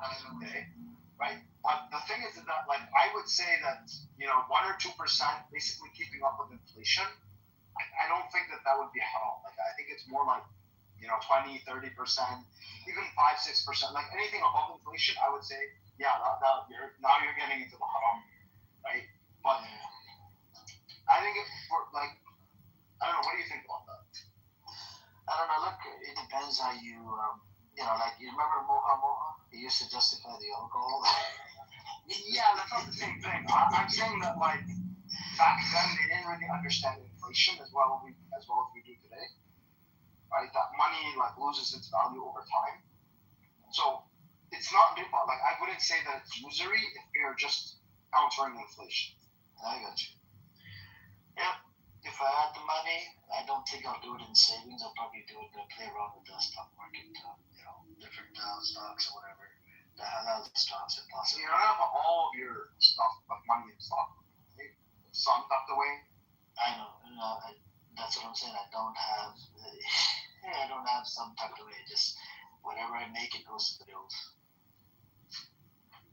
That's how it is, man. American life, you live hand to mouth. Before it was good money prior to COVID, but after COVID, you got stuck in a lot of different shit. You're like 75, man. You it is. If I filed bankruptcy today, I think, probably, you have to give up my house and everything, bro. I do what Benny Adams says in the sense of I've got savings. I don't take no interest on those savings. I make sure. Oh yeah. I don't take any. No. So any money I have saved that is depreciating technically, yeah. And I have quite a lot. So don't you think that would be exceptional? No, it's not. It's not because it's very black and white. Interested about in the sense of if I give money to the bank and I tell the bank I expect a minimum of whatever is 3% per annum on my money for depositing it, it's just black and white riba. I can't justify that. So for me to hedge that, the halal way is I go and I either invest in halal investments or I accept the fact that if I store money, it will just depreciate. And at the end of the day, because obviously if I'm a believing Muslim, I believe if I abide by that, I get money in other ways. And it's just the way I see it. Okay. A lot of Muslims don't do it. Some Muslims don't. I mean, I think there's this opinion amongst the scholar, right? When you buy a house, and if you don't have a choice or whatever the case may be, there's a ruling on this. I don't know. They passed some sort of a ruling on this. I've read that. If you don't have a choice and you want to move in, your family is suffering, this and that, and rental market is fucking full of suffering, right? Sometimes you can't find the rent, and then they jack up the rent like crazy. So there was somebody that I know. They jacked up their rent by $300 because of it happened in Inglewood, a fucking shitty garbage ghetto area, a ghetto fucking city. It happened because of the Ramsar Stadium. $300. He's like, bro, how the fuck am I gonna come with $3? So this is why a lot of people they can't afford it. In California they live hand to mouth. A lot of them. Whatever money comes in, it goes to the fucking bills. That's about it. Yeah, I'm not. I get that, but I'm even with your case, right? Whatever money you make, it goes to the bills, right? And the biggest part of the bill is fucking rent or mortgage. Yeah, but I have savings at the end of the. I know, but savings, God forbid, in case of emergency, you end up using the savings. Yeah, exactly. That's what I'm saying. So those savings that I have, so some of it goes into the stock market, whatever. Some of it just sitting there, cash. I love some savings. Okay, that's in your case. I'm saying in general. I think one of the biggest issues in society is getting involved in this hamster wheel. where they get you in this sort of, I wouldn't say interest-based mortgages, but anything to do with lease, finance, mortgages, and they trap you in that little hamster wheel where you're forced to go to work tomorrow to pay off all these debts, and that's just how they capture you. In that 9 to 5, you've got to go to work. I hate that, man. I left private practice like 5 years ago, worked for myself, and never taken any debt, never taken finance, never taken lease. I own like 7 cars, I own properties, and alhamdulillah, never taken a penny debt since day one. It had like this philosophy, and it paid out. And I don't need to wake up tomorrow for work. I work for myself, and yeah, alhamdulillah, it's quite comfortable, man. Not to rub it in, but just to say that I speak to my friends about this all the time. What I can't understand is why you have 7 cars. Because I don't live in one place, man. I travel between Libya, UK, and some other places, and I have this horrible habit of wherever I go, I end up buying stuff. Like I said, I don't rent. Right, but if you have that, if you're moving around a lot, it's much wiser to go using an Uber when you're there. No, I like having a nice car. I don't get it. It's a depreciating asset. It is a depreciating asset. You got to make a lot of money to afford it. I think we can get it if it's going to fold it and then just put it in your backpack luggage to get it. No, what it is I buy good market cars. I don't go buy a brand new car that depreciates loads. I know, but save the environment and you feel good and you can travel on a fucking scooter. So. You're depreciating asset. You're paying car insurance. It's just sitting there. Then you have to. When I leave, I cancel the insurance. No, but in Libya, you don't need the insurance, huh? You don't need the insurance. I mean, each car needs its tires replaced and oil replaced. No, he's right. Maintenance. There's maintenance costs. There is. Yeah. Yes, I would just use the Uber. Wait, how often a year do you use every car? Okay. Like, is there years where you don't use that car at all? It's just no. I'll say maximum it'll be like 7 months. For each car? Yeah. You have 7 cars? Well, think about it. If I'm right now, I'm in a country. I've got 4, so I'll drive those 4, and my wife will drive a couple. And then when I'm in the UK, I've got like 3, so I'll drive a couple there. Same thing with my wife. So yeah, they get used. Where do you live? I live between UK and Libya. Yeah, Libya. Oh, okay. Yeah, okay. In Libya, I can understand. You would have a driver on this. No, I don't have a driver, although I probably do not get one. No, I don't have a driver. I can't trust anyone to be my driver over here. I'll get shot. In the UK, I just don't like. In the UK, I cancel insurance the moment I leave the country because the insurance is expensive. Maintenance-wise, the car's pretty good condition. Like I service it every year. 4 though, or 3, sorry. 3 over there. Yeah. That's insane. It's comfortable. No, look, and it's a cost, right? It's a cost. All you got to do is you got to give more money to sustain it. But the values within the vehicles, they don't depreciate by that much. I've got one is an 8 Series, BMW 8 Series, and that's supposed to depreciate loads, but it's valued very well. You got a bag. Is it filled with money? No, that's actually me leaving my work office. That's got my. I was filled with. But some lawyers, they make fucking money. Somebody, criminal conduct gives you cash. You seen that movie, right? The show Better Call Saul. I've seen that, yeah. And the Breaking Bad, they bring up money, full of money, Yeah, we don't have that. No, we don't have that. That's just my drink at leaving work, man. Okay. Anyways, what's the deal, Sam? I would never buy that. I used to have I grew up with expensive cars. It's just. You're a privileged background, No, I'm just saying it's great. They're great in the beginning. But then after the joy of them, it's just after 3 years, it's not that brand new anymore. And then the cost of maintenance, and you go to the dealership and they're nuts on the this and that. I'm so happy that I just got rid of the cars and I just use Uber now.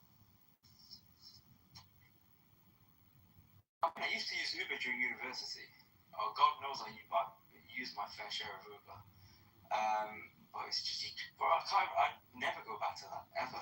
Not last minute cancellations, or it was like raining and they do that surge. It's just horrible, and then they take a longer route. Like, I hated it. Yeah, but I would still buy like a BYD for $25,000 electric car, really nice, or a Tesla for 30. You know, I'd rather buy a BYD even for 20. And that's it, man. I'm done. I don't have to worry about the oil. Chinese cars are really good. Yeah, but BYD, you can get a beautiful BYD for 20 grand. I agree with you in terms when you go to, like, I've never bought a brand new car. Brand new with 0 on the clock. I've never. Okay, that's smart. Good. No, Okay. no. The depreciation is ridiculous on those, especially the vehicles I go for. I think the sweet spot is 3 years old, and try and get obviously one owner, 3 years old, and I usually get it mileage like 10,000 miles, 15,000 miles on the clock. Okay, good job. I'm not an idiot. I do my DD when No, but that's good. Okay, good. Because you know when you buy a car, as soon as you drive it off the lot, you just appreciate thousands of dollars. Yeah, I wouldn't do that. No, 10 to 15. This is why you just lease a car, you know? Multi-million in the bank. Let's go. Just lease a car and dump it, you know? For $100 a month, $200 a month, just dump it. Right, Sam? You enjoy it for the first 2 years. They give you about 10,000 miles. You buy the cheapest car, $100, $200 a month, and after you're done with it, just dump it. I've always said to myself, I just need something to get me from point A to point B. That's it. What do you drive? You drive one of those Toyota thingies? No, I don't have a car anymore. I got rid of my cars. You got rid of your car? Scooter? No, I use Uber. Why don't you just get an electric scooter? No, I'm told to be riding. You don't need insurance. Do you know how fast it travels? It goes at 40 to 50 miles an On hour. the electric scooter, I can fall and break my knee. Those things are fun to drive. They come with the seat. All right, I'll consider it if I'm like hanging out. And you don't need to register with the DMV, right? And it's electric, right? It gives you up to 60 to 80 miles per charge. I used to have one until it got fucked up. The battery stopped. I bought the cheapest one, about a $200 one, $300. I used to, drop off cars here and there, right, to my mechanic, and I would come back on a scooter. I'd have to fucking buy Uber. Uber was like $20, $25 to come back. It got expensive after COVID. Oh yeah, no, yeah, Uber in the snow. I use Uber, yeah. When I'm in the foreign countries, it's much cheaper, yeah. Do you know an Uber in Egypt? I can get an Uber in Egypt like in drive-hour commute, still for $5. $5. I go to Mexico, it's like $5. I can get around in taxi. Bro, you need to go to another McDonald's there, Sam. Go to another Starbucks and McDonald's, bro. Taxis in Libya is so cheap. The reason being is petrol in Libya is cheaper. Right. Cheaper than water. No, the second cheapest country in the world for petrol. So I think Venezuela is only one cheaper than Libya. So in terms of like value, I think it's probably in American cent, maybe 2 cents per liter. So I can fill up I've got a V8, one of my tanks for 100 liters. In England, that easily would cost me £160. In Libya, it costs me the equivalent of £1. £1 for a full tank. That's insane. So, it's pretty good. It's pretty good. £1 for 100 liters? Yeah, because right now the exchange rate is £1 to 10 Libyan dinars. And that gets me So 10 Libyan dinars to fill up 100 liters. Essentially, yeah. And you don't have to get out of the car here, man. In England, you've got to get out of the car. Yeah. Sit in the car. Holy shit, that's insane. I just Googled it. The Chinese cars not allowed in America due to... Right. They don't allow BYDs because security reasons, because... they would just demolish. They would demolish Tesla. It says due to national security concern regarding because the tariffs exceeding 100% on electric vehicles, EVs, and stringent safety and environmental regulations. But, they want China out of America. When I was in South America, I was using Uber, and I got into this car, and it was really nice on the inside. I was like, whoa, this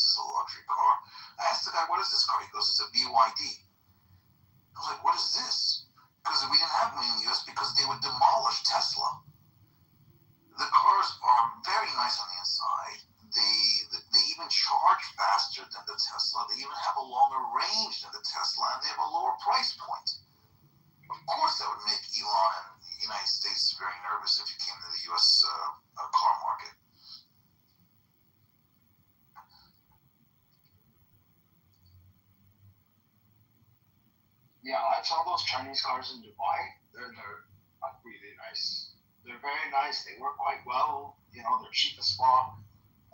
Yeah, these cars are going to short off. Yeah. Now you look at these guys who buy a Ford F-150 for like $100,000 a pickup truck. I used to sell them. Not the Fords. I used to sell the Dodge Rams. But yeah, $100,000, dude. What kind of ding dong? Why? Dude, you'll find people going into like massive debt to take those cars. Yeah. And then they pay like $700 bi-weekly, whatever the fuck. Right. And so it's really not 100 by the time they're done. It's probably, 130, 140, whatever. But imagine if they just put that 100 in the market and they made an annualized return on the S&P of 10%, which is $10,000. I mean, that's much better. Well, they probably didn't have 100K. That's the thing. These guys buy cars with like $5,000 down. So no down payment at all. I've sold them. People are fucking stupid when it comes to buying cars. They are so stupid. And then by the time they pay it off, it's not 100, Manny. It's more than that. Oh, yeah. And it's a depreciating asset. Yeah. So, I mean, like, just use the money. I'd rather use the money in Uber. Well, no. There is value to having a car. For them, yeah. Or their buying business. a car, right? Yeah. Not only that, just regular people as well. Like, I like having a car. Don't get me wrong. Like, I'm just not gonna splurge and like spend a lot of money on it. I went through that phase, and no, it was not good. Yeah, I just never saw a need to drop 100. That's crazy money, dropping 100. To be honest, I had a really nice car. I always buy used cars. That's the thing. You gotta be smart in the car market. Buy a used car, and preferably from a company that's very popular, so you can afford it. Right. Like Honda, for example, has a great resale value. It holds its value. Honda, Toyota, Nissan, like Japanese cars hold their value quite well, and certain American cars do as well. And then older German cars also do. Like German cars, yeah, they'll. I mean, in Europe it's probably different, but in North America, German cars will depreciate a lot at first, but then after a while, like it just doesn't really matter. So like if you want to buy a German car, 5-year plus, it's not that bad. Now, I mean, I didn't take that. Sometimes I make stupid decisions, and I bought a risky car this time around. But generally, I try to go with something safe. Yeah. But I had this Infiniti. It was the Infiniti Coupe with the supercharged engine. I think it was called the Q50. Dude, this car was fucking beautiful. At 400 horsepower, 2-door, just fucking nice. Yeah. Okay. I know what you're talking about. Yeah. But there's another thing too. When you buy these nice flashy cars in the States, the cops love to pick on you. So then you get these tickets from the cops, and then you get this aggravation from the cops, and you gotta go to court. It's just a nightmare, man. It's like they don't want people. Oh, this was in Bahrain. This was not. Bahrain, no, that's different. Yeah. But here in the States, you're gonna get pulled over by cops. Oh, I got no. Actually, this was the most expensive part about owning this car because it was like super fast and really fun to drive. I got, I think, probably around 15,000 riyals worth of tickets between Saudi Arabia and Bahrain in the span of like 2 years.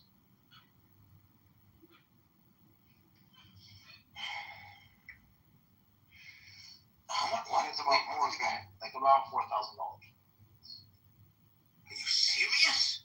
Something like that, yeah. Tickets like that in Bahrain?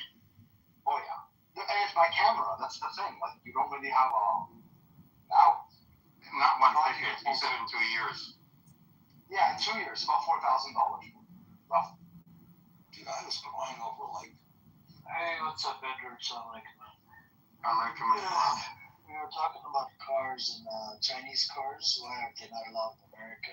And I saw it's like you're scared of the cameras, on those cars to collect data on the American cameras. They'll crush the economy. I mean, they'll crush the American car economy. Yeah, but the tariffs are very high. Thanks to this pedophile Trump.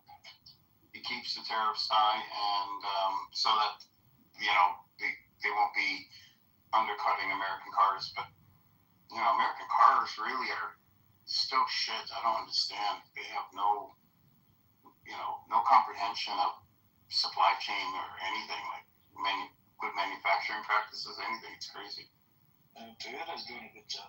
Toyota's like number one for Toyota, Honda. But the thing is, Honda interior accessories are shit. Honda slipped. It used to be in the 90s and 2000s really good, but I noticed in 2010s it's it's still good, but it's under Toyota. Toyota's in the States is number one. Resale value number one.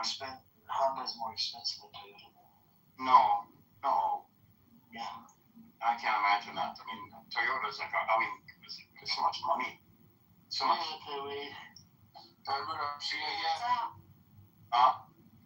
Are you Shia yet? Why would I do Shia, bro? I don't know. What the fuck are you? Who's speaking? Is it Omi? No. Yeah, it is. I mean, bro, calm down. Try not to do Shia Sunni bullshit in my room. You usually kick people out, bro. Calm down. It doesn't matter if it's, and then, you coming from Jewish background, look, no offense to you. According to my scripture, you guys have a track record of doing some crazy shit. I don't know why you said me, though. I have not brought up Shia. So I don't want to go down that path. I don't want to pull my scripture on you. I'm not pulling scriptures. I'm just pulling. I pull it on my black rabbi, killing multiple prophets, spreading corruption. And that's what you did. You're spreading corruption in my room. In my room. We need to coexist. Okay, Admiral General Aladdin.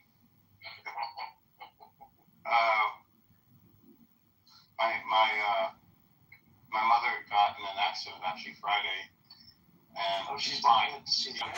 Yeah, she's fine now. But she has a Lexus SUV, and it was a 2018, and she got hit on the side, the passenger side. Both the airbags on the doors on the passenger side deployed. Basically, we're arguing now the car with the insurance company, either fixing it or they want to total the car because of the airbag deployment. I'm like, oh, shit, right? Yeah. Fucking, I was shocked. And they're like, and I talked to the dealership and they're like, yeah, when you do airbags, they go off in the car. Generally, they'll total it because it's like a bomb going off inside the car in the doors and shit. And to get it fixed, you have to go in and first off new doors, obviously new airbags, new everything. But then you have to go in and precisely align every sensor, every mechanical component with the for the airbags because they're so there's so many safety features in them or compliance or regulation shit. They have to have so many what do you call them? Not just the airbags. Like for example, I didn't know this, but the belts, seat belts, the tensioner. Once the airbags deploy, the tensioner locks up. Once that happens, that's like a lot of money to replace the entire seatbelt system and have it integrated back into the car again. It's fucking insane. Yeah, it is. Yeah. So now we're looking for a car. No, she doesn't have a car. So, what are you gonna do? What you said, Kurt. So, going back to the car thing, and then there's you heard about the 14-point proposal that Iran is pushing, according to Al Jazeera. Yeah, I don't know. Is this the third proposal? I think Samoa was in here, right? The guy, I don't trust him. But oh my God. he said that pull out the real one. There's another one, right? I looked it up on my thing. It only gives me like 5 or 6 reasons, right?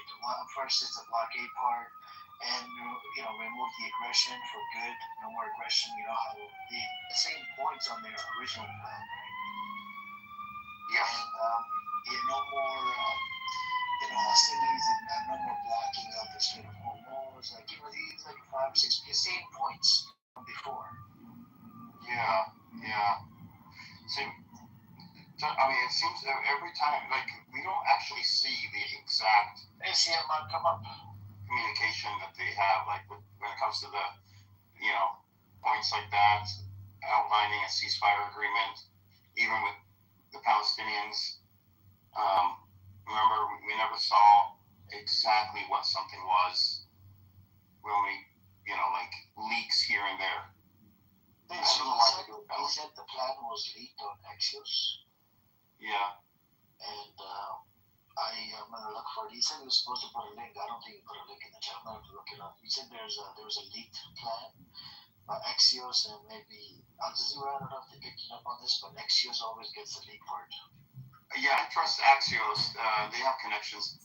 U.S., Israeli, Middle Eastern governments. I don't know why they have or how they have such good connections, but to the White House directly. They're funding. Vance always leaks it there. Really? Yeah. I don't know. That's why. Because they always get the scoop, and they get an envelope. JD Vance gets a small envelope filled with money by Axios by the end of the month. Cash money, not even credit. Cash money, so nobody knows how much money he's getting. Guys, I've been seeing some posts, and I felt to voice my criticism on, mostly on Iranians. There's a lot of outrage. I think we all know there's a selective outrage. It's a real thing, and I think what's very funny, not funny, but it's just hard to comprehend, is that every Iranian who is so pro-war is more concerned about the internet blackout in Iran rather than all the university hospitals, cultural sites, and civilians that were killed in the bombing. The one thing that they're complaining about is the Islamic Republic cutting down the internet, not U.S. strikes killing their own civilians, universities, hospitals, or cultural sites. That's absolutely mindful. Yeah, we have CMAC here. So what's up, CMAC? Long time no talk. CMAC, you don't have to get mad just because Brother Faraz put you down, man. You don't have to get mad. You hear me well? He's an older man, we do respect out of age. Yes, CMAC. Yeah. Why are you feeling hurt? Like, I don't get it. You stop coming up on here. Yeah, once in a while come in and listen to. I know. I like Iranian voices. You need to come in and share your opinion. Okay, I will do that. I usually don't come when Fayaz is here because I know that he will be shutting my mic. He's an older brother. He's an older brother. Just give him some grace. Yeah, well, I hope it would be mutual. But yeah, good to see you guys. It's good to be back. Yeah, what's your take on this whole thing with what's going on, Strait of Hormuz and peace plan? And you want to give me maybe take 1 or 2 minutes and tell me what your take is on the news?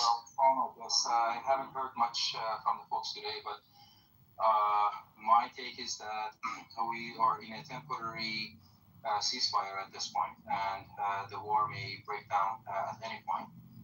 And the reason why I see that is because we have to look at this war from another angle, not from from a higher level, rather than looking at it from the day-to-day occasions and changes. What I see is that U.S. Is in a point where it's thinking of the regime change in Iran for a longer term. Initially they were thinking about short-term change, but now it's longer term. But that strategy is not changing at this point. and there are reasons for that. I can get into the details later, but Israel is finding some mutual benefits with U.S. That's why they're there, and so I'm expecting the war to break in again.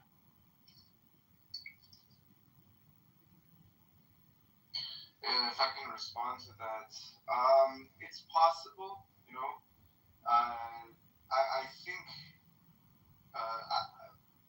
I don't know. I think that just my only response to that would be is I'm not sure how far the U.S. is willing to go to restart the war, because if ground troops become a factor, an all-out war plus a commitment to an occupation, which is necessary for a regime change or nation-building state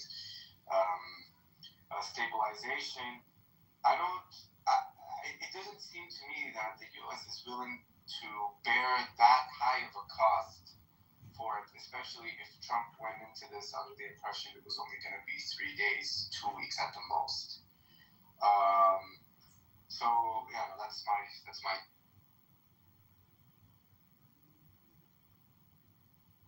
Yeah. I was listening to podcasts actually today, actually yesterday, and I was listening to it for the second time today. It was about a book named Why War, and it's about the perspective is why wars start. When it looks at it, it doesn't go with the cost of the war as the reason why a war might start. Instead, it looks at the situation as if there are more costs to not having a war. That's the first thing. The second thing is it the right time to attack?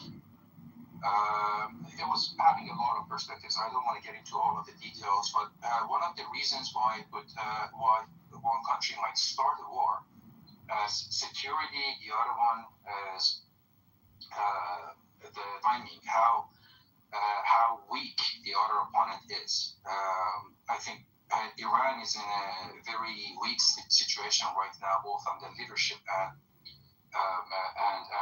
internally, at least, where it would have support from its own people, I should say, where it's not having support from its people, and that is at least two reasons. A third reason that might be arguable is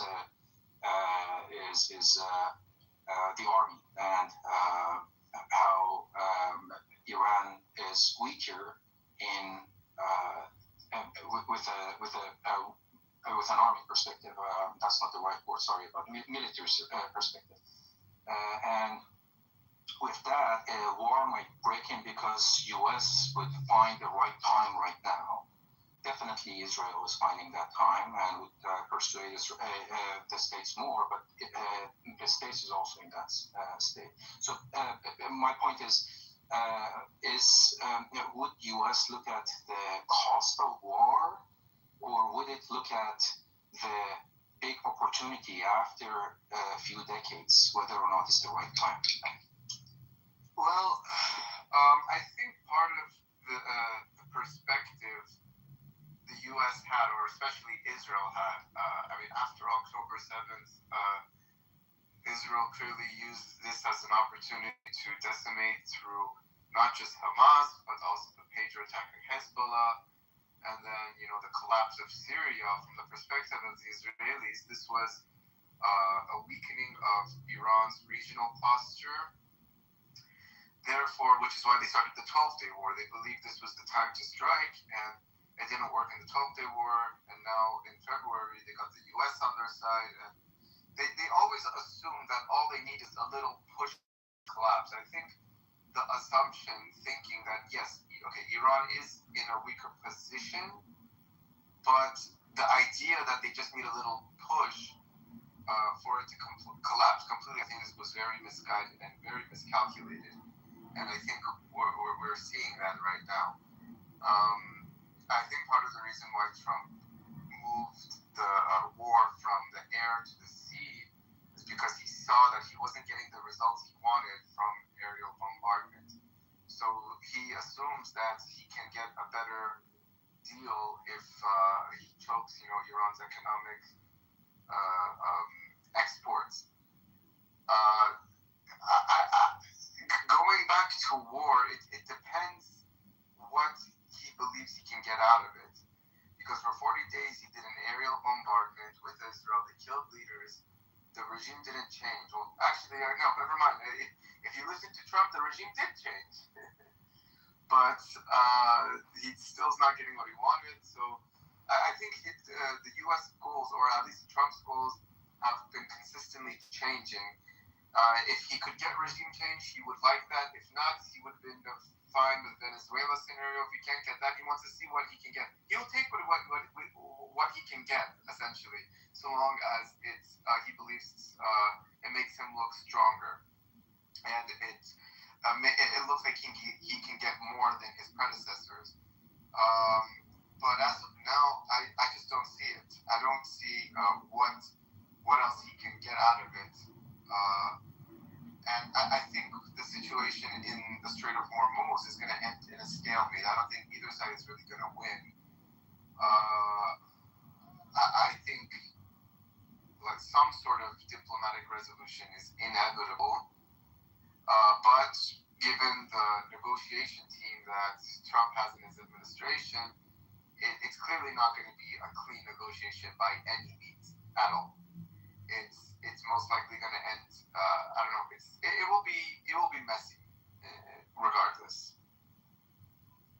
So, do you guys think that there would be, well, a deployment, boots on the ground, Americans? Do you think that the U.S. government will implement, that the Congress is willing to pass these acts, that there will be enough political support from the domestic population for attracting boots on the ground? Because that's what's necessary.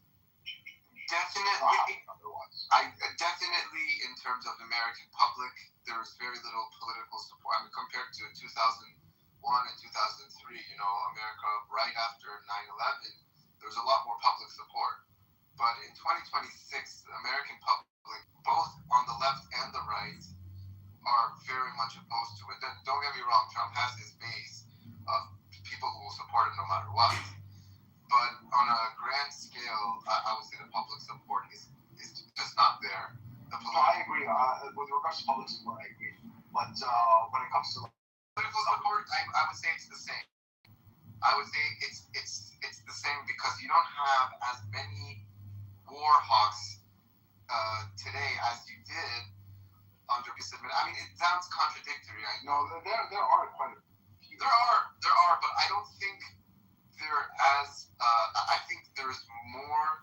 I mean, like the fact that J.D. Vance and even Marco Rubio and John Ratcliffe told Trump that regime change was not going to be possible without a full-scale invasion, and many were worried about that at the beginning. I don't think.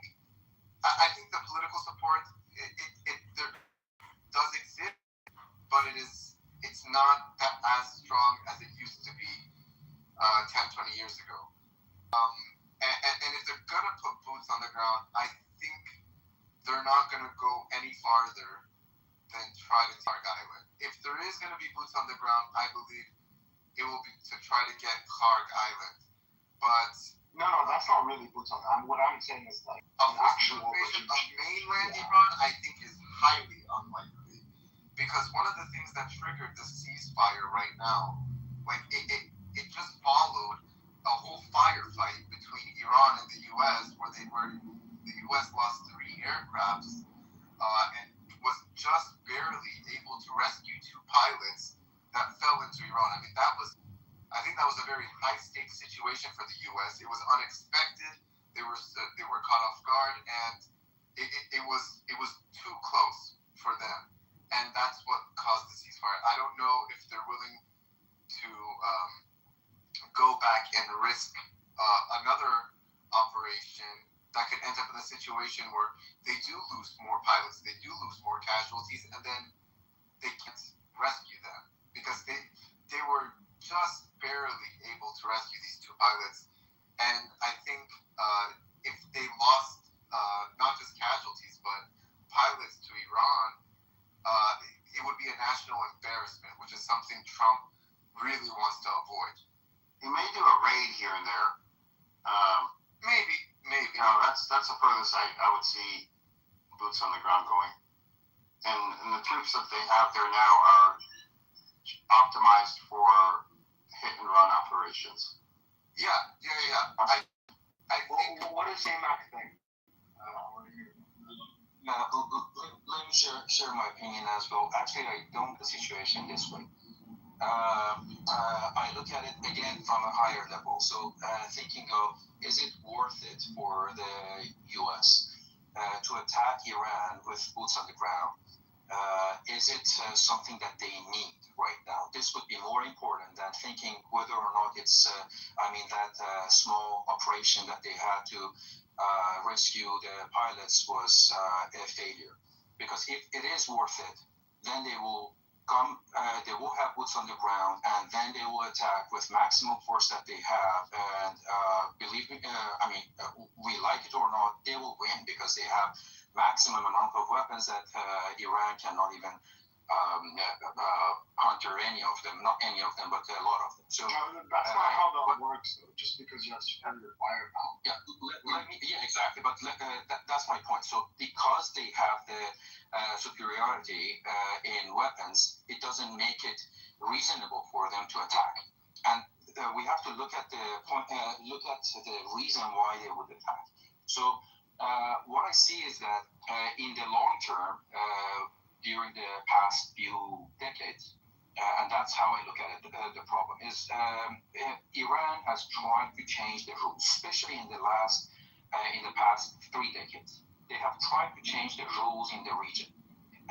This is the reason why we have a war today. So we have to look at the situation as a very long-term game, and we are at the last chapter right now. So looking at the last chapter to figure out whether or not a war will happen, boots on the ground will happen, is not the right thing to, the right way to think. I believe that because Iran at some point has wanted to, and I think if we give them, they give them time, they will still want to become a hegemony in the region.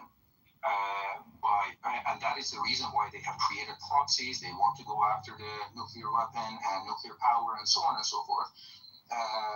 This type of change in this type of rule change they want to make would be the reason for U.S. to go against them. Now, looking at unlike Omid, I think Trump's words about regime change are actually accurate.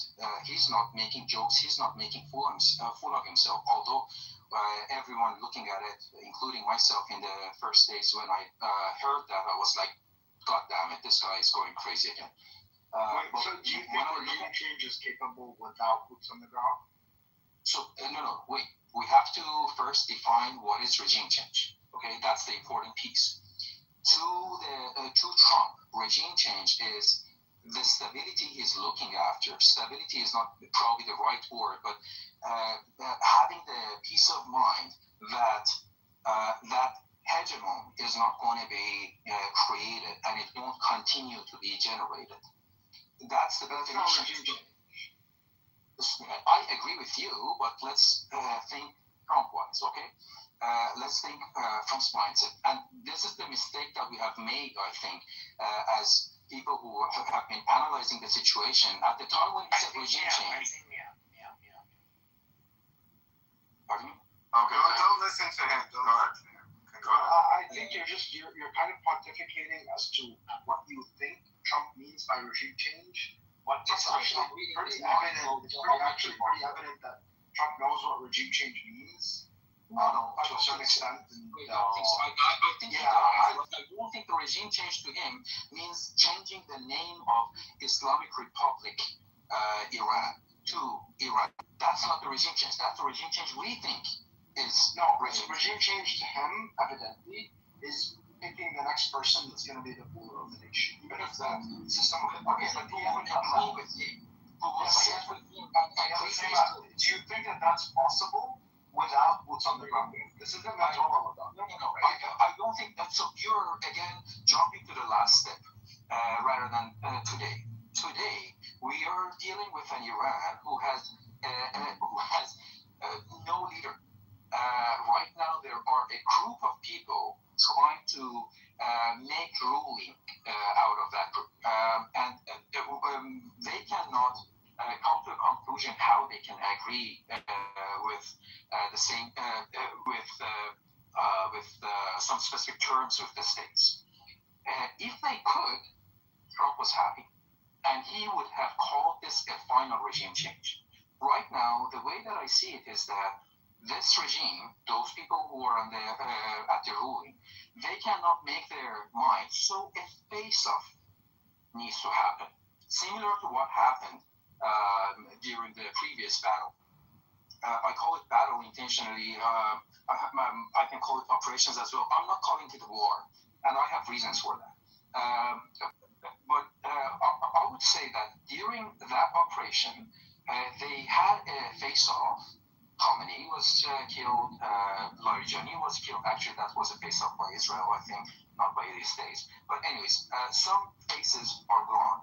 Now, the faces who are in power, they have to make their mind. Since they haven't been able to, there will be another face-off. So boots on the ground is not what Trump would need. I'm not saying if would change the regime. I would say it's not what he needs.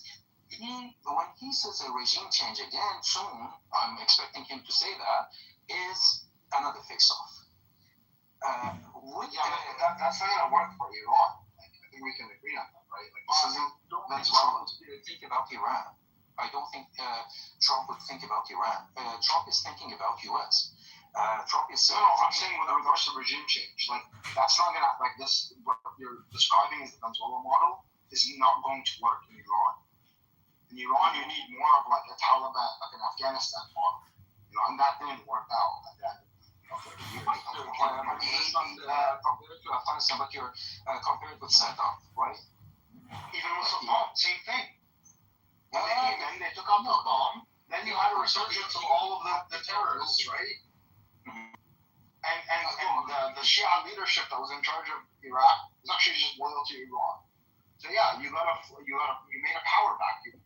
That power vacuum was filled by, forces that were not friendly to you. You're going to have the same thing happen in Iran. If you really do that, if you really dismantle the government. But that's not evidently what's happening. Evidently what's happening on the ground in Iran is you have, basically the IRGC is in control. It's effectively a military dictatorship under the guise of an Islamic republic with a supreme leader and all. It's a fairly stable structure. And I'm not a supporter of IRGC at all, but I'm just looking at this objectively and saying that, if they want to accomplish this mission of even a Venezuela-style regime change, which I don't think that's sort of what they want, the Hawks especially, no, you're going to need boots on the ground. And I don't understand still why you think the Venezuela model would not work with the mindset that Trump has. I get it that it won't be a regime change as in the mindset that IRGC has. That's why it won't work. Can you explain? The IRGC, or the Islamic Republic, in its founding, was founded on the idea that it must resist the West, specifically the U.S., and therefore their strategy has shifted from not just U.S. out of Iran, but U.S. out of the region. The whole purpose behind proxy warfare has been, first of all, Iran has been under sanctions for 47 years, so Iran hasn't been able to keep up its conventional military capabilities. So proxy warfare was one that was much cheaper, and still, it kept Iran. It deterred war from Iran for the past 20 years up until now, up until October 7th. If their idea, their strategy is resist the U.S. and the West at all costs, then you cannot get a Venezuela model, because anybody who's part of that system is not going to at one point just capitulate to the West, which is what happened in Venezuela. Delcy Rodriguez agreed to, cooperate with the West or cooperate with the U.S., but in its founding ideology, where for them, they believe resisting the West is not just an obligation; it's existential. Yeah, let me make an assumption though. Your assumption is that IRGC is a single group. Well, no, you're okay. No, you're right. Let me explain that part for the others to get into the conversation as well. IRGC is split at least into two groups in Iran right now. One is led by Vahidi and Mushtaba. The other group is led by Ghalibaf and his group. These two don't have the same stakes. If a face-off happens, I believe that they will go after Vahidi and that group, not after Ghalibaf and his group. So basically, what we call what is it called? Jabhat Muqawamat, or we can call it resistance or resilience. I don't know. Front. Let's call it that. Okay, yes, you're right. I agree. And that mindset. Yeah, I agree with you. No, I agree with you very much that there are these two camps, the IRGC, and people who are in the Ghalibaf camp are much more willing to negotiate with the West. But I'm sorry to interrupt you, but this is very important because you're thinking that the mindset of IRGC that shaped IRGC 48 years ago is the only mindset that exists today. IRGC is split into two groups, and if you look at that way, if a face-off happens for the one that is more radical, then the other group is willing. That's the assumption. I'm not saying it's right or wrong. I'm saying the assumption is that the second group might commit to an agreement and some terms. That's not. Okay, yeah. They will commit to an agreement, but they will not. I do not see them committing. The people who are in the second camp who are willing to negotiate and compromise, I have no doubt that they will make some concessions, some compromises, but not to the extent, not the maximalist goals that the U.S. has, not the bowing down completely to the West kind of. They will make some compromises, but I don't believe they will make a full, capitulation at any cost. I don't think that at all. I hear your point. And I tend to agree actually with your point here that it wouldn't be enough for a regime change, as in the whole. We'll end up with something new. To Trump, I think that's new enough. That's how I see it. Yes. But let's look actually for the long term, going back to the first term of Trump and continuing that through Biden and now what is happening. You can look at it that way. The first round of Trump, it was a maximum pressure. And maximum pressure was to put the maximum economic pressure. My thought, if I look at it back, if I look back at that time, is that the first term of Trump, he was trying to weaken Iran economically so that in the second term that he was thinking that he would have power, he would attack Iran and finish the war. This is, whether or not it would happen, whether or not it would be successful, that would be a very different story. We have to look into a lot of what-if questions. That's not necessarily possible. But that was how he was moving his pieces. Second term, he didn't win. Biden came to power, and now he's back to power. So he has a short term. And short term, I don't mean 4 years. I mean until September, when the elections happen again. For this period of time, and this is a very important question that we have to answer in order to go back to your point about boots on the ground. Is Trump willing to risk more against Iran at this point? And risk more doesn't necessarily mean boots on the ground, but what is that level of pressure that he would be putting in order to fulfill his mindset that he had at the beginning? He doesn't have that much time. Would he risk? I have some points about it. I will leave it to you to make some more conversations. If I had time, I will come back to this one. Well, I guess that is the $1 million question because, as we know, Trump is. And move on to Cuba, because he's had his eye on Cuba, he's had his eye on Greenland, he's had his eye on China, As a matter of fact, the U.S. posture has been to prioritize China more and get out of the Middle East entirely. Well, not entirely, but lower. Like, I just really am like on my toes all the time. Like, That is such a good healthy instinct, though, Sarah. I understand. Totally. But you walk into a space and you're like, okay, how is my child going to die here? But like in the back of your mind, not like, do you know what I mean? I don't know. I don't think that. No, you don't think it. I think realize it.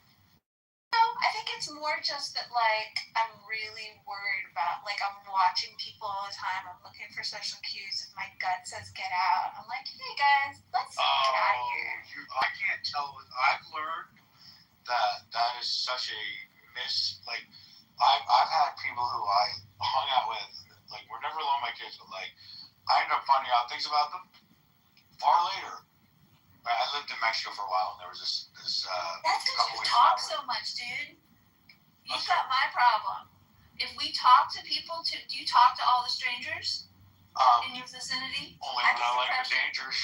Yeah, I get the impression you're like, what's up in the grocery store? Like, everybody. Am I wrong? Dude, if they are breathing, they are talking to me. Yeah, and if they don't like you, you're going to say something funny to make them like you. That's what's so weird, because, like, everybody likes me, and I'm like, but I don't like you. But I'm really, anyway. To yourself. Yeah, no, seriously. But, like, I've noticed, I've learned that I can't trust that you can't clock every danger with people. Like, you can totally think somebody is, like, whatever, like, I don't let people babysit my kids that aren't related to me, that I'm not intimately familiar with, not because I think that it would be traumatic, but because it doesn't seem like it's worth the risk. Do you have any friends that are like family? Are you saying am I friends with my family members? No. Do you have friends that you're so close with they're like family? Oh, sure. I'm very close to my family, too. Oh, yeah, no, that works, too. Like, I have, that's totally interchangeable. It's not a blood thing. I've known you so long that I know that you're fucked up, but, like, I'm comfortable with how you're fucked up. Because everybody be fucked up. It's more like I know your flaws, I know your strengths, and you don't engage my kids because I've seen you change over time, kind of thing. Does that make sense? I'm pretty much. Yeah. Sorry, I'm not answering. No, it's okay. I don't often leave my kids with anybody, but like my dad or one of my brothers.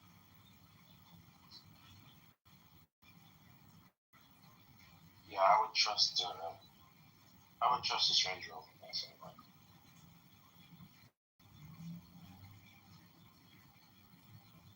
Drowning, I let their kids drown just to ensure that my kids were not. What? I got priorities, my parents. Like, if I'm at like a place where the kids are swimming, right? I won't leave the area with acknowledging with another adult some attention. Right? Other parents will just leave and assume that other parents are watching.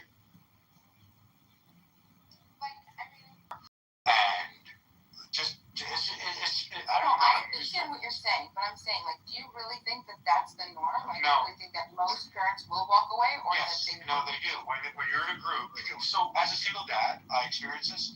There's usually a mom, right?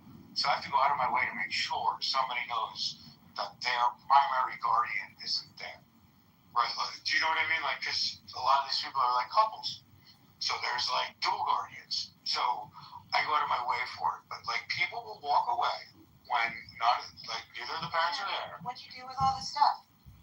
Well, I stole their wallets. What do you mean? What do you ask people? I wouldn't ask the person to watch my laptop. Should I ask people to watch my kids all the time? What do you mean? I mean, like in public, and if I have to go to the bathroom, I'm like, can you watch my kids for a second? When my son and my daughter are sitting at a table, and I'll run to the bathroom. And this is such a protective measure. I mean, for me, I would just never do that. I would just be like, all right, we're all going to the bathroom. Facts. My kid's young teenager. He's all over 6'1", so he can take care of himself. This is more like have an adult that can step in. Also, I'd steal your stuff when you're in the bathroom.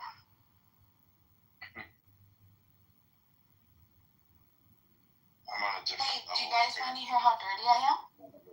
Well, Bima, Not sexually, Austin. Not sexually. all right. I mean, I'm actually. gonna say no. I'm just gonna say no then. Oh my. I'm sorry. I just derailed that. Please continue. You have a dust cloud in your hair? No, I do. I have like one of those carpets that's like, by my, cause I have a wood floor, and there's like, so it's like one of those carpets that you throw over the wood floor just to like sort of protect it. You know what I mean? Yeah. And it's like really, really thin. So it's not like a fluffy one. And I was sitting here and I was just like, I had dirt all over. I said, I don't even, usually I'll like scoop it up like with, but yeah, I'm really to the point where I'm literally using a broom. I'm using a broom to do the first sweep because I got so much dirt on this carpet right now. Yeah, I am sweeping the dirt on my carpet into a pile and then I'll back to it. I'm really sick. I'm coming out. Okay? This is a good size. Not minor. This is a good size. But once I start from my surface, this is really good.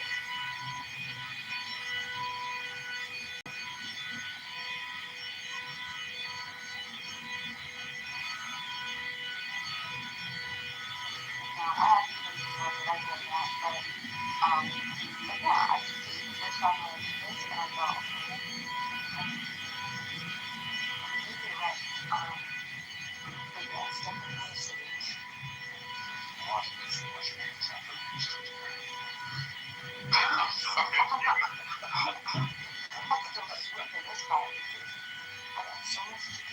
Hey, good for you. If you're really going out of depression, good for you. Seriously, I was.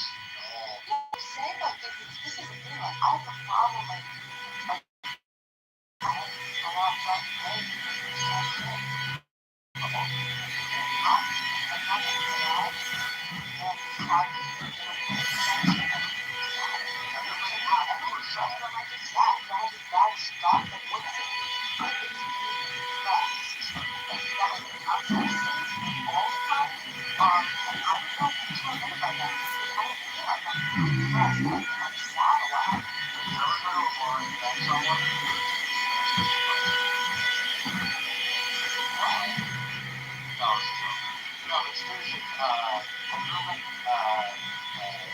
Happy was that, which is the most bizarre.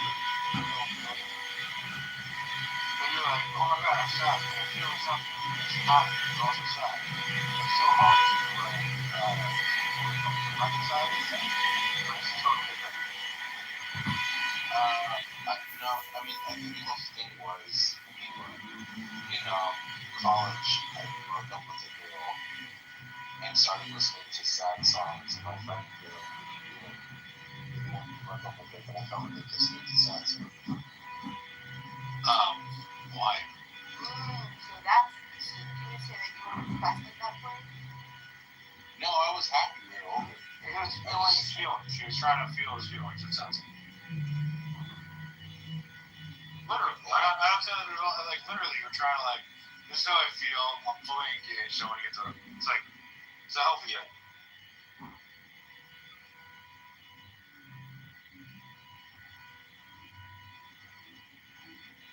Like, you can really feel happy that you're sad because you're feeling something, like, which is so growing.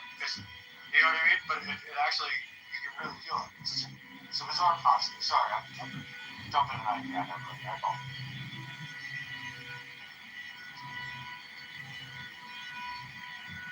So,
I'm here.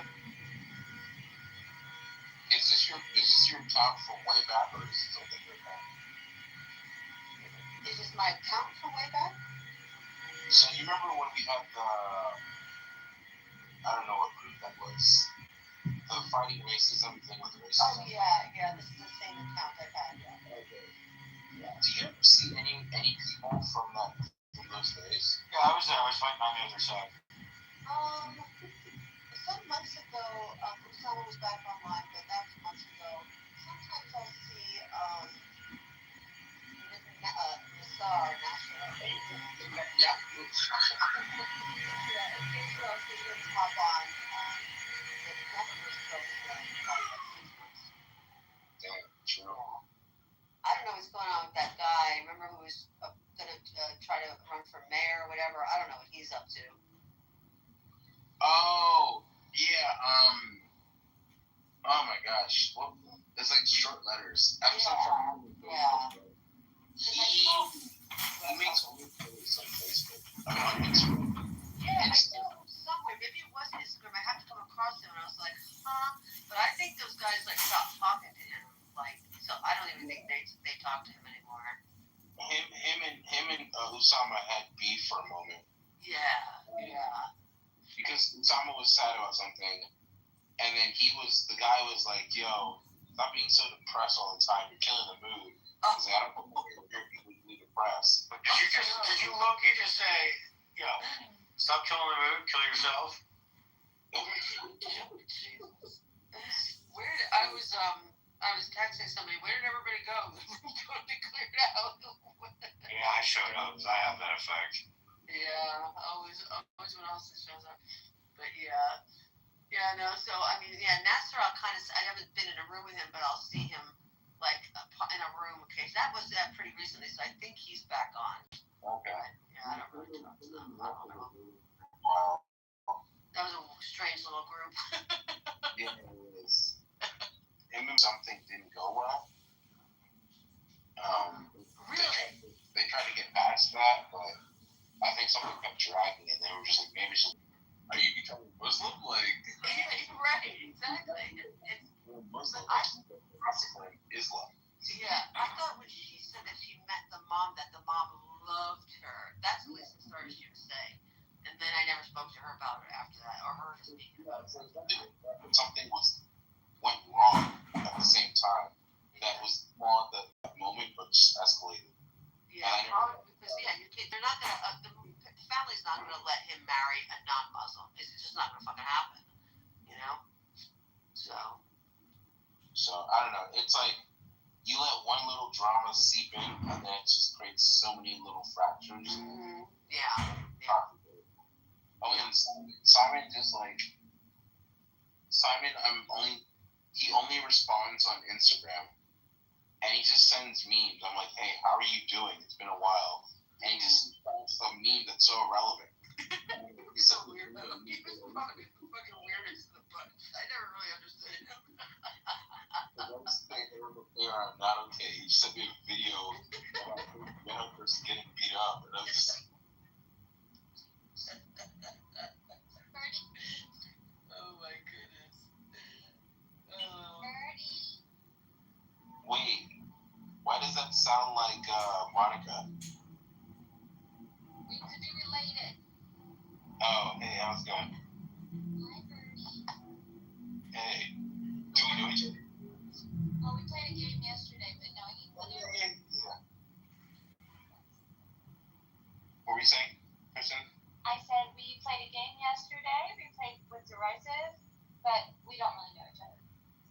Okay, true. No, it's hard to keep track because everyone's been changing their username, and I just changed it back because people were just like, "Who's this guy?" And I'm like, You know how you talked about Obsidian, and I was like, hey, can I buy Obi? "Oh, you're the OG one who I was changing to Obi." Nice. So, what's up with this thumb thing? Because you're driving me nuts. Oh, it's still there. Oh my God, yo, it went back. It's not my thumb. Well, it goes, and then it's like, I have my thumb. Okay, no, just kidding, right? It's not my thumb. It's Moving my thumb again. I'm holding my phone like how a fancy person drinks tea, and it's my pinky that's holding the bottom of it because anytime I'm on Clubhouse, I have a baby in my hand that's sleeping. So it's just easy to just rest my hand. Yes. So you need like an elastic or something on the back of your phone. Probably. Yeah. But I'm glad you're here. Thanks. I also have a burner phone because my phone got water damage on it, and it was $400 to fix it. Oh my God. I went to Walmart and got a $30 phone that looked just like my expensive phone. So I was like, it does everything the same. I'll get to the other thing eventually. But it doesn't have good like dynamic audio because obviously you put one little plug on that audio spot and then it's just muffled. But on the other phone, if you did that, at least you had other locations that would take in. How bad is it? Like, is it like Charlie Brown bad? Almost. Oh wow.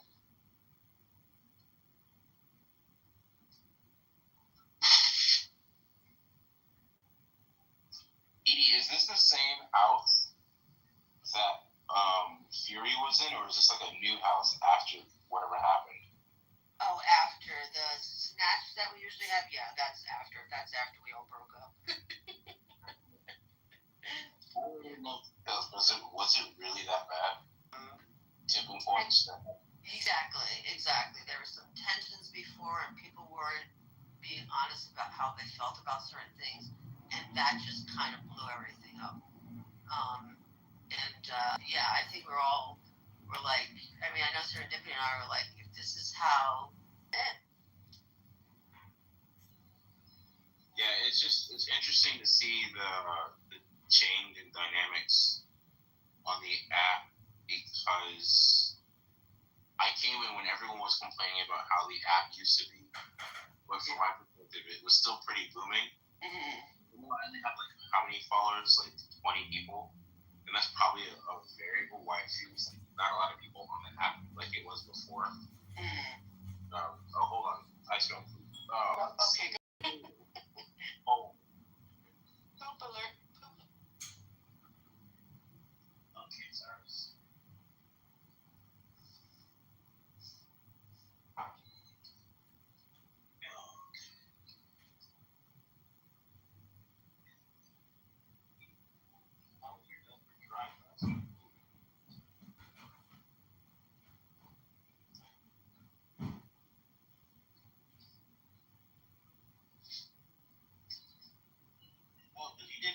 No!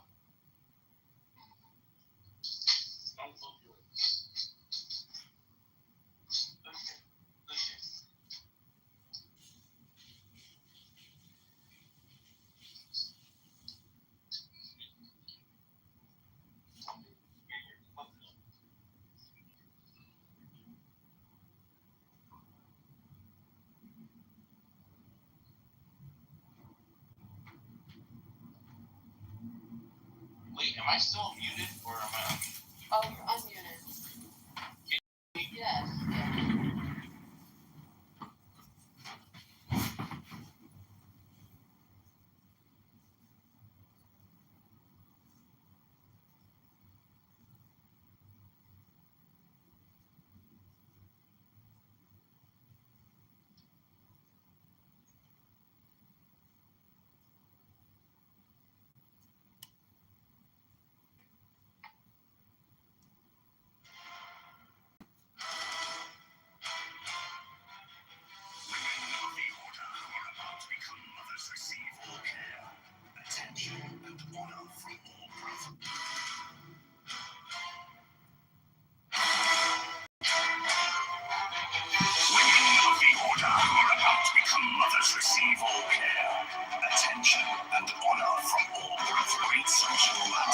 its members, bringing them as it does into constant association with men and women of high rank.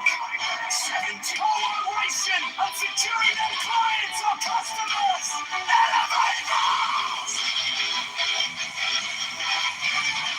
And aspiration. 17th secrecy of the order provides its members with an environment.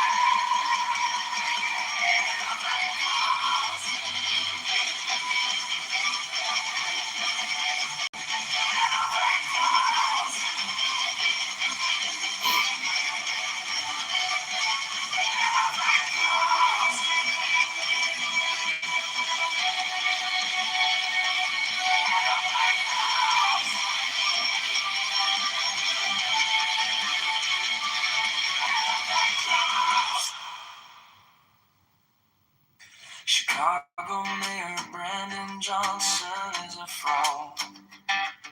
Chicago Mayor Brandon Johnson is a scam. Chicago Mayor Brandon Johnson is the Still love the sugar baby. Chicago Mayor Brandon Johnson is a liar. Chicago Mayor Brandon Johnson is a criminal. Borrows $1.3 billion to give to crony none. Profits the seats to use the mafia propaganda. Organization affordability is a scam. Brandon Johnson is the tax. Open the books, transparency now. Public spending tracker now. Brandon Johnson is the tax. Brandon Johnson is the scam.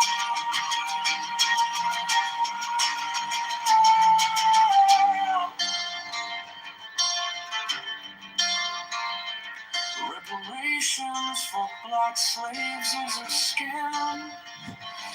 It's a black tax, socialism, taxology, so taxation is theft. Affordability is a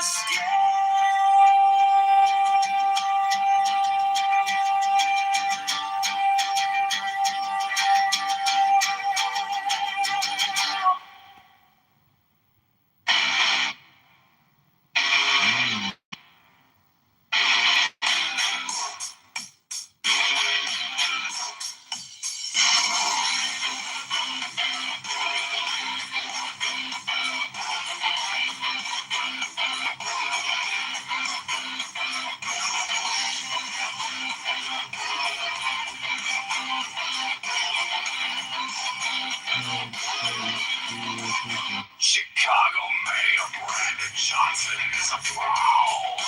Chicago Mayor Brandon Johnson is a scam. Chicago Mayor Brandon Johnson is a tax. Chicago Mayor Brandon Johnson is a liar. Chicago Mayor Brandon Johnson is a criminal. Borrows $1 billion is a criminal. PTU is a mafia propaganda organization. Criminal affordability is a scam. Brandon Johnson is the tax.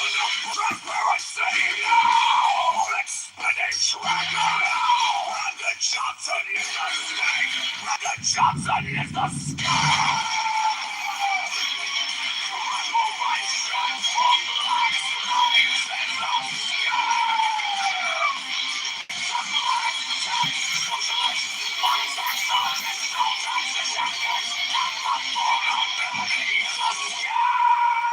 Chicago Mayor Brandon Johnson is a fraud.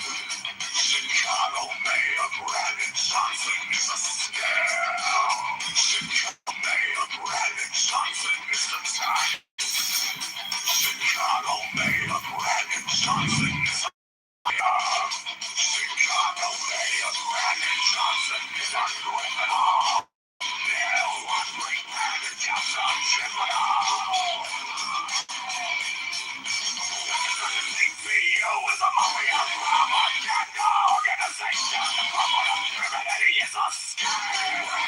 Johnson is the town. Transparency now. Spinning triangle. Brandon Johnson is the scandal. Brandon Johnson is the scandal. I stand for black lives. It's a scandal. It's a black tax. Socialist. One tax of a pistol. It's justice. Our affordability is a scandal.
Chicago Mayor Brandon Johnson is a fraud.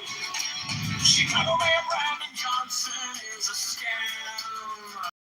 Chicago Mayor Brandon Johnson is the tax. Chicago Mayor Brandon Johnson is a liar.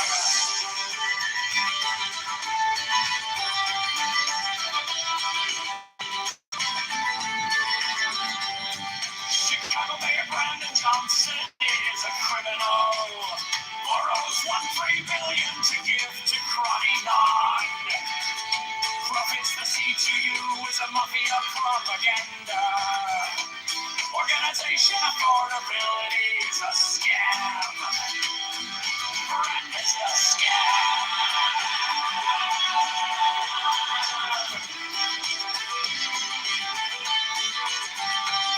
Reparations for black slaves is a scam. It's a black socialists are taxologists. All taxation is theft. Affordability is a scam. Abortion Greyhound buses are murder for profits. Open the books, transparency now. Public spending tracker now.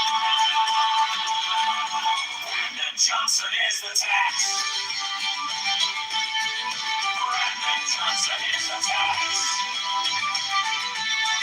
Brandon Johnson is the scam.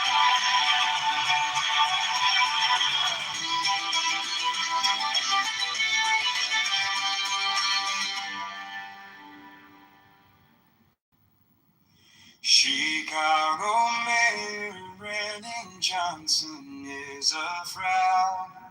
Chicago Mayor Brandon Johnson is a scam.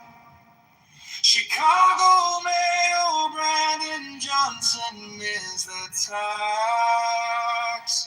Chicago Mayor Brandon Johnson is a liar.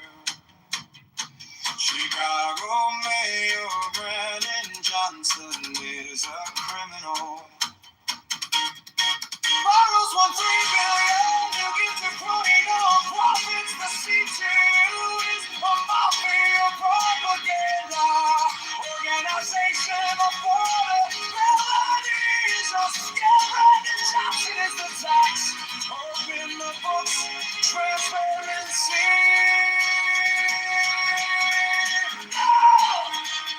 Public spending tracker. No!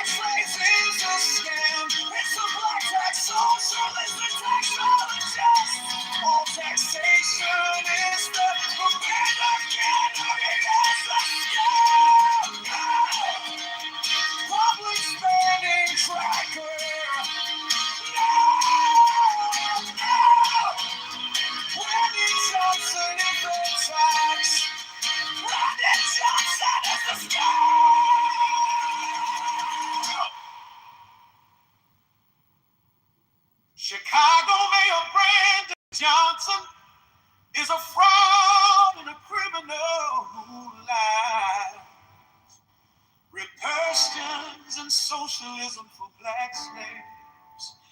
Free buses for abortions from out of state. Allows teens to give out to his crony nonprofits the FBI needs to erase. Mayor Brandon Johnson, this CTU mafia propaganda. Affordability is a scam. Brandon Johnson is the tax. Brandon is the scam. Oh,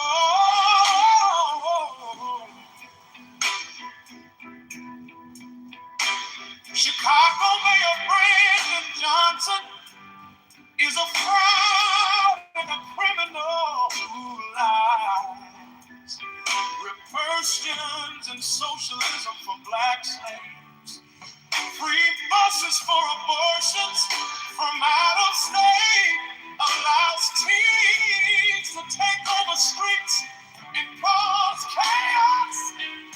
Borrows $1.3 billion to give out to his crony nonprofits. The FBI needs to arrest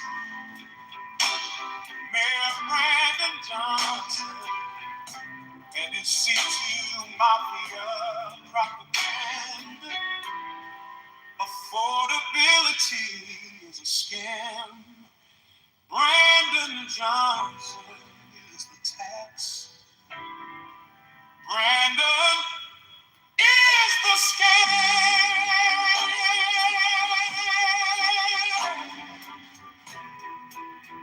Oh,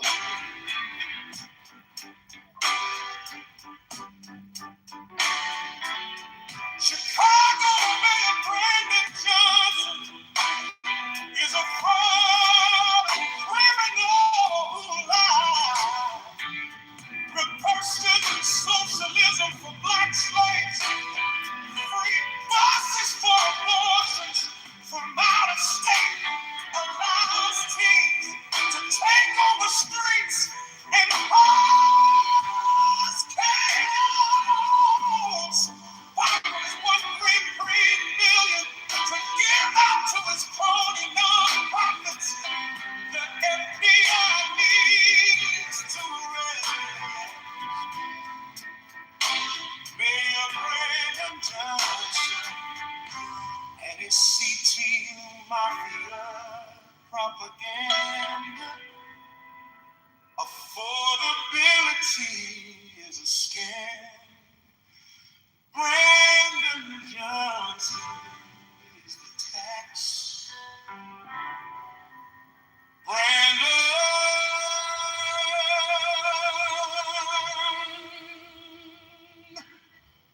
is the scam.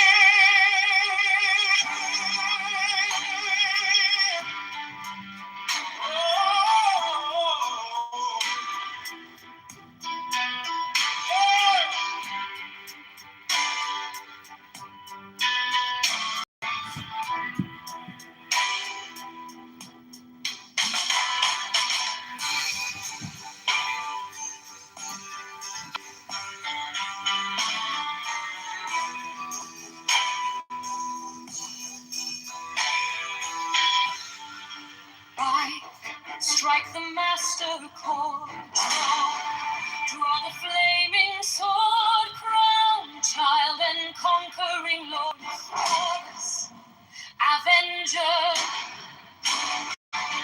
O thou of the head of the hawk, thee I invoke. At every thee I invoke, throughout the whole of the ritual, give the sign of Apophis. She that bore thee in her womb, flying from the terror of the water. Thee in this forehead of the morning, thee I invoke. For thou hast formulated thy father, and made fertile thy father. Thee I invoke.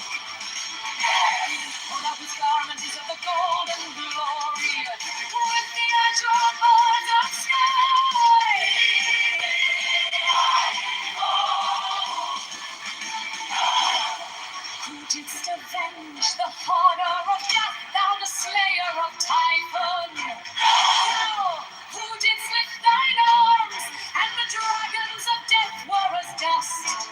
Thou who didst raise thine head, and the crocodile of Nile was abased before thee.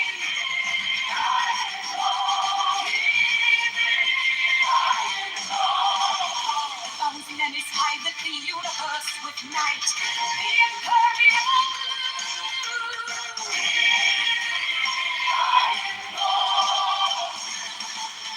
Thou who travelest in the boat of Ra, abiding at the helm of the afterboat and of the sated boat.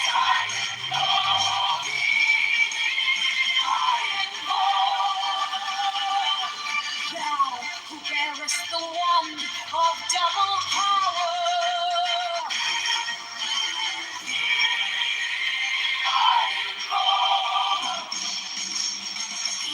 Thou about whose presence is shed the darkness of light, the unfathomable glory of the outmost ether, the untroubled, the unthinkable immensity of space. Thou who contemptuous all the 30 ethers in one darkling sphere of fire.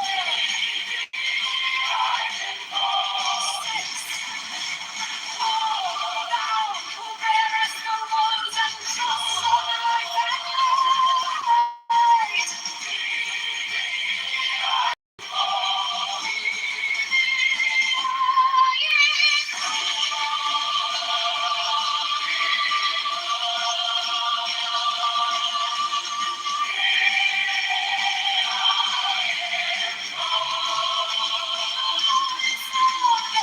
Brandon Johnston is a fraud and a criminal who lied. Red questions and socialism for black slaves. Free buses for abortions from out of state. Allows teens to take over streets and cause chaos. Borrows $1.8 billion to give out to his crony non-profits. The FBI needs to arrest Mayor Brandon Johnson and his C2 Mafia propaganda. Affordability is a scam. Brandon Johnson is the tax man and is the scam. Chicago Mayor Brandon Johnson is a fraud and a criminal who lies. Red Christians and socialism for black slaves. Free buses for abortions from out of state. Allows teens to take over streets and cause chaos. Borrows $1.3 billion to give out to his crumb non-profits. The FBI needs to arrest Mayor Brandon Johnson and his C2 Mafia propaganda. Affordability is a scam. Brandon Johnson is the tax. Brandon is the scam.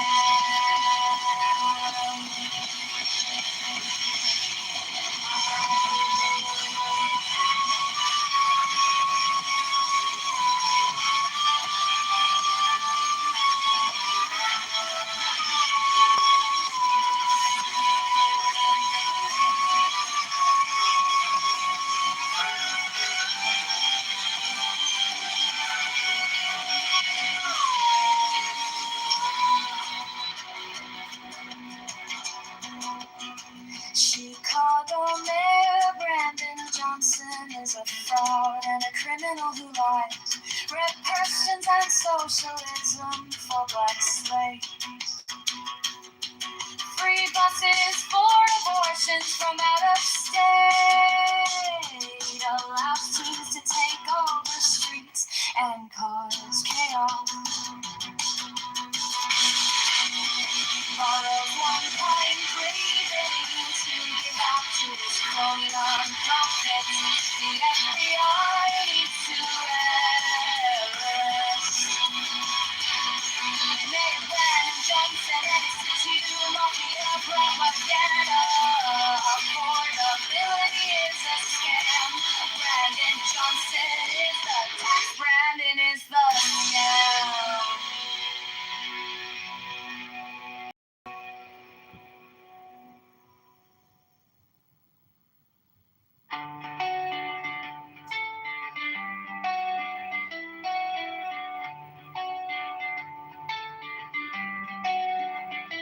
Chicago Mayor Brandon Johnson is a friend in socialism for black slaves, free buses for abortions from out of state, allows teens to take over streets and cause chaos, borrows $1.3 billion to give out to his crony non-profits. The FBI needs to arrest Mayor Brandon Johnson is a tax.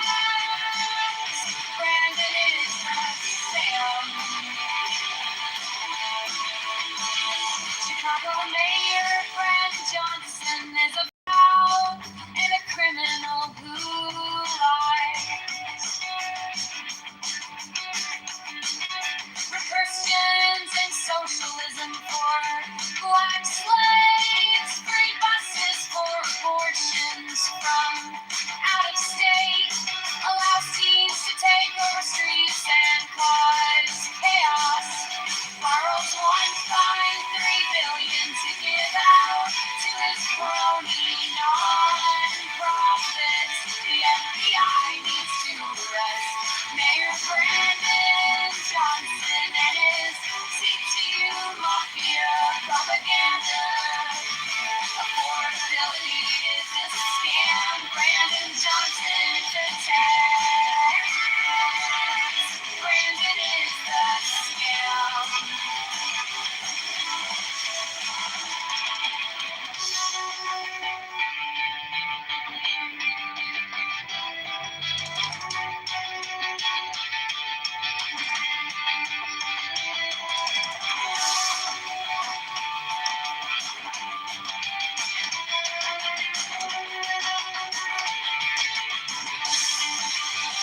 Chicago Mayor Brandon Johnson is a fraud and a criminal who lies. Fractions in socialism for black slaves, free buses for abortions from out of state, allows teens to take over streets and cars.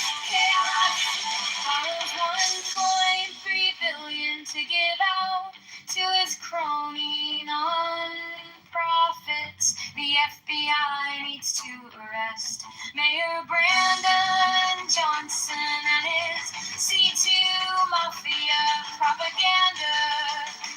Affordability is a scam. Brandon Johnson is a tax. Brandon is a scam.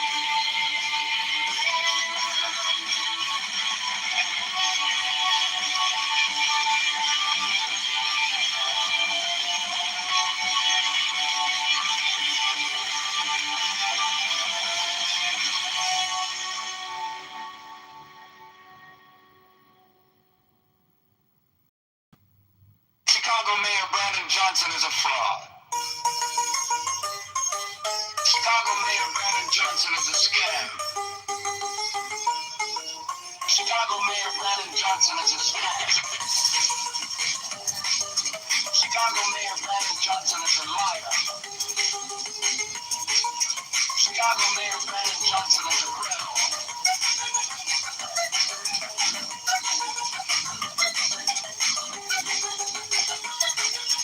Borrows $1.3 billion to get the crony nonsense. The C2 is a mafia propaganda. Organization affordability is a scam. Brandon Johnson is a fraud.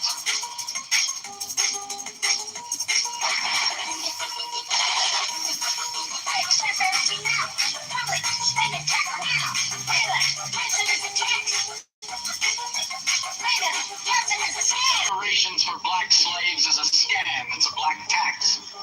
Socialists are taxologists. All taxation is theft. Brandon Johnson is a scam. It's just raising that.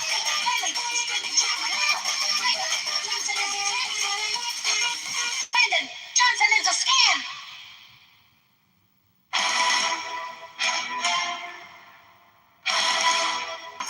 68 special profess houses will be established for their convenience, should they wish to take advantage of them. 69 the order. Offers great collaboration and securing their clients or customers. Elevate goals! Inviolable shroud of concealment. Inviolable shroud of concealment. 7-3 the crime of slander, which causes so great a proportion of human misery, is rendered extremely dangerous, if not impossible, within the honor by a clause in the obligation of the third degree.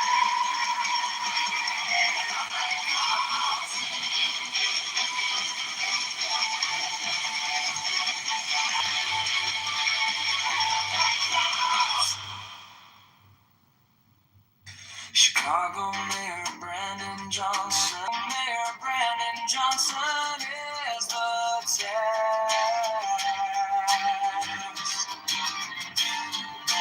Nation affordability is a scam. Brandon Johnson is the tax. Open the books, transcript. Brandon Johnson is the tax. Brandon Johnson is the scam.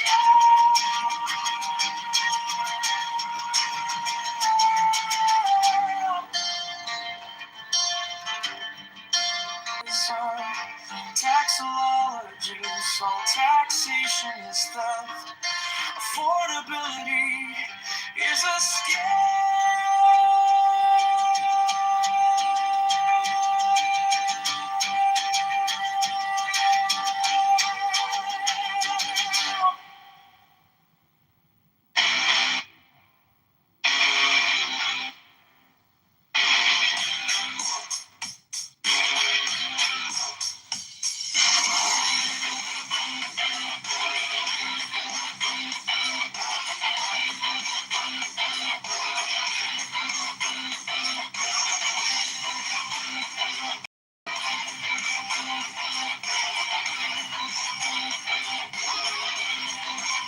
Chicago Mayor Brandon Johnson is a fraud.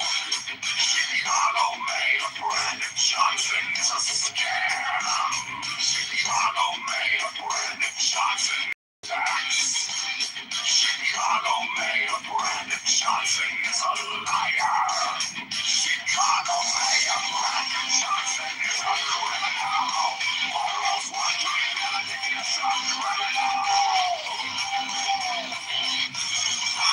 PCU is a mafia propaganda organization. And criminal morality is a scam. Brandon Johnson is the tax. Open up for transparency now. Expenditure now. Brandon Johnson is a snake. Brandon Johnson is the scam. Removation from black slaves is a scam. It's a black tax socialist, black tax socialist, no taxation, and the vulnerability is a scam. Chicago Mayor Brandon Johnson is a fraud. Chicago Mayor Brandon Johnson is a scam. Chicago Mayor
is a fraud. Chicago Mayor Brandon Johnson is a scam. Chicago Mayor Brandon Johnson is the tax. Chicago Mayor Brandon Johnson is a liar.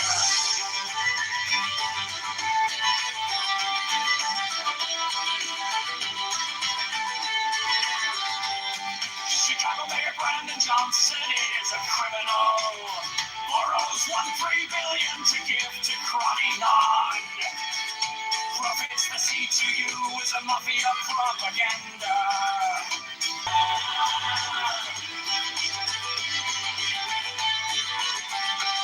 Reparations for black slaves is a scam. It's a black tax socialists are taxologists. All taxation is theft. Affordability is a scam. Abortion Greyhound buses are murder for profits. Open the books, transparency now.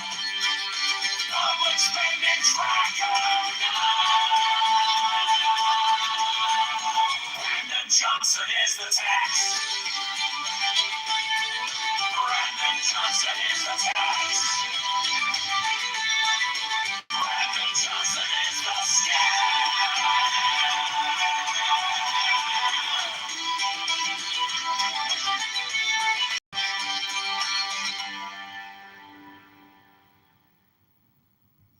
Chicago Mayor Brandon Johnson is a fraud.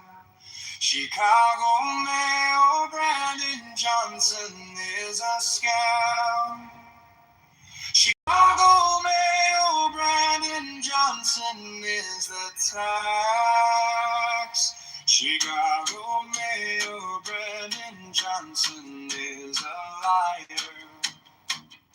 Chicago Mayor Brandon Johnson is a criminal. Borrows $1.3 billion to give to Cromie-Non. Profits the C2U is a mafia propaganda.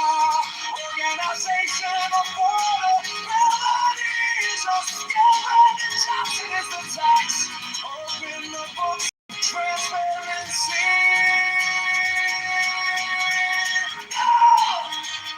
Public spending tracker.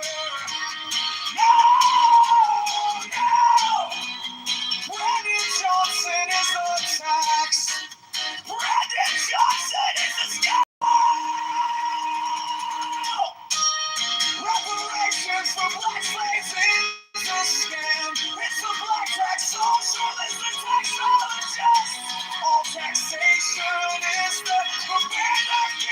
It is a scam. Reparations and socialism for black slaves.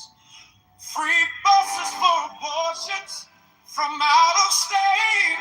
Allows teens to take over streets and cause chaos. Borrows $1.3 billion to give out to his crony non-profits. The FBI needs to arrest Mayor Brandon Johnson and his CTU mafia propaganda. Affordability is a scam. Brandon Johnson scam. Oh,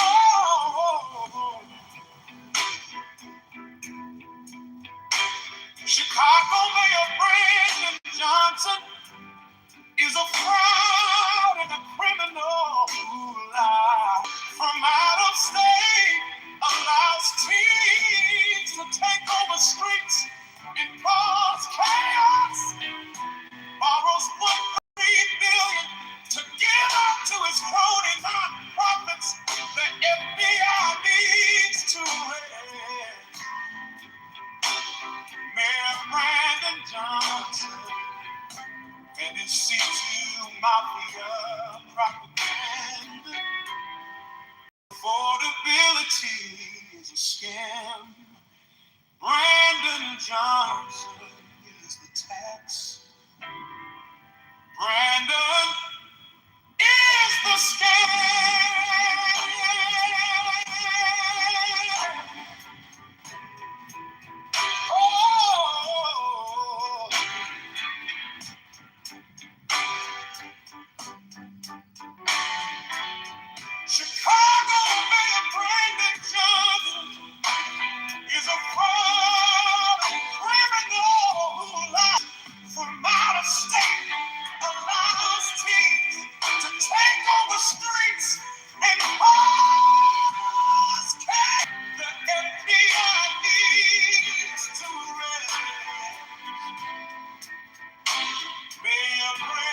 Johnson, NACT mafia propaganda. Affordable is the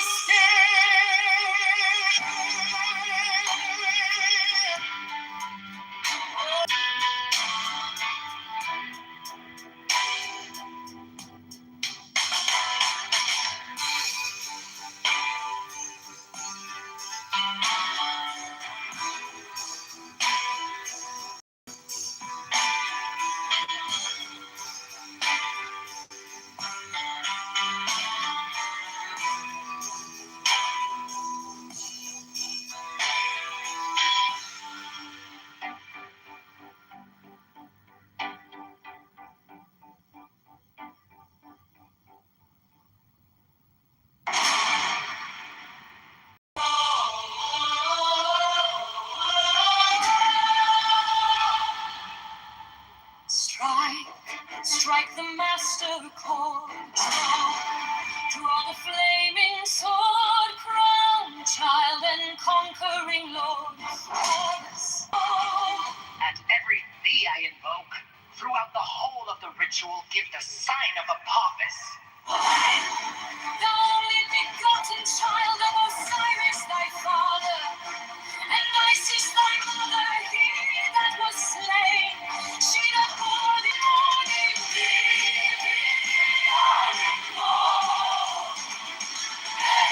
for thou hast formulated thy father, and made fertile thy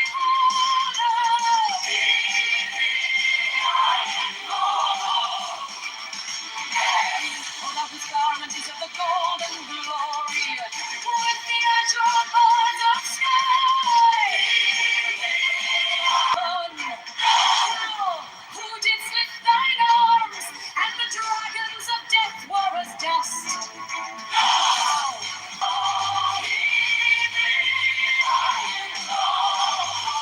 Whose menace hideth the universe with night, the impervious in the bolt of Ra, abiding in the helm of the after, mountain of the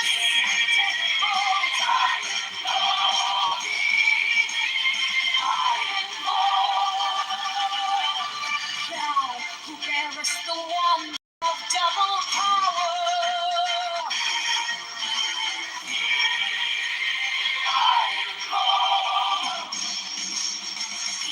Thou about whose presence is shed the darkness of light, the unfathomable glory of the outmost ether, the untroubled, the unthinkable immensity of space. Thou who contemptest all the 30 ethers in one darkling sphere of fire.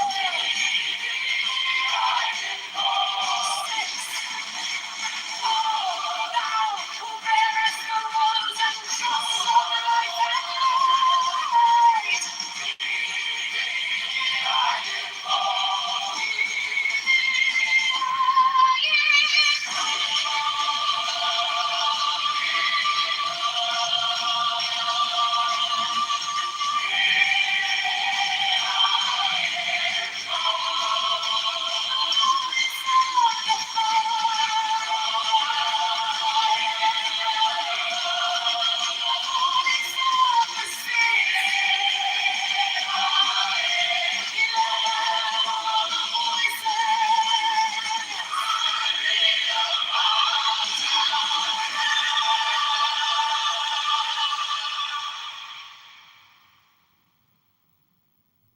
Chicago Mayor Brandon Johnston is a fraud and a criminal who lies.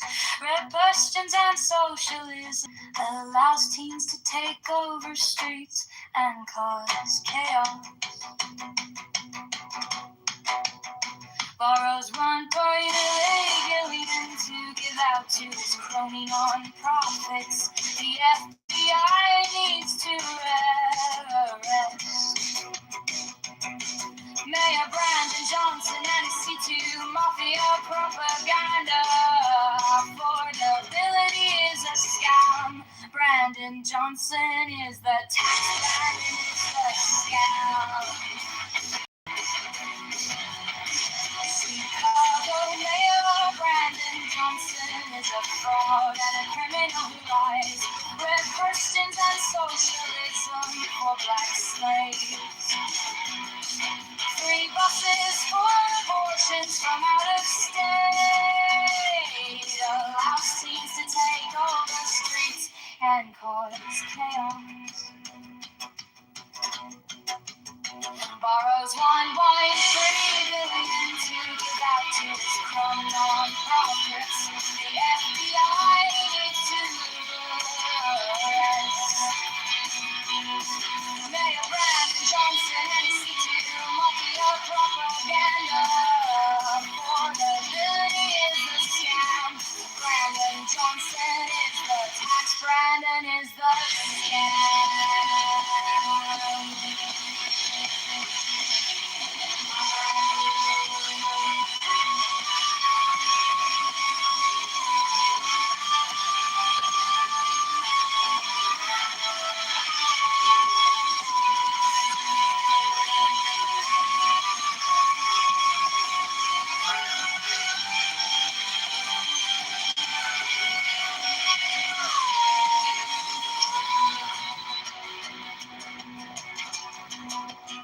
Chicago Mayor Brandon Johnson is a fraud and a criminal who lies.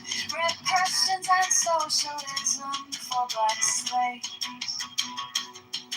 Free buses for abortions from out of state. Allows teens to take over streets and cause chaos. Borrows 1.3 billion to give out to his crony non-profits. The FBI needs to arrest Mayor Brandon Johnson and Institute Mafia propaganda. Affordability is a scam. Brandon Johnson is the tax. Brandon is the scam.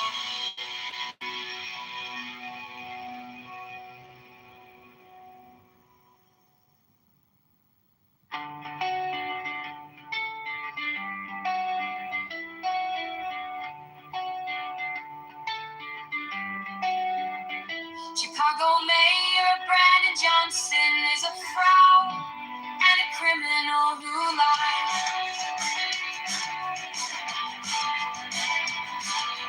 Christians and socialism for black slaves. Free buses for abortions from out of state.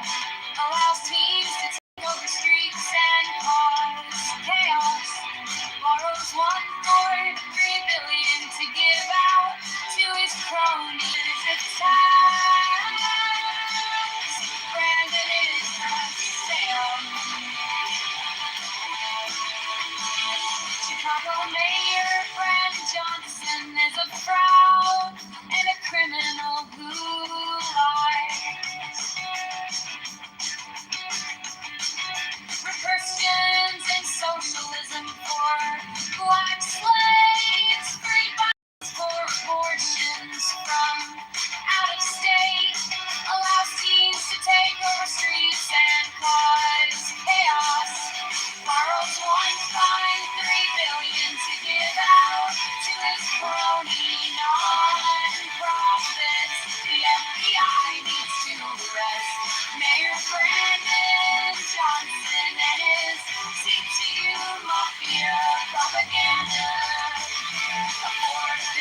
Mayor Brandon Johnson and his C2 Mafia propaganda. Affordability is a scam. Brandon Johnson is a tax. Brandon is a scam.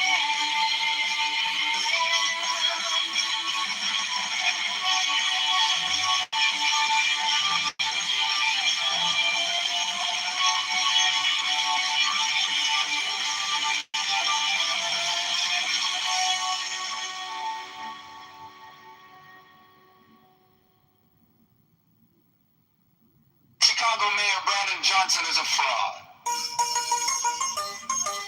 Chicago Mayor Brandon Johnson is a scam. Chicago Mayor Brandon Johnson is a scam. Chicago Mayor Brandon Johnson is a liar. Chicago Mayor Brandon Johnson is a criminal.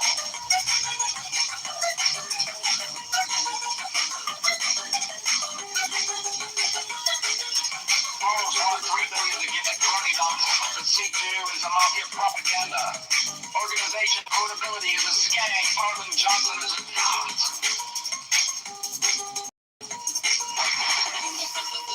Transparency now. Public spending tracker now. Brandon Johnson is the tax. Transparency now. Public spending tracker. Transparency now. Public spending tracker now. Brandon Johnson is a Brandon Johnson is a scam.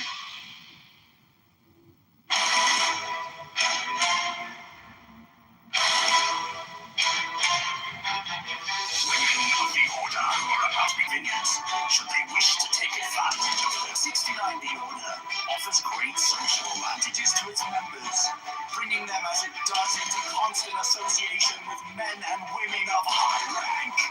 70 The Order offers extraordinary opportunities to its members in their trades, businesses, or professions, aiding them by cooperation and securing their clients or customers. Elevate goals!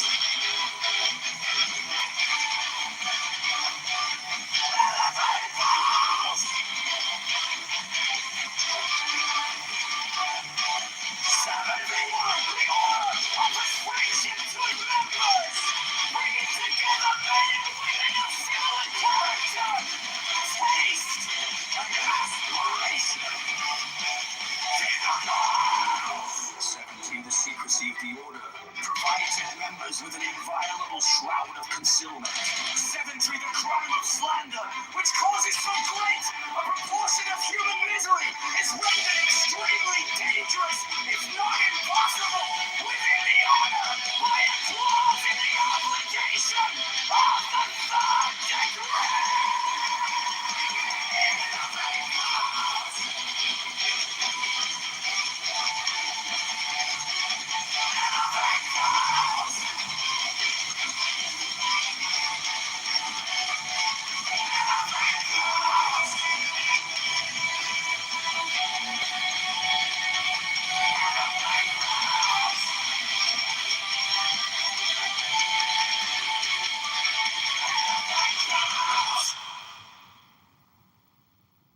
Chicago Mayor Brandon Johnson is a fraud.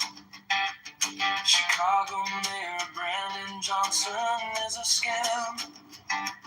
Chicago Mayor Brandon Johnson is the tax.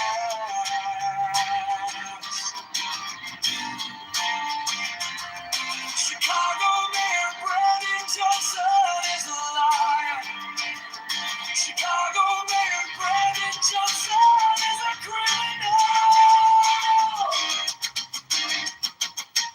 Borrows $1.3 billion to give to crony none.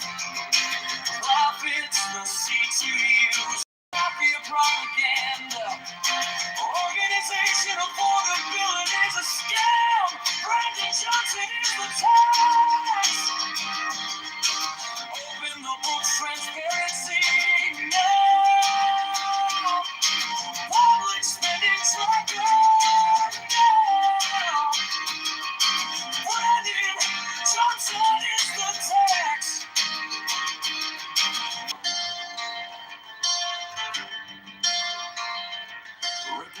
reparations for black slaves is a scam.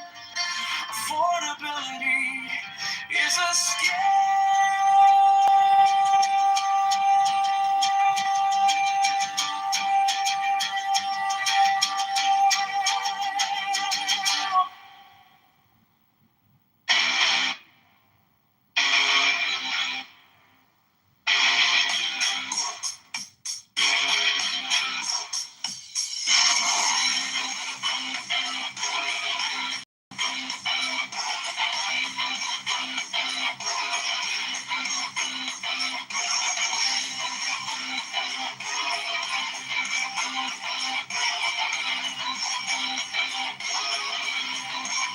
Chicago Mayor Brandon Johnson is a fraud.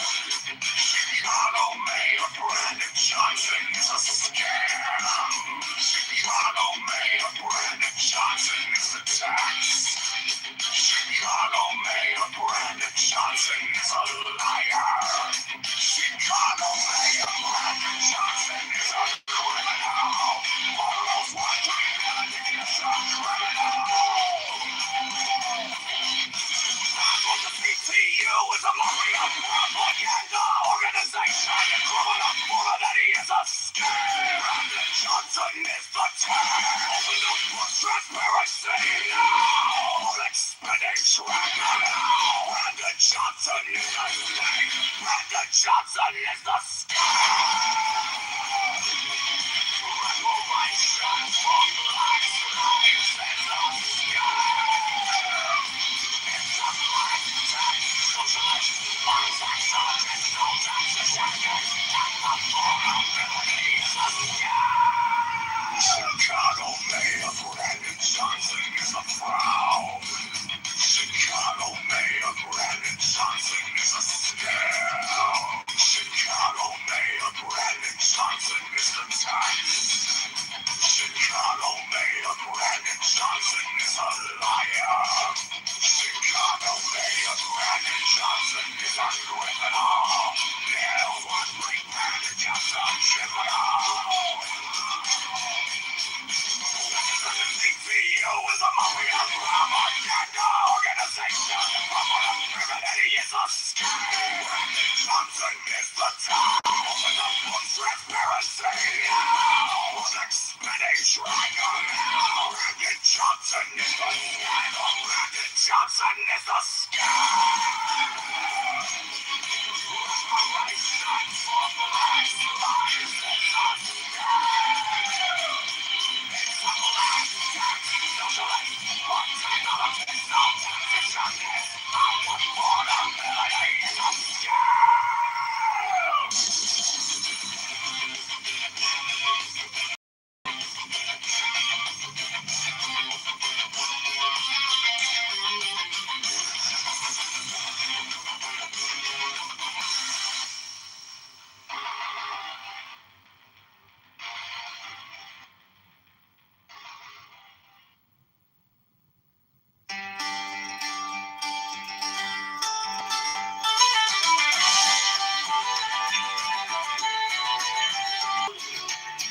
Chicago Mayor Brandon Johnson is a scam.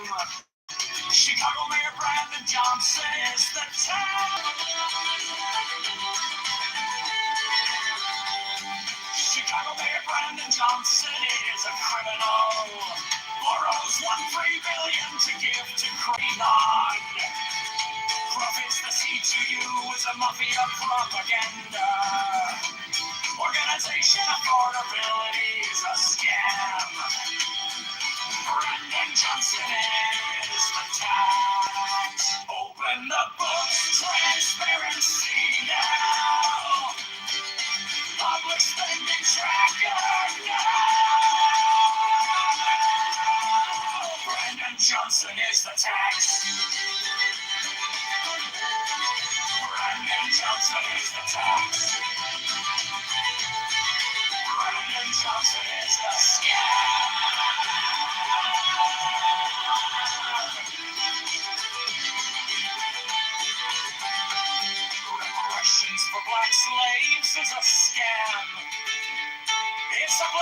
Socialists are taxologists. All taxation is theft. Affordability is a scam. Abortion greyhound buses are murder for profits. Open the books, transparency now. Public spending tracker now. Brandon Johnson is the tax. Brandon Johnson is the tax. Brandon Johnson is the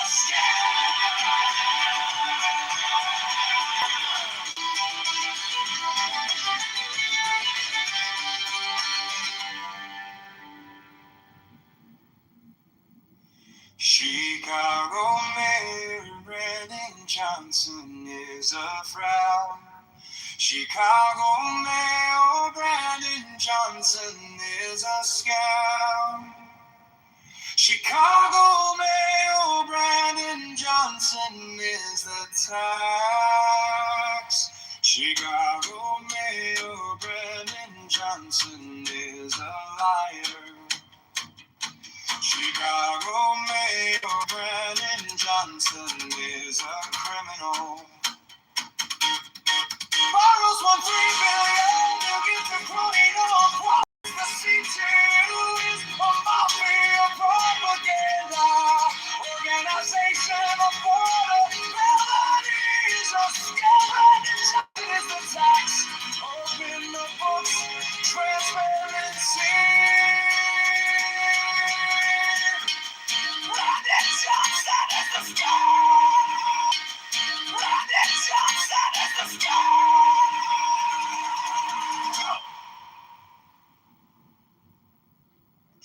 Repercussions and socialism for black slaves. Free buses for abortions from out of those $1.1 billion to give out to his crony non-profits. The FBI needs to erase Mayor Brandon Johnson and his CTU mafia propaganda. Affordability is a scam. Brandon Johnson is the tax. Mayor Brandon Johnson is proud of a criminal who lies. Repercussions and socialism for black slaves. Free buses for abortions from out of state allows teens to take over streets and cause chaos. Borrows $1.3 billion to give out to his crony non-profits. The FBI needs to arrest Mayor Brandon Johnson and his CTU mafia propaganda. Affordability is a scam. Brandon Johnson is the tax. Brandon is the scam.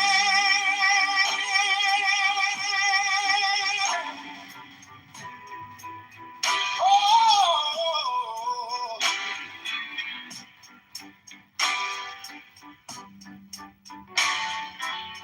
Chicago Mayor Brandon Johnson is a fraud, a criminal who lies. Repercussions and socialism for black slaves.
in the boat of Ra, abiding at the helm of the afterboat and of the sainted boat.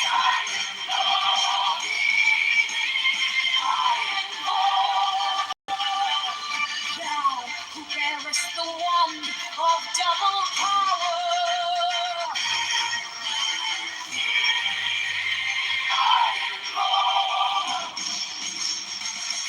thou about whose presence is shed the darkness of light, the unfathomable glory of the outmost ether, the untraveled, the unfathomable immensity of space, thou who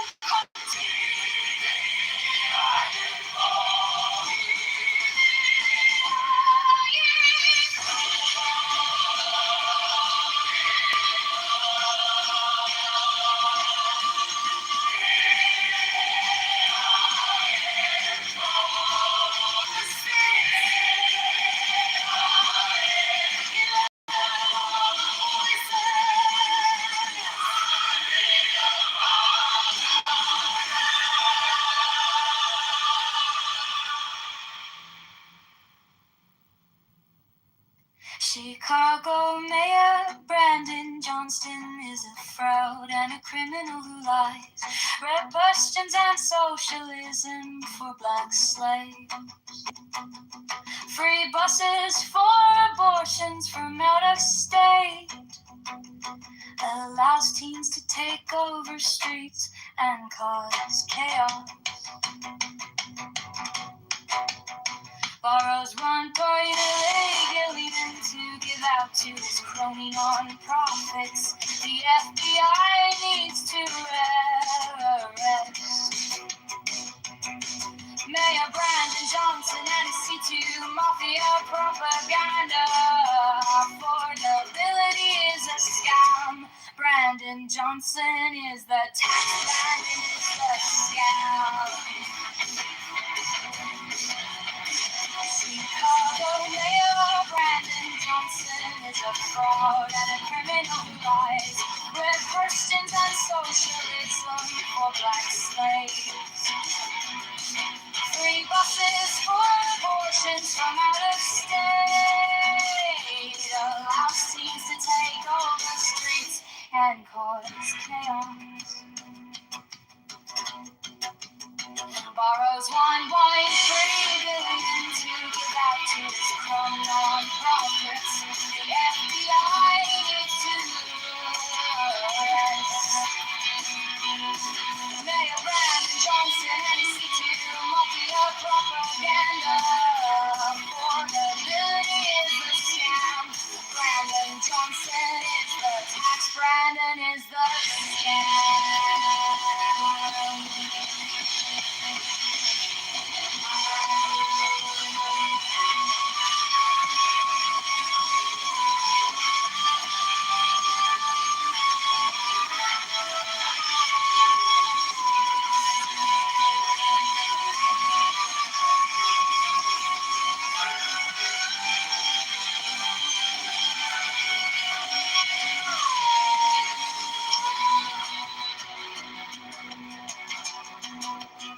Chicago Mayor Brandon Johnson is a fraud and a criminal who lies. Red persons and socialism for black slaves. Free buses for abortions from out of state. Allows teens to take over streets and cause chaos. Borrows $1.3 billion to give out to his crony non-profits. The FBI needs to arrest Mayor Brandon for black slaves. Free buses for black slaves. Free buses. Free buses for abortions from out of state. Allows teens to take over streets and profits. The FBI needs to arrest Mayor Brandon Johnson and his CTU.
affordability is a scam. Arlen Johnson is a coward.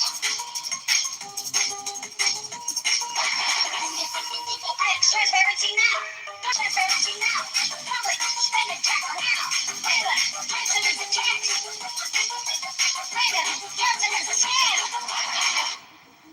Reparations for black slaves is a scam. It's a black tax. Socialists are taxologists. All taxation is theft. Affordability is a scam.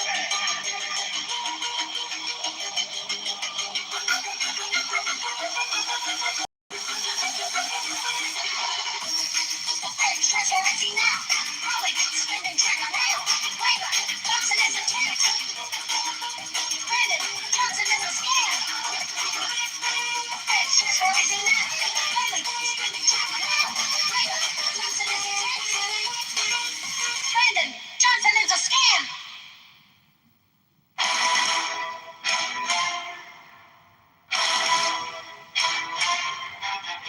Women of the order who are about to become mothers receive all care, attention, and honor from all brethren. 68 special profess houses will be established for their convenience, should they wish to take advantage of them. 69 The Order offers great social advantages to its members, bringing them as it does into constant association with men and women of high rank. 70 The Order offers extraordinary opportunities to its members in their trades, businesses, or professions, aiding them by cooperation and securing their clients or customers. Elevate goals!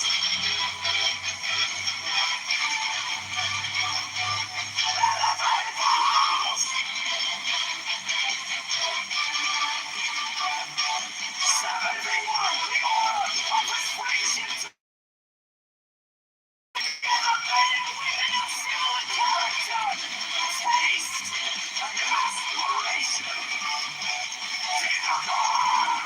70 The Secrecy of the Order provides its members with an inviolable shroud of concealment. 70 The Crime of Slander, which causes so great a proportion of human misery, is rendered extremely dangerous, if not impossible, within the order by a clause in the obligation of the third degree.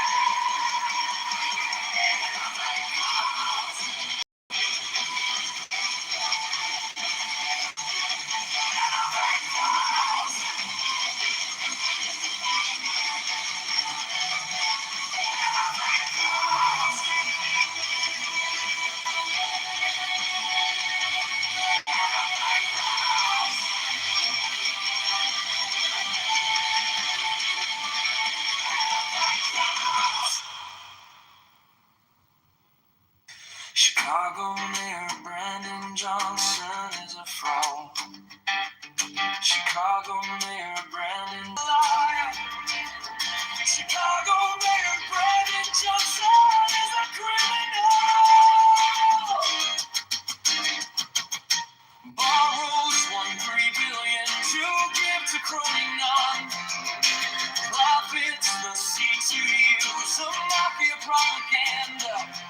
Organization affordability is a scam. Brandon Johnson is the tax. Open the book, transparency now. Public spending tracker now. Brandon Johnson is the tax. Brandon Johnson is the scam.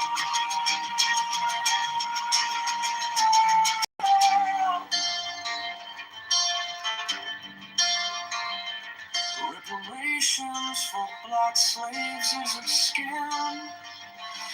It's a black tax, socialism, taxology, so taxation is theft. Affordability is a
transparency now. Expending now. Brandon Johnson is the snake. Brandon Johnson is the scam. Revelation from black slaves is the scam. It's a black tax socialist, black tax socialist, no tax not the vulnerability is a scam. Chicago Mayor Brandon Johnson is a fraud. Chicago Mayor Brandon Johnson is a scam. Chicago Mayor Brandon Johnson is the tax. Chicago Mayor Brandon Johnson is a liar. Chicago Mayor Brandon Johnson is a mafia propaganda organization. Criminality is a scam. Brandon Johnson is the town. Transparency now. Expending dragon now. Brandon Johnson is the scam. Brandon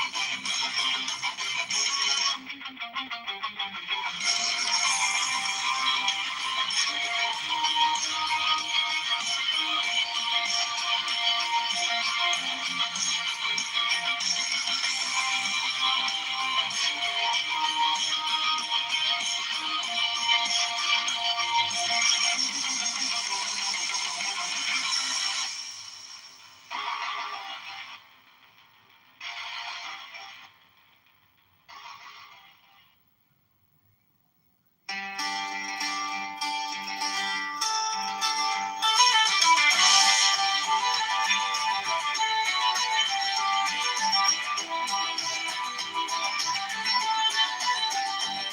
Chicago Mayor Brandon Johnson is a fraud. Chicago Mayor Brandon Johnson is a scam. Chicago Mayor Brandon Johnson is the tax. Chicago Mayor Brandon Johnson is a liar.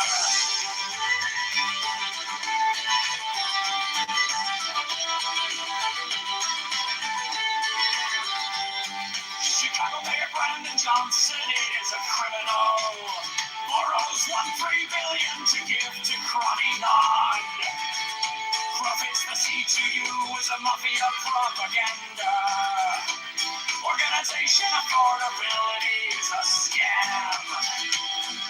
Brandon Johnson is the tax. Open the books, transparency now. Public spending tracker now. Brandon Johnson is the tax. Brandon Johnson is the tax. Brandon Johnson is the scam.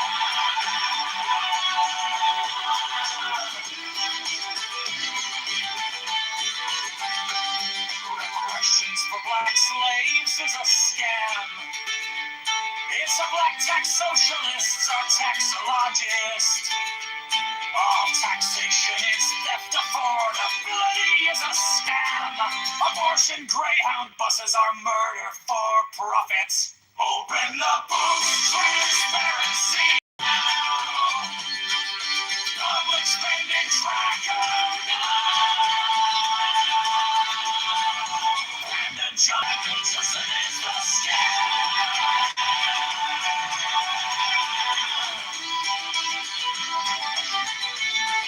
Johnson is a frown. Chicago Mayor Brandon Johnson is a scam. Chicago Mayor Brandon Johnson is the tax. Chicago profits the C2 is a mafia.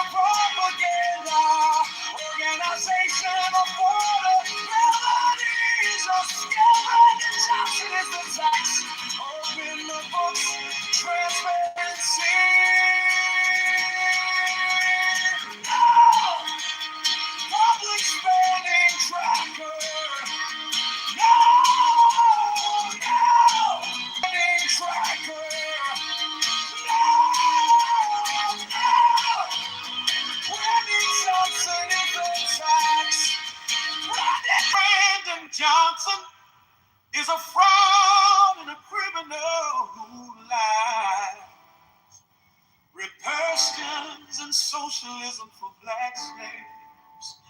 Free buses for abortions from out of state allows teens to take over streets and cause chaos. Borrows $1.1 billion to give out to his crony nonprofits. The FBI needs to arrest Mayor Brandon Johnson and his mafia propaganda. Affordability is a scam. Brandon Johnson is the tax. Brandon is the scam. Oh,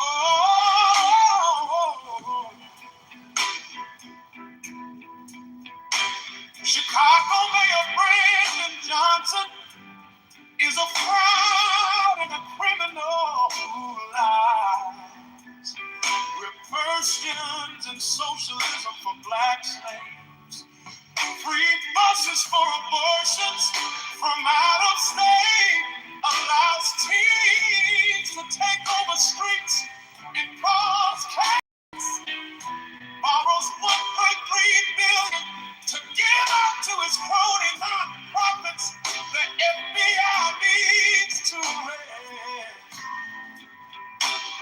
Mayor Brandon Johnson and his C2 mafia is a fraud and criminal. Is a fraud and criminal who lies. Reversion and socialism for black slaves. Free buses for abortions. Out of state allows teens to take over streets and cause chaos. Borrows $1.3 billion to give out to his crony nonprofits. The FBI needs to arrest Mayor Brandon Johnson and his CTU mafia propaganda. Affordability is a scam.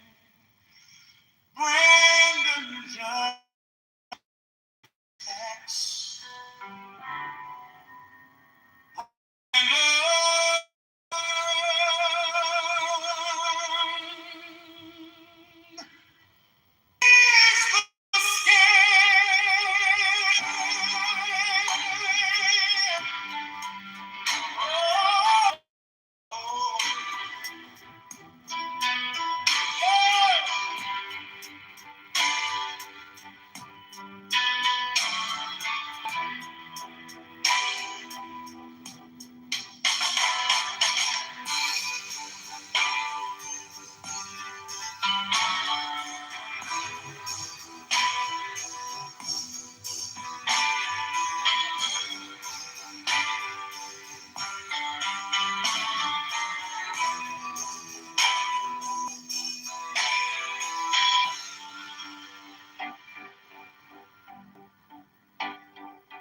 Strike, strike the master chord.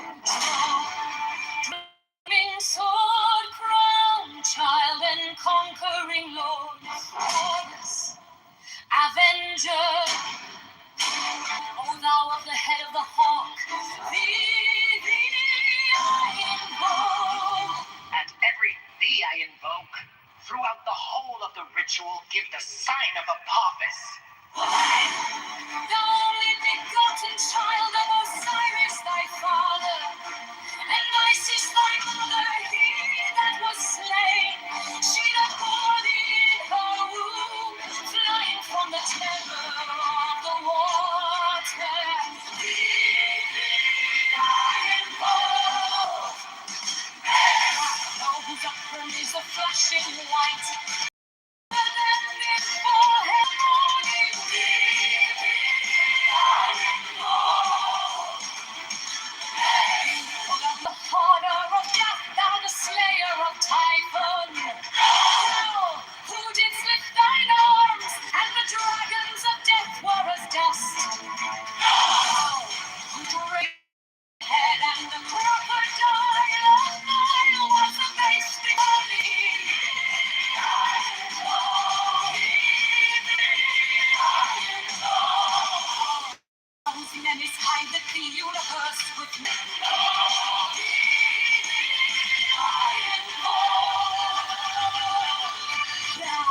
who beareth the wand of darkness, thou whose presence is shed, the darkness of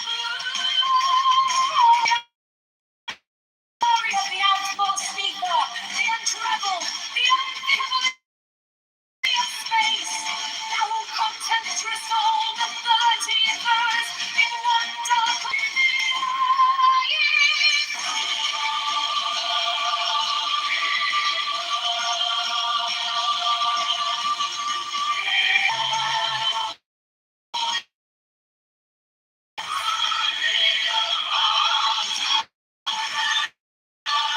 Brandon Johnston caused chaos. Borrows 1.8 billion to give out to his crony non-profits. The FBI needs to arrest. Manson is the tax Brandon is the Chicago mayor slaves. This for abortions from out of state. Allows teens to take $1 billion to give out to his crumb non-profits. The FBI needs to arrest.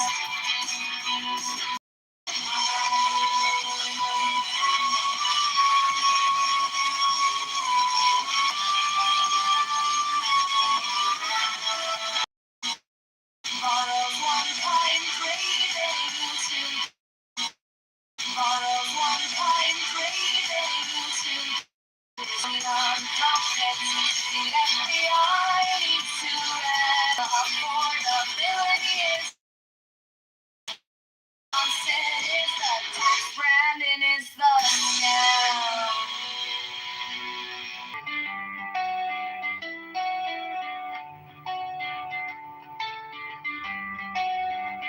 Chicago Mayor Brandon Johnson, out of state, allows teams to take over streets and cause chaos. Those 1.3 billion.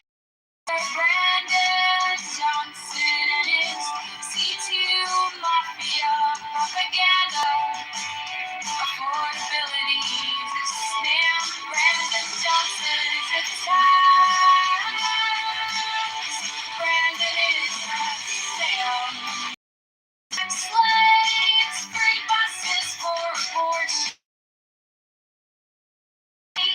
Allows teens to take over streets and cause chaos. Find $3 billion to give out to his crony non-profits. Brandon is the scam.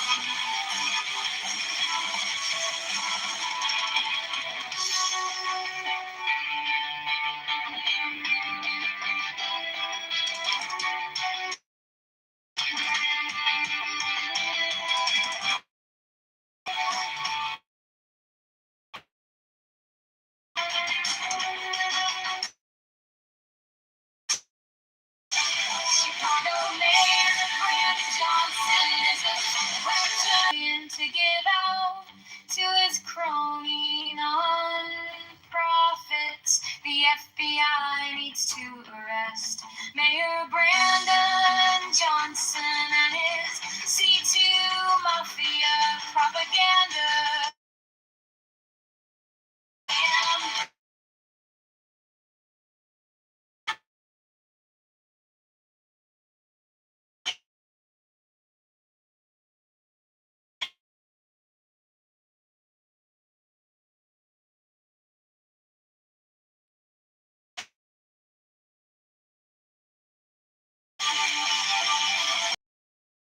Is a fraud.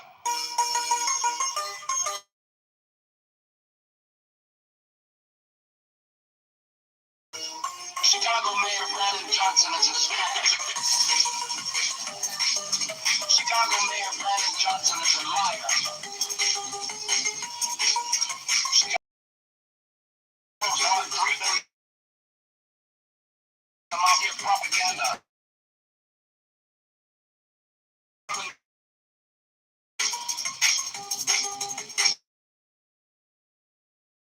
transparency.